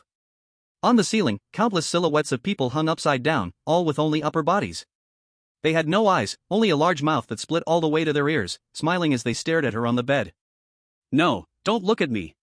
Lin Xiaoya tightly shut her eyes, but spiritual sight was a passive skill, and those images were directly projected onto her retina. She could feel a cold hand gently caressing her cheek, and the air was filled with soft, rustling whispers. As a level 1 player, her mental defense was simply no match for the malicious assault of a second-tier instance. The thread of her sanity snapped at that moment. Ugh! A suppressed, trembling cry finally escaped from her throat. In room 104. Lu Ming's eyes tightened. The sewer pipes in the bathroom suddenly made a loud gurgling sound, like a natural amplifier, clearly transmitting the distant eerie noises. Then came a sound that made one's teeth ache. Splash, splash. It was the sound of a wet mop, soaked with water, dragging across the cement floor. The sound came from the darkness at the end of the corridor, moving fast, filled with an impatient malice, heading straight for room 102. Zhao Qian suddenly sat up on the bed, about to ask what's that sound, but a cold hand firmly pressed on his shoulder. Lu Ming had already seated himself beside the bed, pinning him down with one hand, while the other held up a stern gesture near his lips. The eyes behind the lenses were cold, terrifying in the dark. Lu Ming pointed toward the bathroom, signaling Zhao Qian to listen. The sounds from the pipes continued. The mop dragging sound stopped at the door of room 102. There was no violent crashing sound of the door being forced open, nor any resistance. Click. That was the sound of the door lock being released. Then, a deep, hoarse voice, like sandpaper stuck in a throat, echoed through the pipes, reaching every player who hadn't yet fallen asleep, disturbing others' sleep, not behaving. Ah! Lin Xiaoya's scream rang out, but it abruptly stopped half a second later. It was as if an invisible hand had suddenly squeezed her neck. Then came a series of chilling sounds. Crack, crack. That was the sound of bones being broken forcefully. SSSS. That was the sound of some soft flesh being forcibly shoved into a tight space. Lin Xiaoya made no more sounds. The entire process lasted less than 3 minutes. Finally, a loud, almost building-shaking rumble echoed, splash. It was the sound of a toilet flushing. As the swirling water faded away, the nauseating stench seemed to fade a bit. The corridor returned to its deathly silence. As if nothing had happened. Zhao Qian shrank under the blanket, his face slightly pale. He just stared at the ceiling, his Adam's apple moving up and down. That person who was broken and flushed away was a living person. That cleaning efficiency was more ruthless than any first-tier instance he had ever seen, damn second-tier instance. Lu Ming released the hand pressing Zhao Qian, then lay back down on his bed. His face remained calm, but inwardly, he silently adjusted the weight of the cleaning mechanism. Trigger condition, noise during sleep. Execution efficiency, extremely high. A player died on the first night, so it should be okay to sleep now. The next morning, at 7 o'clock. The lights in the apartment came on punctually. All the surviving players, without exception, rushed out of their rooms and gathered at the door of room 102. The door was slightly ajar. The woman named Li Hua was slumped on the floor, her face as white as paper, her eyes blank. Lu Ming pushed open the door and walked in. The room was very clean. There were no bloodstains, no bodies, not even the bed where Lin Xiaoya had slept the night before. The sheets were neatly arranged. Not even a single wrinkle. Her backpack, the pendulum that fell on the ground, the footprints she left when she came, and all the traces about the person Lin Xiaoya, all disappeared. In the air spread a strong smell of lemon air freshener. That smell was too fragrant, so fragrant that it stung the nose a little, as if it was desperately covering a faint smell of blood underneath. She cried last night, Li Hua said with a trembling voice, her teeth still knocking against each other. Then something came and I didn't dare open my eyes. I only heard her being cleaned, that kind of sound just like folding clothes. Everyone's faces looked very ugly. This kind of complete erased way of dying was more despairing than seeing a bloody corpse. Let's go eat. Lu Ming stepped out of the room and did not look at that empty bed one more time. The hall on the first floor had already been arranged as a dining room at this time. Old Lady Wu wore that bright red cheapo and stood in front of the dining table, that perfect smile still hanging on her face. On the table was a big basin of thin porridge, and several small plates of dark-colored pickled vegetables. Did everyone sleep well? Old Lady Wu asked with narrowed smiling eyes, her gaze sweeping across the crowd, and when it passed the empty spot of Lin Xiaoya, it did not even pause once, as if there had never been a person there. The players sat down in silence, no one dared to speak. The atmosphere was so heavy it reached the limit. At this moment, Li Hua, who had just been so scared that she collapsed on the ground, suddenly moved. As a player who had the ability of role-playing, under the pressure of life and death, she seemed to notice the key to survival. Since resisting is death, fear is death, then what about obedience? Li Hua forced down the churning in her stomach and squeezed out a smile that looked even uglier than crying. She walked quickly to Old Lady Wu's side and grabbed the rag from Old Lady Wu's hand. Grandma Wu, you were so old, how can we let you work? I will wipe the table. Last night someone was ignorant and made the place dirty. Please calm down, I will help you clean. The whole place fell into dead silence. Lu Chang looked at her as if looking at a madwoman. However, Old Lady Wu's stiff face really moved. In her originally cold eyes, a trace of satisfaction appeared. Such a good child. Old Lady Wu stretched out her dry hand and patted the back of Li Hua's hand. Then, she took out a black thing from the pocket of her cheapao, something like air-dried meat, and handed it to Li Hua. Obedient, this is your reward. Li Hua took that piece of dried meat that gave off a strange smell as if she had received a treasure. Although she felt sick and wanted to vomit in her heart, she knew she had bet right. Obey the rules, please the NPC, that is the way to live. Several players looked at this scene and seemed to be thinking about the possibility of this method. Only Lu Ming, who sat in the corner, watched this scene coldly. He did not take the pickled vegetables, but picked up the thin porridge and drank a mouthful. In his vision, as Li Hua took that piece of dried meat, a new, disturbing entry appeared in the data flow above her head. Current assimilation rate, 15%. Lu Ming pushed his glasses, and a trace of coldness rose in his heart. In this instance, obeying the rules might indeed let one live through 5 days. But if this continues, will she still be a player? Or will she become in this apartment one of those countless smiling neighbors? Chapter 48: The Price of Disguise. Morning 8:30. In the air of the hall on the first floor floated the hot steam of thin porridge, yet it could not cover that old sandalwood and disinfectant mixed smell. Everyone's eyes were focused on Li Hua, including old lady Wu. In her hand she tightly held that black piece of air-dried meat, her finger joints turning white because of force. That was the reward old lady Wu had just given her. Under everyone's watchful eyes, Li Hua closed her eyes, like a death row prisoner about to walk to the execution ground, opened her mouth and bit a small piece. Crack! The dried meat was very crisp and melted as soon as it entered the mouth. There was no imagined fragrance of cured meat, instead it burst open with a strong. It smelled like formaldehyde-soaked dead pig meat. That strange, overpowering stench almost made Li Hua vomit. But she dared not throw up. Old lady Wu stood right next to her, her cloudy eyes squinting with a smile, as though she was eagerly awaiting her reaction. Ugh! Li Hua forced herself to swallow down the disgusting taste, even squeezing out a smile that looked more painful than crying. So fragrant. Thank you, Grandma Wu, it's really delicious. As soon as she finished speaking, something strange happened. Li Hua, who had been pale and tense, actually developed a blush on her cheeks just a few seconds after eating the dried meat. But it wasn't a healthy flush, more like the kind of blush painted on a paper-made face. The fear in her eyes that had been there before was almost entirely gone, replaced by a strange, even somewhat dazed sense of tranquility. Lu Ming, sitting in the corner, put down his thin porridge and adjusted his glasses. The dried meat must be problematic. Lu Ming looked at his bowl of white porridge, making his judgment. But the white porridge that the other players have eaten should be fine. To survive in this apartment, one must follow the neighborly harmony rule. It was indeed a good strategy to please the landlord. However, Li Hua had already tried that, and pleasing the landlord resulted in rewards. If she rejected old lady Wu's kindness, it could be seen as rudeness, which was a violation, and she might be cleared out. But if she accepted and ate, she would be like Li Hua, slowly being assimilated, becoming one of the residents of the building. Perhaps that was what old lady Wu wanted, so she could have more loving family members. As everyone finished their meal, Lu Ming stood up and slung his black tactical backpack over his shoulder. At this point, the players in the hall began to scatter. Seeing that Li Hua had passed, the skinny Lu Chang's eyes lit up, and he immediately went over to old lady Wu, awkwardly trying to engage in small talk, hoping to improve her opinion of him. The sharp-eyed Chen Mo and the bespectacled Zhang Ji both stood up at the same time and walked toward the room. They were action-oriented, knowing well that sitting idly would only mean death. Let's go, Lu Ming waved to the still-dazed Zhao Qian, let's go upstairs and take a look. The stairs from the first to the second floor were unusually dark. Zhao Qian followed closely behind Lu Ming, his hand always resting in the bulging pocket of his vest, his eyes vigilantly scanning the surroundings. On the second and third floors, the hallways were plastered with bright red civil slogans. Walk softly and slowly, neighborly harmony. Maintain hygiene, be polite, and don't be a trashy person.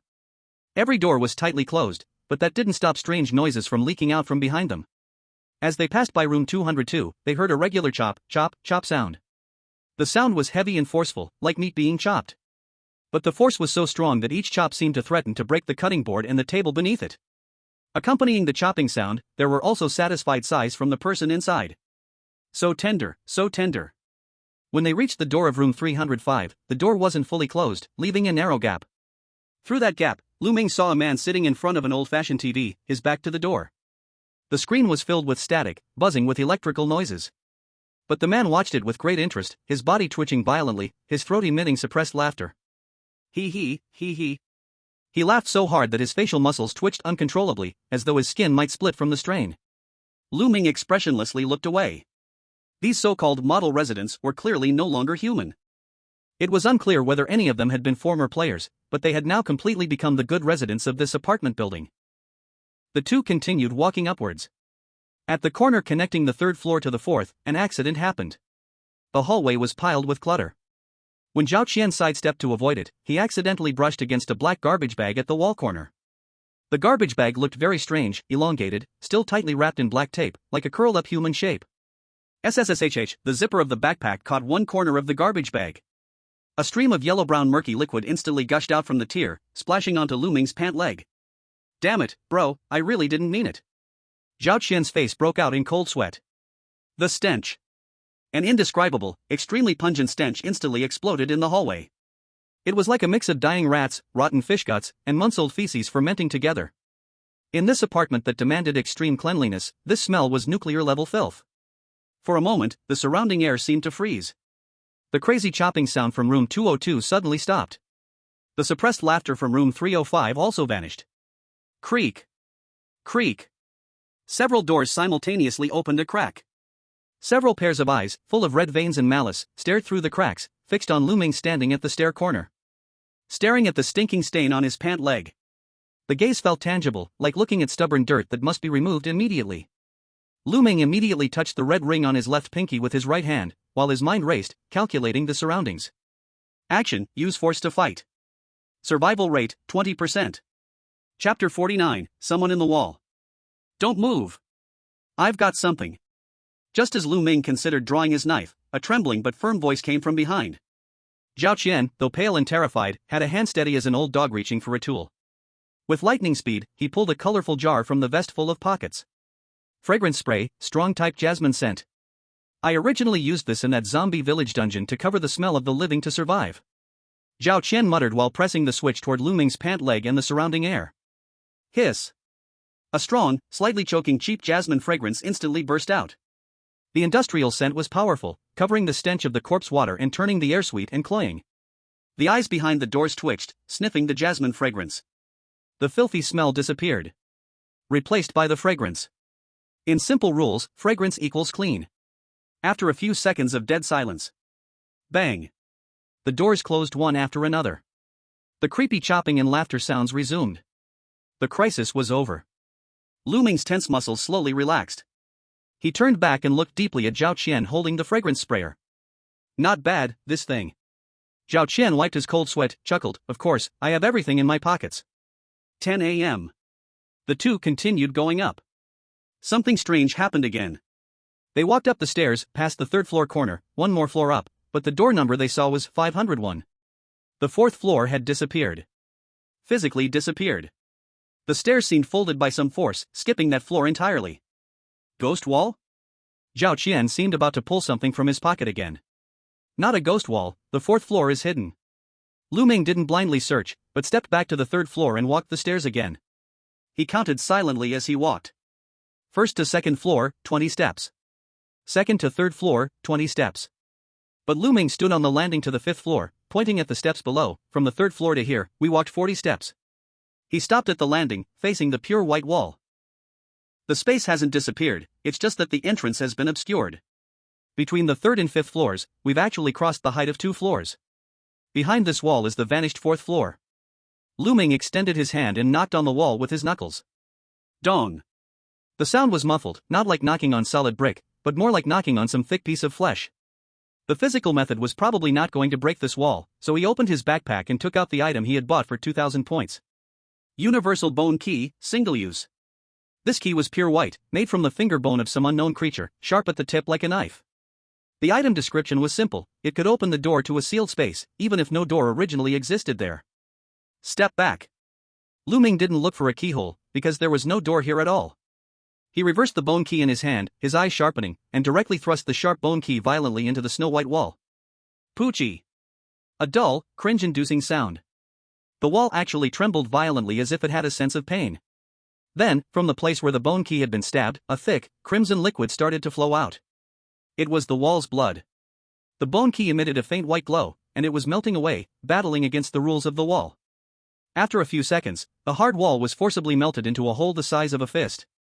Lu Ming immediately leaned close to the hole and peered inside. Inside was a chaotic gray mist, nothing could be seen clearly.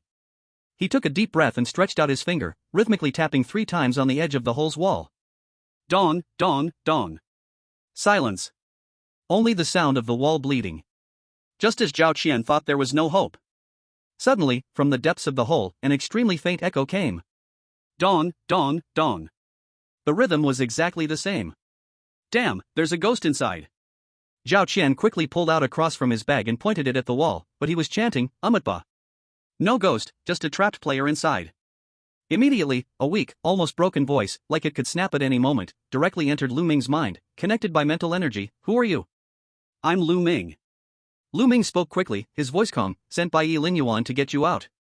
The voice on the other end clearly paused, and then a sigh of relief was heard. "You're the person my sister sent to rescue me? Long story short, your situation?" Lu Ming asked. "I'm currently in ghost state, in the gap between reality and illusion, temporarily safe." Yi Qingqing's voice sounded anxious, "But my phase pocket watch only has 30% energy left, I can't hold on much longer. I'm in room 404, but the fourth floor is hidden. A monster is maintaining this seal, it's inside the building." Suddenly, Yi Qingqing's voice became tense. "Hurry. Something is looking through your hole, it found you." Crack. Before she could finish, the universal bone key, stabbed into the wall, suddenly became hot, covered in cracks, then instantly shattered into dust. The hole in the wall began to rapidly heal. And the red blood that had flowed out gathered and twisted at the healing point, turning into blood-red eyeballs that spun wildly, finally locking their gaze on Lu Ming. "Run!" Lu Ming's scalp tingled as he grabbed Zhao Qian and began running down the stairs frantically. The two of them ran all the way back to the first-floor hall without stopping. Until the surroundings were once again filled with the scent of sandalwood, the terrifying feeling of being watched slightly faded. Dang, the old-fashioned wall clock suddenly struck. Lu Ming looked up at the clock. It was 12 o'clock noon. Wait. Their time spent exploring upstairs, plus the conversation, definitely didn't feel like that long. The flow of time is off. Lu Ming's face darkened. Time in the instance isn't linear. In hallways and mezzanines, areas that aren't safe zones, the flow of time speeds up? We thought only a couple of hours had passed, but in reality, it's already been half a day. This means that this so-called survive for 5 days might be much shorter than they expected, but this also means that danger could come even faster. Yi Qingqing's remaining 30% energy won't last much longer. Zhao Qian finally regained his strength and sat down heavily on the ground, breathing heavily. His eyes were filled with mixed emotions as he looked at Lu Ming. "Lu, bro. Huff, can we be straight with each other? How did you know there was someone inside the wall? And from the sound just now, did you come specifically to save her? This is a second-tier boss, and carrying extra weight. Isn't that just asking for death?" Lu Ming took a deep breath, pushed up his glasses, and spoke in a calm tone. "I came here to save her. This is also the key to clearing the level, no conflict. If I'm not mistaken, her ability will be very useful." He didn't explain much. Sometimes, maintaining an air of mystery can be more intimidating to teammates. Let's summarize. Lu Ming took another breath, sorting through the information in his mind. First, Yi Qingqing is indeed alive, but not for long. Second, simple item destruction, like the bone key, can't break the seal on the fourth floor. It can only last a few seconds, and now the key is broken. Third, we must find the source monster that maintains the hidden space to access the fourth floor. The two of them returned to room 104. As soon as the door opened, Lu Ming's footsteps halted. There was someone in the room. The person in a black tactical jacket, Chen Mo, was sitting casually on Lu Ming's bed. He was toying with a sharp dagger, which spun quickly between his fingertips, flashing cold light. Upon hearing the door open, Chen Mo raised his head, his cold eyes locking onto Lu Ming, and a sly smile curled at the corner of his mouth. "What were you guys doing by the wall just now?" Chapter 50, Unstable Allies. The air in room 104 seemed to freeze. The sharp dagger in Chen Mo's hand flipped skillfully between his fingers, like a silver butterfly flying through black finger gloves. "Don't worry," Chen Mo said, looking at Zhao Qian, who was on high alert, with that unpleasant cold smile on his face. "I mean no harm. If I wanted to do something, I would have tripped you up on your way back." Lu Ming pushed up his glasses again, the lenses reflecting a cold light, hiding the emotion in his eyes. "You were following us." "Yes."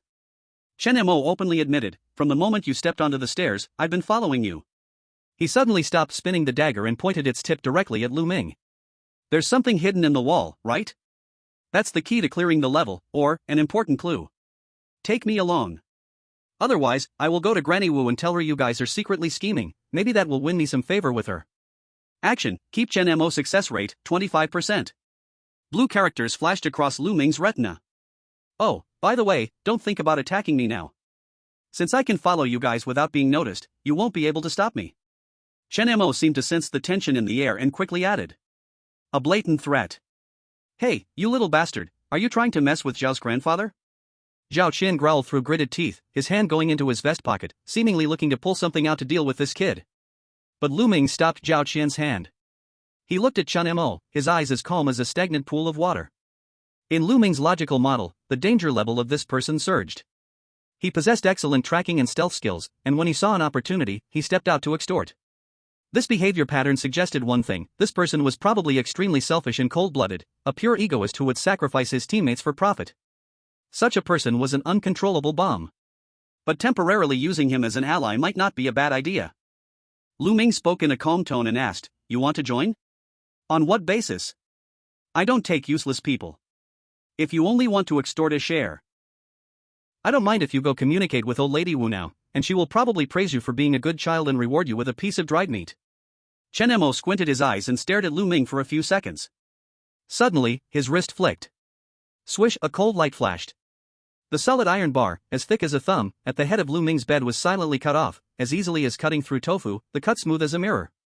"If you encounter any tough situations or need dirty work done, I can help." Chen Mo put away the dagger and showed off his strength. Lu Ming was silent for a moment and nodded. "Okay. The fourth floor indeed hides something, it's the key to passing through." Lu Ming looked at Chen Mo and started his answer, "But the structure of this building has been sealed by some kind of power. To leave, we need to go to the fourth floor first." He intentionally omitted the mention of Yi Qingqing. "Your task is simple, just assist us in killing any monsters, that's it." "Kill monsters?" "Sure." A flash of greed passed in Chen Mo's eyes. "Then, let's cooperate happily." Lu Ming extended his hand. Since it was the second day, not too many rules had been exposed. In the afternoon, Lu Ming only moved around the first floor, observing the building structure and the situation of the players. He had a feeling that something was a bit off, like the structure wasn't complete. Time passed in a suppressed manner. After the lesson of Lin Xiaoya's death the previous night, and with the following the rules discovered by Li Hua during the day, all the players became unusually obedient. As long as they didn't have negative emotions, didn't curse, didn't make noise, or do anything unnecessary, it seemed like they could really survive in this apartment. They peacefully survived the second night. The third day, morning. Room 105. This room was occupied by Wang Biao and Lu Chang. A strange sour stench filled the room, like spoiled pork in summer. Wang Biao sat on the bed, his eyes bloodshot, looking extremely irritable. After a night of fermentation, the aftermath of old lady Wu forcibly cleaning his mouth yesterday had exploded. His bare upper body, once muscular, now hung loosely on his bones, and his skin drooped like ill-fitting clothes. Large purple-black death spots appeared on his neck and the back of his hands. The spots were a deep color, and they were spreading out visibly. "Hungry." Wang Biao grabbed a pack of compressed biscuits, not even bothering to tear open the packaging, and shoved it into his mouth, chewing wildly. The sound of the plastic bag tearing was unusually sharp in the quiet room. Gulps. He forcefully swallowed the dry, hard biscuits mixed with plastic fragments, but the hunger in his eyes didn't fade, it only grew stronger. There was a black hole in his stomach that couldn't be filled no matter how much he ate. Lu Chang curled up in a chair in the corner, shivering. He hadn't dared to sleep all night. Because every time he closed his eyes, he could feel a greedy gaze staring at him. At that moment, Wang Biao suddenly turned his head, his bloodshot eyes locking onto Lu Chang. The look in his eyes was wrong. He wasn't looking at a teammate, but at a piece of fresh, tender meat walking around. "Water." Wang Biao's voice was hoarse like a broken wind box. "Give me water." Lu Chang trembled as he took a bottle of mineral water from his bag and handed it over with a shake. "Biao.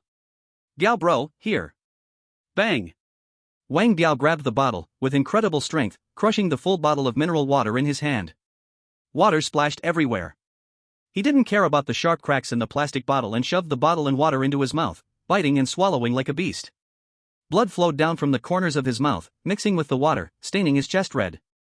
Lu Chang was so scared he pressed his mouth shut, not daring to make a sound. He knew that Wang Biao was no longer human. 12 o'clock noon. First floor lobby, lunchtime. All the surviving players gathered at the dining table. Everyone's mental state was not very good. Only one person was the exception. Li Hua. This lady, now wearing an old cloth shirt similar to the one old lady Wu wears, had a rosy complexion and her skin was so delicate it even reflected light. She was happily setting the table for old lady Wu, humming an unknown tune, her movements so skilled it was as if she had lived here for decades. "Lunch is ready." Li Hua smiled, calling to everyone. The lunch was still the hopeless thin porridge and a few dishes of blackened salted vegetables. Wang Biao sat at the table, staring at the bowl of porridge, his breathing heavy. He was so hungry. He picked up the bowl and drank the scalding porridge in one go, not even chewing. But it didn't help at all. The burning sensation in his stomach drove him crazy. His gaze began to wander, finally landing on the rag Li Hua was holding to wipe the table. The rag had some oil stains left from yesterday. Gulp. Wang Biao actually swallowed at the sight of the dirty rag. Smack. A loud slap. Wang Biao slammed his hand down on the table, shaking the bowls and chopsticks violently. The huge noise instantly froze everyone in place. Where's the meat? Wang Biao stood up, his eyes bloodshot, staring at old lady Wu, his voice filled with maddening craziness. Is there any dried meat left? Give it to me. I want meat. He no longer cared about politeness or rules, hunger had destroyed his sanity. The whole room fell silent. Everyone carefully looked at Wang Biao, then glanced at old lady Wu. However, old lady Wu did not get angry. She stopped what she was doing and slowly turned around. Her face, covered in foundation, smiled even deeper, revealing her black-red gums. She looked Wang Biao up and down with an extremely kind yet greedy gaze, like a butcher appraising a pig ready for slaughter. Child, are you hungry? Old lady Wu's voice echoed softly. Being hungry is a good thing, it means you're growing. But this dried meat, it's for well-behaved children. Naughty children. She extended her scarlet tongue and licked her lips, can only stay hungry. Wang Biao panted heavily, glaring at old lady Wu, his expression as if he was about to pounce on her and kill her in the next second. But he ultimately restrained himself. The last bit of reason in him told him that if he acted now, he would die without a doubt. Lunch ended in a suffocating atmosphere. Wang Biao walked back to his room with a dark expression, staggering. Lu Chang deliberately lagged a few steps behind, like a startled bird, sneaking up to Lu Ming and Chen Mo, who were about to return to their rooms, when no one was looking. Lu Ge. Chen Ge. Lu Chang lowered his voice, his tone pleading with a hint of crying. Can I stay in your room? Wang Biao is not right. He's really not right. He wants to eat people. Really, the way he looked at me was like looking at a piece of meat. Lu Ming stopped walking and turned around. He glanced at the cold sweat on Lu Chang's face, then at Chen Mo, who was standing with his arms crossed and smirking. No. Lu Ming's voice was cold and firm, with no room for negotiation. The rule is 2 people per room. I'm not sure if more would break the rule. But I'll die. He will really eat me. Lu Chang desperately grabbed Lu Ming's sleeve. Lu Ming turned to the side and avoided him, pushing up his glasses. That's your problem. With that, he pushed open the door to room 104 and entered, shutting the door behind him. Outside, Lu Chang stood in the corridor in despair. From a distance, Wang Biao's agitated shout could be heard. His gaze was sweeping around, seemingly looking for his roommate. Seeing this, Lu Chang shuddered and had no choice but to nervously turn around and shuffle towards the 105 room, which smelled of rot. Inside room 104. Lu Ming leaned against the door, coldly watching Lu Chang's back through the peephole.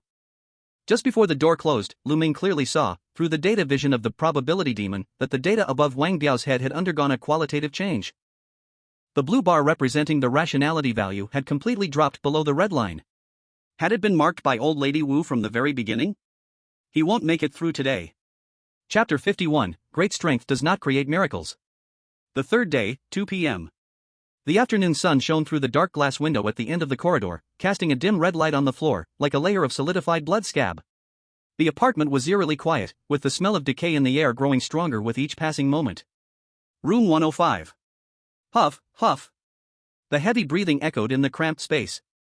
Wang Biao sat on the edge of the bed, his eyes bloodshot, staring fixedly at the tightly shut door. Hunger. That hunger, as if it would digest not just his stomach but his entire body, had consumed most of his humanity. In his current vision, the surrounding white walls were wriggling, looking like fresh white meat, emitting an alluring scent that made him want to pounce and take a bite. But he wasn't completely insane. As a player who had crawled and fought through the main god space, even on the edge of losing his mind, he still held onto the last thread of survival logic. This is a copy. Everything here is an illusion and curse within the copy. As long as I can leave here. As long as I can break through that damn door and return to the settlement space, all negative states will be reset. Rather than waiting to die here, it was better to take a chance. He didn't believe in some inevitable death rule. In his mind, in the face of absolute power, rules were meant to be broken. And that's how he had always done it. Roar! A long-suppressed, inhuman roar suddenly exploded in the room. The next moment, there was a loud crash. Boom! The thick wooden door of room 105 was blasted off by a terrifying force and crashed heavily against the opposite wall, shattering into several pieces of wood. The silence in the corridor was instantly shattered. A towering figure, as big as a black bear, charged out. Wang Biao, bare-chested, unleashed his power. His muscles reappeared, bulging to the extreme, with veins popping up on his skin, like twisting earthworms. The purple-black bruises also twisted and contorted along with the swelling muscles. He was like a rampaging rhinoceros, charging straight toward the main entrance of the lobby on the first floor. The main entrance on the first floor. The large iron door leading outside was tightly shut, with an iron chain as thick as a wrist wrapped around it, and a huge brass lock hanging from it. Wang Biao reached the door, not slowing down for a moment. He pulled out a red syringe from his waist and forcefully injected it into his carotid artery. Rage serum activated the user's potential. Open for me. Now. With the injection, Wang Biao's eyes instantly turned blood red. His aura skyrocketed, and the pressure that exploded from him caused those hiding in the shadows to blink in shock. Wang Biao roared, gathering all his strength into a punch, the wind from his fist whistling, and slammed it hard into the brass lock. Clang! The deafening sound of metal striking metal rang out. The power of that punch was astonishing. The heavy iron door emitted a screeching, teeth-grinding noise, and the middle part even caved in deeply. The thick iron chain, pulled to its limit by the extreme violence, snapped a link, which flew off with a loud bang, embedding itself deep into the adjacent wall. There's hope! Lu Chang, trembling behind the door of room 105, had a glimmer of hope in his eyes. Even Lu Ming, hiding behind the door of room 104, slightly squinted his eyes. If pure physical strength could really break this door, breaking the block of this copy, then his current judgment about this copy would have to be rewritten. Wang Biao looked at the deformed iron door, his face twisted into a crazy, ecstatic smile. He raised his fist, preparing to strike again. Just one more hit. This door will be completely ruined. However, just as his fist was about to fall, the temperature around him suddenly dropped. The hall, which had been fairly bright, suddenly darkened. A hunched figure appeared silently and without warning between the iron door and Wang Biao. The red qipao, neatly styled hair, and that face covered in thick foundation, wearing a stiff smile. Old Madame Wu. She was like a ghost. Facing Wang Biao's punch, powerful enough to pierce steel plates, she did not dodge, not even blinking. Child.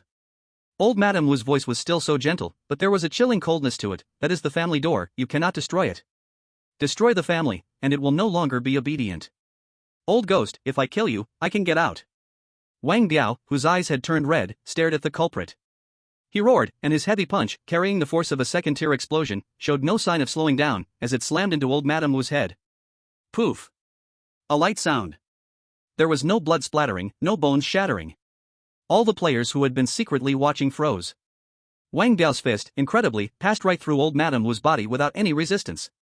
It was like punching through a cloud of smoke with no solid form, or a holographic projection. The enormous inertia caused Wang Biao to stumble, and his entire body passed through old Madame Wu, crashing into the deformed iron door. But old Madame Wu still stood in place, completely unharmed, not even the corner of her qipao fluttered. Physical immunity? Zhang Ji, who had been secretly watching from inside the room, had his pupils suddenly shrink, his pen swiftly scribbling on the paper. Wang Biao turned around in disbelief, looking at old Madame Wu, who was completely unharmed. He refused to believe it, and turned again to deliver another sweeping strike. His arm passed right through her body again. This flash. Old Madame Wu stretched out her withered, branch-like finger, gently touching Wang Biao's muscular arm, which was passing through her body. Her fingertip traced along the hard muscle, her tone slightly disdainful. Too hard, not tasty. Needs to be marinated.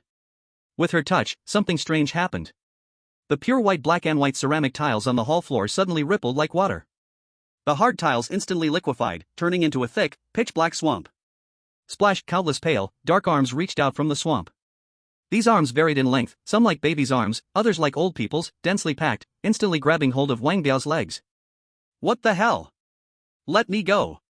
Wang Biao struggled in panic, using all his strength to try and pull his legs free. As a power-type ability user, in his enraged state, his strength was enough to flip a car speeding towards him. But in front of these strange arms, his power was like a drop in the ocean, completely useless. For every black hand he broke, 10 new ones would emerge from the swamp and wrap around him. And those hands were not just grabbing him, they were absorbing his anger. The more furious he became, the harder he struggled, the deeper the swamp sank, and the stronger the pulling force grew. In just a few seconds, the swamp had already risen past his knees, waist, and chest. No, no! The red light in Wang Biao's eyes finally faded, replaced by desperate clarity. But then a pair of ghostly hands dug into his eyes. Poof! His eyeballs burst. He finally understood, this dungeon was completely different from the ones he had cleared before, it couldn't be solved with just brute force. His physical attacks were nothing but a joke. He turned his head with difficulty, looking towards room 104. He opened his mouth wide, seemingly wanting to call for help, or to leave some final words. But his throat had already been filled with black sludge, only allowing him to emit choking sounds, heh, heh. Bang! A massive black hand reached out from the depths of the swamp and forcefully yanked down. Gurgle. Wang Biao was completely dragged into the ground. A few seconds later, the ground stopped writhing. The tiles became hard and smooth again. The porcelain shone as if brand new, not a single scratch left. Even the iron door that had been deformed by Wang Biao's strike was quickly restored, under some strange force, with a ripple of distortion, back to its original state. Everything seemed as if nothing had happened. Old Lady Wu clapped the dust off her hands and turned to face the deep corridor. Her murky eyes seemed to pierce through the door, glancing at everyone, a satisfied smile tugging at the corner of her lips, before her figure gradually faded, disappearing into the air. In room 104. Lu Ming's vision flickered with blue characters. Old Lady Wu, suspected sub-boss, attributes, physical immunity/phasing state. Execution method, rule-based power, ignores second-tier bursts, high judgment priority. Direct confrontation possibility, 0%, brute force is futile. Since that's the case, maybe this person can be useful after all. Lu Ming glanced at the bed behind him, where Zhao Qian had already collapsed, his eyes vacant. He looked at Lu Ming's back. Brother Lu, these second-tier dungeon monsters are really fierce, do you think we can make it out alive? Lu Ming pushed up his glasses, turned around, and his gaze behind the lenses was still calm enough to reassure, we can. We're smarter than this brute. Chapter 52, Cognitive Blind Spot. 2:30 p.m. The air in the first-floor hall was quickly filled with the overpowering scent of lemon disinfectant, covering up the nauseating stench of blood. La la la. Wipe it clean, wipe it clean. Li Hua, dressed in an ill-fitting old cloth shirt, held a dusty rag in her hand, kneeling on the floor, humming an unfamiliar tune, scrubbing the tiles forcefully. That was the spot where Wang Biao had been dragged into the ground. With each motion, the floor became spotless again, even reflecting shadows. She straightened up, her face smeared with cheap foundation, turning to the others, showing a stiff smile that stretched from ear to ear. Look, it's clean now. Everyone be good, don't dirty the floor like that naughty child. At that moment, Lu Chang, hiding in the corner, felt a chill run down his spine. He smelled something on Li Hua. It was exactly the same smell as that terrifying landlady, Old Lady Wu. This woman, she's probably not human anymore. Lu Chang shrank back in the shadow of the load-bearing pillar, his teeth uncontrollably chattering. Earlier, he had wondered if he should seek refuge with Old Lady Wu to survive the fifth night. Now that thought instantly vanished. Join her? That would be like volunteering to become a monster. I don't want to become that kind of ghostly thing. Extreme fear gave rise to extreme malice. He knew that after Wang Biao's death, it would be difficult for him to survive 5 days alone. Lu Chang's small eyes, bloodshot and cold, scanned the remaining survivors in the hall. Lu Ming? No, that bespectacled pretty boy was too eerie, calm to the point of being terrifying. He wasn't someone to mess with. Chen Mo? That knife-wielding man's gaze was like a wolf's, always holding his dagger and sneering coldly. He was definitely tough to deal with. His gaze shifted, finally landing on Zhao Qian, who was wiping away his cold sweat. That thin man, dressed in a shabby tactical vest and a face full of slyness, was now drinking water to calm his nerves, looking like he was shocked by what had just happened. It's you! Lu Chang took a deep breath, then forced a near-collapsing expression of sorrow, stumbling over to Zhao Qian. Zhao. Brother Zhao. Lu Chang's voice trembled with tears, his body shaking uncontrollably like a sieve, grabbing Zhao Qian's arm. Do you have a cigarette? I'm so scared, I just need a smoke to calm down. Zhao Qian, feeling annoyed, was startled by the sudden grab, pushing him away in disgust. Go away. Do you think I have cigarettes for you? This is a smoke-free apartment, don't you know? I'll smoke you to death. At the moment Zhao Qian pushed him away forcefully. Lu Chang staggered backward. A blade as thin as a cicada's wing, hidden in the palm, swiftly and silently cut off an old button from the pocket of Zhao Qian's tactical vest. It was done. Lu Chang pretended to trip and fall to the ground, quickly closing his palm to hide the button. He lowered his head, and, with his body shielding him, a cruel smile twisted at the corner of his mouth. Sorry, brother. On the other side, outside door 103. The usually quiet Zhang Ji pushed up his thick glasses, looking towards Lu Ming, who was deep in thought, leaning against the wall. Lu Ming. Zhang Ji lowered his voice and walked over. Though his face was pale, his eyes were calm and cold. Let's make a deal. Lu Ming lifted his head, his gaze behind the glasses calm and unaffected. What deal? I have a clue. I know you're working together. Let me join you. There aren't many players left, we need to stick together. Otherwise, no one will make it out. Zhang Ji pointed to his eyes. My ability is absolute record. My eyes are like a camera, they can store everything I see within 3 days and replay it frame by frame in my mind. So, I've gone through all the footage of Old Lady Wu patrolling the first floor over the last 3 days, comparing them layer by layer. Zhang Ji swallowed. I found an inconsistency. As he spoke, he squatted down and drew a simple floor plan on the ground with his finger. In our vision, under the stairs leading to the second floor, there's a flat, white, solid wall, right? Lu Ming nodded. But in my replay footage, Zhang Ji circled that spot with his finger. Every time old lady Wu pushes the cleaning cart past here, her eyes instinctively shift 15 degrees to the left. And her body doesn't follow a straight line. Instead, she takes a slight, semicircular detour. It's as though there's something blocking her, or there's a door there she doesn't want anyone to know about.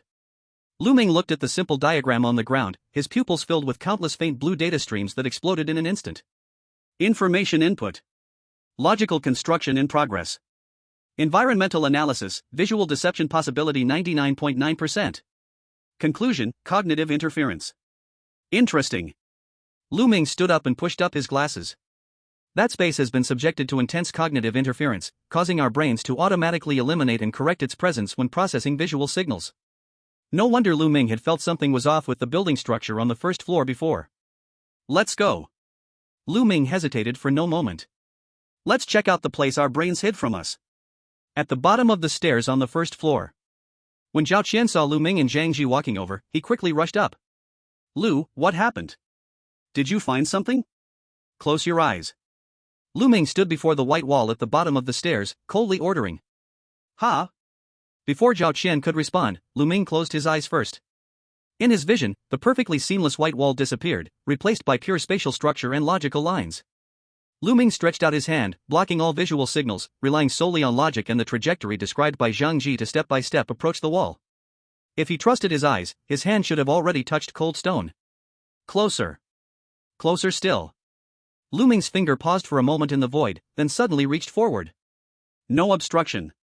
No impact. His hand passed straight through the white wall, touching a thick, greasy substance. The texture felt like a piece of pigskin left for too long, or like a layer of canvas covered in corpse oil, slippery, cold, and nauseating. Found it. Lu Ming suddenly opened his eyes, his right hand grasping the invisible cloth, and forcefully yanked it to the side. Splash. The previously perfect white wall, with Lu Ming's action, twisted and peeled away like a sticker being torn off. A stale, musty odor mixed with the scent of rust and moldy paper filled the air. All the disguises collapsed at this moment.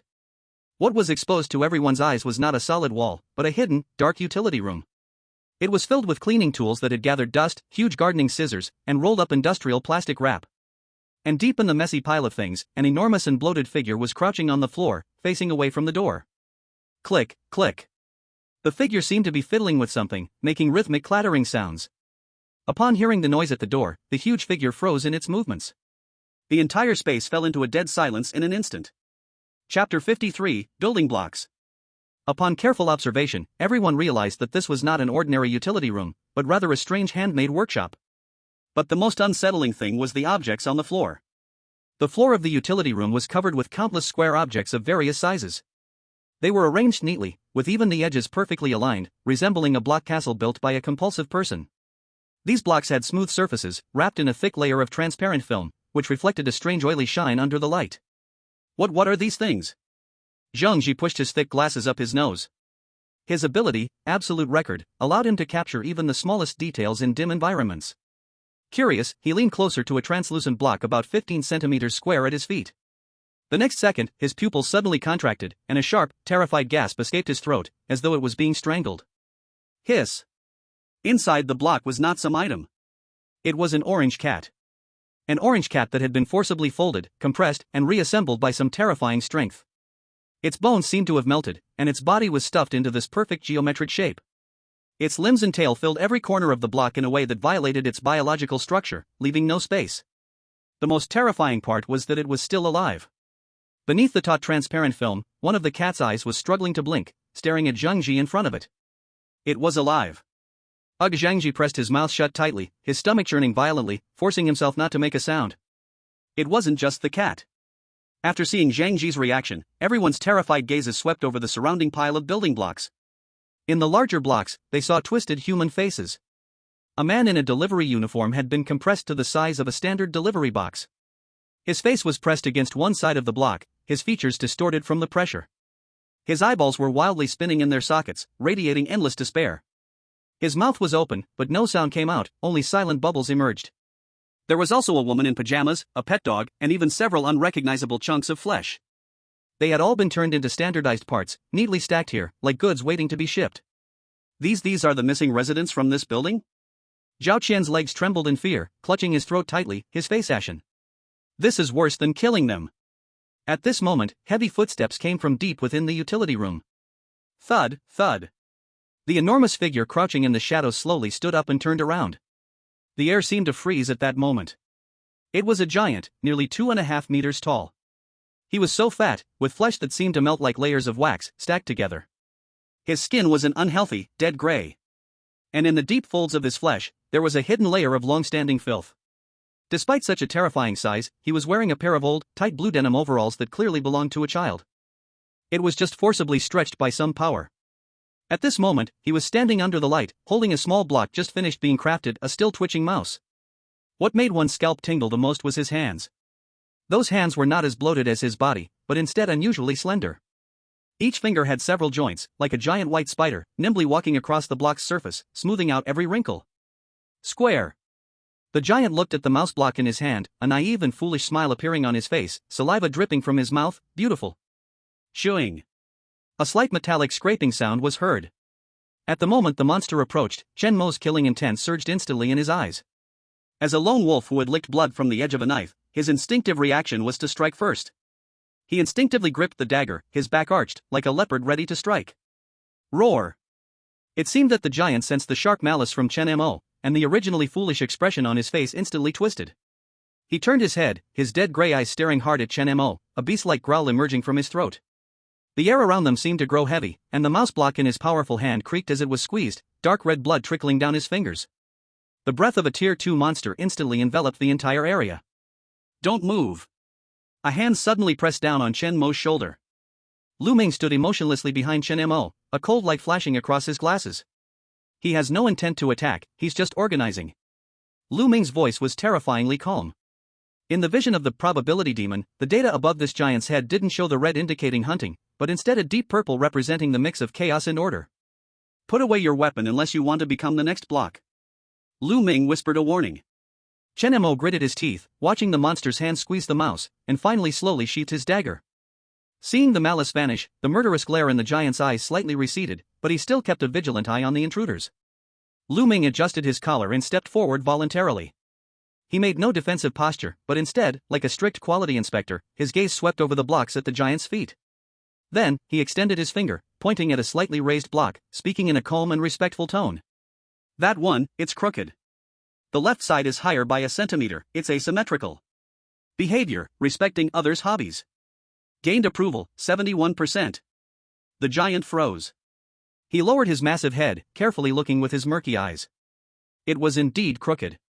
The corner of that block was indeed slightly higher than the one next to it. Ah! The giant let out a regretful exclamation. He quickly squatted down, and his spider-like hand, with its multiple joints, nimbly tapped and pushed the block until it aligned perfectly with the surrounding blocks, forming a perfect straight line. Once he finished, he raised his head, a glimmer of surprise flashing in his dead gray eyes. The hostility was almost completely gone. Big brother. His voice sounded like a childish hum, echoing in the cramped space, a huge contrast to his terrifying size. Do you like blocks too? Yes. Lu Ming adjusted his glasses, without a hint of embarrassment, and began to follow the giant's logic, speaking nonsense. Order is the most beautiful. Outside, people walk all crooked, talking loudly, it's too chaotic.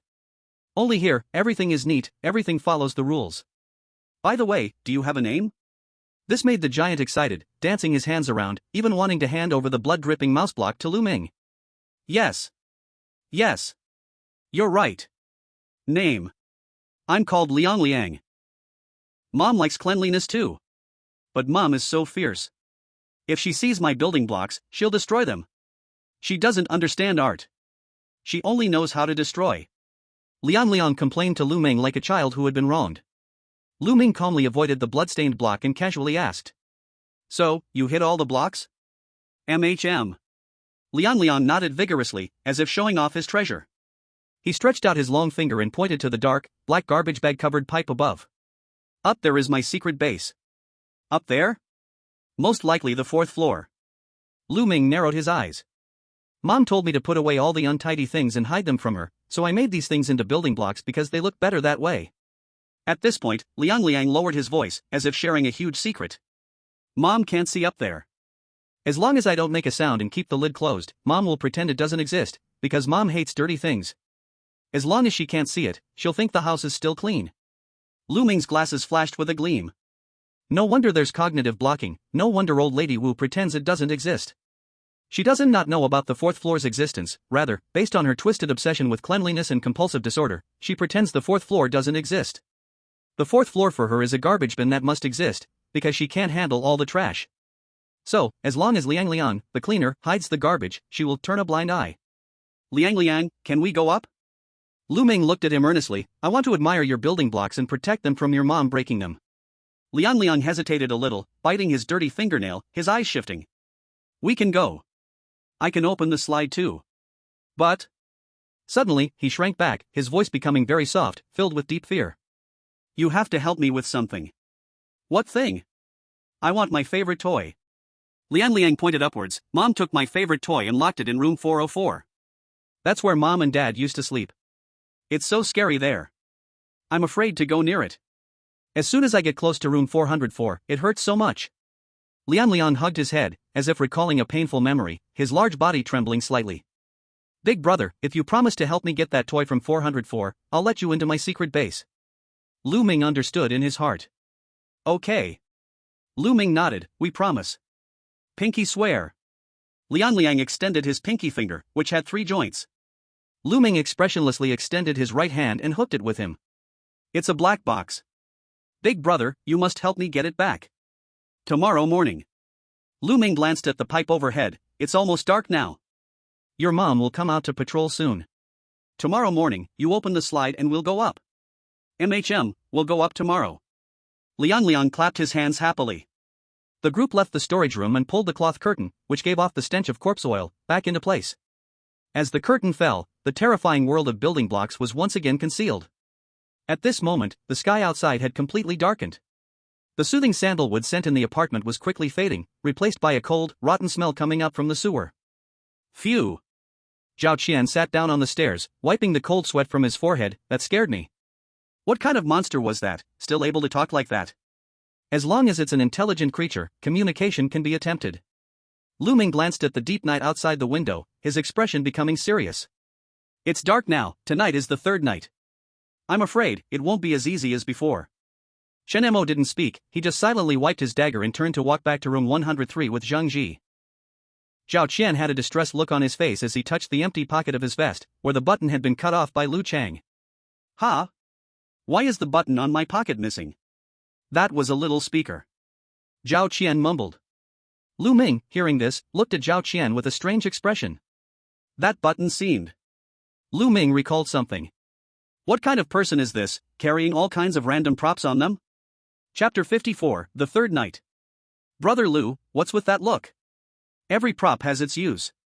Zhao Qian looked at Lu Ming's odd expression and couldn't help but defend himself, even gesturing with his hands as he spoke. That wasn't just any button, it's a tiny speaker I found at a black market stall. The sound quality is a bit bad, but in a critical moment, it can make noise. This could be really useful in a dungeon. Lu Ming didn't respond, only adjusting his glasses and, through the lenses, cast his gaze toward room 105 across the hall. The door was tightly shut, and now Lu Chang was living there alone. In this apartment, where absolute silence was valued, of all things to steal, why steal a speaker? If it's gone, Lu Ming withdrew his gaze, his tone indifferent. Maybe it saved you from some disaster. Huh? Zhao Qian was confused, completely not understanding. No, brother Lu, that thing may be shabby, but it's worth 200 points. It's time to sleep. Lu Ming interrupted his rambling and glanced at the wall clock. The hour hand was almost at 10 p.m. Just a reminder, tonight's likely not going to be peaceful, so don't sleep too deeply. At the moment the second hand hit 0, the entire building seemed to have its power cut off, and the motion-sensing lights in the corridor suddenly went out without warning. Darkness surged like a wave, instantly drowning everything. After 2 hours of silence, a sound appeared in the hallway. Z. It was the sound of a wet mop dragging across the floor. Or perhaps it was the sound of something struggling across the tiles. There were no footsteps, but the scraping sound was far more chilling than any footsteps. It pierced through the walls, through the door panels, and exploded directly into every player's eardrums. Then came a shrill and tragic scream. Woo woo woo, it hurts so much, someone come keep me company. The voice carried endless grievances and the cold chill of dampness, like ice needles, stabbing violently into the player's cerebral cortex. Room 103. Damn. Originally sitting like a lone wolf in the darkness, Chen Mo's body suddenly shook. As soon as the crying voice entered his ears, he suddenly felt like crying. Tears uncontrollably welled up and poured out of his eyes. Don't cry, if you cry, you're dead for sure. Chen Mo gritted his teeth, veins popping from his forehead. He could feel his willpower quickly crumbling under the wave of sadness, his hand gripping the knife started to tremble, only wanting to throw down the weapon and cry. Hold it back, damn it! Chen Mo's face twisted in a grimace as he let out a low growl. Put. He turned the knife around and fiercely stabbed it into his left arm. Blood sprayed out. The intense physical pain immediately dulled the sadness in his mind. Chen Mo gasped for breath, using this brief moment of clarity to desperately hold on to his mental state. Beside him, Zhang Ji seemed to have prepared for this. He wore the silent earplugs exchanged from the main god space, but he realized that the crying sound seemed to directly affect the spirit. The emotions became more intense, and tears had already fallen from Zhang Ji's eyes. Gritting his teeth, he took out a few silver needles from his pocket and directly inserted them into his head's acupuncture points, trying to stop the sorrow. But his technique wasn't very skilled, and blood kept trickling down his face, making Zhang Ji tremble continuously from the pain. Meanwhile, in room 104, someone's situation was even more urgent. Zhao Qian was asleep, and in his dreams, he had completely broken down. Woo woo woo, my money, my savings for a wife. Zhao Qian kneeled on the floor, crying with snot and tears, completely losing his mind. What is this copy? How could there be a gold-devouring beast monster here? The items I've saved. In reality, he opened his mouth wide, his lungs being squeezed, and it looked like he was about to let out a scream that could shake the heavens and earth. Sitting by the bed, Lu Ming immediately furrowed his brows. Even he, at this moment, felt a slight soreness in his eyes, and a strange sense of sadness surged in his heart. In his vision, the reading representing mental defense was rapidly decreasing. Warning, self-sanity check in progress. Failure rate 50%.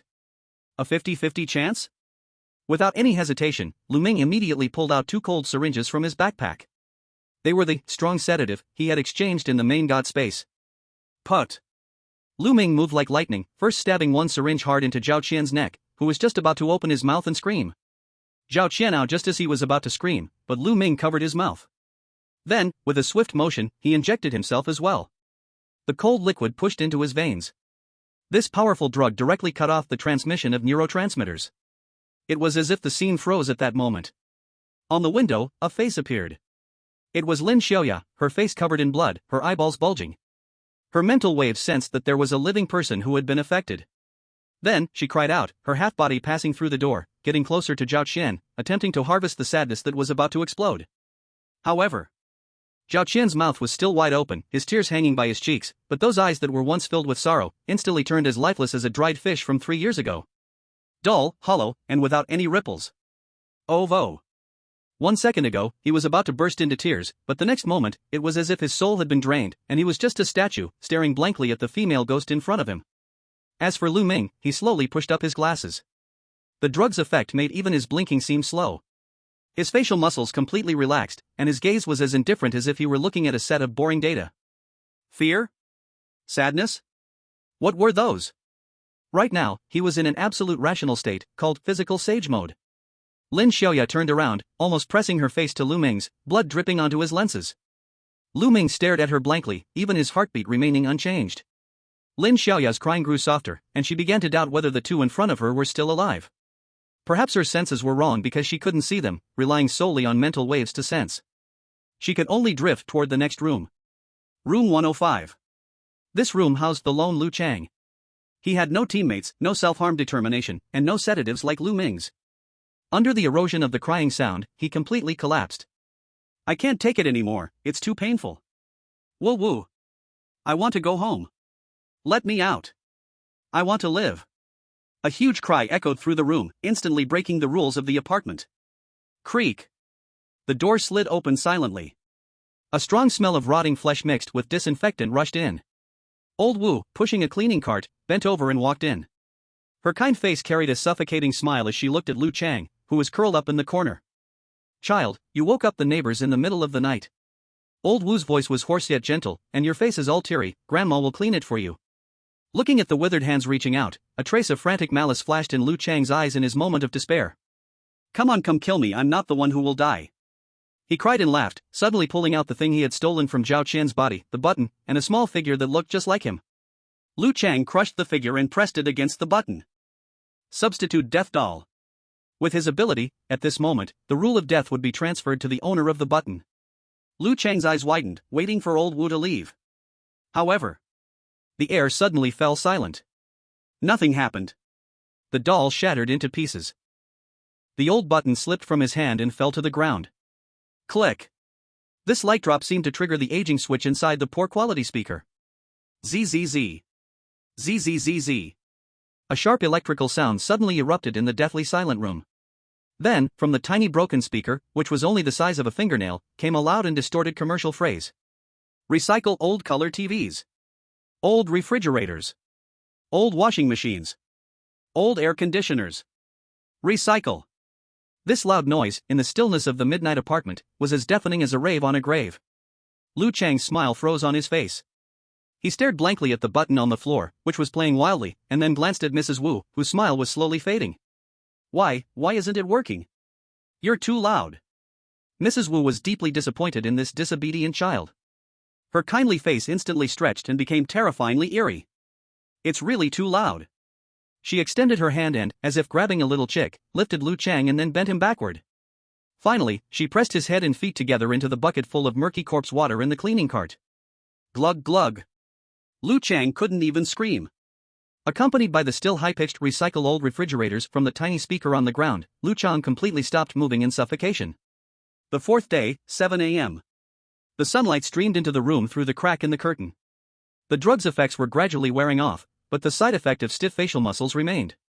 Lu Ming sat up in bed, rubbing his numb cheek, feeling like a robot that hadn't been oiled yet. Beside him, Zhao Qian, with a dead face and his mouth crooked, said, Lu. Brother Lu, why can't I move my face? As long as you're alive. Lu Ming stiffly muttered a few words. The two walked out of the room.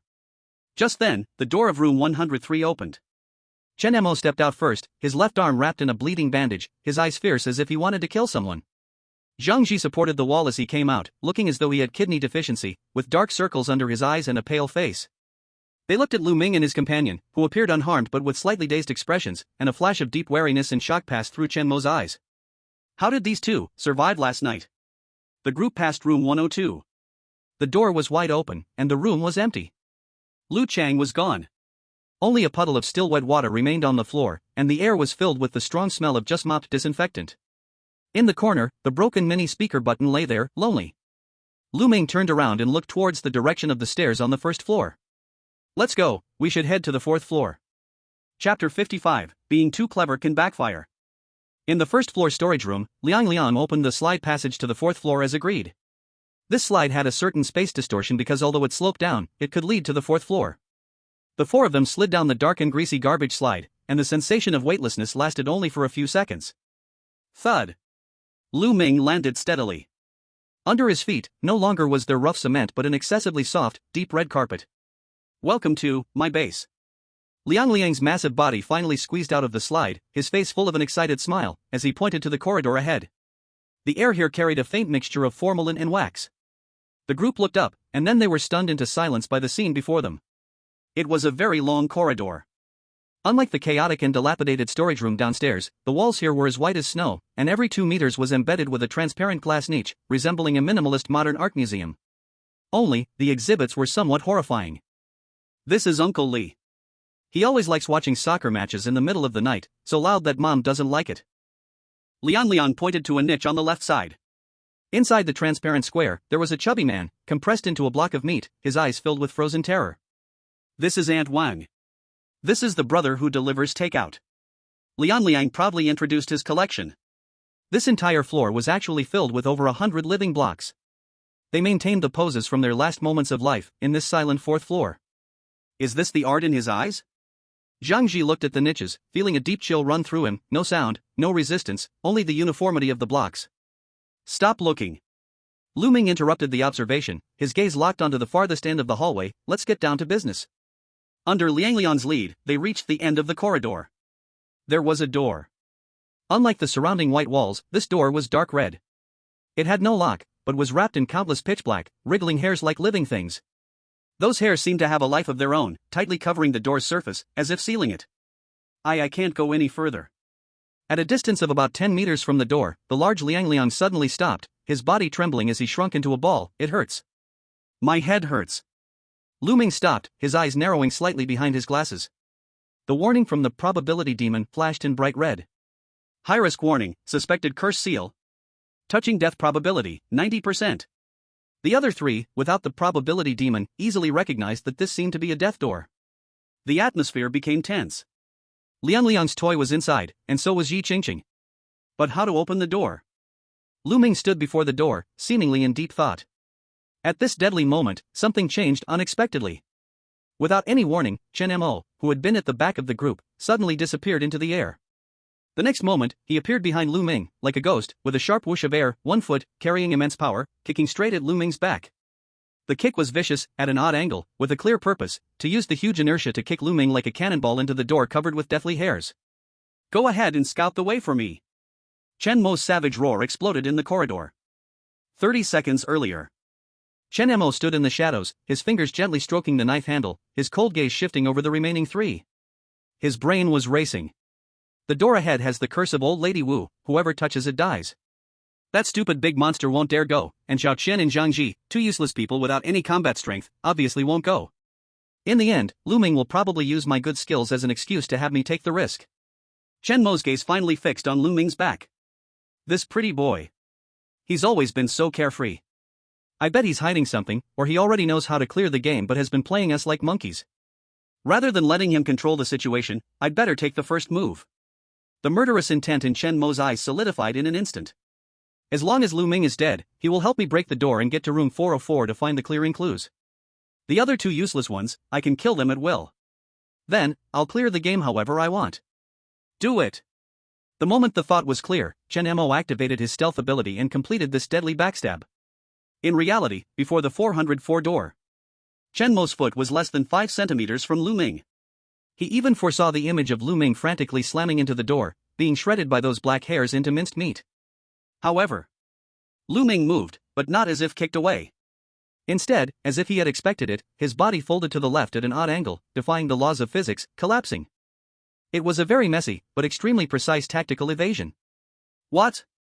Chen Mo's pupils contracted sharply. How could he possibly react in time? The moment Lu Ming fell to the ground, he didn't look at Chen Mo, but instead, towards the tightly closed door, and lightly moved his lips, whispering 2 words. Open the door. These words were directed to the person inside the room. Almost at the same time, the door to room 404, which had been tightly shut, suddenly had its handle turned from the inside.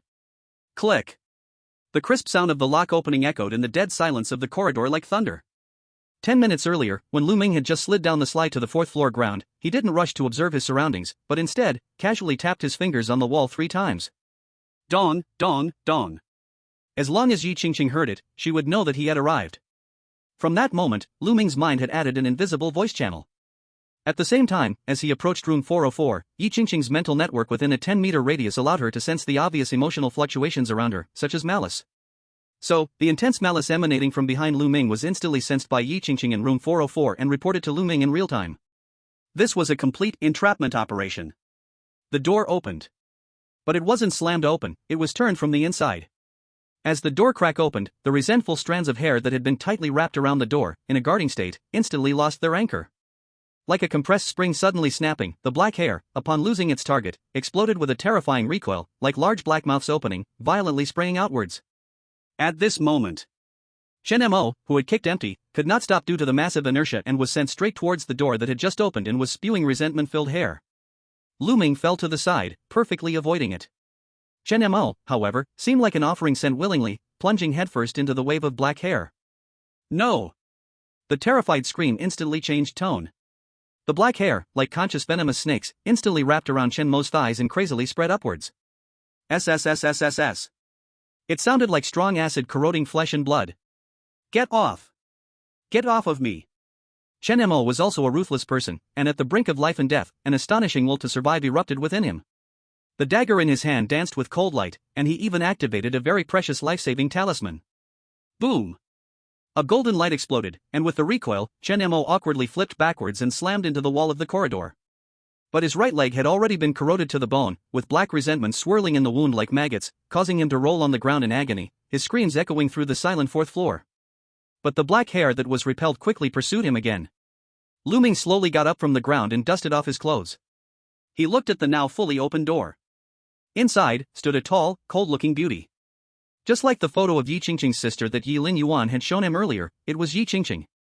At this moment, she was no longer in the ethereal ghost state, but a real, tangible human.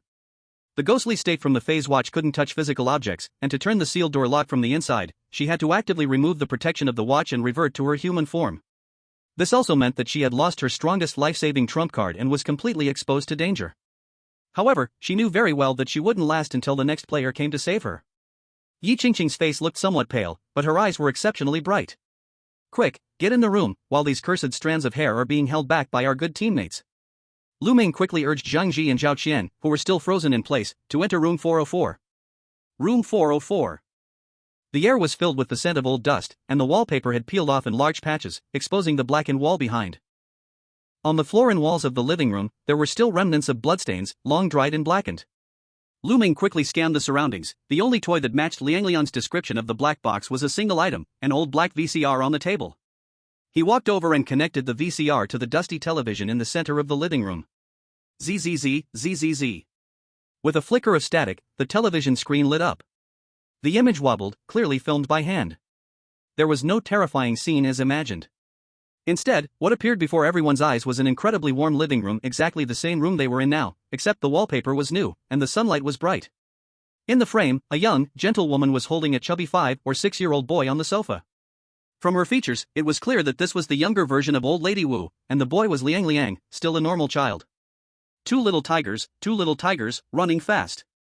The woman sang the nursery rhyme softly, and the little Liang Liang smiled, his eyes squinted into slits, his chubby little hands waving. "Mom, I love you the most." A man's laughter came from behind the camera. "You kid, do you only want your mom and not your dad?" Little Liang Liang made a funny face at the camera. Everyone fell silent. So this was Liang Liang's favorite toy. Because this was the last trace he left in this world as a human, as a beloved child. However, the warmth did not last long. The image suddenly flickered, as if it was abruptly cut off. Immediately, a new image appeared. This time, the camera stopped shaking, seemingly forgotten on top of a cabinet, left on for a long time. The sound of heavy rain beating against the window came through the background. The living room was a mess. A drunken man was angrily pointing at the woman's nose, yelling, while Liang Liang ran over, crying, trying to protect his mother. "Get out! You worthless thing!" The enraged man suddenly shoved her. Little Liang Liang rolled like a ball, his head hitting the sharp corner of the marble coffee table with a heavy thud. Bang! Liang Liang stopped crying. Bright red blood quickly soaked into the carpet. The woman let out a heart-wrenching scream, rushing to pick up the child, but the child's head dangled limply. The man, half sober, collapsed in fear on the floor. The next few frames became suffocatingly tense. After several days of silence, the woman did not call the police, nor did she cry out. That day, she quietly walked into the kitchen, brought out a steaming bowl of chicken soup, and smiled as she watched the man drink it. Until the man, clutching his neck, foamed at the mouth, struggling and convulsing painfully in the living room, eventually lying still like a dead dog. In the footage, after handling the body, the woman was unusually calm, even straightening her messy hair in front of the mirror. Then, she walked out of room 404 step by step, and after a while, returned. This time, she came back holding a black notebook. At that moment, the snowflakes on the screen flashed wildly, as if the notebook itself carried a powerful disruptive magnetic field. The woman knelt on the ground, frantically writing something in the notebook, while praying earnestly into the void. "As long as I can make this family return to the way it was, always clean, always quiet, I am willing to offer every person who enters here, to you." As she wrote, black blood began to seep from the walls, and some kind of shadow enveloped her. Snap! Lu Ming pressed the pause button, and the image froze on the black notebook. This should be the heart of the copy, the evil spirit summoned by old Lady Wu using the notebook. And this notebook is most likely located where she is now living, in the first-floor reception room. The target was locked in. The group did not stay long in room 404. He quickly exited the room.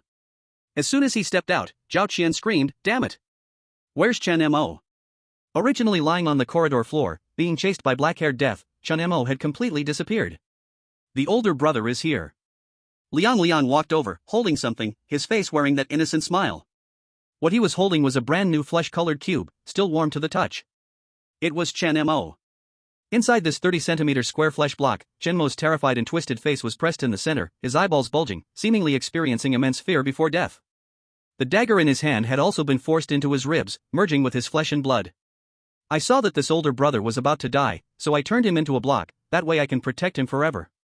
While speaking, Liang Liang stuffed Chen Mo's block into a gap in the wall, patting his hands. Looking at this scene, Zhang Ji and Zhao Qian only felt a cold shiver running from the soles of their feet straight up to their heads. But this was the fate of a backstabber. Lu Ming only glanced indifferently at the block of Chen Mo on the wall, showing no sympathy. We got you your favorite toy, now take us back. Lu Ming handed the video recorder back to Liang Liang. Liang Liang, holding the recorder like a treasure, laughed happily. In the hall on the first floor. As everyone slid down the slide, Zhang Ji instinctively glanced at his watch, which showed the time as 12:14 p.m. It's still early. Should we find a chance to go to the post room this afternoon? Zhang Ji suggested. That's your time. Lu Ming lifted his head and pointed at the old-fashioned wall clock in the hall, which was still ticking. The hour hand pointed to 9:50 p.m. The time flow here is distorted. From what I've observed, there's no clear pattern. So, we can only rely on the clock on the wall. There's only 10 minutes left until curfew. Everyone looked outside, and sure enough, it was already completely dark. What now? Go back to the room and sleep. We'll act tomorrow during the day. In the air, the nauseating smell of blood began to spread. That was the omen of the fourth night's arrival. Everyone quickly walked to the corridor on the first floor. Zhao Qian looked at the remaining four people: Lu Ming, Yi Qingqing, Zhang Ji, and himself. Brother Lu, Zhao Qian nervously rubbed his hands. Chen Mo is dead, and Lu Chang is dead too. Now there are more empty rooms. How should we stay tonight? Lu Ming stopped and arranged. Zhao Qian, you stay with Zhang Ji in room 103. I'll stay with Yi Qingqing in room 104. Ha? No, Brother Lu, you're being too biased toward your girlfriend. Can't I just sleep on the floor with you guys? I'll wear an eye mask and earplugs, I swear I won't look or listen. Zhao Qian turned green at the thought of staying with Zhang Ji. I don't feel safe without you, this skinny dog doesn't look like he can fight, I'm scared. Zhang Ji had no objections. It was better to have two people than one. Besides, Lu Ming would never let him stay in the same room with him. Lu Ming waved his hand to signal Zhao Qian to come over. Zhao Qian leaned in. Lu Ming whispered a few words to him. As Zhao Qian listened, his eyes grew wider, eventually showing a "damn, this works" expression. Will this work? Lu Ming patted his shoulder. Okay. Hee, Brother Lu, you're a genius. Zhao Qian immediately gained confidence, standing tall, grabbing Zhang Ji, who was still in a daze. Let's go, skinny dog, I've got your back tonight. The two returned to room 103 and locked the door. Room 104. Lu Ming and Yi Qingqing returned to the room. A lonely man and a woman alone in a room, no one spoke. Yi Qingqing's face was still pale. She sat on the bed, closed her eyes to rest, trying to recover the depleted mental energy. Lu Ming sat at the desk, his hands crossed, supporting his chin, seemingly daydreaming again. Anything to watch out for tonight? Perhaps the atmosphere was too awkward, so Yi Qingqing had to open her eyes and ask in a soft voice. In time-limited dungeons, it's usually more dangerous as time goes on. They won't let the players pass these 5 days so easily. Lu Ming gazed out the window at the dense, unbreakable darkness of the night, his tone calm. Lin Xiaoya died and returned at night, so... We probably need to hide better tonight, they shouldn't be able to see us. It's almost 10 o'clock. Lie down, close your eyes, and rest. Don't fall asleep. Midnight. Bang! A loud crash suddenly exploded without warning, causing the entire building to shake violently. It was like a huge battering ram slamming violently against the floor. Heavy, beast-like footsteps echoed, drawing closer down the corridor. Roar! A roar full of endless fury shattered the light bulbs in the corridor. Whoa! The heartbreaking sobs mixed in and echoed once more. Chapter 57, The Fourth Night. Midnight 0:05. Whoa! It hurts so much. It was Lin Xiaoya's mournful cry, carrying a kind of mental pollution that could penetrate the soul, echoing from the left side of the corridor. Bang! Roar! On the other side, there were heavy, thunderous footsteps, accompanied by the roars of a beast and the sound of metal being torn apart. The two sounds mixed together, creating a deathly duet that would send anyone's sanity plummeting. This time, it was a combined attack of magical and physical damage. Room 103. They're here. Zhang Ji's face turned pale as he listened to the footsteps growing closer outside the door, instinctively glancing at Zhao Qian. He wasn't foolish enough to try barricading the door with the table, because he knew that, facing Wang Biao, who could tear an iron door apart with his bare hands, trying to block the door would only lead to death more quickly. Brother Zhao, what brilliant plan did Brother Lu leave for you? Zhang Ji asked in a trembling voice. If we don't use it now, we're really done for. Don't rush. I'm digging it out. Zhao Qian was also sweating heavily, but his hands didn't slow down. He pulled out 2 black, smelly bags from his tattered tactical vest, which had pockets everywhere. What is this? It smells so bad. Zhang Ji pinched his nose. This is the life-saving artifact. Zhao Qian quickly unfolded the bags while speaking at a rapid pace. These are the body bags. I took them from the corpses in the morgue dungeon. Once you crawl inside and zip it up, it perfectly mimics the smell and condition of a highly decayed corpse, even stopping your heartbeat to put you in a fake death state. Brother Lu said these things are invisible. As long as we look more like the dead than the ghosts, they won't be able to find us. Quick! Crawl in. Without any hesitation, the 2 of them dove into the greasy, stinking bags as fast as they could. Sizzle. The moment the zippers were pulled shut. Boom! The door of room 103 was kicked open with terrifying force and slammed hard against the opposite wall, breaking into several pieces of wood. A cold, chilling wind poured into the room. Wang Biao's massive body squeezed into the doorway, his muscles bulging, his skin showing a bluish-purple hue, his eyes empty, and he dragged a broken steel pipe in his hand. Behind him was Lin Xiaoya, her face covered in blood and tears, floating in midair. 2 ghosts knocking on the door. However, the room was empty, with no sign of living people, no sounds of life. Only 2 black bags lay scattered on the floor, emitting a nauseating, old rotting flesh stench. Roar! Wang Biao stopped, tilting his head in confusion. Lin Xiaoya also stopped crying, not sensing any fear or sadness. The people in the room are already dead? And completely rotten? Wang Biao seemed displeased, walking forward and disdainfully kicking the bag where Zhao Qian was inside. The bag rolled twice as it was kicked, and Zhao Qian gritted his teeth, feeling the weight of the giant foot on him. He silently screamed inside, "Damn! Be gentle. Don't step on my face. Or I'll really die." Luckily, Wang Biao didn't have a necrophilia fetish. After confirming this was a corpse, he let out an angry roar and turned to leave the room, searching for a new, more lively prey. Lin Xiaoya also floated out angrily. It wasn't until their footsteps faded that the 2 foul-smelling bags slightly trembled, but still, no one dared to come out. This wave of cunningly playing dead passed perfectly. Room 104. The atmosphere here was completely different. Facing the 2 ghosts, Lu Ming didn't have anything like a body bag. He changed into a clean set of clothes in advance and threw the dirty clothes he had worn these past few days onto the bed. Then, he took out the metal ball worth 3,000 points that he had prepared beforehand from his backpack. Disposable silent field generator. Click. The switch was pressed. An invisible ripple instantly spread out from the ball, forming an absolute silent field with a diameter of 2 meters. Within this range, no sound could pass through, and no external sound could get in, including psychic sound waves. Lu Ming clearly remembered that when Wang Biao died, his eyeballs were gone, and the ghost that was transformed from him most likely could only use smell and hearing to find people. As for Lin Xiaoya, she used psychic sound waves to search for the living. This item was the best choice at this moment. Action, used silent field generator, survival rate, 80%. Get in the closet. Without saying another word, Lu Ming shoved Yi Qingqing into the old wooden wardrobe in the corner of the room. The bed isn't safe. They'll come in to look for people. The closet was narrow, originally meant to hang only a few clothes. To fit 2 people in, they had to stand face to face, pressed closely together. Bang! The closet door closed. The cramped space immediately fell into absolute silence. Because of the silent field generator, they couldn't hear anything from outside. Yi Qingqing's back was tightly pressed against the back wall of the closet, and in front of her was Lu Ming. It was too close. In the darkness, she could even clearly smell the faint lavender laundry detergent scent on Lu Ming's clothes. She had only become a player recently, and with the help of her sister's abundant resources, things had always gone smoothly for her. This was the first time she had been stuck in a dungeon for so many days. At this moment, the clean scent that Lu Ming carried from the real world, belonging to civilized society, felt especially reassuring in this dungeon, which was filled with the stench of rotting corpses, even somewhat alluring. Taking advantage of the faint light seeping through the crack in the door, she looked up and saw Lu Ming's cold side profile up close. Although he usually always wore a rationally perverted expression, she couldn't deny that this man's bone structure was excellent, and his eyelashes were long. Because they were so close, Lu Ming's warm breath inevitably hit Yi Qingqing's forehead and collarbone. Yi Qingqing felt her heart inexplicably start to race, and her cheeks became hot. She had never been this close to a man in her life. "Don't move." Lu Ming's low voice rang above her head. To maintain stability in the cramped space and not to press against Yi Qingqing due to the vibrations outside, Lu Ming held the back wall of the closet with one hand and suspended the other hand near her head.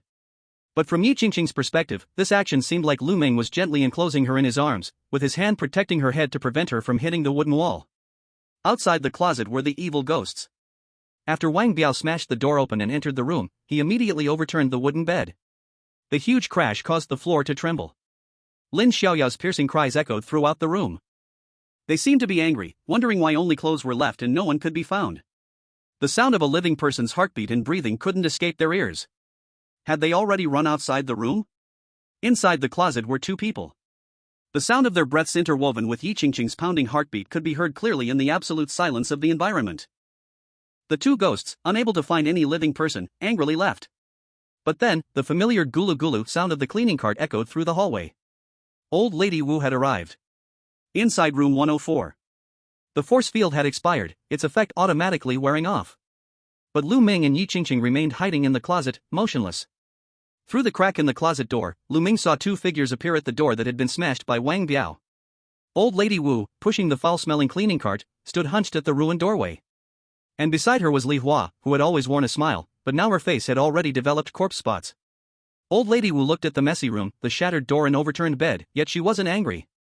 Instead, under the dim light in the hallway, Lu Ming saw an eerie, even slightly excited, smile appear on her wrinkled face. Oh. Old Lady Wu sighed softly to the empty, seemingly deserted room. These guests are so naughty, they've made such a mess of the house.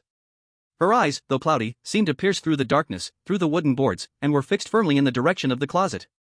It's okay. Tomorrow. Grandma will help you clean it all up. Old Lady Wu's voice was hoarse and venomous, echoing in the dead silence of the room. After tomorrow, you'll all become good children who will never dirty the room again. After speaking, she pushed the cart, the gulu-gulu sound fading as she left. Lu Ming understood that Old Lady Wu knew he and Yi Qingqing were hiding in the closet. At this moment, he also guessed that when the fifth night came, all the rules would likely be lifted completely. Old Lady Wu would no longer need an excuse, but could directly act and turn all the players into her residents. Inside the closet. Lu Ming released his hand from the closet wall and stared at the retreating figure of Old Lady Wu with a serious expression. The last day. Chapter 58, Still This Air Freshener. The fifth day, 7 a.m. In the lobby on the first floor. Though the sun outside was bright, the atmosphere inside the apartment was suffocatingly oppressive. The four of them gathered together. Lu Ming and Yi Qingqing looked somewhat pale, but their mental state was still okay. On the other hand, the other two, Zhang Ji and Zhao Qian, as soon as they approached, were hit by a nauseatingly strong smell, a mix of 3-month-old salted fish and the stench of dead rats. Ugh! Yi Qingqing couldn't hold it in, covering her nose and stepping back 3 steps, looking at them with disgust. If Old Lady Wu smells this, you'll definitely be dealt with right on the spot. Zhang Ji had a bitter expression, wanting to puke but not daring to. Don't mention it, that's the smell from the body bag last night, it's soaked in and can't be washed off. Ah, I forgot about that. Zhao Qian slapped his forehead, making a loud noise. This cursed place smells like corpse all night, but this bit on me isn't much, but we should be careful during the day. Lu Ming heard this and stepped back 5 paces. As Zhao Qian spoke, he pulled out a colorful, cheap-looking can of air freshener from his tattered vest. It clearly said in large letters, air freshener, strong type, jasmine scent. What's this? Zhang Ji was stunned. Before Zhao Qian could answer, Zhang Ji was sprayed with it like crazy. SSSSS. A white mist instantly enveloped the two of them. The next second, the nauseating corpse smell disappeared without a trace. Replaced by a pungent, almost eye-watering, synthetic jasmine scent. This scent was overwhelmingly strong, so sweet it made one dizzy. Cough, cough, cough. Both Zhang Ji and Yi Qingqing were choking and coughing non-stop from the smell. Zhao Qian, however, took a deep breath, looking intoxicated. How's it? Smells good, right? Even if Old Lady Wu sniffs me now, she'll only smell the fragrance of spring. Lu Ming watched this man, who was covered in a mess of things, with a twitching corner of his mouth. This description was too much. Although the items Zhao Qian has brought out appear to be low-level props, it is undeniable that each piece of junk can be useful in strange ways. This kind of survival ability is indeed much stronger than those reckless brutes who only know how to fight. No wonder he acted so smug when entering the instance. Alright, the smell is covered. Let's talk business. Lu Ming restrained his expression, and his tone became serious. Today is the 5th day, and the last one. We can't wait until evening, we must break the situation in the daytime. If we don't clear the instance, tonight, we will most likely face Old Lady Wu, who is not bound by any rules, and we would have almost no chance of survival. Everyone's expression stiffened. Zhang Ji, Lu Ming looked at the bespectacled man. Bring up the footage you recorded these days.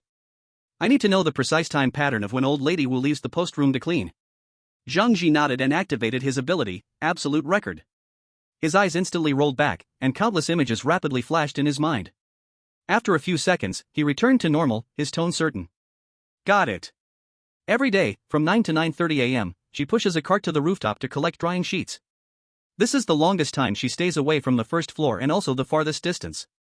Good. Lu Ming glanced at the clock on the wall, it was 8:40. 20 minutes left. To be safe, we can't just wait. Lu Ming turned to Zhao Qian, do you have something that can make noise and trigger a delayed response? Yes. Zhao Qian grinned and pulled out an old-looking mechanical mouse from his bag.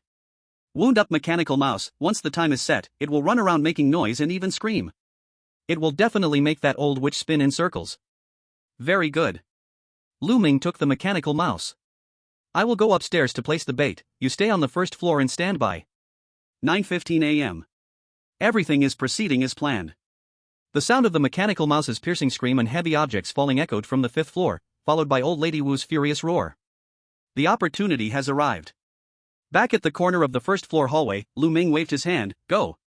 The four quickly arrived at the post-room door. The door was not locked. The door was slightly ajar. Lu Ming pushed the door open and entered.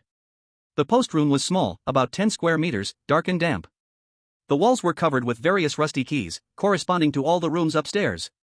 On the old, peeling desk, there were piles of unsent letters, with red crosses drawn on the envelopes, as if they were letters that the residents hadn't sent. The familiar, unsettling sandalwood scent filled the air, but it was strongly diluted by the jasmine scent from Zhao Qian and Zhang Ji. Quick, search. The group split up. Zhao Qian began rummaging through the drawers, Zhang Ji searched the filing cabinet, and Yi Qingqing stood guard at the door, sensing the maliciousness around them. Lu Ming went straight to the thing covered with a red cloth in the corner. He quickly pulled off the cloth. Under it was an old, polished safe. Lu Ming was about to squat down and examine the lock when suddenly a sharp, needle-like chill instantly crawled up his spine. In his mind, the data of probability demon wildly flickered, turning a glaring blood red. Warning, 100% feeling of being watched. Lu Ming jerked his head around. The post-room door was closed, Yi Qingqing was standing guard at the door, and no one had entered. But that feeling of being watched grew stronger, as if a pair of eyes were glued to the back of his head. Lu Ming quickly scanned the small room, his gaze eventually stopping at a seemingly ordinary dressing mirror hanging on the side wall. In the mirror, the reflection was not a human image. The once smooth mirror surface began to twist in a strange, wave-like manner. Then, a crack appeared in the middle of the mirror, like a wound-on skin. A bright red, bloodshot eyeball squeezed out from the crack. This was the same as what they had encountered when they pried open the wall on the fourth floor. The eyeball that was seen. It is alive. The eyeball spun around in its socket, then finally locked onto Lu Ming. Not good. Lu Ming's pupils suddenly contracted, and he shouted, withdraw. However, before the words had even left his mouth, the faint sandalwood scent that had filled the reception room instantly grew 10 times stronger, thick enough to make it feel as if they were standing in a morning hall. There were no footsteps, no sound of the door opening. A pair of hands, as withered as tree bark, silently reached out from the shadows, resting on Lu Ming's shoulder. Cold, stiff. It was like the hand of a corpse. The old woman, Wu, who should have been on the fifth floor chasing mice, now seemed to have grown out of the shadows, and at some point, she was already standing behind them. Yi Qingqing had no warning. She moved instantly. Wu Laotai brought her face close to Lu Ming's ear, her kind face under the dim light looking particularly eerie, with what seemed like flies trapped in the deep wrinkles of her face. She took a deep breath, seemingly pleased by the sharp chemical scent in the reception room, showing her blackened teeth, her voice hoarse and joyful. It smells so good. Children, what are you looking for? Are you looking for Grandma's notebook? Chapter 59, The Flesh Contract. Are you looking for Grandma's notebook? Wu Laotai's voice was hoarse and eerie, her wrinkled face almost pressed against Lu Ming's nose. At this distance, Lu Ming could even smell the decaying, tomb-like dust from her breath.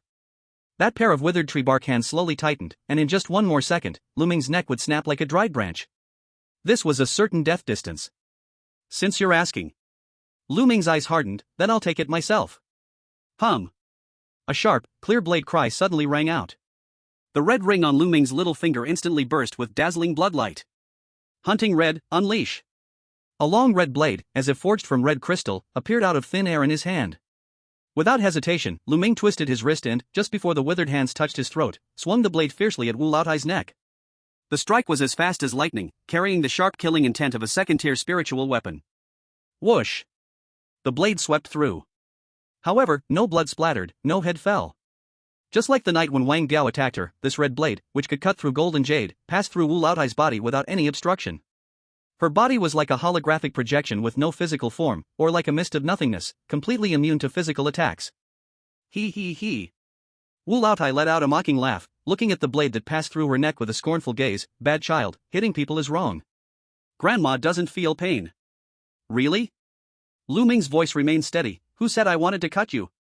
Before he finished speaking, the red blade, which had passed through Wu Laotai's body, continued with even more violent force and heavily struck the old-fashioned safe in the corner behind her, blocked by her body.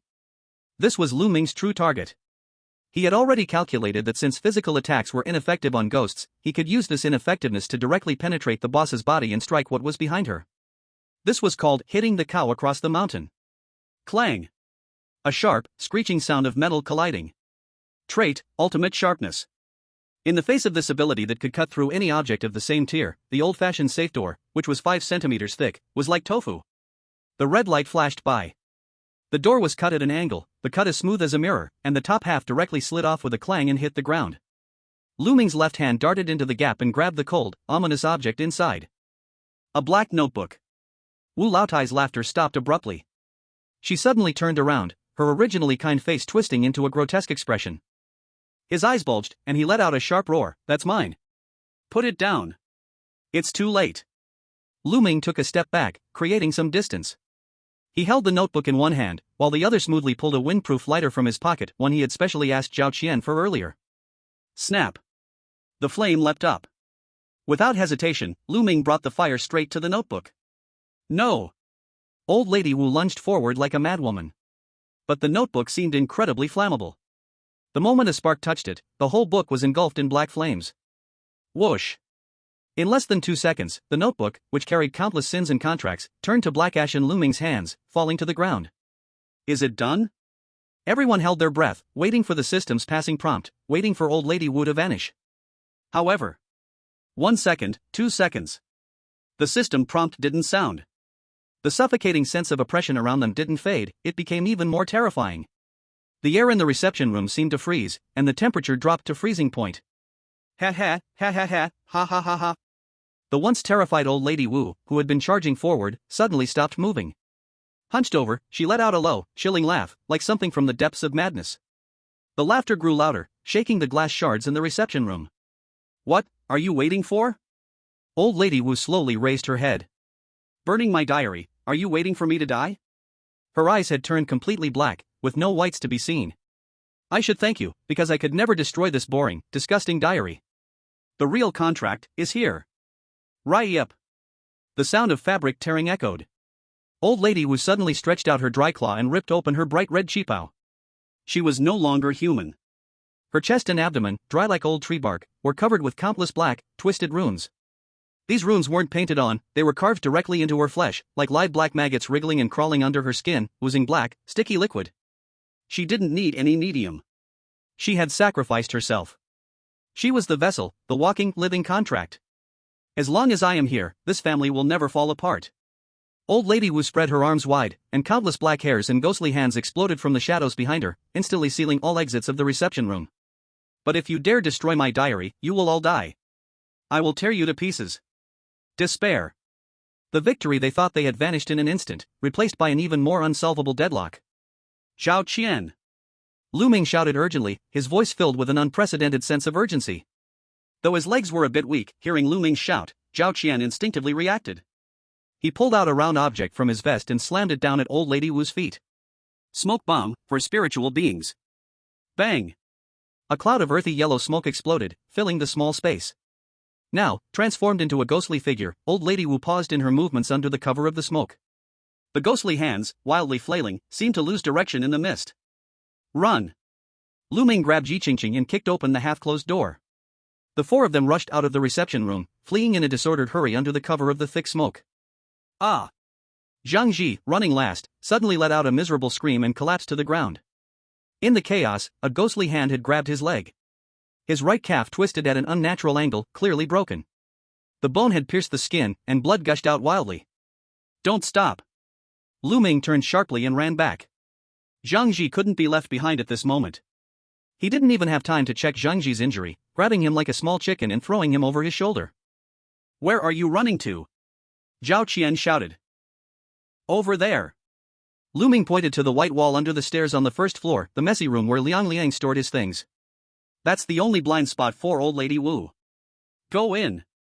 Lu Ming rushed to the wall, forcefully pulled away the filthy cloth smeared with corpse oil, threw Zhang Ji, who was on his shoulder, inside, and after Zhao Qian and Yi Qingqing went in, he followed, slamming the curtain shut behind him. Huff, huff. In the small, dark storage room, the four of them were squeezed together, gasping heavily. Outside in the hallway, old lady Wu's mad screams and the deafening sound of walls being torn down could be heard. Boom. Boom. The entire building was trembling. But just as Lu Ming had expected, the crazy old woman had subconsciously blocked off this junk heap. She was rampaging just a wall away, yet never once lifted the cloth. For now, they were safe. But when old lady Wu searched the entire apartment and couldn't find them, she would definitely realize they could only be hiding here. They had to act quickly. Lu Ming wiped the cold sweat off his face. Looking at Zhang Ji, who was unconscious with a broken leg, and the gasping Zhao Qian and Yi Qingqing, Lu Ming's eyes grew unusually serious. Burning the notebook was useless. Looking back now, if they had found a way to hide and try to survive until the night of the 5th day, they might have been able to pass the level, but now it was pointless to think about that. The enraged old lady Wu would find them no matter what during this time. All shortcuts were useless now. Do we have to think of a way to kill her? Lu Ming fell into deep thought. Chapter 60, Codename, Trash Heap. The storage room under the stairs on the first floor. This had originally been Liang Liang's workshop, but now it had become the four people's refuge. Boom. Boom. Dust continued to fall from the ceiling above. Outside, old lady Wu was angrily searching for them. Her furious roars could be heard through the wall, sending chills down one's spine. Where are you? I know where you are. Come out. In the corner, Zhao Qian was tending to Zhang Ji's broken leg, at least trying to stop the bleeding so that he wouldn't die from blood loss for the time being. Zhao Qian applied hemostatic spray and bandages, but if they didn't leave the instant soon, he wouldn't last much longer. Liang Liang was not here. Above the wall, the sliding door to the 4th floor was open, and the dark hole looked like an eye. Probably because of all the noise on the first floor just now, he went back upstairs to play with building blocks. Lu Ming stared at the hole, deep in thought. We're finished, we're finished. Zhao Qian slumped to the ground, gasping for air, his eyes unfocused. Even burning the notebook didn't work, and we can't even hit old lady Wu. We're really going to die here. Can't hit her? Lu Ming leaned against the wall, wiping the red ring in his hand, calm like an outsider. The notebook is useless because she wrote the contract on herself. Lu Ming's glasses reflected a cold light in the dimness. Then we can only try to deal with her directly. The reason she's an invincible rule-based entity is that she's always maintained the persona of the apartment's guardian. But what if she actively goes against the original intent of cleanliness and quietness? I have an idea. Zhao Qian, do you have any disgusting, stinky items? Zhao Qian froze for a moment, then his eyes lit up. You mean, 'cause some trouble? Got it. He immediately turned out almost everything from his pockets. Clatter. A pile of strange and bizarre junk fell to the ground. This is swamp monster's excrement. I was planning to bring it back and sell it as high-end fertilizer to farming players. The smell, just a little bit, won't come off for 3 days. This is 3-year fermented herring cans X10, biochemical weapon grade. I never dared to open it. And this. Zhao Qian took out a black recording pen. This is the nail-scraping glass sound recording pen, which plays high-frequency noise on a loop, specifically made to disgust people. Looking at the big killers scattered around, Lu Ming twitched his lips twice. This guy, how many messed up instances has he gone through to collect these things? But now, Lu Ming had a good understanding of his abilities. Over the past few days, the things he pulled out were clearly not something that could fit into the pockets on his body. His ability should involve some kind of special storage bag, or perhaps a space ring? Anyway, something like that. So who knows how many more tools he might have hidden on him. But that's still not enough. Zhao Qian suddenly pulled out a screwdriver and several coils from his bag. We need to make them work. Brother Lu, give me a few minutes. Zhao Qian's fingers moved swiftly, showcasing a skill that was completely at odds with his shabby, king of junk vibe. He took apart the recorder and connected it to several discarded remote control circuit boards. Then he attached the cans to miniature explosives. Looks like he also has some ability to craft tools. Lu Ming thought to himself. This guy really is a talent. All done. 3 minutes later, Zhao Qian wiped his nose. Now, these are all remote-triggered biochemical bombs. Lu Ming nodded and quickly devised a strategy, codename, Junkyard. Zhao Qian, you come with me. While old Wu goes upstairs to find people, we'll take the opportunity to stuff these into the apartment's various vents and central air conditioning system. Yi Qingqing. Lu Ming turned to the woman who had been silent the whole time. Your mental network, apart from communication, can it share visuals? Yi Qingqing was stunned for a moment, then nodded, yes, but it consumes a lot of mental energy. If it's point-to-point transmission, it's fine. But for large scale, I might not last more than a few seconds in my current condition. Unless there's some kind of mental amplification tool. After speaking, Yi Qingqing looked at Zhao Qian, her eyes filled with the longing of someone eyeing a treasure chest. Zhao Qian's face showed difficulty as he scratched his head, but then, thinking about how his life was at stake, he gritted his teeth and spoke up, I do have a secret treasure, but the price. I'll go out and buy your tools with double the points. If you have anything else, just take it out and use it. Yi Qingqing waved her hand grandly. Boss Yi is generous. Zhao Qian exclaimed, then, with some effort, pulled out a wildly exaggerated item from his belly pocket and handed it to Yi Qingqing. The pocket wasn't large, but it could hold big tools. It seemed like this pocket was his space pocket, which reminded Lu Ming of a cartoon character. It was strikingly similar. Mental amplification antenna, headset, could enhance the user's mental power for 3 minutes. At the same time, he also pulled out the 2 body bags he had used last night while sleeping. He poked holes in the hands and feet, then sprayed them with some perfume. The mixture of corpse smell and jasmine scent immediately triggered nausea. He handed one to Lu Ming. If we wear these body bags, it will be harder for old Wu to smell the living human scent. Yi Qingqing, let me explain what you need to do later. Lu Ming didn't take the body bag immediately but walked over to Yi Qingqing. You wait here until Zhang Ji wakes up, then. Lu Ming pushed up his glasses after speaking. Then, we begin. While old Wu was upstairs looking for people, Lu Ming and Zhao Qian, both wrapped in dark, dirty body bags, slipped out of the storage room like 2 ghosts. Their movements were swift. Zhao Qian stepped on Lu Ming's shoulder and pried open the vent in the ceiling of the hallway. Hee, old witch, time to treat you to a feast. Zhao Qian grinned fiercely as he stuffed the herring cans, tied with remote controls, deep into the running air conditioning fan. Then, he stuck the bags of excrement bombs behind stair railings, wall wallpaper, and the most obvious decorative paintings. Finally, he silently went to the public restroom. Lu Ming, on the other hand, hid the modified recorder deep in the gap of the stairs. The entire process felt like a cat and mouse game. Old Wu searched for people, and they followed right behind, setting up their devices. The whole thing was fast-paced and thrilling. In the storage room. As soon as Zhang Ji woke up, the sharp pain came from his calf, and he wrapped his clothes into a cloth strip, biting it tightly, afraid to make a sound. From Yi Qingqing, he learned what he needed to do, so he began to cooperate. Yi Qingqing extended a finger and pressed it on Zhang Ji's temple. His eyes closed. Mental network telepathy activated. Mental threads instantly connected to Zhang Ji's brain. Zhang Ji's eyes rolled back, and, absolute record, accurately called up a memory segment. 10 minutes later. Lu Ming and Zhao Qian stumbled back to the storage room and quickly pulled the curtain closed. Are you ready? Lu Ming wiped a stain off his face, his gaze cold and sharp like a knife. Zhao Qian held a row of simple remote controllers in his hand, his thumb pressing on the red detonation button, grinning, ready to serve. Yi Qingqing also opened her eyes, her face pale but her gaze firm. I'm done here. Then Zhao Qian, it's your turn. Alright, give this old witch a shock from Grandpa Zhao. Zhao Qian slammed the button down. Boom. Bang. Bang. A series of dull explosion sounds echoed through every corner of the apartment. Immediately after, the powerful air from the central air conditioner carried a mixed, ultimate stench of herring, excrement, and various industrial waste, filling every corner of the apartment in a matter of seconds. The once clean apartment, which smelled of sandalwood, instantly turned into a huge, suffocating cesspool. And it was accompanied by the ubiquitous, high-frequency screeching noise, like fingernails scraping on glass. Zzz. This dual physical and psychological torture was undoubtedly a nuclear-level blow for the extremely clean-obsessed old lady Wu. A hysterical scream echoed from upstairs, breaking even into a cracking voice. Who is dirtying my home? Boom. Boom. The entire apartment started to shake violently, the walls peeling off, the floor cracking. That was the signal that old lady Wu was about to go berserk. She suddenly teleported back to the reception room and appeared in the middle of the first-floor hall. Zhao Qian chuckled, she's in a hurry. Chapter 61, Public Execution. Yi Qingqing. In the storage room, Lu Ming's voice was deep and calm. Yi Qingqing took a deep breath and put on Zhao Qian's ridiculously exaggerated amplification antenna, which looked like 2 clothes hangers twisted together. Although this thing looked comical, the moment she put it on, a massive and violent mental energy surged into her brain like an electric current. The mental shock made Yi Qingqing's brain feel like it was being pricked by needles, and 2 lines of blood ran from her nostrils down to her lips.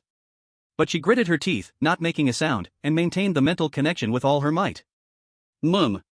Yi Qingqing groaned softly, her eyes suddenly snapping open, and pale blue mental light swirled in her eyes, almost spilling out of her eye sockets. Mental network screen sharing activated. Buzz. A formless, high-frequency mental wave, centered in the storage room, instantly swept through the entire apartment. It pierced through the walls, through the floors, through every dark corner. Wu old lady, who was madly searching upstairs for Lu Ming and the others, froze in her tracks. It wasn't just her. At this moment, every resident in the entire apartment had a vivid, high-definition image suddenly inserted into their minds. It was a memory extracted from Zhang Ji's mind, specifically from the latter half of the 404 videotape. The footage began to play. On a rainy night. The young landlady, who was usually always smiling and full of righteousness, was holding a bowl of poisoned chicken soup, smiling as she watched her husband drink it. She watched her husband convulsing on the floor, foaming at the mouth, and there was no fear in her eyes, only pleasure. Then, she kneeled before an invisible evil spirit, with a twisted, fanatical devotion on her face. As long as it can make this home return to its original state, forever clean, forever quiet. I am willing to offer every person who enters this place, to you. As she spoke, the walls began to seep black blood. A certain shadow loomed over her. The scene abruptly stopped. But the truth had already been hammered into every resident's mind like a nail. For decades, every resident in this apartment had been fed a false belief by old lady Wu. It's because you didn't listen. It's because you're dirty, too noisy, and broke the apartment rules, so you were punished. The landlady is doing this for everyone's good, to maintain harmony in the building, to help everyone live peacefully together. But now, the veil of shame was torn off. It was never about purification. It was a sacrifice. It was pure exploitation. The landlady, old lady Wu, who always cared about appearances and cleanliness, was actually the dirtiest, most despicable, and heartless person in this building. The once noisy apartment suddenly fell into a suffocating silence. The noise created by Zhao Qian seemed insignificant. In its place were eerie sounds of doors opening. Creak. The doors on the second, third, and fifth floors all opened at that moment. The blocks in the walls started leaking bright red blood, and the faces, once numb and distorted, now became vivid and twisted. Countless pairs of eyes. On the stairs, in the corridors, on the ceilings, they filled the space densely like ghosts. They didn't attack, nor did they scream. They just stood there quietly, staring at old lady Wu in the middle of the first floor hall with countless eyes full of resentment, contempt, and mockery. Ha! It was hard to tell who made the first light laugh. Hypocrite. These two words were like sparks falling into an oil barrel. Immediately, countless tiny sounds gathered from all directions, eventually forming a wave of sound so loud it could topple the roof. You killed your own husband. You won't even let your son rest in peace after his death. You're so filthy your heart stinks worse than the rats in the sewer. Is this the harmony you speak of? Murderer. Shameless old witch. Disgusting pretending to be a saint. These voices were not loud, some even cold and chilling, but each one was like a poisoned knife, precisely stabbing at old lady Wu's most vulnerable points. For someone who valued reputation, dignity, and cleanliness above all, these words were 1,000 times more painful than being cut to pieces. No, no. At this moment, old lady Wu stood on a pile of foul-smelling waste, and the air was thick with the pungent smell of herring. Around her were the endless accusations and disdain. Her body began to tremble violently, and the mask she had kept up for decades, kind and dignified, finally couldn't hold on anymore, peeling off in shattered pieces like broken porcelain. Her faith crumbled. She truly believed she was the saint who endured humiliation and protected the home. But in everyone's eyes, she was nothing but complete garbage. Shut up. Old lady Wu suddenly covered her ears and let out a piercing scream. Shut up. All of you shut up. You filthy animals, what do you understand? I did this for this family. I did this to make everyone live better. She screamed hysterically, spinning in place like a madwoman, trying to wave her arms to drive away the voices. You filthy creatures. Without me, you'd have rotted long ago. I am your benefactor. She rolled crazily on the filthy ground, trying to wipe away the stains on her body, only to find more dirt sticking to her. She began to curse, to throw tantrums, to vent her resentment without any boundaries. Where was her dignity now? This was nothing but a desperate, crazy old monster driven mad. With her collapse, something else also shattered. The apartment's rule that everything must be clean, quiet, and harmonious was torn apart by her own hands, the very source of it. Crack! A clear, crisp breaking sound rang out in the void. Old lady Wu was no longer human. Her face twisted into a terrifying grimace, her features contorting as if she were a demonic ghost. Rip, the sound echoed as countless long, black, wet hairs and tendrils erupted from her body, tearing through her shriveled skin. In the horrified gaze of all the residents, she transformed into a half-human, half-monster. Although terrifying, although powerful, she was no longer the untouchable, ethereal form she once was. Looking at the filth clinging to her, it was clear that she had become a physical being now. The wallpaper of the storage room was gently lifted. Lu Ming stood at the door of the storage room, gazing at the data that finally appeared in his vision. Now. Lu Ming raised his right hand and clasped his left wrist, the dark red ring on his left pinky glowing with a blinding blood-red light. You're no longer invincible. Chapter 62, Frontline Combat Power. In the hall on the first floor. At this moment, standing before everyone was Old Lady Wu, her countless black hairs and tendrils exploding like steel needles behind her head, each strand tipped with a vengeful eye. Warning, Source Boss has materialized. Danger level, second tier C-class escalated to second tier B-class, in berserk state. In Lu Ming's vision, the red warning box blinked furiously. Prepare. Lu Ming's red ring transformed into a red blade, ready to face the first wave of Old Lady Wu's attack. Among the players present, only he could rely on for battle now. However, to everyone's surprise, after Old Lady Wu materialized, her bloodshot, massive eyeballs didn't look at Lu Ming, the closest to her, but instead, they passed over him and locked onto Yi Qingqing behind him. It was this woman. It was her who shoved those images into everyone's minds. It was her who had allowed herself to be insulted and cursed by all the residents. It's you. It's you who put those images. Old Lady Wu let out a shrill, heart-wrenching scream. I'm going to tear your mouth apart. Rip your brain out. Boom. The ground shattered. Old Lady Wu's body exploded with an impossibly fast speed, like a black cannonball, instantly breaking through the air's resistance. She completely ignored Lu Ming in front of her, her bony claws making a sonic boom as they pierced straight into Yi Qingqing's heart. It was too fast. Yi Qingqing, who had just exhausted her mental energy and was in a weakened state, didn't have time to react. She only felt darkness before her eyes, the stench of death already pressing against her face. Thud. The sound of her chest being pierced by the claws rang out sharply in the deathly silent hall. Blood splattered. Yi Qingqing didn't even have time to scream as she was blasted away by the immense force, flying through the air like a ragdoll, tracing a tragic parabola. Zhao Qian fell beside her, not daring to look at the horrific scene. However, just when everyone thought Yi Qingqing was doomed, suddenly, the Yi Qingqing in midair, at the moment before hitting the ground. Boom! Exploded.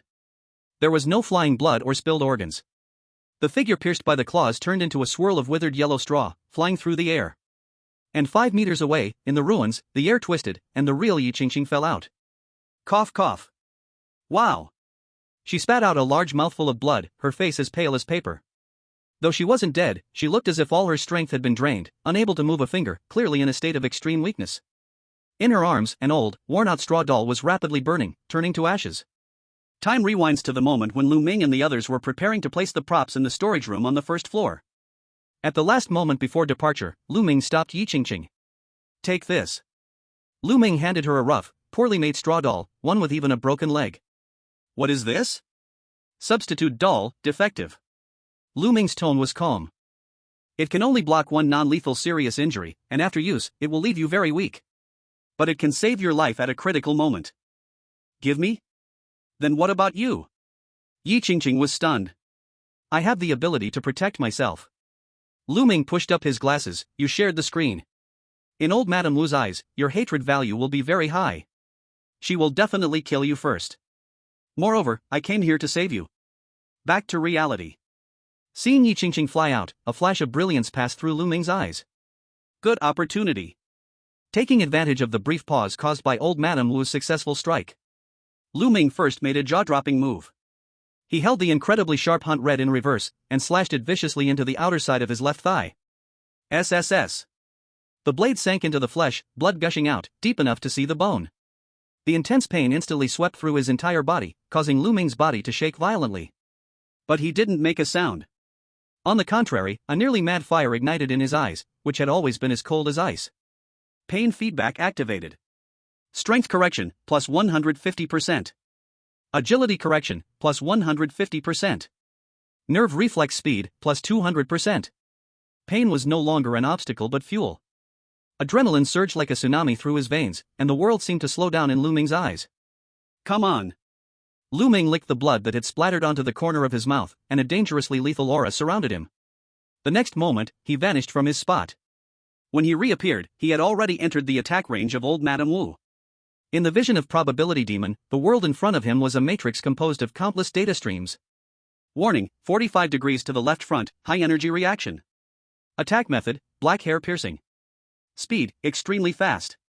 Dodge probability, 30%. Block probability, 85%.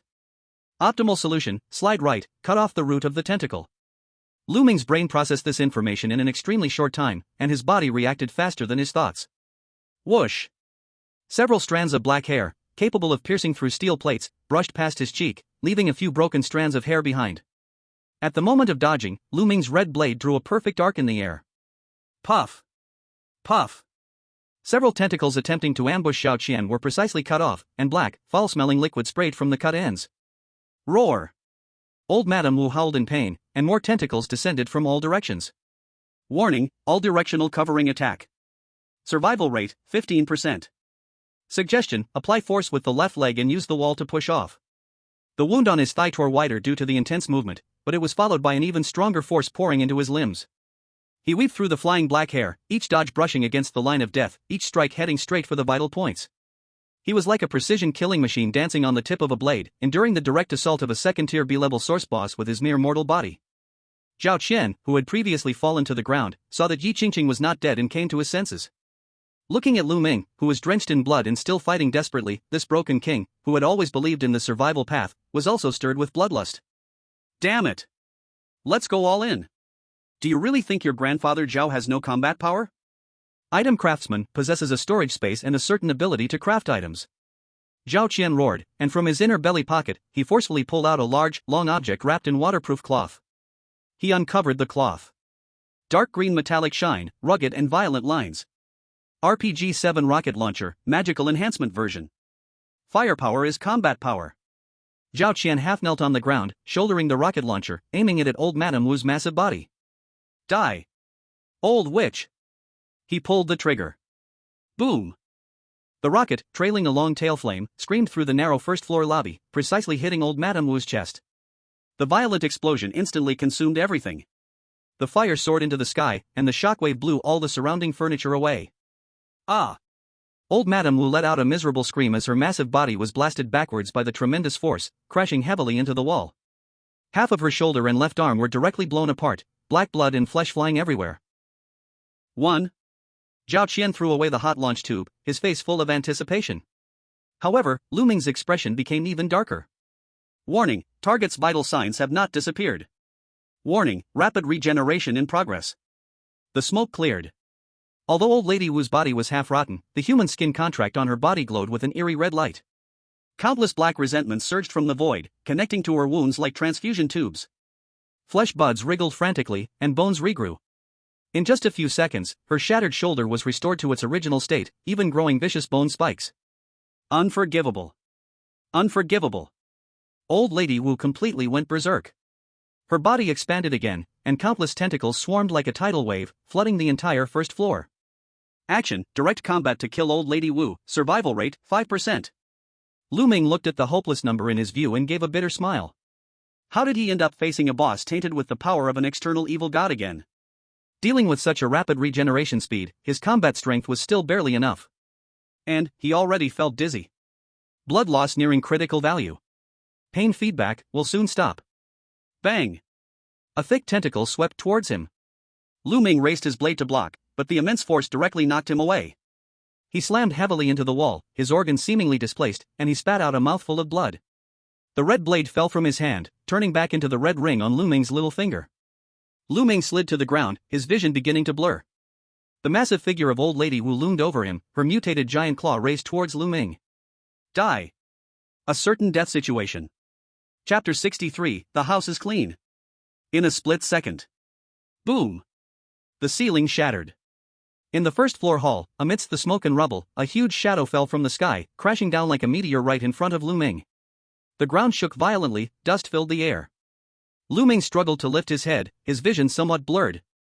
Through the swirling dust, the figure of a man wearing worn suspenders, as massive as a mountain, stood like a high wall, blocking old Lady Wu's deadly claws. Liang Liang had arrived. Hiss. Old Lady Wu's mutated, withered claws stabbed fiercely into Liang Liang's broad shoulder. Black hair and tentacles, like living poisonous snakes, instantly burrowed into his flesh, greedily draining his life force. Roar!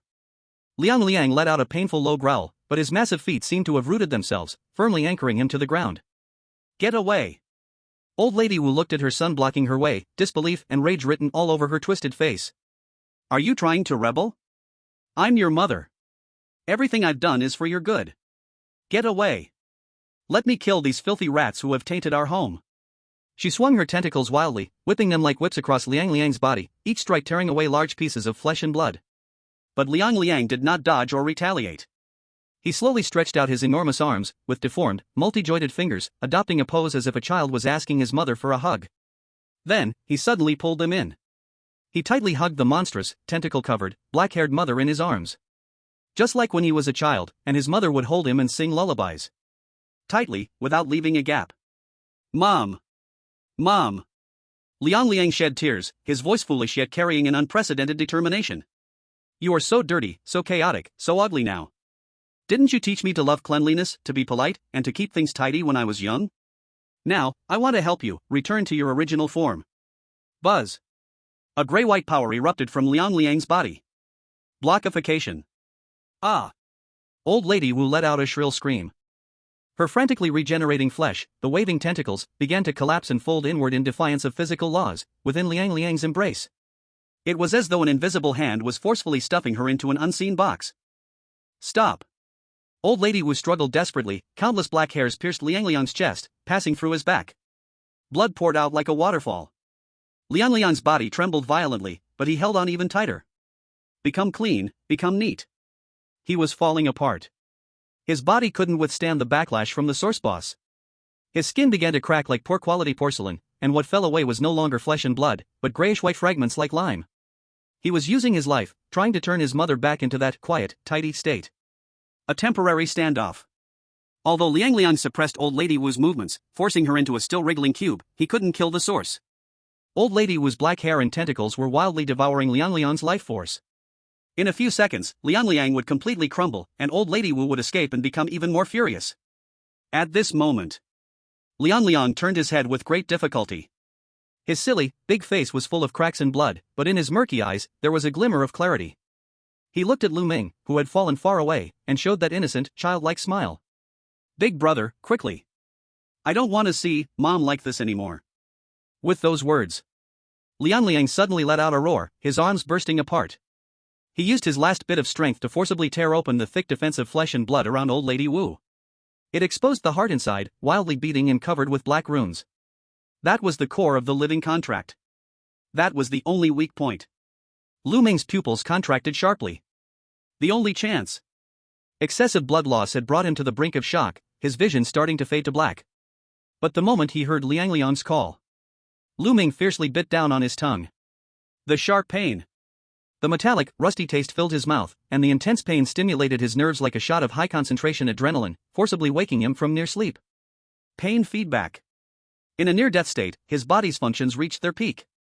Lu Ming suddenly sprang from the ground, his little finger red ring vibrating and trembling, the dark red turning back to scarlet, the blade of bloodlight shooting forward. No fancy moves, no unnecessary calculations. Only a desperate charge. It's over. The red afterimage drew a tragic bloodline in the ruins. Lu Ming's figure brushed past the mother and son, tangled together. In that moment, time seemed to freeze. The blade light was like lightning. Accurate, ruthless, decisive. That scarlet long sword, following the gap that Liang Liang had deliberately torn open, stabbed through without resistance, piercing the black heart covered with evil runes. Poochie. The sound of the heart breaking was clearly audible in the dead silence of the hall. All the tentacles instantly stiffened. Old Lady Wu's roar abruptly stopped. The red light in her eyes quickly faded, finally settling into a look of confusion and relief.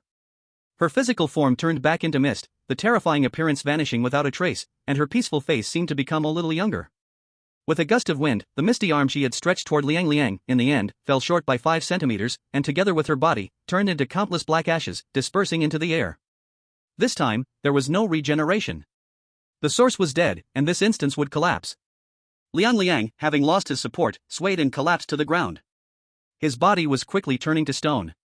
Lu Ming leaned on his sword, half kneeling on the ground, gasping for air, looking at the giant that was turning gray and white. Liang Liang didn't look at Lu Ming. He lowered his head, his enormous hands, now turning into stone, groping around in the ruins. Finally, he touched that black thing. The old-fashioned video recorder. Liang Liang held it in his arms, played the first part of the footage, and a satisfied smile appeared on his face. He sat in the ruins, like a tired child who could finally go home, slowly closing his eyes. Mom, it's not noisy or chaotic now. Home is clean. The grayish-white petrified marks quickly spread, covering his entire body. Just before he completely turned into a giant gray-white block sculpture, Lu Ming seemed to hear a faint whisper. Thank you. The wind stopped. In the center of the ruins, there was only a huge sculpture holding a camcorder, standing quietly. System prompt, peace apartment instance completed. Main task, survive for 5 days, expired, ... Hidden task, eradicate the evil, completed, ... The instance is about to collapse. The return gate has been opened. Countdown, 10. 9.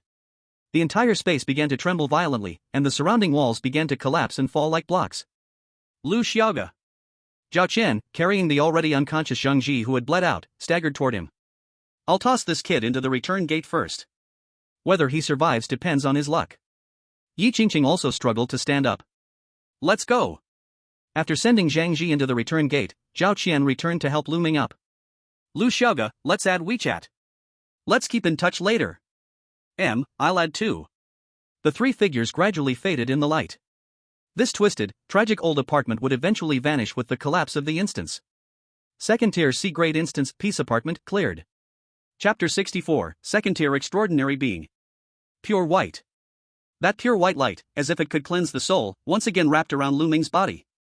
The dizziness from excessive blood loss, the knife wound on his thigh deep enough to see bone, and that nauseating feeling as if the stench of corpses had soaked into his bones, all quickly faded away under the cleansing white light, like snow melting. Every time players finish an instance and return to the settlement space, they receive basic treatment. Most ordinary injuries and illnesses below second tier can be fully healed, but if the damage is more special, they would have to go back to the main god space and consume points to seek treatment. For example, Zhang Ji, whose leg was broken, whose soul was polluted, or whose body was cursed, etc. Lu Ming stood in the completely enclosed cubic settlement space and took a deep breath. The air was so fresh that it made him feel a bit uncomfortable. He moved his hands and feet, and his joints made crisp sounds. His body had not only fully recovered, but because of the extreme battle he had just gone through, especially after the overload operation of opening, pain feedback, his muscle density and nerve reaction speed seemed to have undergone a qualitative tempering. Second-tier physical strength, huh? In front of him, the familiar light blue screen slowly unfolded, and the cold mechanical voice echoed in his ears. Instance settlement in progress. Target instance, second-tier C-grade special selection instance, peace apartment. Detected abnormal fluctuations in instance difficulty, source boss infected with evil aura, went berserk, difficulty adjusted to second-tier B-grade. The characters on the screen flickered madly before finally freezing. Status, perfect clearance. System detection report. You have completed the hidden task, eradicate the evil. You have uncovered a 30-year-old hidden truth, exposing the crime to the sunlight. With the body of a first-tier mortal, you have physically transcended a second-tier B-grade evil spirit. The text on the screen finally converged into a character glowing with dazzling golden light. S. Reward distribution. 1. Universal points, 15,000 points. Including base reward 5,000 points. Perfect clearance bonus 5,000 points. Overlevel source kill reward 5,000 points. 2. Obtained items. Second-tier rare material death curse black hair. Landlord's spare key. 15,000 points. Looking at that number, Lu Ming curled his lips. After deducting the 10,000 points he had squandered before entering the instance, this trip not only broke even but also made a profit. He turned his attention to the two new items. Second-tier rare material death curse black hair. Type, enhancement material. Description, taken from the essence hair of a second-tier peak vengeful spirit, Old Lady Wu, contains extreme resentment and curses, cold to the touch, like ice. Use, can be used to enhance curse-type items or growth-type weapons. Lu Ming raised his left hand and looked at the dim, dull red ring on his little finger. In the final strike, Hunt Red also endured immense pressure, seemingly in an extremely thirsty state. Turning back to the main god space's forging area to see how to enhance weapons. Next is the second item. Landlord's spare key. Type, concept item. Level, second tier. Description, an old-fashioned brass key covered in rust. Function, can be used once per instance, able to forcibly open any locked door in instances up to second tier level, ignores physical locks and some rule-based locks. A master key. Lu Ming put it away. Disposable keys cost 2,000 points, this is a good item. Then, the screen shifted, showing a scan of Lu Ming's current state. Player profile update. Name, Lu Ming. ID, CN1223. Tier, second tier, extraordinary. Overall rating, second tier B level. Entering the second tier, rated as B level, this is an absolute elite in the main god space. But what Lu Ming cared most about was his talent column. Talent analysis, probability demon. Current status, second tier. Ability description, probability calculation based on extreme logical deduction and intuition. Function unlocks. 1. Dynamic combat assistance, no need to activate consciously, the ability stays on like a passive radar. Can calculate the enemy's attack trajectory, muscle force points, and best evasion paths in real time, displaying dynamic tactical UI in the vision. 2. Sandbox simulation, when enough information is available, you can not only see the current probabilities but even begin to vaguely predict the direction of variables. Lu Ming moved his thoughts slightly. In an instant, his vision changed. It wasn't like before with full-screen data flows, but became simpler and more intuitive. The walls, light, and even the flow trajectories of dust in the air of the settlement space were marked with faint blue lines on his retina. Is this the vision of second-tier abilities? Lu Ming clenched his fist, feeling that all things were within his grasp. Settlement completed. Reality protection period, 7 days. Please choose to return to the main city or reality. Lu Ming didn't hesitate and pushed open the light door leading to reality. Though there were still things to do in the main god space, they all had to wait until he had rested. A strong sense of weightlessness. When Lu Ming opened his eyes again, he saw the familiar white ceiling and the sunset gradually sinking into the horizon outside the window. The real world, evening, June 18, 2030, 6:30 p.m. Beep, beep, beep. The sound of the phone vibrating was particularly jarring in the quiet room. Lu Ming took his phone out of his pocket and saw that his WeChat had popped up with a message. Friend request. AAA item wholesale Mr. Zhao, Lu, it's Zhao Qian. Let's keep in touch. Looking for a big leg to hug. If you need any items, come find me, I have connections. Qingqing Zijin, I'm Yi Qingqing, thank you. I don't really know how to thank you, and I don't know what my sister promised you, but I will tell her everything that happened in the instance, then urge her to quickly give you the reward. Also, that scarecrow, I'll buy another one to return to you later. Looking at these two requests, Lu Ming pushed his glasses up and a barely noticeable smile appeared at the corner of his mouth. Though they had just met, he could tell that these two seemed to be reliable teammates. He clicked agree. He quickly changed Zhao Qian's note to a dream, yes, as in Doraemon's A Dream. He replied with a message, remember to bring more items from the living world next time. After handling these, Lu Ming put down his phone and walked into the bathroom. The hot water washed over his body, taking away the last trace of the coldness left by the instance. Changing into a clean gray sweatshirt, Lu Ming took a can of cold beer from the fridge and sat down by the floor-to-ceiling window. Outside the window, the neon lights of Qingyu City gradually lit up, and the traffic merged into a river of light. At this moment, his phone vibrated again. The caller ID, Yi Linyuan. Lu Ming answered the phone. Hello. I knew I didn't misjudge the person. On the other end, Yi Linyuan's lazy but smiling voice came through. The sound of flipping documents could still be heard in the background. Qingqing came out, and she's in much better shape than I expected. She said, without you, she would be dead. It's just a transaction. Lu Ming took a sip of beer, his tone calm, she wouldn't have come out without me. You're quite humble, that's good. Yi Linyuan chuckled lightly, the thing I promised you, come to the Anomaly Bureau tomorrow to get it. It's yours. All right. The phone call ended. Lu Ming stared at the phone screen as it gradually faded, reflecting his calm face. He raised the beer in his hand and gently clinked it against the moon that had just risen outside the window. Second stage now. What will the dungeon be like in 7 days? He gave a wry smile and shook his head. After all these years, he had finally managed to live freely in the real world, yet this damned main god space had chosen him, forcing him to risk his life in the dungeon. Lu Ming tilted his head and finished the last sip of beer, a determined light flashing in his eyes. But I will survive. No one can take my life. Not even any god. Chapter 65, Black Phone. The real world, the next day at 12 p.m. Sunlight shone through the crack in the curtains, stubbornly drawing several golden lines on the hardwood floor. Lu Ming had slept deeply, without any dreams, or those damn countdowns and probability prompts. It wasn't until midday, when his biological clock forcibly reset, that the hunger pangs dragged him out of bed. Woke up. Lu Ming rubbed his swollen temples, and the first thing he did after getting up was to grab his phone and order a high-calorie junk food meal, fried chicken bucket with 2 bottles of iced cola. Half an hour later, the delivery arrived. Lu Ming sat in front of the floor-to-ceiling window, ungracefully tearing into a crispy, juicy chicken leg, savoring the pleasure of the oil and soda bursting in his mouth. This taste, full of mundane, worldly flavors, quickly dispelled the gloom from the dungeon. This was his exclusive desensitization therapy. Only by immersing his body back into the pleasure of these high-calorie, high-sugar substances could his tense nerves confirm he was really back in the human world.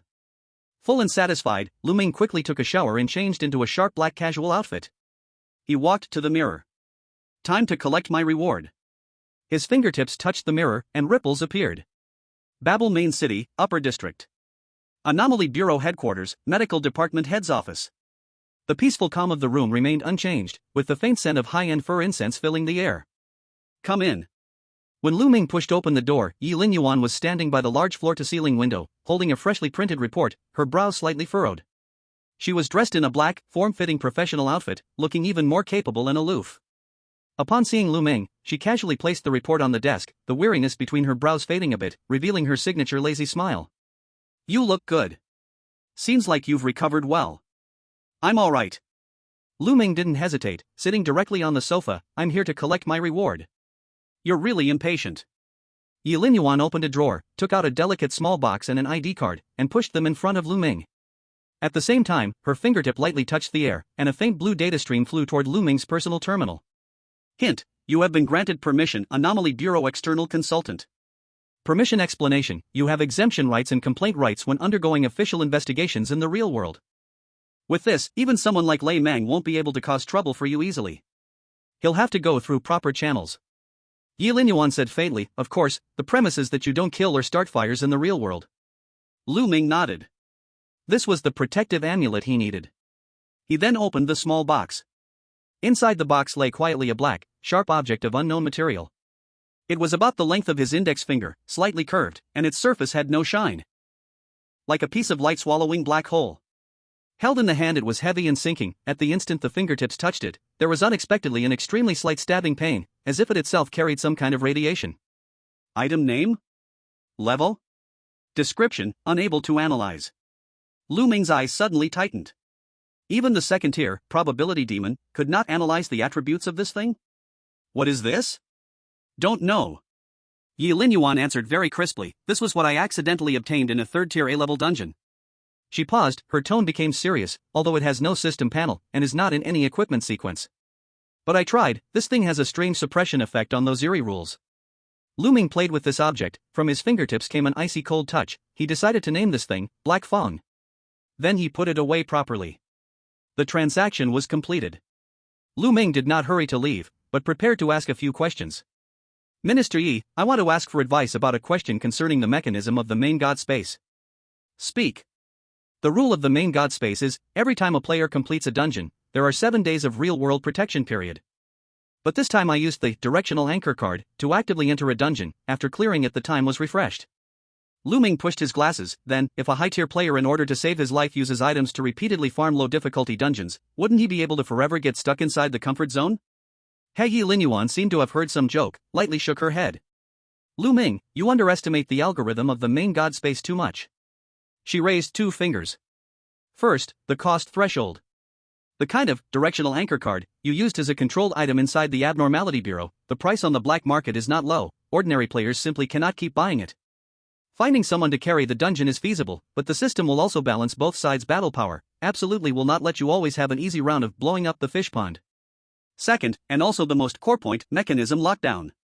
Yi Linyuan looked at Lu Ming's eyes. Word by word she said. The refresh of forced missions has a hard indicator. The comprehensive rating of the dungeon you clear must be greater than or equal to your current comprehensive rating. For example, you are now second tier, yet you run to farm a first tier dungeon. The system will judge this as invalid training.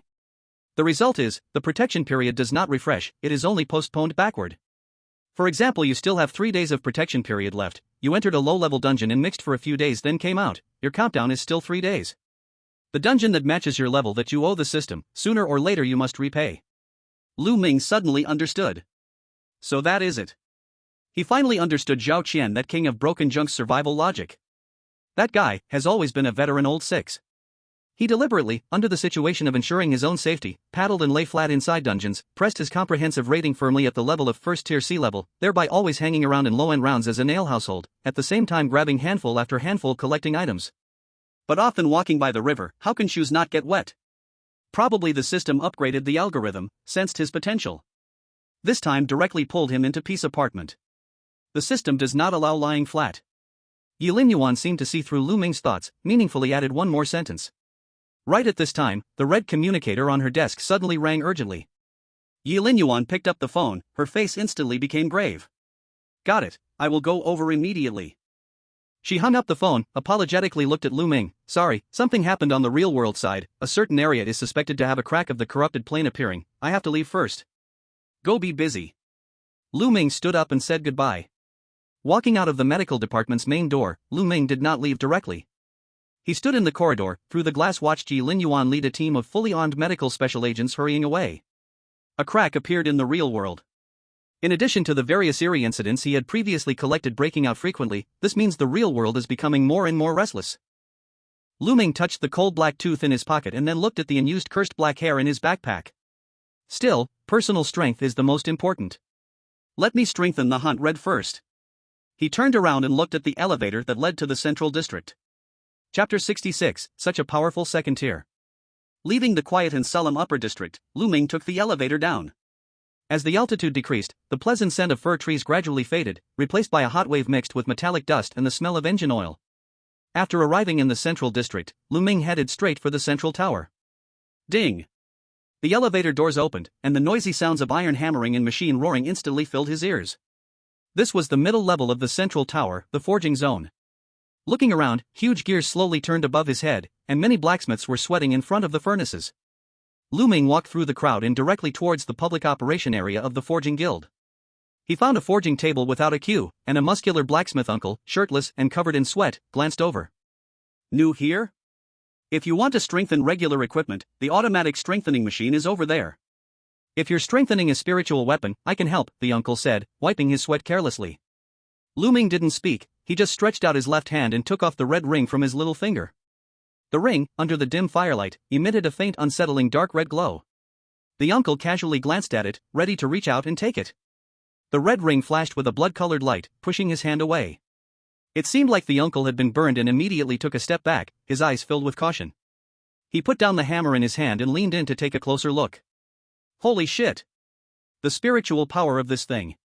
How is it alive? The uncle pointed at the red ring, his voice now changing tone. Bro, I feel like this thing is a bit evil.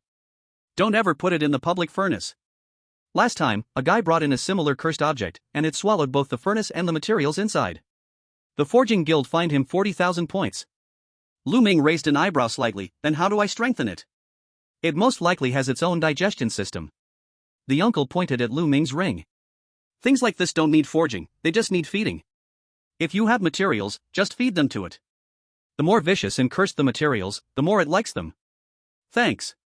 Lu Ming nodded, not hiding anything, and directly took out the sealed glass jar from his backpack. Inside was the second-tier rare material, cursed black hair. Even though the black hair had left Old Wu's body, it still looked like a living mass of worms, wildly bumping and squirming inside the jar. The glass walls even had a thin layer of frost formed from its resentment. Lu Ming opened the jar. A chilling, bone-piercing cold immediately spread, and the surrounding temperature seemed to drop a few degrees. The blacksmith uncle nearby shivered and instinctively took a few steps back. Lu Ming hesitated not at all and directly brought the red ring closer. Eat? Lu Ming whispered. Buzz. The previously dull red ring, upon sensing the extreme resentment, suddenly let out a joyful sound. It was like a starving shark smelling blood. The red light on the surface of the ring surged, instantly turning into a blood-red shadow, eagerly lunging toward the black hair. Sizzle, sizzle. There was no chewing sound, only a spine-chilling devouring noise, like strong acid corroding metal. The once invincible cursed black hair seemed to meet its natural enemy in front of the red ring. It trembled violently, trying to escape, but was quickly enveloped by the red light, dissolved, and absorbed. In just a few seconds, the black hair completely vanished. The red ring returned to Lu Ming's finger, the light receding. The previously pure crimson surface of the ring now bore a deep, roaming black pattern, pulsing like veins, making it look even more demonic. Danger, as if sealed inside was some ancient curse. Weapon enhancement successful. Hunting Red, Tier 2, gains new trait, Soul Cleave. Effect, attacks inflict a certain amount of soul damage, and can harm spirit entities, void entities, or beings governed by rules. Soul Cleave. Lu Ming rubbed the ring, feeling the cold killing intent that seeped through his fingertips, nodding in satisfaction. This meant that next time he encountered a ghost-like creature, like Old Lady Wu, which was immune to physical attacks, he would not be completely helpless. Just cut it, if it can be cut, that's good. After finishing all this, Lu Ming was in a good mood and was preparing to leave the central tower. The teleportation square was bustling with people, most of whom were players in a hurry. Just as Lu Ming was about to walk towards the teleportation gate, thud! His newly evolved Tier 2 probability demon suddenly twitched. Detected strong human life force fluctuation. Lu Ming's footsteps stopped abruptly as he looked ahead. The crowd ahead suddenly became quiet, as if some invisible aura had forcibly parted the people, creating a path. A man walked straight towards him. He wore a trench coat, with a stubble slightly visible, his hair messy, and a calm yet slightly rogue smile on his face. On his shoulders, he carried 2 blood-soaked, unconscious players, and behind him were 2 or 3 other injured players, missing limbs and helping each other to walk. This group of people looked like they had just crawled out of hell. The man leading them, even though carrying 2 people, had a terrifyingly calm breath. He carried a strong murderous aura and some kind of energy fluctuation that seemed to slightly distort the space around him. Players around them were respectfully retreating, instinctively making way, whispering in admiration. It's Brother Chu. Are those people from the Silver Guild? Didn't they get stuck in that S-class abyss dungeon? My god, that kind of Tier 2 dungeon, Brother Chu actually managed to bring people out alive. It's still Brother Chu. The Tier 3 players I've seen don't feel as strong as him. He should be able to break through to Tier 3 soon, right? I wonder if he will start his own guild. The man, known as Brother Chu, did not acknowledge the gazes around him. He kept his eyes forward, humming a nameless off-key tune, striding towards the medical department while carrying the injured. As he passed by Lu Ming felt as if an ancient beast had brushed past him. Was this man also a Tier 2 player? This oppressive feeling was much stronger than the physical Old Lady Wu, almost comparable to Lei Meng from the enforcement department back then.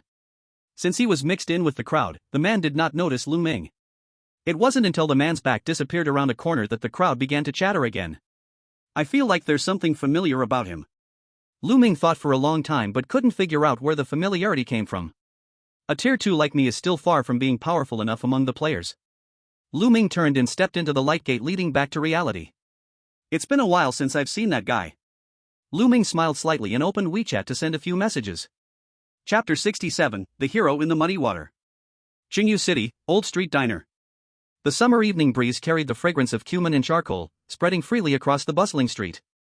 The crisp sound of clinking beer bottles, the shouts of customers playing drinking games, and the sizzling sounds of meat on the grill intertwined, forming a lively and passionate picture of human fireworks. Lu Ming walked towards the noise. From afar, he saw a young man in a white shirt sitting on a small red plastic stool, waving at him wildly. The man's tie was already loose, his shirt sleeves were messily rolled up to his elbows, but his sharp eyebrows and sunny, handsome face made him look striking. Even in the greasy, smoky stalls, there is a clear and cheerful vibe, untouched by the cruel blows of society. A living, breathing version of the hot-blooded protagonist from an anime walked into reality. Old Lu. Over here. Huang Lingxiao shouted, and when he saw Lu Ming walking over, he grabbed a bottle of ice-cold beer from the table, biting the cap off with his teeth with a crack, and handed it over. What shady side job have you picked up recently, checking on mistresses again?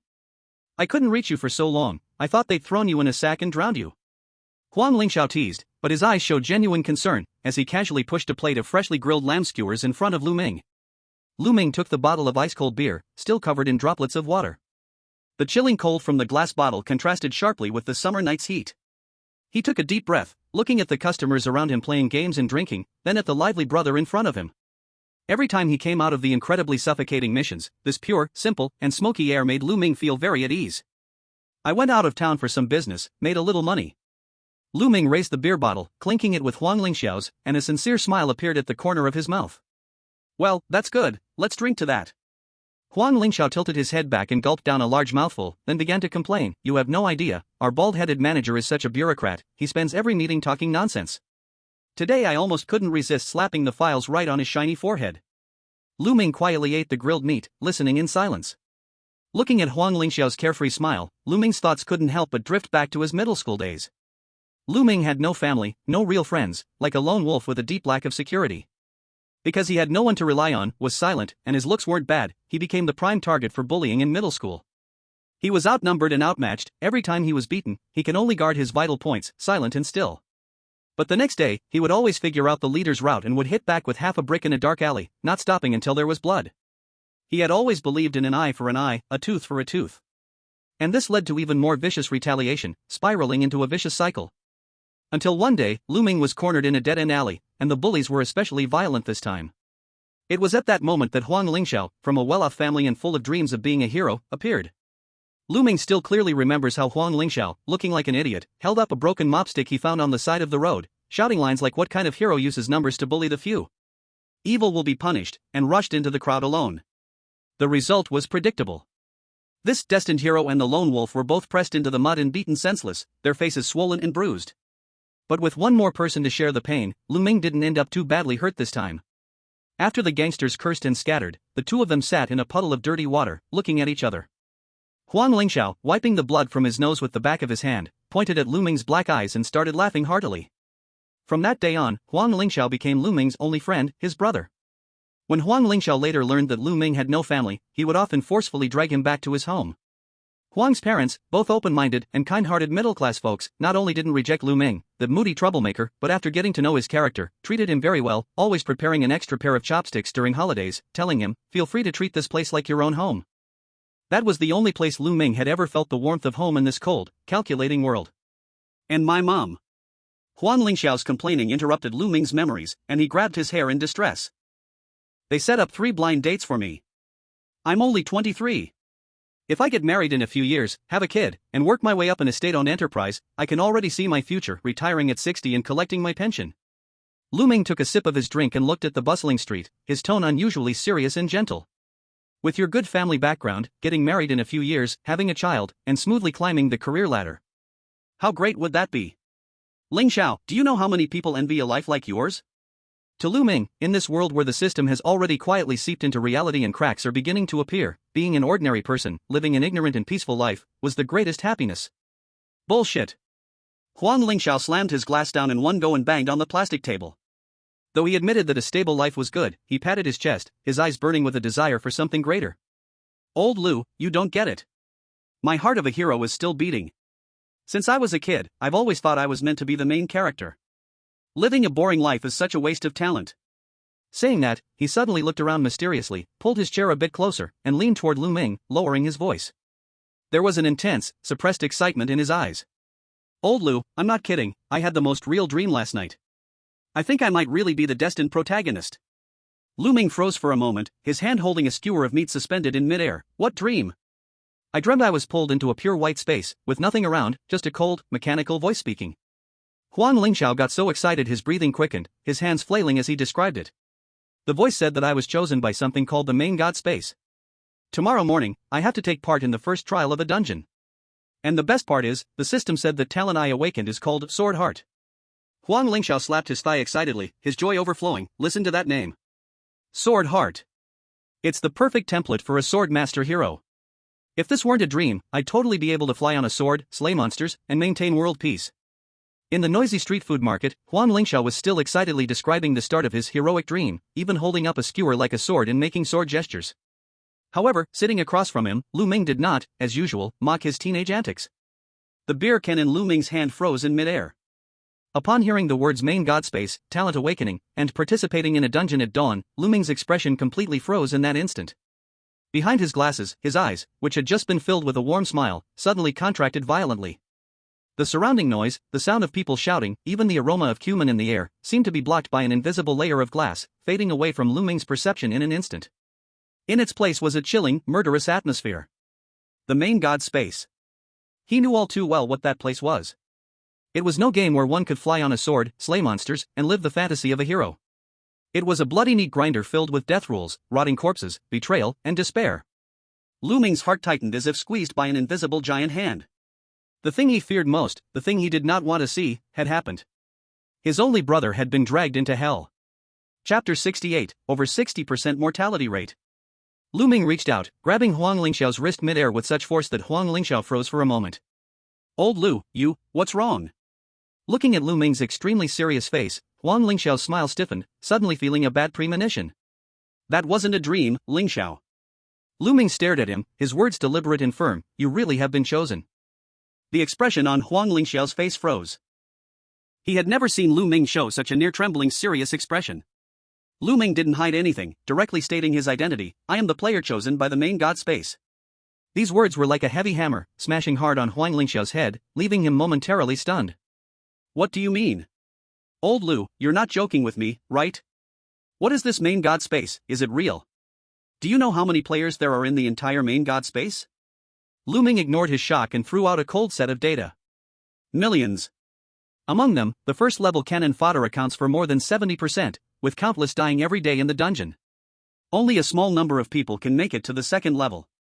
Lu Ming's gaze held a kind of cruel truth, and for newcomers' first dungeon, the death rate is generally over 60%. Most new players are ordinary people, facing those monsters, they might not even be able to move, and even if they awaken their abilities, they can't use them in extreme fear. Out of 10 people who enter, if 3 or 4 can make it out, that's considered a good batch. There's almost no sword flying or heroic deeds in the dungeon, it's more like the sound of monsters crunching bones bit by bit. Every time Lu Ming spoke, Huang Lingxiao's face turned paler. Hearing this over 60% death rate and those bloody descriptions, Huang Lingxiao struggled to swallow his saliva, and a fine layer of cold sweat even appeared on his forehead. This seemed completely different from the main character's start script in his dream. Wasn't he supposed to be transported into a fantasy world to cultivate? The air between them solidified for a full half-minute. Suddenly, Huang Lingxiao turned around and firmly grasped Lu Ming's shoulder. Though his face wasn't in the best condition, his eyes were exceptionally bright. Old Lu, who's afraid of what? I'm a man who has awakened, sword heart, even if it's not a fantasy world start, how could a destined protagonist die in the newbie village? Lu Ming looked at his clear and stubborn eyes, sighing inwardly. Well, if it weren't for his big-hearted hero spirit, he wouldn't have rushed out back then. Alright, stop with your middle schooler talk in the dungeon. You'll just make the other players think you have a problem with your intelligence. Lu Ming stopped trying to persuade him and lowered his voice. Tonight, go home, stare at the mirror in your room until you see the person in the mirror wink at you, then press your hand on it, and you'll enter the main god space. Remember, once you're inside, don't wander around. Look up, and wait for me under that huge gear statue. Half an hour later, the two parted ways and went back to their homes. Lu Ming walked alone in the dim alley on his way home, the faint streetlight stretching his shadow lone.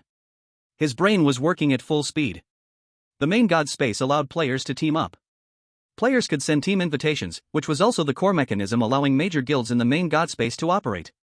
Although there was no need to spend extra points on any items. This kind of cross-level mentoring, in essence, had a cost. If he, a second-level B-class player, led a first-level newbie through a beginner dungeon, it wouldn't reset his 7-day protection period. Instead, it would be extended. For high-level players, wasting the safety period to babysit in the newbie village was essentially a losing deal. It's possible the value of a few items he used might be higher than the dungeon reward. Moreover, if they encountered some special mechanisms in the first-level dungeon, they could even flip the boat in the gutter. For example, if they met a runaway first-level dungeon like Hengshui, even now, without preparation, he wouldn't be able to face the principal head-on. But Lu Ming pushed up his glasses with a calm gaze, not a hint of wavering in his eyes. No matter what, he had to ensure this kid made it safely through the first dungeon. 11 p.m. Babel Main City Central High Tower Square. Lu Ming had entered the main god space ahead of time, standing beneath the huge gear statue waiting. Suddenly, his phone vibrated. It was a message from Yi Qingqing. Yi Qingqing, Lu Ming, are you there? Lu Ming, I'm here. Yi Qingqing, the reward my sister gave you is what she promised. But the favor I owe you for the substitute death scarecrow is a personal matter, and I must repay it. Yi Qingqing, I sent you an item trade. Take it, and be careful. Lu Ming opened the system trade request, his eyes slightly moving. What was sent wasn't a defective scarecrow, but a finely crafted wooden doll. Substitute death puppet, superior grade. Description, can withstand one fatal attack, and the weak debuff after activation is minimal, allowing you to retain most of your combat power after substituting death. Lu Ming looked at the item description, a smile curling at the corner of his mouth. Yi Li Nguyen's sister not only repaid the favor but also added a nice interest. He didn't hesitate and directly clicked to accept. 11:30 p.m. With a slight spatial fluctuation, a white light lit up on the teleportation square. Huang Lingxiao's figure appeared in the light. As soon as he landed, he was completely stunned by the sight before him. Above his head was a shimmering black ocean, beneath his feet was an endless abyss swirling with red mist, and all around were a mixed style of cities hanging upside down, with massive chains running through the sky and earth. What the hell? Huang Lingxiao's mouth hung open wide enough to fit a fist, and his neck felt stiff from staring up for too long. Stop staring, shut your mouth, there's more to come. Lu Ming walked over and slapped him on the shoulder. Old Lu. You knew about this awesome place already? This is like the ultimate fusion of all civilizations. Huang Lingxiao excitedly grabbed Lu Ming's arm. Lu Ming didn't waste words and directly shoved the substitute death puppet he had just received into Huang Lingxiao's hand. Keep it close. Lu Ming stared at him with a serious tone. This thing isn't cheap. Huang Lingxiao felt the smooth touch of the puppet in his hand. Though he didn't know its exact value, he could tell from Lu Ming's eyes that it was important. He grinned and stuffed the puppet into the most inner pocket of his shirt. Don't worry, I got it. The hero's talisman. No unnecessary cheesy lines, just the most hardcore protection. Lu Ming opened the system panel and taught Huang Lingxiao how to use it. The two added each other as friends. Lu Ming sent a team invitation. A light blue frame popped up in front of Huang Lingxiao. Player Lu Ming, Tier 2 B level, invites you to join the team, do you accept? Holy shit, Tier 2 B level? Old Lu, you're a hidden expert.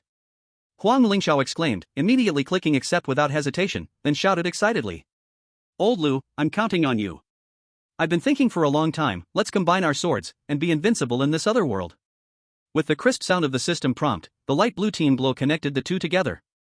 Chapter 69, The Life-Defining Divine Sword. Babel Main City, Central High Tower Teleportation Square. The black ocean suspended above was especially calm today, with only the occasional giant mechanical airship casting large shadows, like deep-sea whales swimming through this steel jungle. In the center of the square, the giant gear statue slowly rotated, making a deafening, rhythmic rumble, like the heartbeat of this massive steel city, with each thud echoing in the players' chests. There were 30 minutes left until Huang Lingxiao's first dungeon's mandatory teleportation countdown.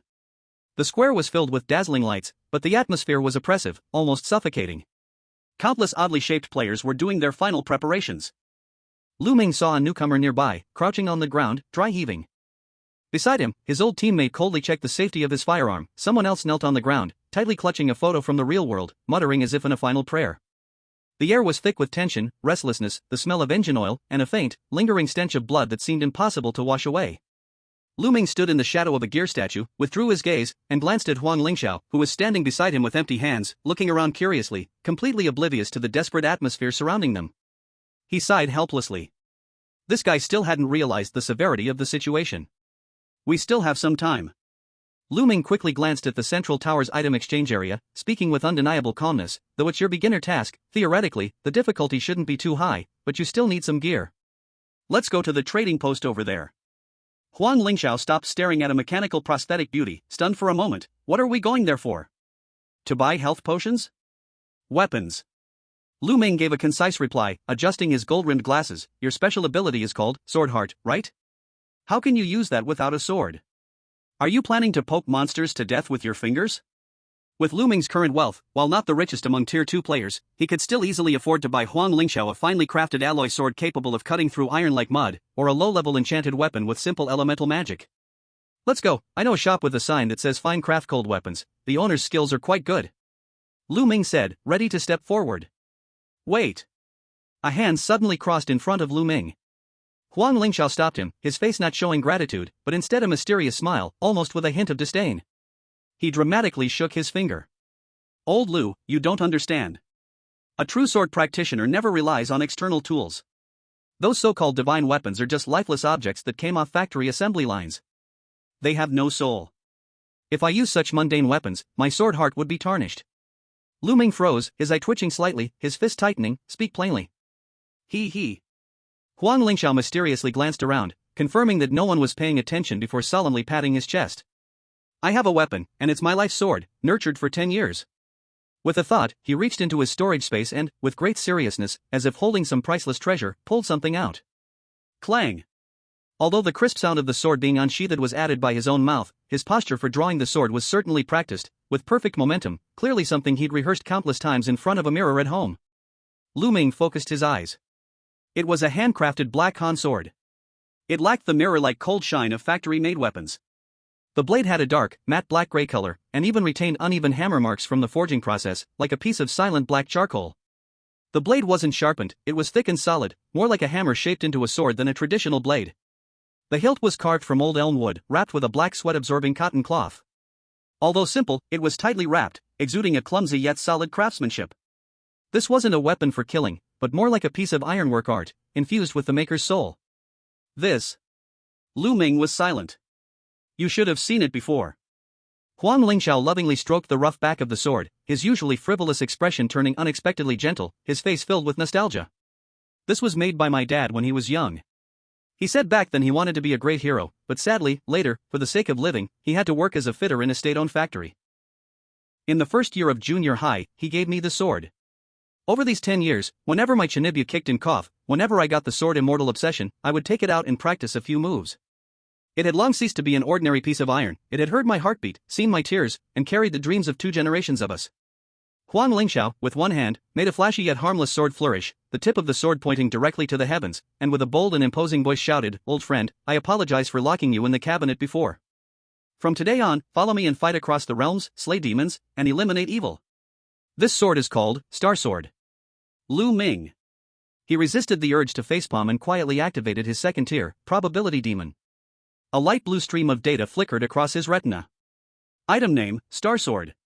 Material, high carbon steel, old elm wood, cotton fabric. Quality, ordinary, no special attributes. Notes, the sword body is heavy, with a solid structure, cannot cut, blunt impact effect is significant. Looking at this data, Lu Ming took a deep breath. If someone else dared to bring this unsharpened iron bar into a dungeon, Lu Ming would definitely sell them out first, to avoid being dragged down. But seeing the solid materials and the dream in Huang Lingxiao's eyes, Lu Ming's disgust faded a bit, replaced by a wry smile. Uncle Huang was also a dedicated craftsman in his youth. Lu Ming sighed and gave up on trying to educate him. Fine, the sword is hard enough, at least it won't break easily. As long as you're happy. Don't worry. As long as the sword exists, I exist. When the sword dies, I die. Huang Lingxiao confidently put the Dark Star sword back into the scabbard on his back. Ding! The cold, mechanical system notification rang across the square, its soul-freezing sound instantly overpowering the commotion in the square. White beams of light began to descend from the sky, enveloping the selected players. As the beams were about to land, Huang Lingxiao, who had been filled with heroic spirit just moments ago, finally showed a hint of nervousness that only a newcomer could feel. He looked at the players around him, some pale as death, others screaming hysterically, and the crushing pressure of reality made him realize that this was not just a game.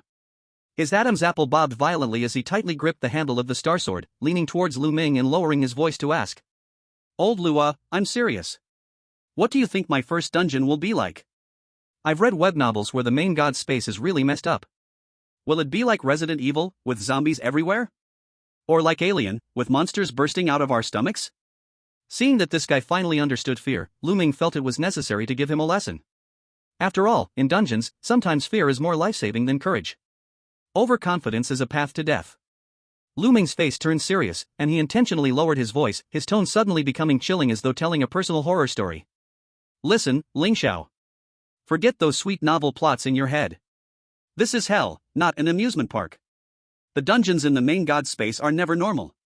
From my own experience, they are usually filled with rotting, stinking corpses, ghosts hiding in the shadows ready to tear you apart, and monsters that will drive you mad with just one look. Lu Ming stared at Huang Lingxiao's pale face, speaking slowly to intimidate him. The scariest part is the rules. You might lose your head for taking an extra breath or glancing back. Even a stone or a cup of water could hide a deadly trap.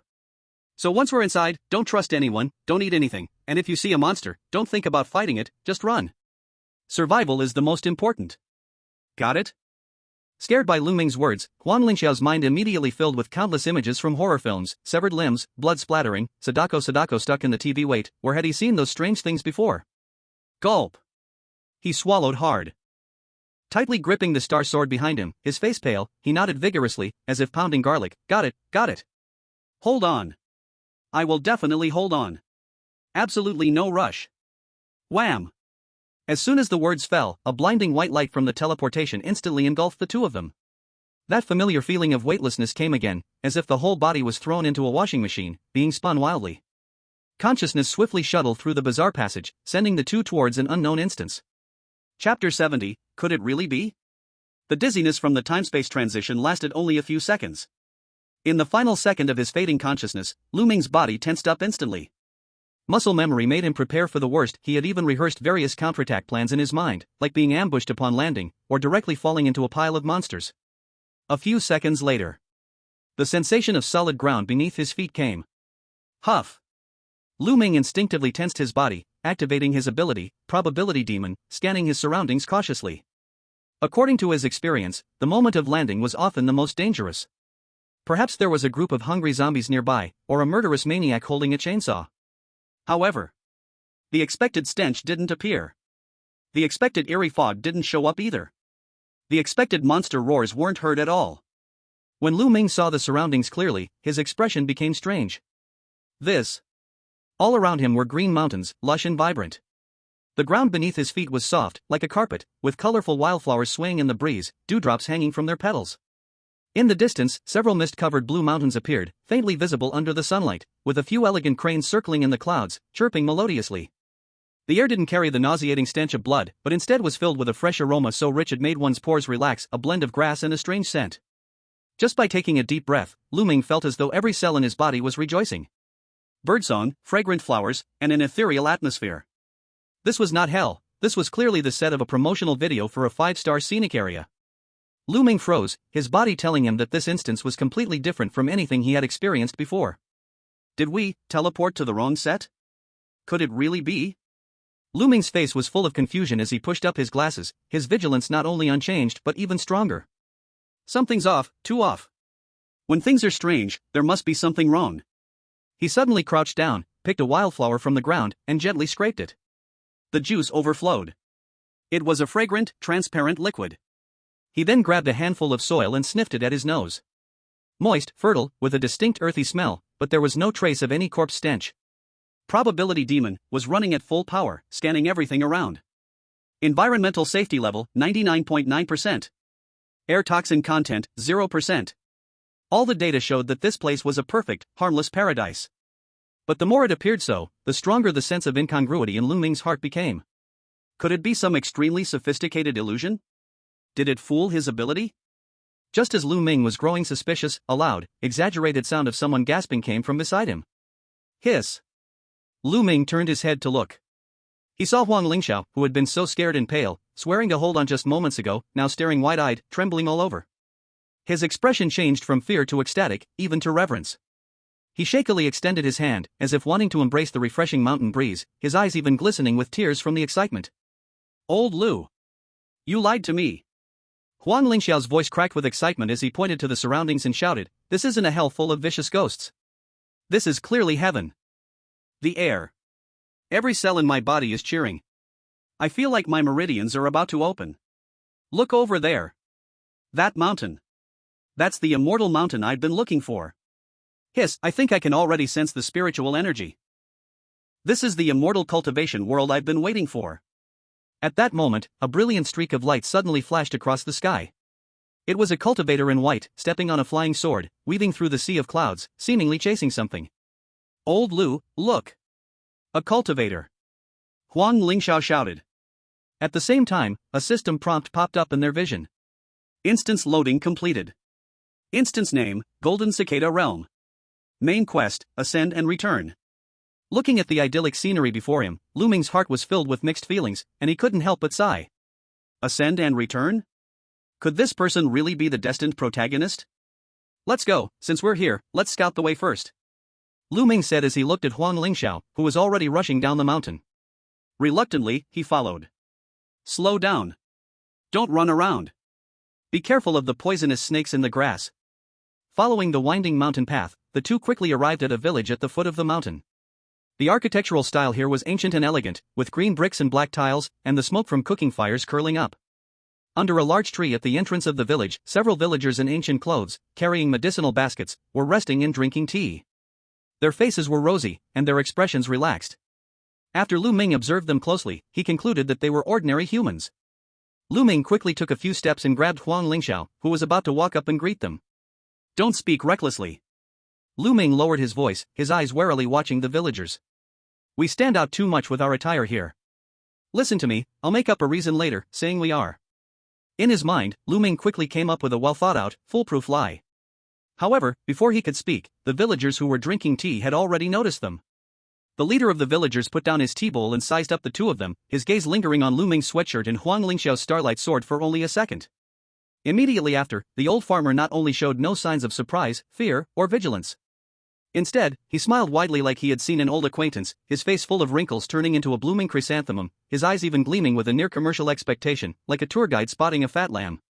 He didn't even stand up, simply waving at the two of them with a loud voice, as if it were something he was used to. Hey! You two little brothers, with your outfits. You must be Wan Jia from outside the heavens, right? Wanjia?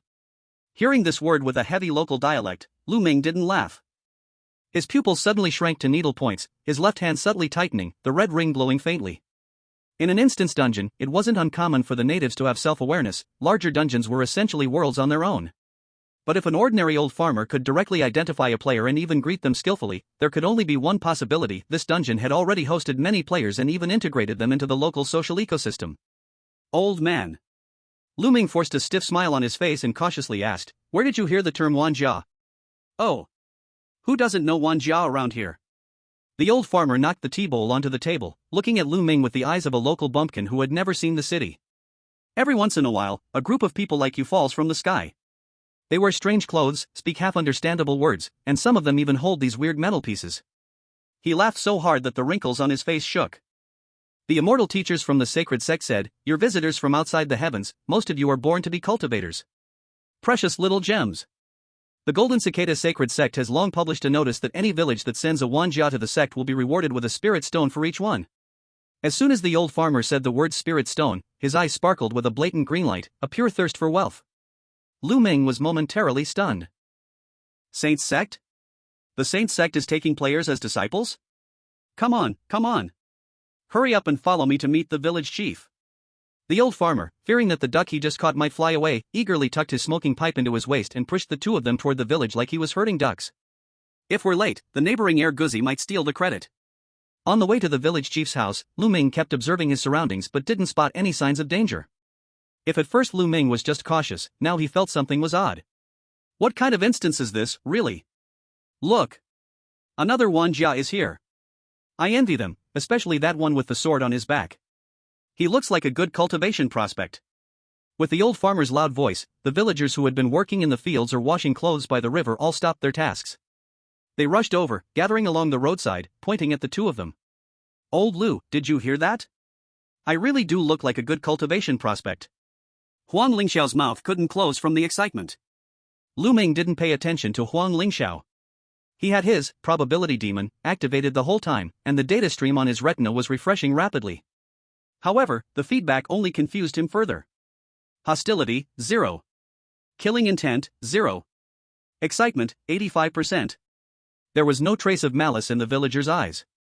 They looked at Lu Ming and Huang Lingxiao as if they were moving coins. Their eyes were filled with pure joy and warmth. It seems that at least the villagers' motives were just for profit, not harm. "Young man, are you hungry? I just steamed some buns." A middle-aged woman even took 2 steaming white buns out of her basket and shoved them into Huang Lingxiao's arms. Lu Ming glanced at them. The buns seemed perfectly fine. "Thank you, auntie. This is too kind." Huang Lingxiao had never seen anything like this before. In his mind, this was the classic RPG opening: the hero enters the village and receives a warm welcome from the villagers. He was moved to tears, biting into the bun, and waving his hand like a leader inspecting the village. "Hello, villagers. You've worked hard. I will definitely cultivate well and protect all of you." Lu Ming slapped his hand down, stopping him from waving. This guy must be really dumb.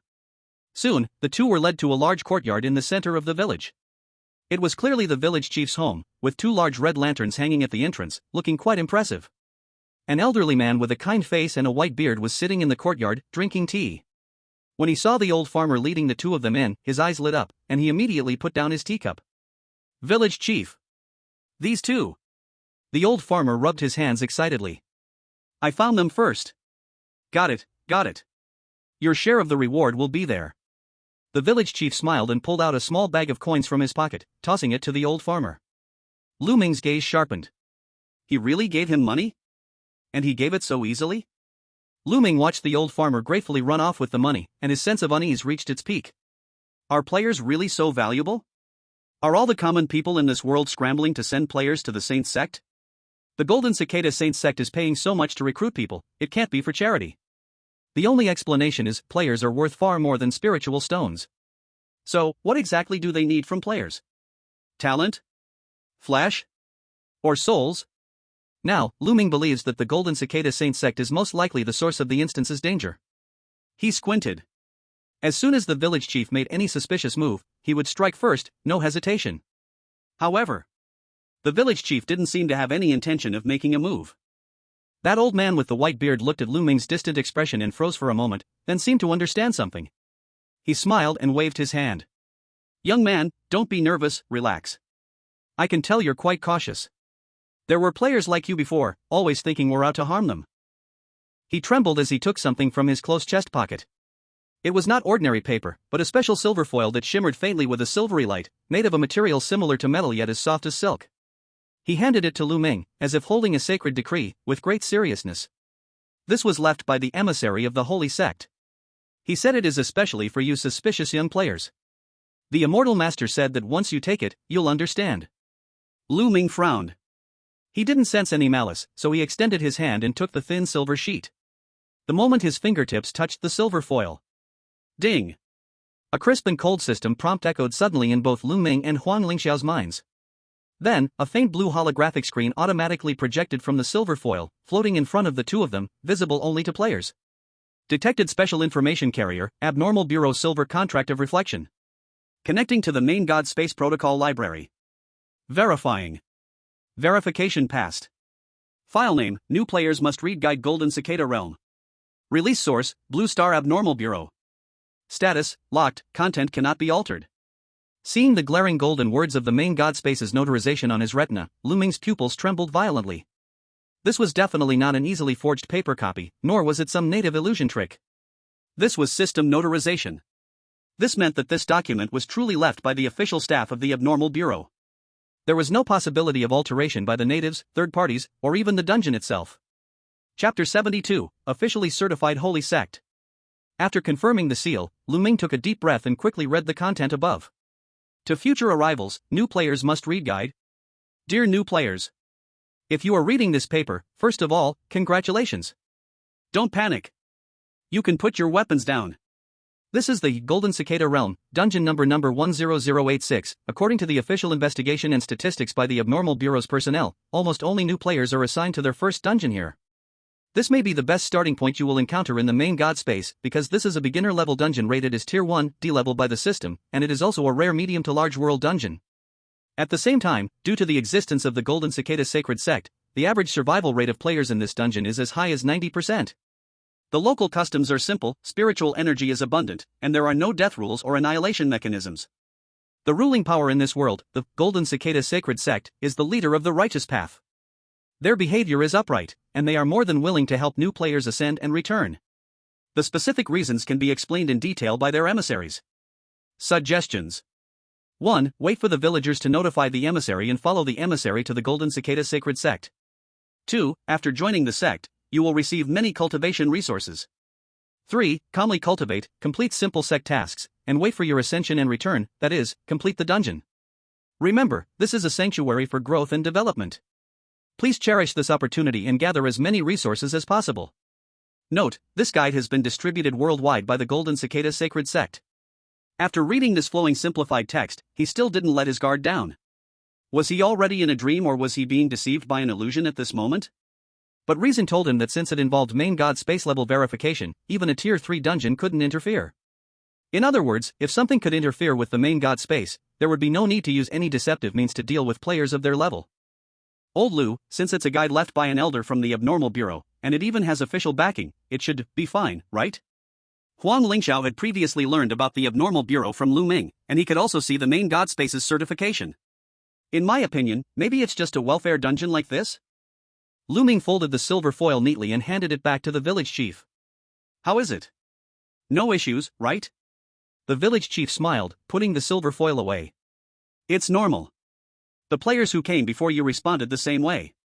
The sacred sect is kind-hearted, and made an agreement with your ancestors. They specially cast spells to create many copies and distributed them to villages for your convenience. Please wait here for a moment.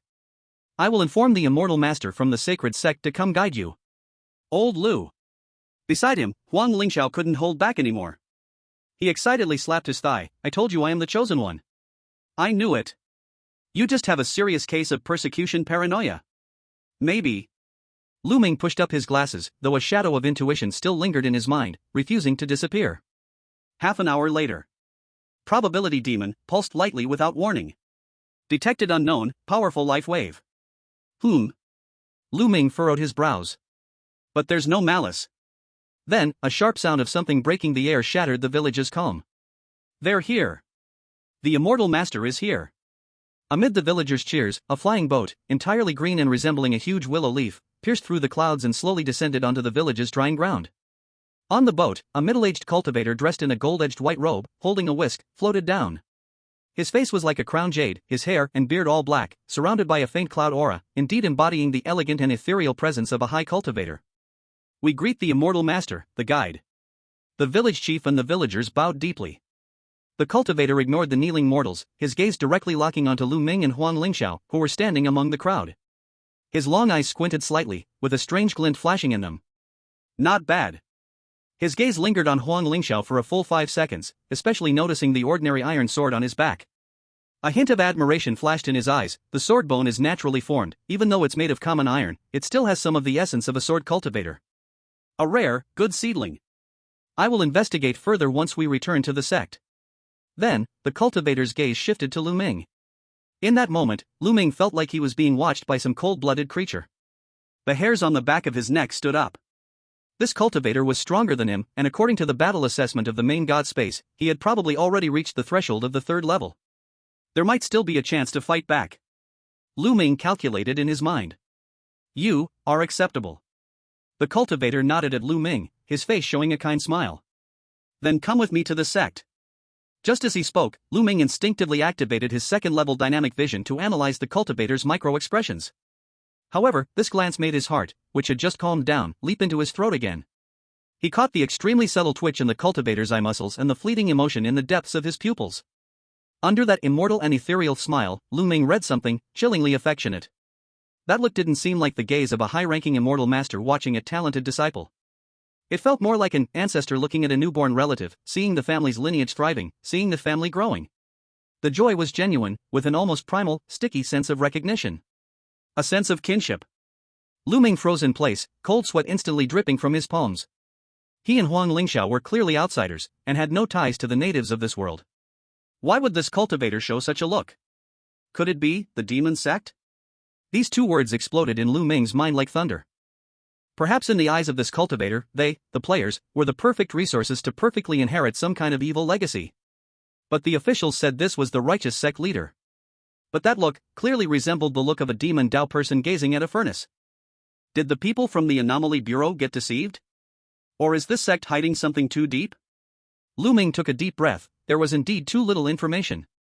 Looks like this so-called holy sect might be much darker under its surface. But compared to the Anomaly Bureau, it was clear that he trusted his own judgment more, the Golden Cicada. We provide food, lodging, and the chance to ascend. Even in the mortal world, pigs are raised for meat, and horses are raised for riding. I just want to ask, what is it that you are after? Or, if we want to ascend in return, what price do we have to pay? If you can't give me a reasonable explanation, then I cannot drink this tea, and I may not dare to join your sect. At this moment, Lu Ming's blunt question was, of course, well thought out. He didn't believe that the previous players hadn't asked this crucial and obvious question. If the Golden Cicada Sacred Sect would kill or silence anyone who asked such a question, the dungeon wouldn't have such a high survival rate. Hearing this, Huang Lingxiao, who had been looking at the scenery nearby, froze. He turned around in confusion. Old Lu, how can you speak to the immortal like that? He's doing this with good intentions. It's fine. The guide suddenly waved his hand, interrupting Huang Lingxiao's words. He looked at Lu Ming, his sincerity growing even stronger. Good, a person who doesn't believe in free lunches in this world. The guide sighed, and the smile on his face became a little more bitter, as if he had removed some disguise, becoming honest. Indeed, an outsider with a clear mind. Since you've asked, I'll speak the truth. He walked to the bow of the ship, standing with his hands behind his back, looking down at the vast land below. His voice grew a little low. We need you, indeed, for selfish reasons. Selfish reasons? Lu Ming raised an eyebrow. Young friend, do you know, this Golden Cicada world may be beautiful, but in our eyes, it is a huge prison. The guide's voice carried a deep sense of helplessness and weariness. Many years ago, our world still had talented cultivators who could ascend, but at some point, the path to ascension in this realm was severed. Since then, no matter how extraordinary the talents of cultivators in our world were, no matter how hard we practiced, even if we reached the peak of Yuaneng, or lived to the end of our lifespan, we could never break the void. We cultivators are trapped here, dying. Lu Ming's heart stirred. World sealed? Unable to ascend? As a world node in the blue star plane, this is a logically consistent explanation. So what does this have to do with us? Lu Ming asked again. The guide turned around, his eyes burning as he stared at the two of them. Because you are outsiders. You come from beyond the sky, from the great world as we call it. Your souls do not belong to this world, and you are not restricted by the seals of this realm. For this indestructible barrier, we are like characters in a painting, while you can break through the painting and ascend at any time. The guide took a deep breath and threw out the core logic. After years of research by our sect, we discovered that when you outsiders cultivate in this world, carrying a certain golden cicada world aura, you can trigger your so-called return mechanism. At that time, we only need to provide some energy to the ascension platform, and the power of your world will guide you to ascend and leave. In this process, the burst of spatial power in that instant will tear open a gap in the golden cicada world's heavenly barrier. Lu Ming's pupils slightly dilated. He somewhat understood now. So? Lu Ming murmured. Exactly. The guide nodded, his eyes filled with a kind of fervent hope. When one person ascends, the rift is fleeting, but it will always leave a small gap in the barrier. But what if 100, 1,000, or 10,000 players ascend?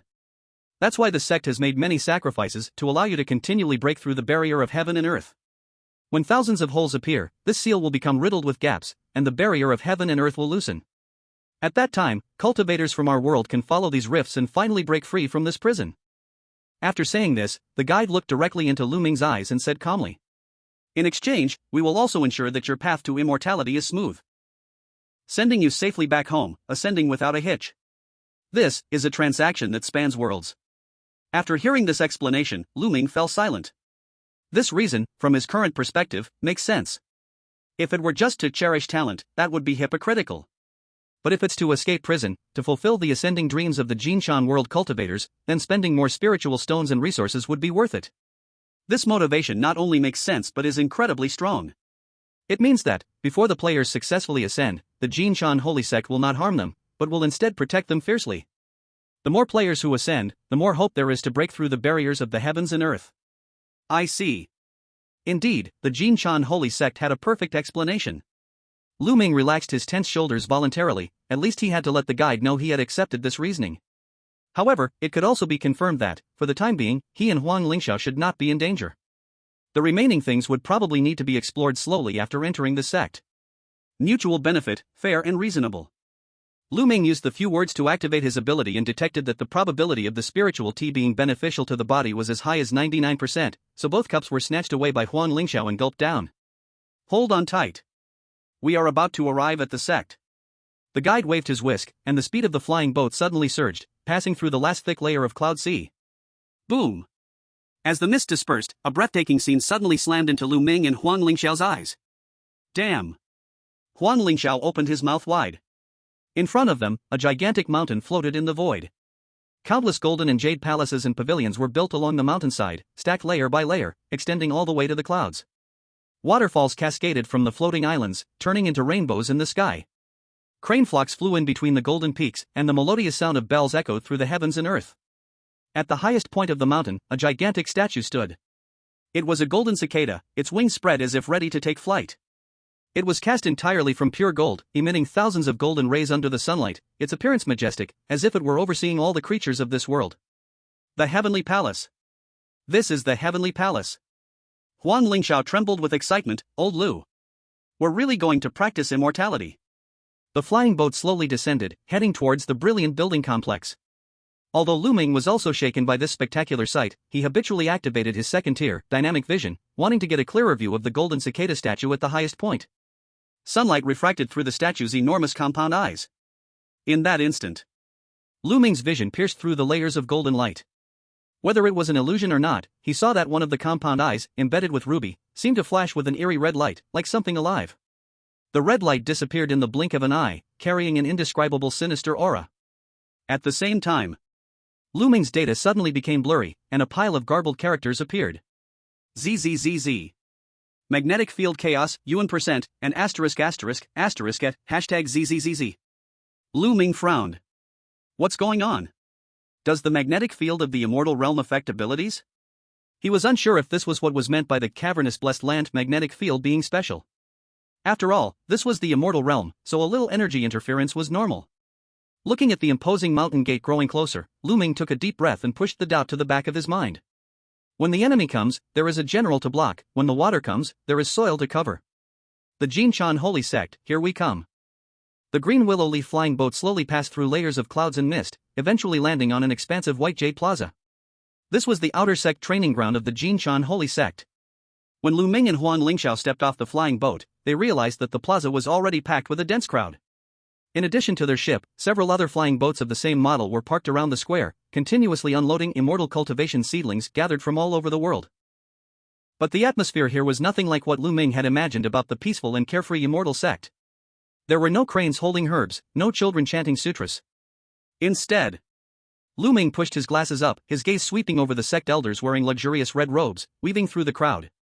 They held jade slips in their hands, moving with precision, quickly categorizing the newcomers. The look in their eyes, devoid of any warmth or kindness, was nothing but a raw assessment and scrutiny. Ling Xiao. Taking advantage of the moment when no one was paying attention, Lu Ming grabbed Huang Lingxiao, who was about to look around wildly, and whispered quickly in his ear while adjusting his collar. Listen, this dungeon is deep. You saw that guide earlier, right? His strength is nearly at the 3rd level. And here, Lu Ming's gaze subtly swept over several terrifying elders in the distance. At least 10 of them have a stronger aura than mine, most likely all at the 3rd level. Although Huang Lingxiao had a bit of a rebellious streak, he wasn't foolish. Hearing Lu Ming, an experienced player, speak so seriously, he immediately stopped his playful attitude. I'll listen to you. A flash of brilliance flickered in Lu Ming's eyes. Since we're considered outsiders they value, let's use that identity to our advantage. Your talent might indeed be high. Later, go ahead and show it off. The more arrogant, the better. Draw all eyes to you. As for me, Lu Ming suppressed the brilliance in his eyes, making himself look like an ordinary attendant. I'll hide my talents and play the role of your accessory or servant. That way, I can stay in your shadow, investigate this sect in the dark, and keep us safe. One in the light, one in the dark? Huang Lingxiao's eyes lit up, and he pounded his chest. Got it. I'm familiar with this kind of main character in the light drawing fire, strategist in the dark planning script. Don't worry, old Lu, I'll take the hits.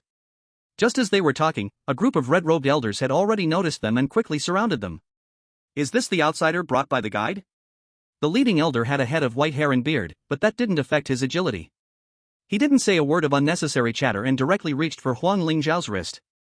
It was the most primitive and direct method, bone checking. Hiss. The moment that hand touched his skin, Huang Lingxiao couldn't help but shiver.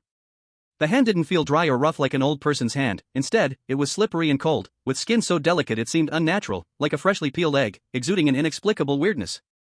The elder's fingers nimbly moved down Huang Lingxiao's spine, squeezing his joints, pressing his dantian, even pulling his eyelids up to look at his pupils. Good bones. The elder's eyes flashed with astonishing light as he groped, praising, this spine is powerful. The skin's resilience, TSK, top-notch. Simply perfect. No impurities at all, so pure. Another elder came over, reaching out to pinch Huang Lingxiao's arm muscles. Standing aside, Lu Ming watched the scene, and a strong sense of discomfort surged inside him. This blatant lust for the body. Lu Ming observed these elders without a change in his expression. Normally, when immortal cultivators take disciples, they focus more on perception, temperament, and spiritual roots. But these people, from start to finish, were evaluating the strength of the physical body and the purity of vital energy. Go! Test the talent and spiritual roots. Once the bone checking was over, the elders reluctantly withdrew their hands and pointed to a huge black stone tablet standing in the center of the square, the Asking Heaven tablet. Huang Lingxiao took a deep breath, adjusted his clothes, which had been messed up from the checking, and walked boldly toward the stone tablet.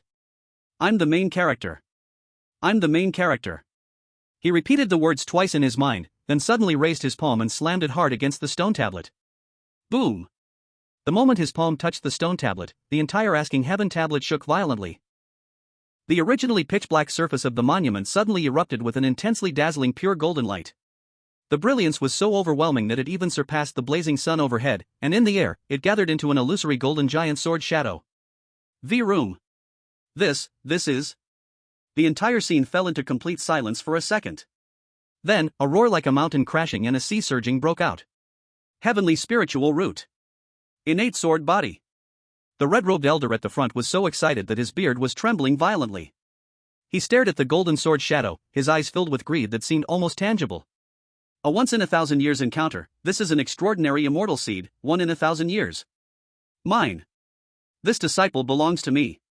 Bullshit. This kind of swordsmanship genius must join my peak. Several elders, who had previously appeared dignified, almost started fighting right there to claim Huang Lingxiao's allegiance. Their expressions were no longer that of celestial beings but resembled a pack of starving wolves fighting over the last piece of fresh meat in the world. Silence. The elders quickly lowered their heads in respect. Sect master.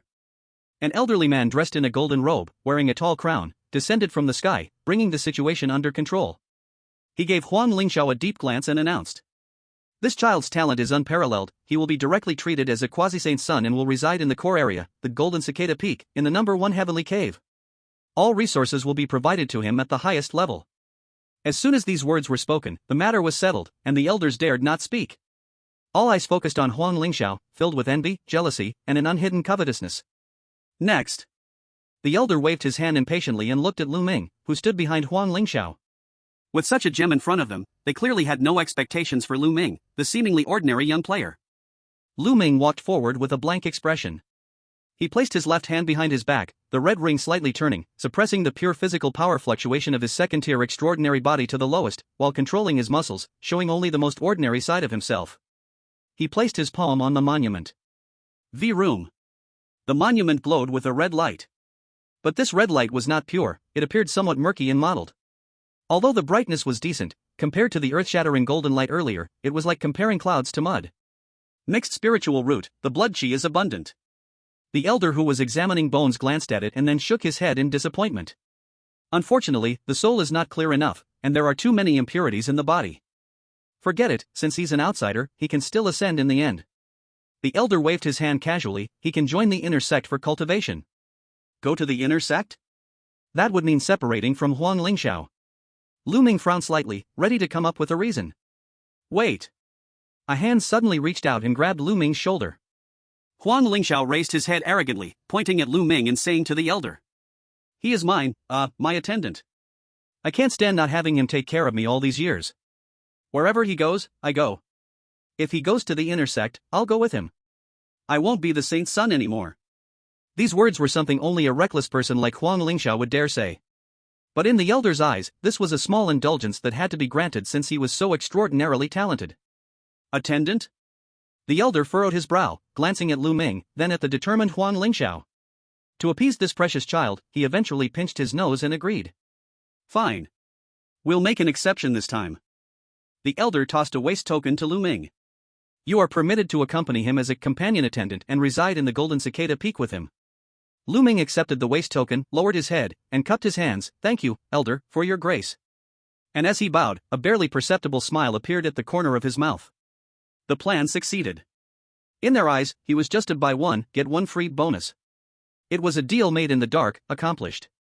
Night fell. In the core area of the Golden Cicada Holy Sect, Golden Cicada Peak. The spiritual energy here was so thick that it almost turned into white mist, and every breath felt like swallowing an immortal pill.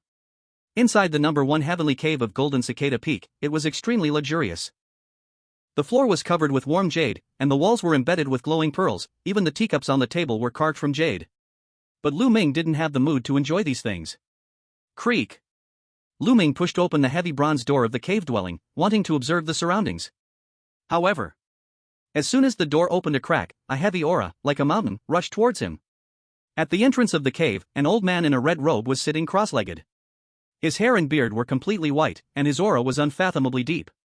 According to the cultivation of the Golden Cicada realm, he should be at the Golden Core stage, but according to the main god space's judgment, his strength was at least at the 3rd level. Hearing the sound of the door opening, the old man slowly opened his eyes.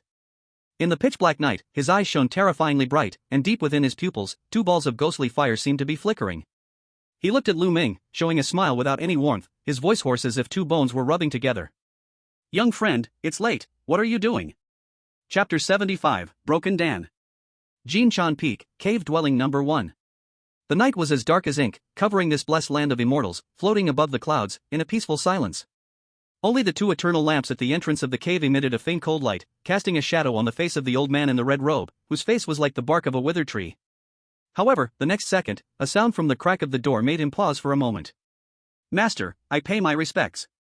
Lu Ming stood behind the crack, his face showing no signs of fear or anger.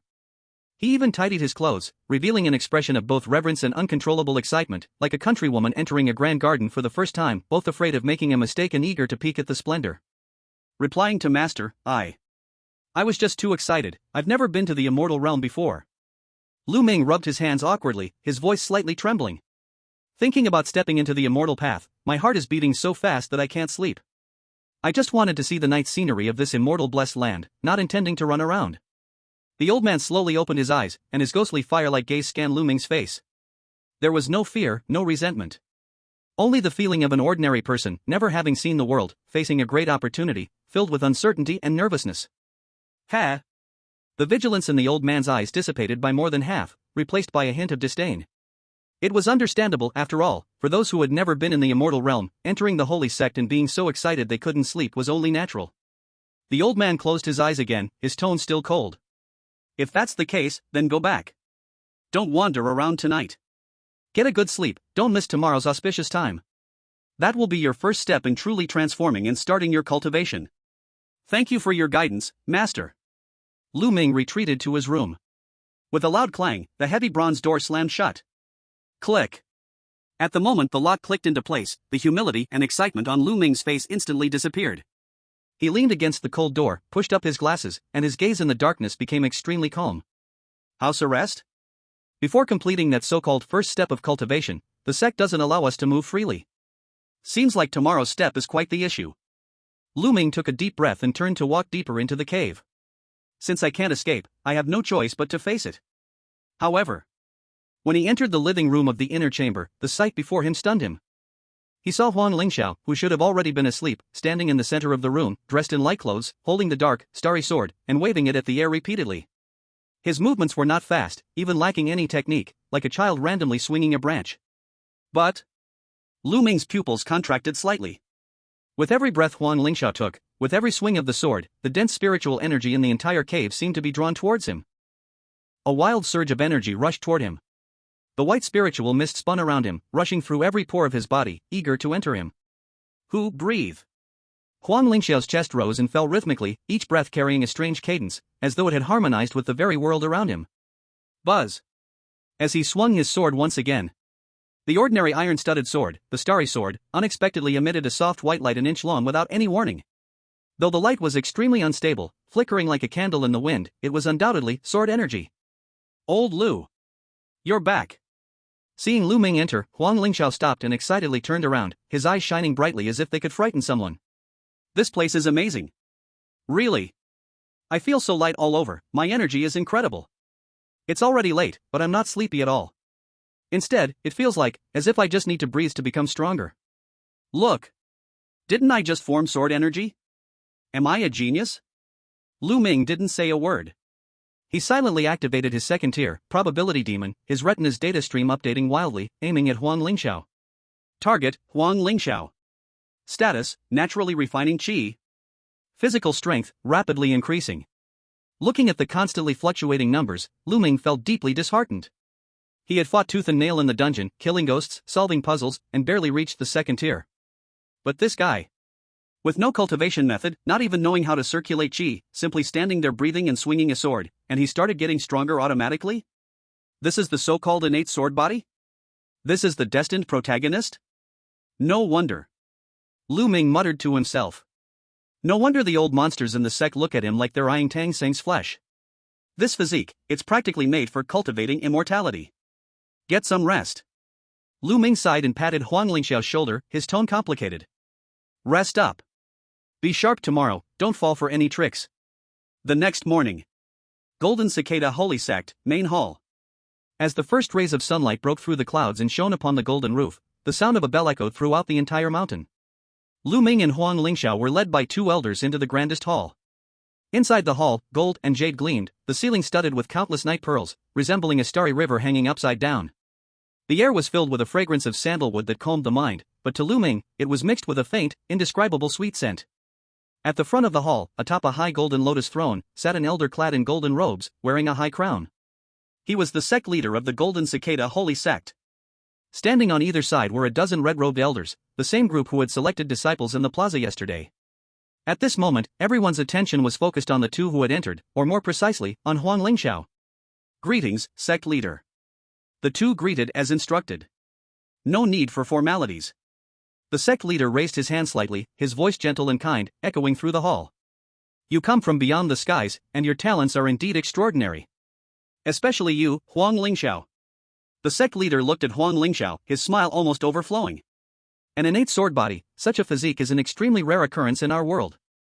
Thank you for your praise, sect leader. Huang Lingxiao puffed out his chest and raised his head, neither humble nor arrogant. However, the sect leader's tone shifted, becoming more serious. For mortals to cultivate immortality is like sailing against the current. Though your talents are extraordinary, in our world, the chi refining stage is only for strengthening the body, it does not make one a true cultivator. Only after establishing a foundation and planting the Tao seed within oneself, can one truly open the door to immortality and have the right to challenge fate. Normally, newcomers must first endure 3 years of tough practice in the outer sect, temper their hearts, and strengthen their bodies before receiving the chance to establish their foundation. However, as you come from beyond the skies, your physique is already extraordinary, and you have a solid foundation. With a grand wave of his hand, the sect leader's voice grew more passionate. I grant you the Supreme Foundation Establishment Pill, which can plant the foundation of your path. As soon as the words fell, 2 maidservants dressed in colorful robes stepped forward with trays in hand. The brocade box opened. Inside, 2 pills the size of longan, pure white and exuding a strong fragrance, quietly lay on red satin. Ming keenly sensed that the moment these 2 pills appeared, the temperature in the hall seemed to drop by several degrees. Child. The sect master personally took one of the foundation pills from the brocade box and said to Huang Lingxiao, take it. From now on, you will be separated from mortals and immortals, free to roam the heavens and earth. Any action to stop Huang Lingxiao from taking the pill, survival rate, 0%. Huang Lingxiao looked at the smooth pill, then glanced at Ming beside him, but saw no reaction from Ming. Thank you, sect master, for the gift of the pill. He stretched out his hands respectfully to receive the pill, then slowly opened his mouth and began to put it in. 3 inches. 2 inches. 1 inch. The pill was getting closer to Huang Lingxiao's lips. Just as the pill was about to touch his lips, an unexpected change occurred. Huang Lingxiao's body suddenly froze. His inner, sword heart, seemed to feel an instinctive rejection. Completely out of Huang Lingxiao's control, a sharp, pure, formless sword chi suddenly erupted from his fingertips. Crack! A crisp explosion rang out in the hall. That smooth, white Supreme Foundation Establishment Pill was instantly shredded by the sword chi in full view of everyone. It didn't break. It was directly ground into a pile of powder, falling gently to the ground. The hall fell silent. The sect master's gentle smile froze on his face. Huang Lingxiao looked at the pile of white powder in his hand, also confused. He blinked and innocently looked up at the sect master. Ha! This. I really didn't mean to, sect master. I couldn't control my sword chi. Chapter 76, Red Ring makes a contribution. The air in the hall seemed to freeze. The white powder on the red carpet looked particularly glaring. Was it an accident?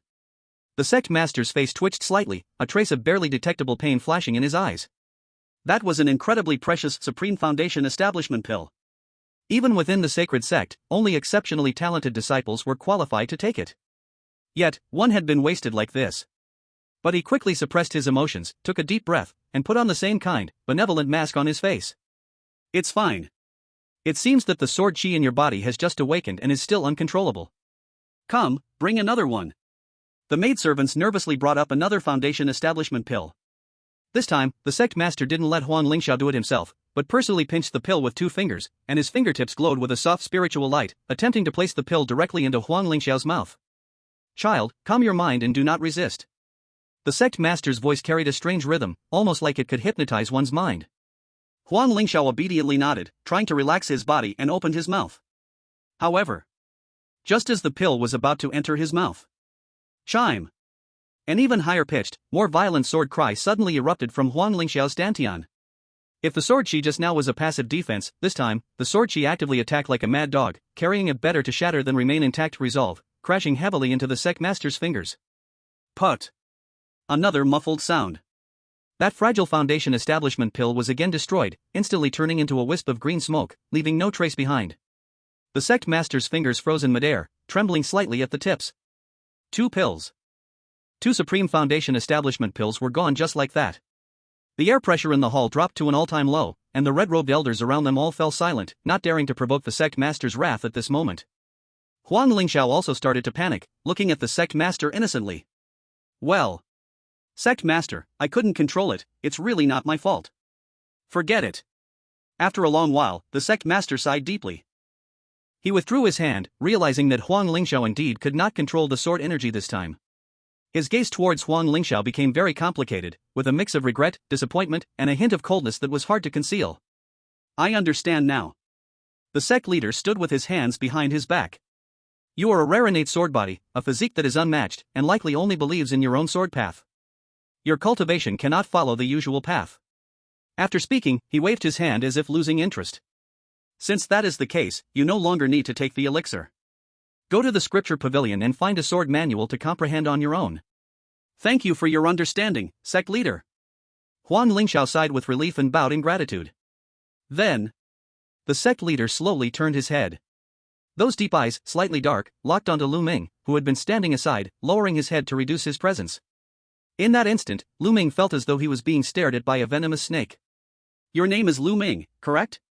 The sect leader's voice gave no hint of joy or anger. Lingxiao is gifted and cannot take the elixir. And you? Dozens of gazes instantly focused on Lu Ming. Refused to take the elixir, survival rate, 0%. Back to the sect leader. Lu Ming took a deep breath and stepped forward.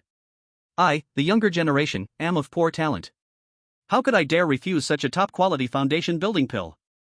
As he spoke, he extended his left hand to take the foundation building pill from the tray. The moment Lu Ming's fingertips touched the cold, smooth pill, the hunt red that had been on his left pinky suddenly emitted a strong hunger feeling. It was the same greedy stir he had felt when absorbing the enhancement material last time.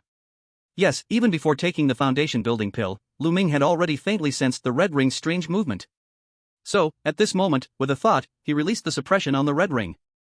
In that split second, unnoticed by anyone, the essence inside the pill was instantly drained by the red ring. The originally crystal clear, fragrant pill, in the moment Lu Ming held it, turned into a lump of lifeless pill residue. Immediately, he sensed the red ring's excitement, as if it had just eaten a delicious feast, no less than when absorbing the death-cursed black hair for enhancement. Lu Ming suppressed the joy in his heart, his movements smooth and swift, without any hesitation, directly tossing the now wasted pill into his mouth. Gulp!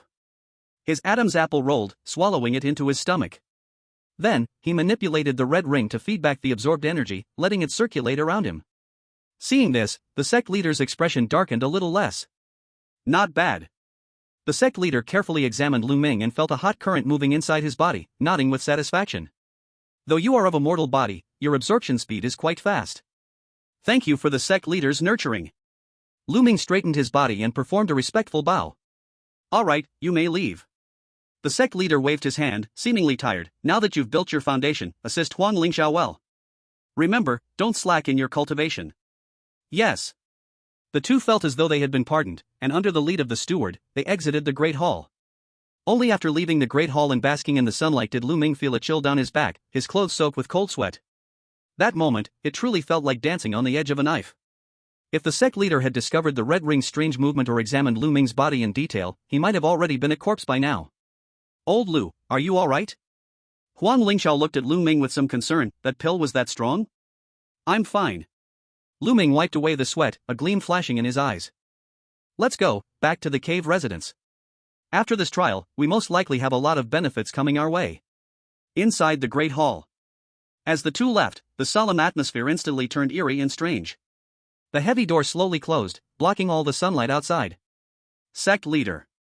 The elder, who had been standing silently on the left, slowly stepped out. His voice was hoarse and jarring, like two rusty iron pieces rubbing together. That sword body kid cannot take the foundation building pill. This child's talent is too high, should we? The great elder made a neck-slitting gesture, his eyes flashing with murderous intent. No. The sect master sat in the shadow of the high platform, his once kind human face now slightly distorted. He extended a hand and gently tapped the armrest. Let him cultivate. Give him the best resources and let him practice. This kind of talent has never appeared in our sect.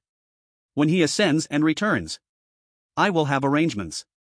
The red light in the sect master's eyes grew stronger, and he let out a low, eerie laugh. As for that attendant, the sect master snorted in disdain. Though he took the supreme foundation building pill, his talent is ordinary, of no great use, as per the usual. Send the orders down. They may cultivate normally and move freely, but they must always have someone watching over them, and they must not escape. Yes. The elders responded in unison, their voices echoing in the vast, dark hall, like a wild dance of demons. Chapter 77, Heart Observation Roll. Golden Cicada Sacred Sect, Scripture Pavilion. It was a grand tower with 9 floors, entirely constructed from dark ironwood, and rows of copper bells hanging from the flying eaves, emitting a muffled sound in the wind. As soon as they stepped into the pavilion, a mixed scent of old paper, moth-repellent herbs, and a faint fishy smell assaulted the senses. "Gentlemen, this is the place of inheritance of our sect." The elder responsible for guarding the pavilion greeted them with a wide smile. Even facing Lu Ming, this attendant, he was extremely polite. After all, this was the person of the future saint child, who was highly favored by the sect master. "May I ask, gentlemen, what kind of cultivation methods are you looking for?" "Our sect's core inheritances are 3, all supreme arts leading to the great Tao." The elder spoke as he handed over a few jade slips, radiating a dark red glow, to Huang Lingxiao with pride in his tone. "First, this one, Golden Cicada 9 transformations. Cultivating this method to perfection will transform the body, each transformation greatly strengthening the physical body, and can even create the god-devil form of 3 heads and 6 arms, immortal and undying. And this one, Blood Transformation Divine Art. As long as resources are abundant, progress will be rapid, and after completion, one's blood will turn into poisonous murderous energy, deadly to the touch. If you prefer body cultivation, this Devouring Yuan Body Secret is also top tier. It can devour the essence and blood of all things to strengthen the body, and when practiced deeply, regrowing severed limbs is a simple feat." Huang Lingxiao looked at the projection of the cultivation methods that appeared from the jade slips, each showing a god-devil form, and immediately turned green with disgust. Stop, stop, stop. Huang Lingxiao pushed the jade slips back with a disgusted expression, shaking his head like a rattledrum. "What are these things? They're so ugly. This isn't cultivating immortality, this is more like mutation." He straightened his back and said with righteous indignation. "A true sword cultivator should wear white as pure as snow, clean and untainted. One sword cuts through all methods, no need for all this flashy nonsense." The elder's smile froze for a moment, clearly not expecting such a rejection of these powerful divine arts. Meanwhile, Lu Ming, standing to the side, quietly activated Probability Demon. A pale blue stream of data swept across the jade slips. Scanning target, Blood Transformation Divine Art. Mutation rate of cultivation, 99.9%. Seeing the alarming red warning, Lu Ming pushed up his glasses and sneered in his heart. As expected, it's from the demonic sect. Such a method of overdrawing potential and mutating the body to exchange for power is a typical evil path. It seems this sect has completely disregarded the human form in pursuit of power. Then these cultivation methods they often use are, of course, something we cannot learn. Elder. Lu Ming stepped forward and smoothed things over. "My young master has admired the sword immortal style since childhood." "May I ask if there is a traditional sword cultivator's method?" "Traditional?" The elder frowned and pointed to a row of dusty wooden shelves in the farthest corner of the scripture pavilion. "Those are the old imperial calendars from thousands of years ago." The elder sighed, a hint of disdain in his voice. "Those are the ancient methods from thousands of years ago. At that time, cultivating immortality stressed things like step by step into the unity of heaven and man. The difficulty of cultivation was extremely great, the progress extremely slow. Those with just a little poorer talent could not reach the golden core even after training for a whole lifetime. How is it like the divine skills of now, which can be rushed to success in only 10 years? So these orthodox methods have long been eliminated, only fools would practice them." "I am going over there." Huang Lingxiao's eyes suddenly lit up, and without saying a second word he drilled straight into that corner covered with thick dust. Lu Ming also followed over. Sure enough, the bookshelves here were ignored by everyone, and the air was filled with a sour smell of mold. Relying on the instinct of sword heart, Huang Lingxiao searched for a while among a pile of broken and tattered ancient books, and suddenly pulled out from under a table leg a blue-covered book that had been used to prop the table. The Art of Nurturing the Sword of the Great Void. The introduction had only one sentence: an ancient sword cultivator method. It does not cultivate golden core or nascent soul, it only cultivates one natal flying sword. Man and sword become one sword breaks 10,000 methods. This is handsome. Huang Lingxiao felt as if he had found a supreme treasure. "I will practice this." The elder at the side kept shaking his head as he watched, and advised with bitter words and earnest heart, "Prospective holy son, this is just waste paper. Since this technique came to our sect, I have never heard of anyone who has practiced it to success. 1,000 pieces of gold cannot buy that, I am willing." Huang Lingxiao was like a turtle that swallowed a scale weight. His heart was iron, determined to learn. The elder had nothing more to say, everything just followed his will. Lu Ming also did not stay idle. On the shelf over here, he also found a damaged ancient book, Scroll of Observing the Heart. This was an extremely rare mental type cultivation method. It stressed observe the heart to break delusion, directly point to the origin. It perfectly matches my talent, Lu Ming said secretly in his heart. His probability demon was based on data calculation, and this technique could raise the sharpness of perception and the resistance of the spirit. It was simply a perfect match. Young master, I will go over there to see if there is the second half volume. Lu Ming held the book and walked toward the deeper shadows of the bookshelf. Deep in the bookshelf, the light was dim. Just when Lu Ming turned a corner, his steps suddenly stopped.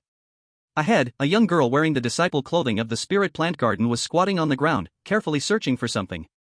She looked about 16 or 17 years old, wearing a plain Dao robe washed until it had turned pale white, lowering her head, her movements somewhat stiff and hurried. Lu Ming's eyebrows slightly lifted. A disciple of the spirit plant garden? Why run to this corner full of waste paper? At this moment, that young girl seemed to discover some content, and a faint trace of spirit light lit up on her fingers. But this trace of spirit light seemed somewhat unstable, and by accident it touched a tiny alarm restriction left on the bookshelf. Why? A slight sound of spiritual power shaking rang out. The runes on the bookshelf began to flash. Seeing that the alarm was about to burst out loud, the elder who had been dozing at the front desk also seemed to sense something and raised his head. The girl's face instantly turned deathly pale, a trace of panic flashed in her eyes, and her body tightened to the extreme. At this moment of 1,000 pounds hanging by a single hair, a hand suddenly stretched out from the side and carelessly grabbed that travel record book in one sweep. This book looks quite interesting. It was Huang Lingxiao. As the prospective holy son of the sect, he carried extremely high authority by himself. The moment his hand touched that book, the alarm restriction on the bookshelf that had been about to explode, aimed at low-ranked disciples, actually melted away automatically like ice and snow dissolving. The red light went out, and everything returned to calm. Ah! The girl was stunned. Do not be afraid, do not be afraid.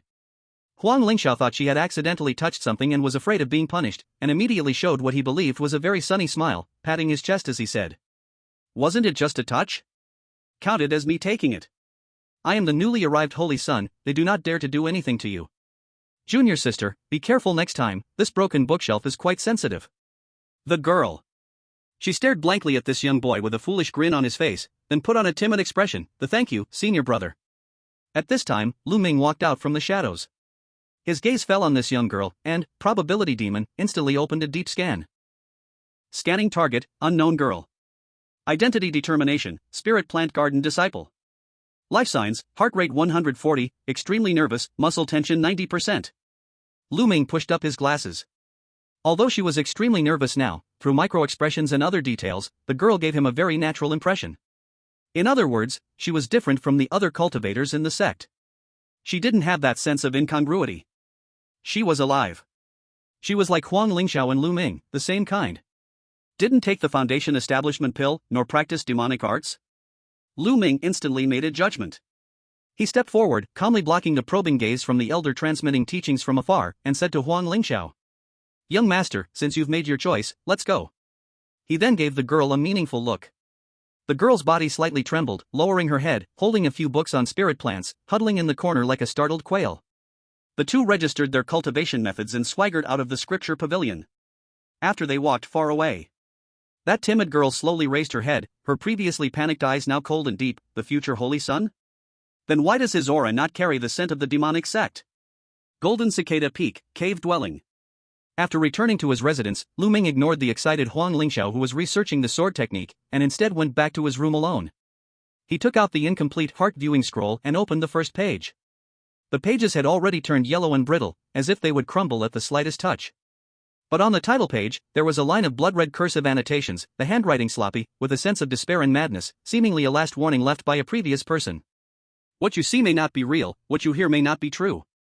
Only when you have perfected this scroll, open your spiritual eyes, can you break illusions and distinguish between gods and demons. Lu Ming's finger traced over the blood-red characters. Break illusions, distinguish gods and demons.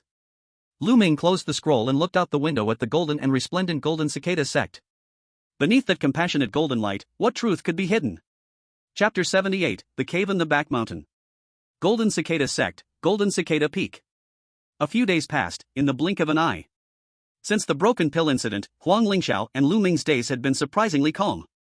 The sect seemed to have truly treated them as treasures, supplying them with spirit rice and spirit spring every day, even sending special attendants to bring various medicinal pills to assist their cultivation. Of course, harmless resources were devoured by Lu Ming and Huang Lingxiao. For those with potential issues, Lu Ming fed them to Hong Jia, not wasting a single bit. In the number 1 cave dwelling. Who? Huang Lingxiao sat cross-legged on the warm jade bed. With his last breath, a sword chi like a white silk was sprayed from his mouth, and it even made a sizzling sound as it cut through the air, slicing a copper lamp 3 meters away into 2 halves. Lu Ming, sitting not far away, flipping through the heart viewing scroll, pushed up his glasses, looked at the data on his retina, his tone complicated. In just 5 days, it's like a mortal from this world has reached the later stage of chi condensation. The physical strength is comparable to a first-level A-class enhanced player. Your talent is a bit terrifying. Are you sure there are no issues with your cultivation? Upon hearing this, Huang Lingxiao stopped his work and stood up, but did not look as smug as usual. He picked up the star sword, resting on his knees, and carefully wiped the sword's blade. His eyes held a clarity that was inconsistent with his usual demeanor in the sect. Old Lu, I know what you're going to say.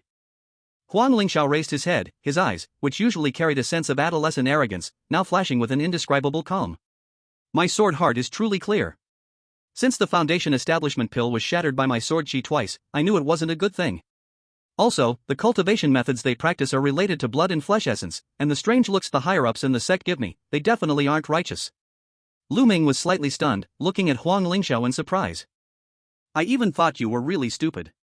I am second-year syndrome, but I am not stupid. Huang Lingxiao bared his teeth in a grin, showing a mouth of white teeth, but the smile did not reach the bottom of his eyes. This golden cicada holy sect, 99% is a demonic sect. They treat me so well, nothing more than wanting to raise me fat and then slaughter me. I just don't know what use I have to them. Then you still practice with such fierce energy? Why not practice? They go to such great trouble, surely because only when I cultivate myself up can I be useful to them. Huang Lingxiao suddenly pulled his sword out of the sheath, the sword cry clear and sharp. And my sword heart tells me, the book I cultivate now, Taishu Sword Nourishing Art, is clean. This power is also pure, this truly is power that belongs to me. Since they give resources, I will take them. We adapt to change, eat the sugar coating, fire the shells back.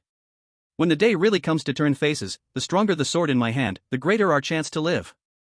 Lu Ming looked at the young man in front of him, the corner of his mouth finally curved into a trace of real smile. It seems this kid after entering society is no longer as innocent and pure as in the school days before. All right. Since you know it clearly in your heart, then I am relieved. Lu Ming closed the book scroll, stood up, his gaze cast toward the pitch-black night outside the cave dwelling, his voice lowered a few points. We also cannot sit and wait for death. Tonight we find a chance to see whether we can find the true face of this demon cave. Deep night, people quiet. Behind Golden Cicada Peak.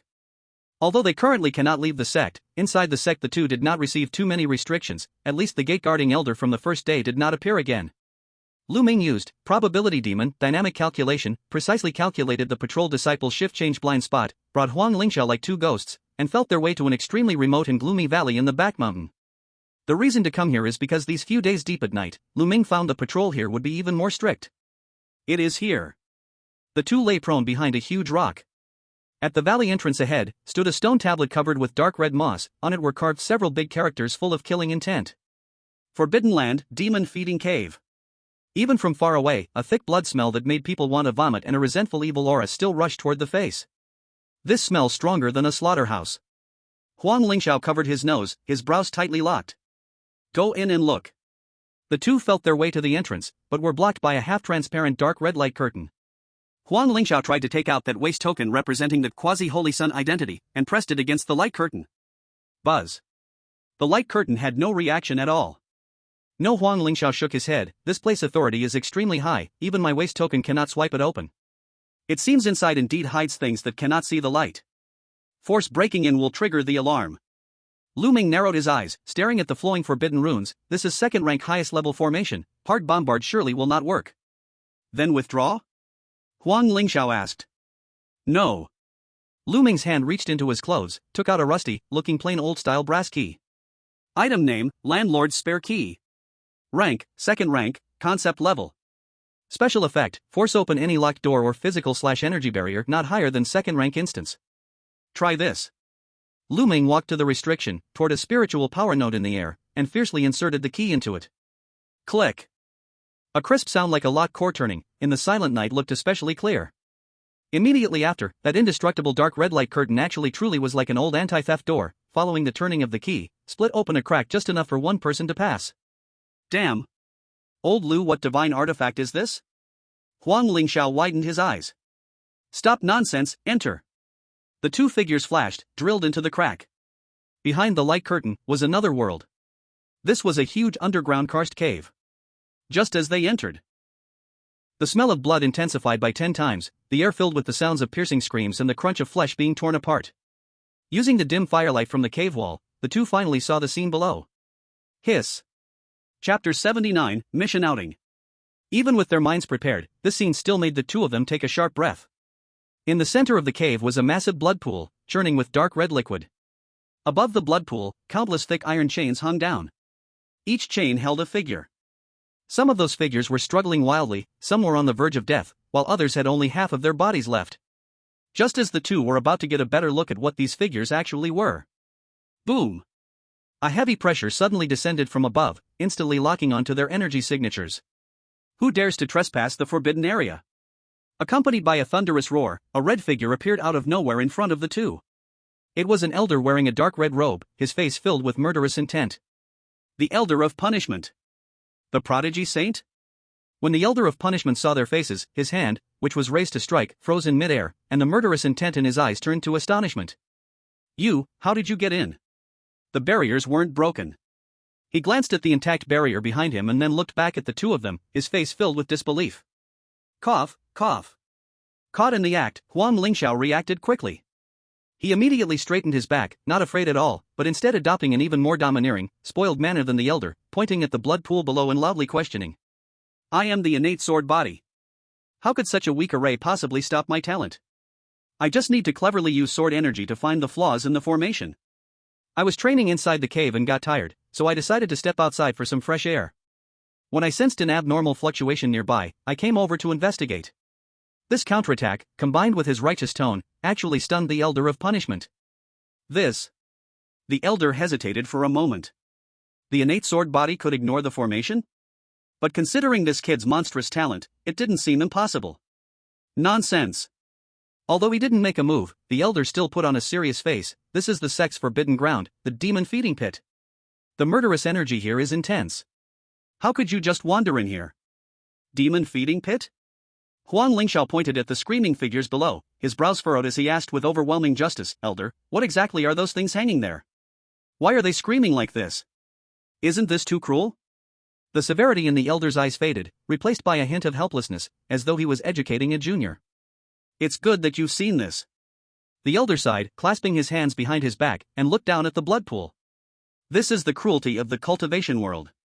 Do you think the sect's resources come from the wind? He pointed at the figures and his tone became cold. What's imprisoned here are monsters corrupted by demonic thoughts. They were originally rogue cultivators or mortals.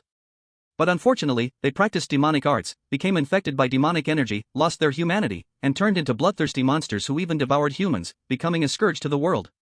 The sect captures them, imprisons them here, and uses a great formation to extract their rancor and demonic blood, converting it into pure energy to fuel the sect's large formation. The elder turned his head to look at the two of them, his tone serious. This is waste utilization, and it's also a way to carry out heaven's will. Do you understand? Monsters? Huang Lingxiao was stunned, but they look so much like humans? Humph. The elder sneered, and with a wave of his sleeve, a beam of spiritual light struck the formation below. I'll show you their true faces. As the formation's light flashed, the dark blood pool immediately became clear. Ming quickly activated the probability demon's skill. In the blood pool, a group of green-faced, sharp-toothed, black-furred, four-limbed, human-shaped monsters with wild, bloodthirsty red eyes appeared. They struggled in the blood pool, letting out beast-like roars, their mouths dripping with disgusting, slimy liquid. Scan results, unknown creature. Race traits, highly mutated/non-human. Mental state, chaotic/bloodthirsty. Looking at the cold data feedback on the retina, Ming's heart sank heavily. Is it really a monster? Ming furrowed his brow even tighter.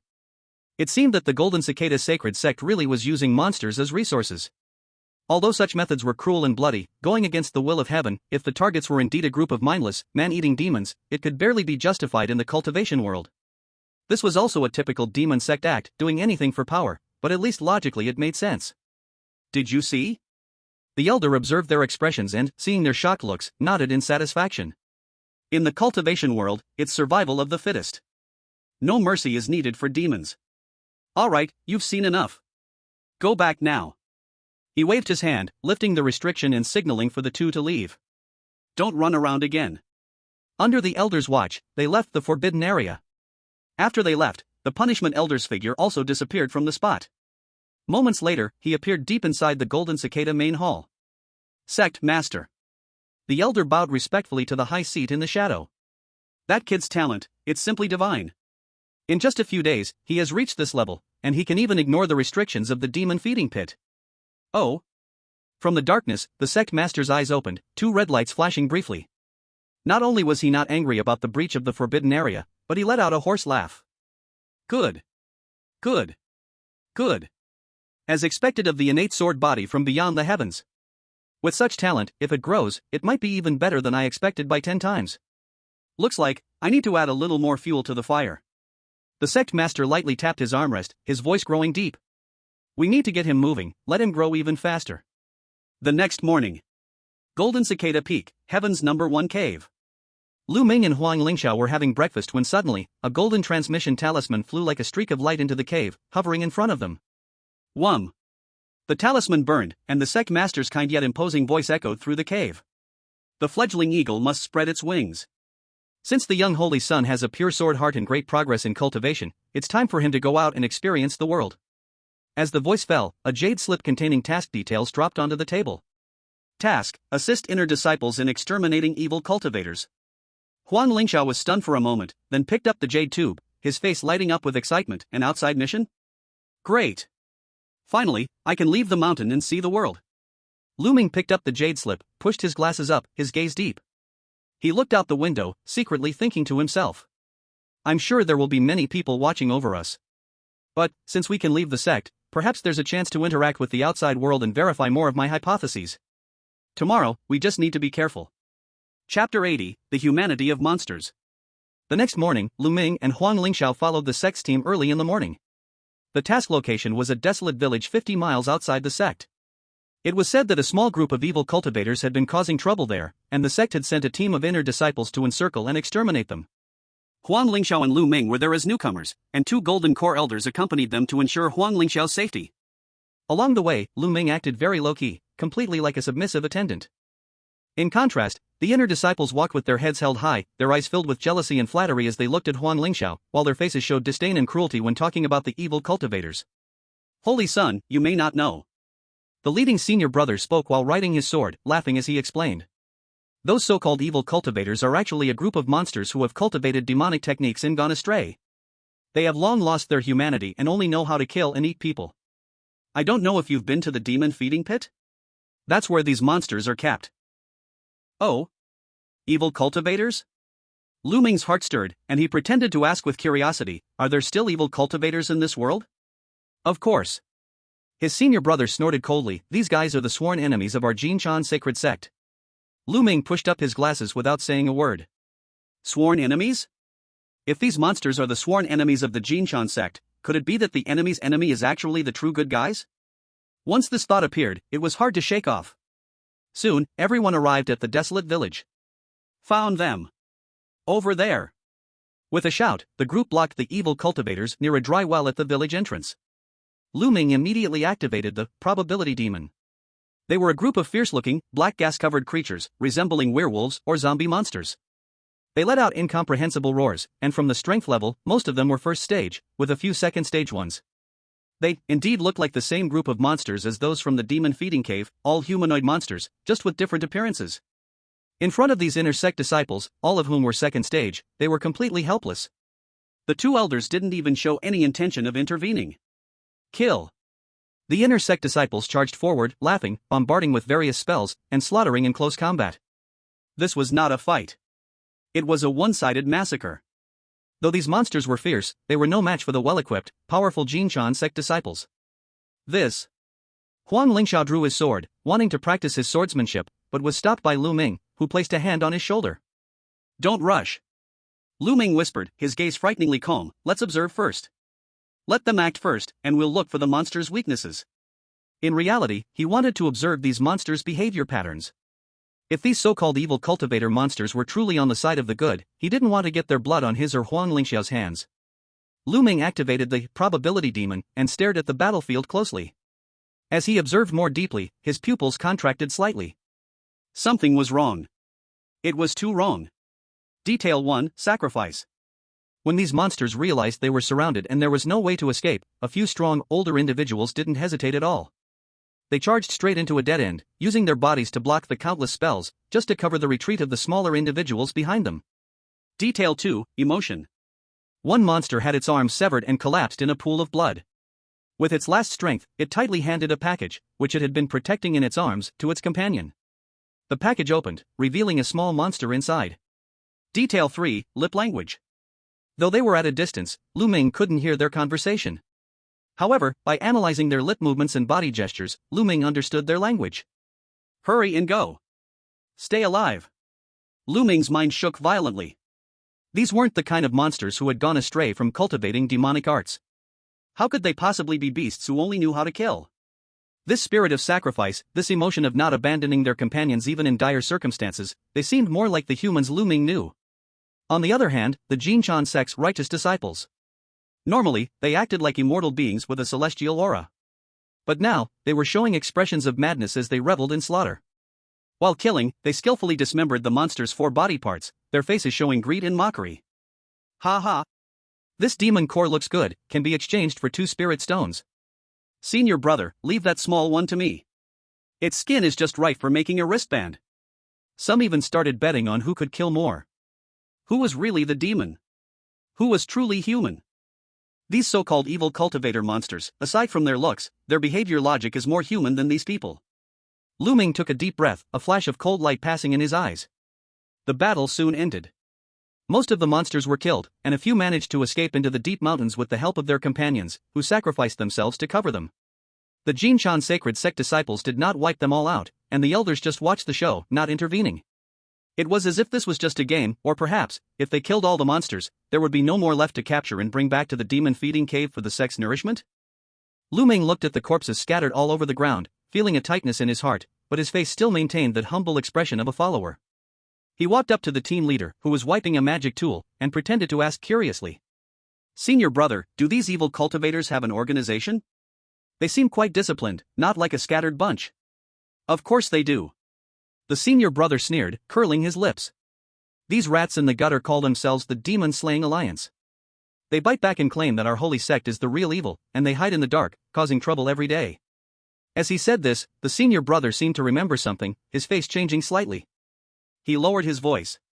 But their leader is a big evil cultivator called Blood Buddha. That guy is a madman. He's said to be 9 feet tall, and when he fights, his blood boils. He holds a big knife and specifically hunts our sect's disciples. I've heard he even eats people to practice his techniques. If you ever run into him, remember to run fast. Even the inner elders are troubled by him. Blood Buddha. Lu Ming silently noted this name in his heart. After returning to the sect and reporting, the sect rewarded Huang Lingxiao with a bunch of spiritual pills and urged him to cultivate well. Before the 2 of them could catch their breath, the elder from the task hall, seemingly prepared, immediately issued the next mission. And it was urgent, they were to depart first thing tomorrow morning. Mission Dark Forest, collect 2nd-grade spiritual herbs. Just like the previous extermination mission, 2 Golden Core elders would also accompany them for protection. Looking at this mission description, Lu Ming furrowed his brows. So urgent? One after another, what kind of progress are they trying to make? And it's just collecting some spiritual herbs, why do they need 2 Golden Core elders for protection? This level of protection seems a bit too much. Dark Forest, sounds like an easy place to get lost. Sounds good, 2 elders protecting us, seems like they are really afraid we'll run away. Chapter 81, Soul-Breaking Valley. The next morning, at the foot of the sect's mountain. The mist had not yet dissipated, and a small team of disciples had already gathered. In addition to Lu Ming and Huang Lingxiao, the core members, there were 4 disciples from the Spirit Herb Garden responsible for carrying the bags and handling miscellaneous tasks. The team leader was 2 elders with a terrifying, deep aura. The one on the left had a shriveled face, with skin as cracked as old tree bark, a sinister gaze, and he leaned on a black wooden staff, elder withered wood.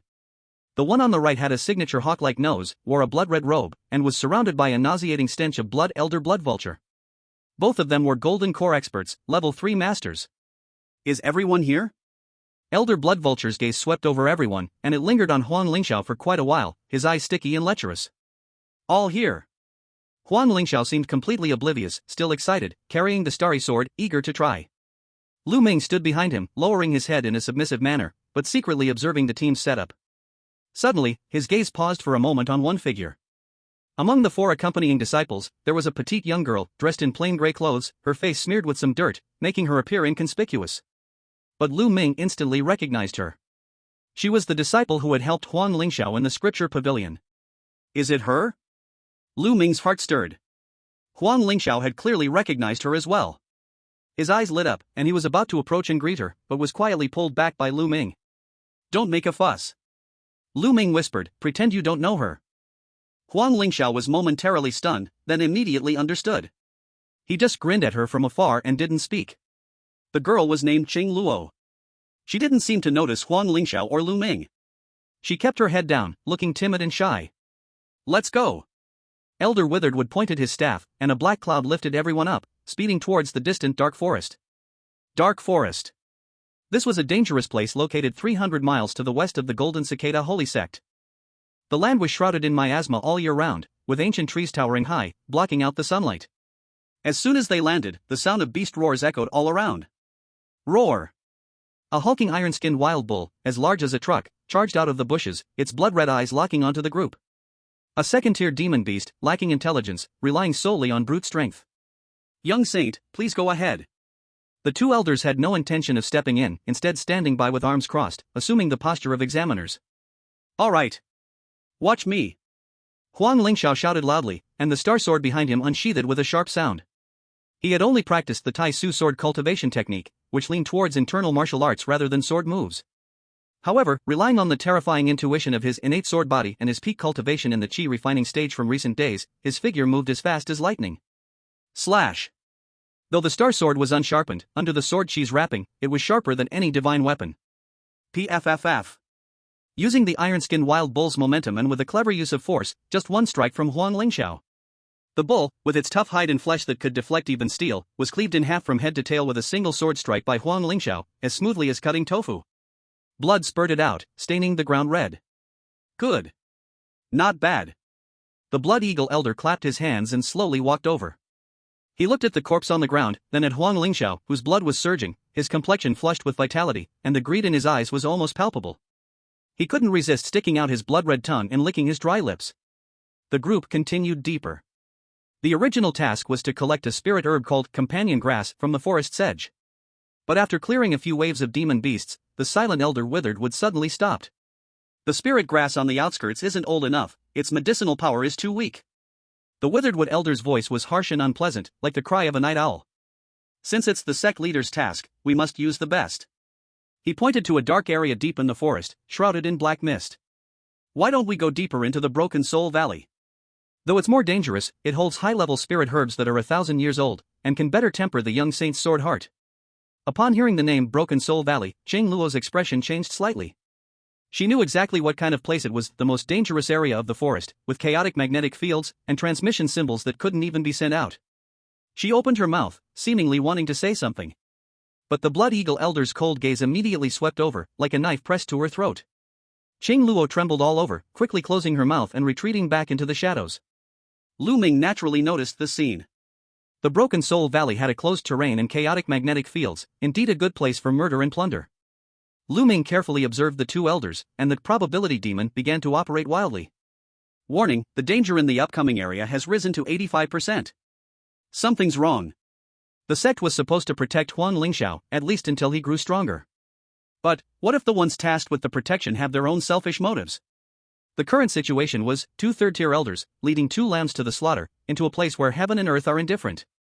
Lu Ming wasn't clear about Huang Lingxiao's role in the Golden Cicada sacred sect, but he assumed he was just a great talent. But what if this talent also held great benefits for the ordinary elders? Once a person's greed outweighs their fear of the sect, they are trapped in a deadlock. Lu Ming grabbed Huang Lingxiao, who seemed about to speak, and answered for him, "It's all up to the elders' arrangements." At least here, they had no room to refuse, and there was no chance to run.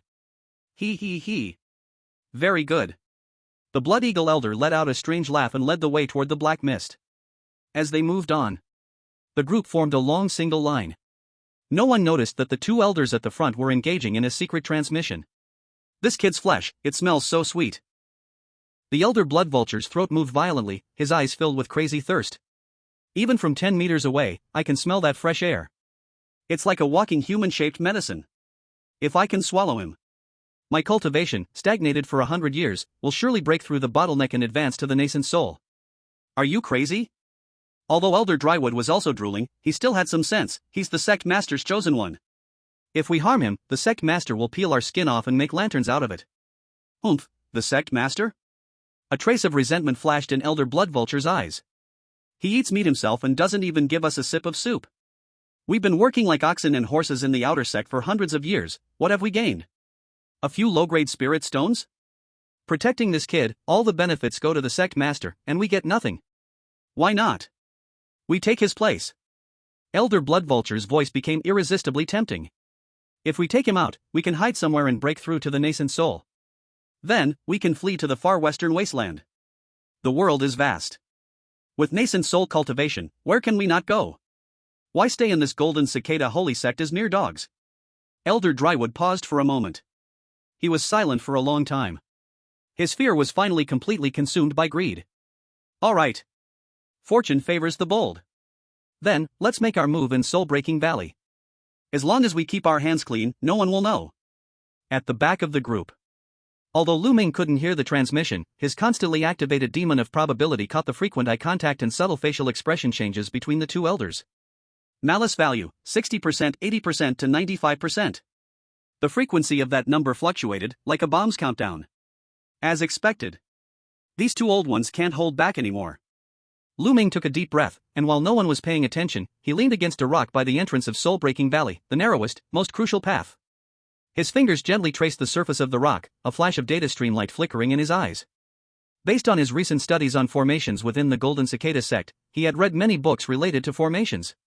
A formation is essentially using spiritual energy to form a certain path, much like a circuit board, so analyzing it was something he was quite good at. Environmental analysis, Soul-Breaking Valley. Characteristics, natural maze plus man-made restriction. Warning, the formations here are tightly connected, even a golden core cultivator could easily get trapped in the depths and be unable to escape. As expected, it's a death trap. Lu Ming thought silently. The formation structure here was extremely complex, with multiple layers of formations in the deeper parts. Once activated, this place would turn into a maze-like cage. But, he had a way. Half an hour later. The group passed through the thick fog and arrived at a closed valley surrounded by mountains on three sides. It was eerily quiet here. No insects chirped, no wind howled, only a deathly silence. We're here.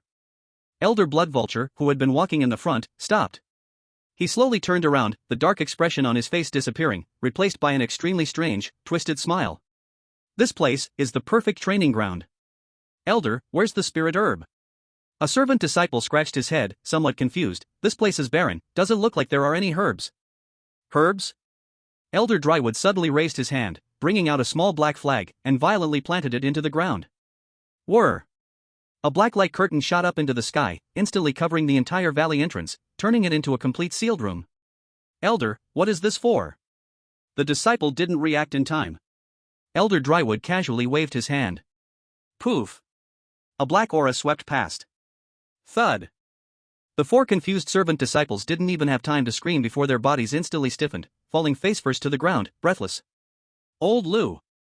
Huang Lingxiao suddenly drew out the star sword, standing in front of Lu Ming, his face extremely grim. At this point, there was no need to ask why. He. Elder Bloodvulture let out a strange, owl-like laugh. He no longer disguised himself. A suffocating aura of bloodthirst exploded from his body, and his originally thin body swelled up as if inflated. Strange, dark blue-black patterns surfaced on his skin, his nails grew rapidly like hooks, flashing with a cold, metallic light. Although his appearance was still human, it was hard to associate it with any righteous cultivator. Quick response.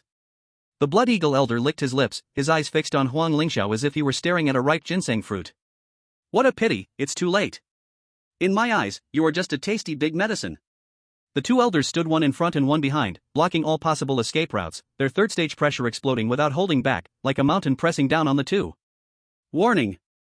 Warning! Extreme lethal killing intent detected. The red warning box nearly blocked Lu Ming's vision. But he did not panic. He pushed up his glasses, and in the calm eyes behind the lenses, the twisted figures of the two elders were reflected. As expected, they're the thieves guarding the treasure. Greed, indeed, can overpower fear. Two third-stage cultivators, facing one first-stage A rank and one second-stage B rank, the outcome of a direct confrontation was without suspense. Chapter 82, Enemies of the Golden Cicada Sacred Sect. Run with me. Lu Ming and Huang Lingxiao charged towards a mountain wall. Faced with the terrifying pressure coming at them like a mountain collapse and a tsunami, Lu Ming did not choose to break through the light screen blocking the valley. Because he knew very well that with their current strength, even if they broke through the light screen, they would never outrun the two Golden Core Elders' speed in open ground. That would be suicide. To survive, they could only go against the flow. Lu Ming suddenly pulled out an old brass key from his sleeve. Landlord's spare key. Click. He thrust the key hard into the seemingly ordinary, but actually covered in natural patterns, dark greenish-black stone wall deep in the valley. That was the only node leading to the next level of the Soul Break Valley, as calculated by the probability demon. As the key turned, the originally hard stone wall rippled like water, cracking open an irregular, pitch-black spatial gap. From within the gap, violent spatial turbulence and even denser miasma howled out like malevolent ghosts. Go! Lu Ming grabbed the still-stunned Huang Lingxiao and without hesitation jumped into the death-symbolizing crack. What? The Blood Eagle Elder, who had been preparing to enjoy the thrill of the hunt, froze. The Withered Wood Elder also looked shocked, his withered staff stopped mid-air. Dare to enter the inner layer of the Soul Break Valley? The formations there overlap, and the space is chaotic. Are they crazy? They are truly crazy. The Blood Eagle Elder watched as the crack slowly closed, a vicious glint flashed in his eyes. A duck that was almost in his mouth, how could he let it fly away? Moreover, if these two died in the spatial turbulence, their bodies would be ruined, and their nascent soul dreams would shatter. Most importantly, as the elders guarding them, how would they explain this when they return? No matter how they explained it, the sect master would crush them and feed them to the dogs. Chase! The Blood Eagle Elder roared, his bloodthirsty aura exploded, turning into a red light, forcing the unstable node open again after the gap had closed. Even if it's hell, I will drag them back. The Withered Wood Elder sighed. There was no turning back now, so he had no choice but to follow closely behind. Inner layer of Soul Break Valley. Here, the formations are nested, creating a bizarre and fantastical world. The space is distorted, up and down are reversed, left and right are hard to distinguish. In the dense mist, countless naturally formed killing arrays and illusion arrays are hidden. 3 steps to the left. Jump! Lu Ming's voice was hoarse and urgent. He dragged Huang Lingxiao, dancing on the tip of a blade. The probability demon's computing power had been pushed to its limit, and Lu Ming's eyes were bloodshot, his retina filled with countless red death lines interwoven. He searched for a thread of hope in the life or death formation. Boom! A deafening explosion rang out not far behind him. Although the two Golden Core Elders did not understand formations, they chose the simplest and most brutal method. Force overwhelms finesse. Elder Witheredwood summoned his life's magic treasure, a massive, thick Witheredwood pillar, as wide as 3 people could embrace, with countless vengeful souls wrapped around it. He was like a bulldozer, crushing all the illusion formations and obstacles in his path. The distance continued to shrink. 500 meters, 300 meters, 100 meters. Run! Why aren't you running? The sinister voice of Elder Blood Eagle seemed to ring in their ears. Lu Ming suddenly stopped in his tracks. There was no way out. Ahead was a sheer cliff, beneath it a bottomless chaotic void. As soon as they fell, they would be instantly torn to pieces. It was a dead end. Huff! Huff! Don't worry, old Lu, I'll cover you to escape. Huang Lingxiao gasped for breath, his hand holding the sword trembling slightly, but he still stood firmly in front of Lu Ming. 2 little mice, you're fast. 2 terrifying figures slowly descended, sealing off all escape routes. Elder Blood Eagle's entire body radiated a chilling demonic aura, his eyes filled with mockery and cruelty as he looked at the two. Pity, this soul-breaking valley is a natural coffin. You chose your own grave, it's not bad. Lu Ming, his back against the cliff, slowly turned around. Behind his golden glasses, his eyes burned with a flame called madness. He extended his hand, pointing at a stone half buried in the earth, glowing with a strange light. This was the core node of the formation in this area, and also an extremely unstable spatial support point. Don't come closer. Lu Ming yelled hoarsely, his voice carrying a sense of determination. This stone connects the spatial nodes within a 10-mile radius. I've already locked onto it. As long as I strike with all my power, I can completely trigger an explosion, causing the collapse. Lu Ming stared intensely at the two elders. At worst, we'll all be shredded by the chaotic spatial currents. The air froze instantly.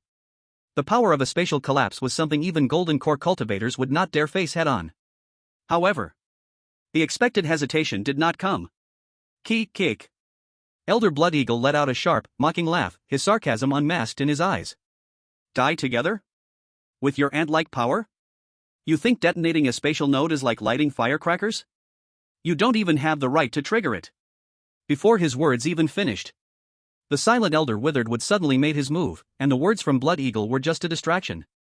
The withered wood staff in his hand slammed onto the ground. Whoosh! A dark green vine shot up from the ground beneath Lu Ming's feet without warning, moving with lightning speed, instantly wrapping around his right hand, the one reaching for the node. Crack! The sound of bones snapping echoed sharply. Ugh! Lu Ming grunted in pain, his face turning pale. His right wrist had been crushed by the vine. The intense pain surged through him, and he was lifted off the ground by the vine. He could have triggered the node, but that would mean certain death for him and Huang Lingxiao. More importantly, from the corner of his eye, he saw. Don't touch him! Huang Lingxiao roared, swinging the star sword and charging forward. Get lost! Elder Blood Eagle casually flicked his sleeve. Bang! Huang Lingxiao was sent flying like a ragdoll, crashing heavily into the rock wall, spitting blood, and the star sword flew from his hand. Such a delicacy, I'll eat it while it's hot. Elder Blood Eagle ignored Lu Ming and licked his lips, stepping toward Huang Lingxiao who lay on the ground. His right hand transformed into a giant claw, its fingertips gleaming with cold light, aiming at Huang Lingxiao's heart. I'll drain your heart's essence first, help me break through. The claw fell. The shadow of death loomed over Huang Lingxiao. At this critical moment, buzz! A force that changed the color of heaven and earth erupted. The terrifying aura that made space shudder suddenly erupted from the shadow at the side and rear. It was the aura of death. A deathly aura so thick that it almost became solid, appearing in a dark red color, surging like a monstrous wave. This aura was so strong that it instantly scattered the eternal mist within the inner layers of the soul-severing valley, and even the protective spiritual light on the two golden core elders dimmed in front of this aura, like a flickering candle in the wind. Who? Elder Blood Vulture was horrified, instinctively wanting to turn around. But it was too late. Die. A cold, emotionless word exploded in the air. Immediately after, a blood-red flash of light appeared out of nowhere. It was like a blade's edge, yet also like a red ribbon, carrying a domineering will, instantly cutting through space, slashing across the extended claws of Elder Blood Vulture. Put. There was no resistance at all. The golden core's protective energy shattered like thin paper. Ah! A terrifying scream echoed through the valley. Elder Blood Vulture's withered right hand was severed at the root, blood pouring out from the stump, and a layer of dark red flames clung to the wound, preventing it from healing. Who? Elder Withered Tree was so frightened his soul almost flew out of his body. He immediately released the vine he had on Lu Ming, and retreated dozens of meters, his eyes fixed on the figure emerging from the shadows. As the smoke and dust settled, the face couldn't be clearly seen, because the person was surrounded by a dense blood-red aura. All that could be vaguely seen was a not very tall figure, quietly standing in front of Huang Lingxiao. Although the figure was slender, the overwhelming pressure it exuded was several times more terrifying than the combined force of the two golden core elders. That was, the pressure of the nascent soul stage. Converted to the battle power rating of the Master God Space, it was Class A, Tier 3, already touching the power of the rules. Elder Withered Tree's face turned pale, his whole body trembling, as if he had seen some unbelievable monster. He pointed at the blood mist, his teeth chattering, and squeezed out a name that struck fear into the entire Golden Cicada sacred sect from between his clenched teeth. This deathly aura, this mad, murderous intent. And this blade. Blood Buddha? You're that madman? How could you be here? In the blood mist, the figure did not speak.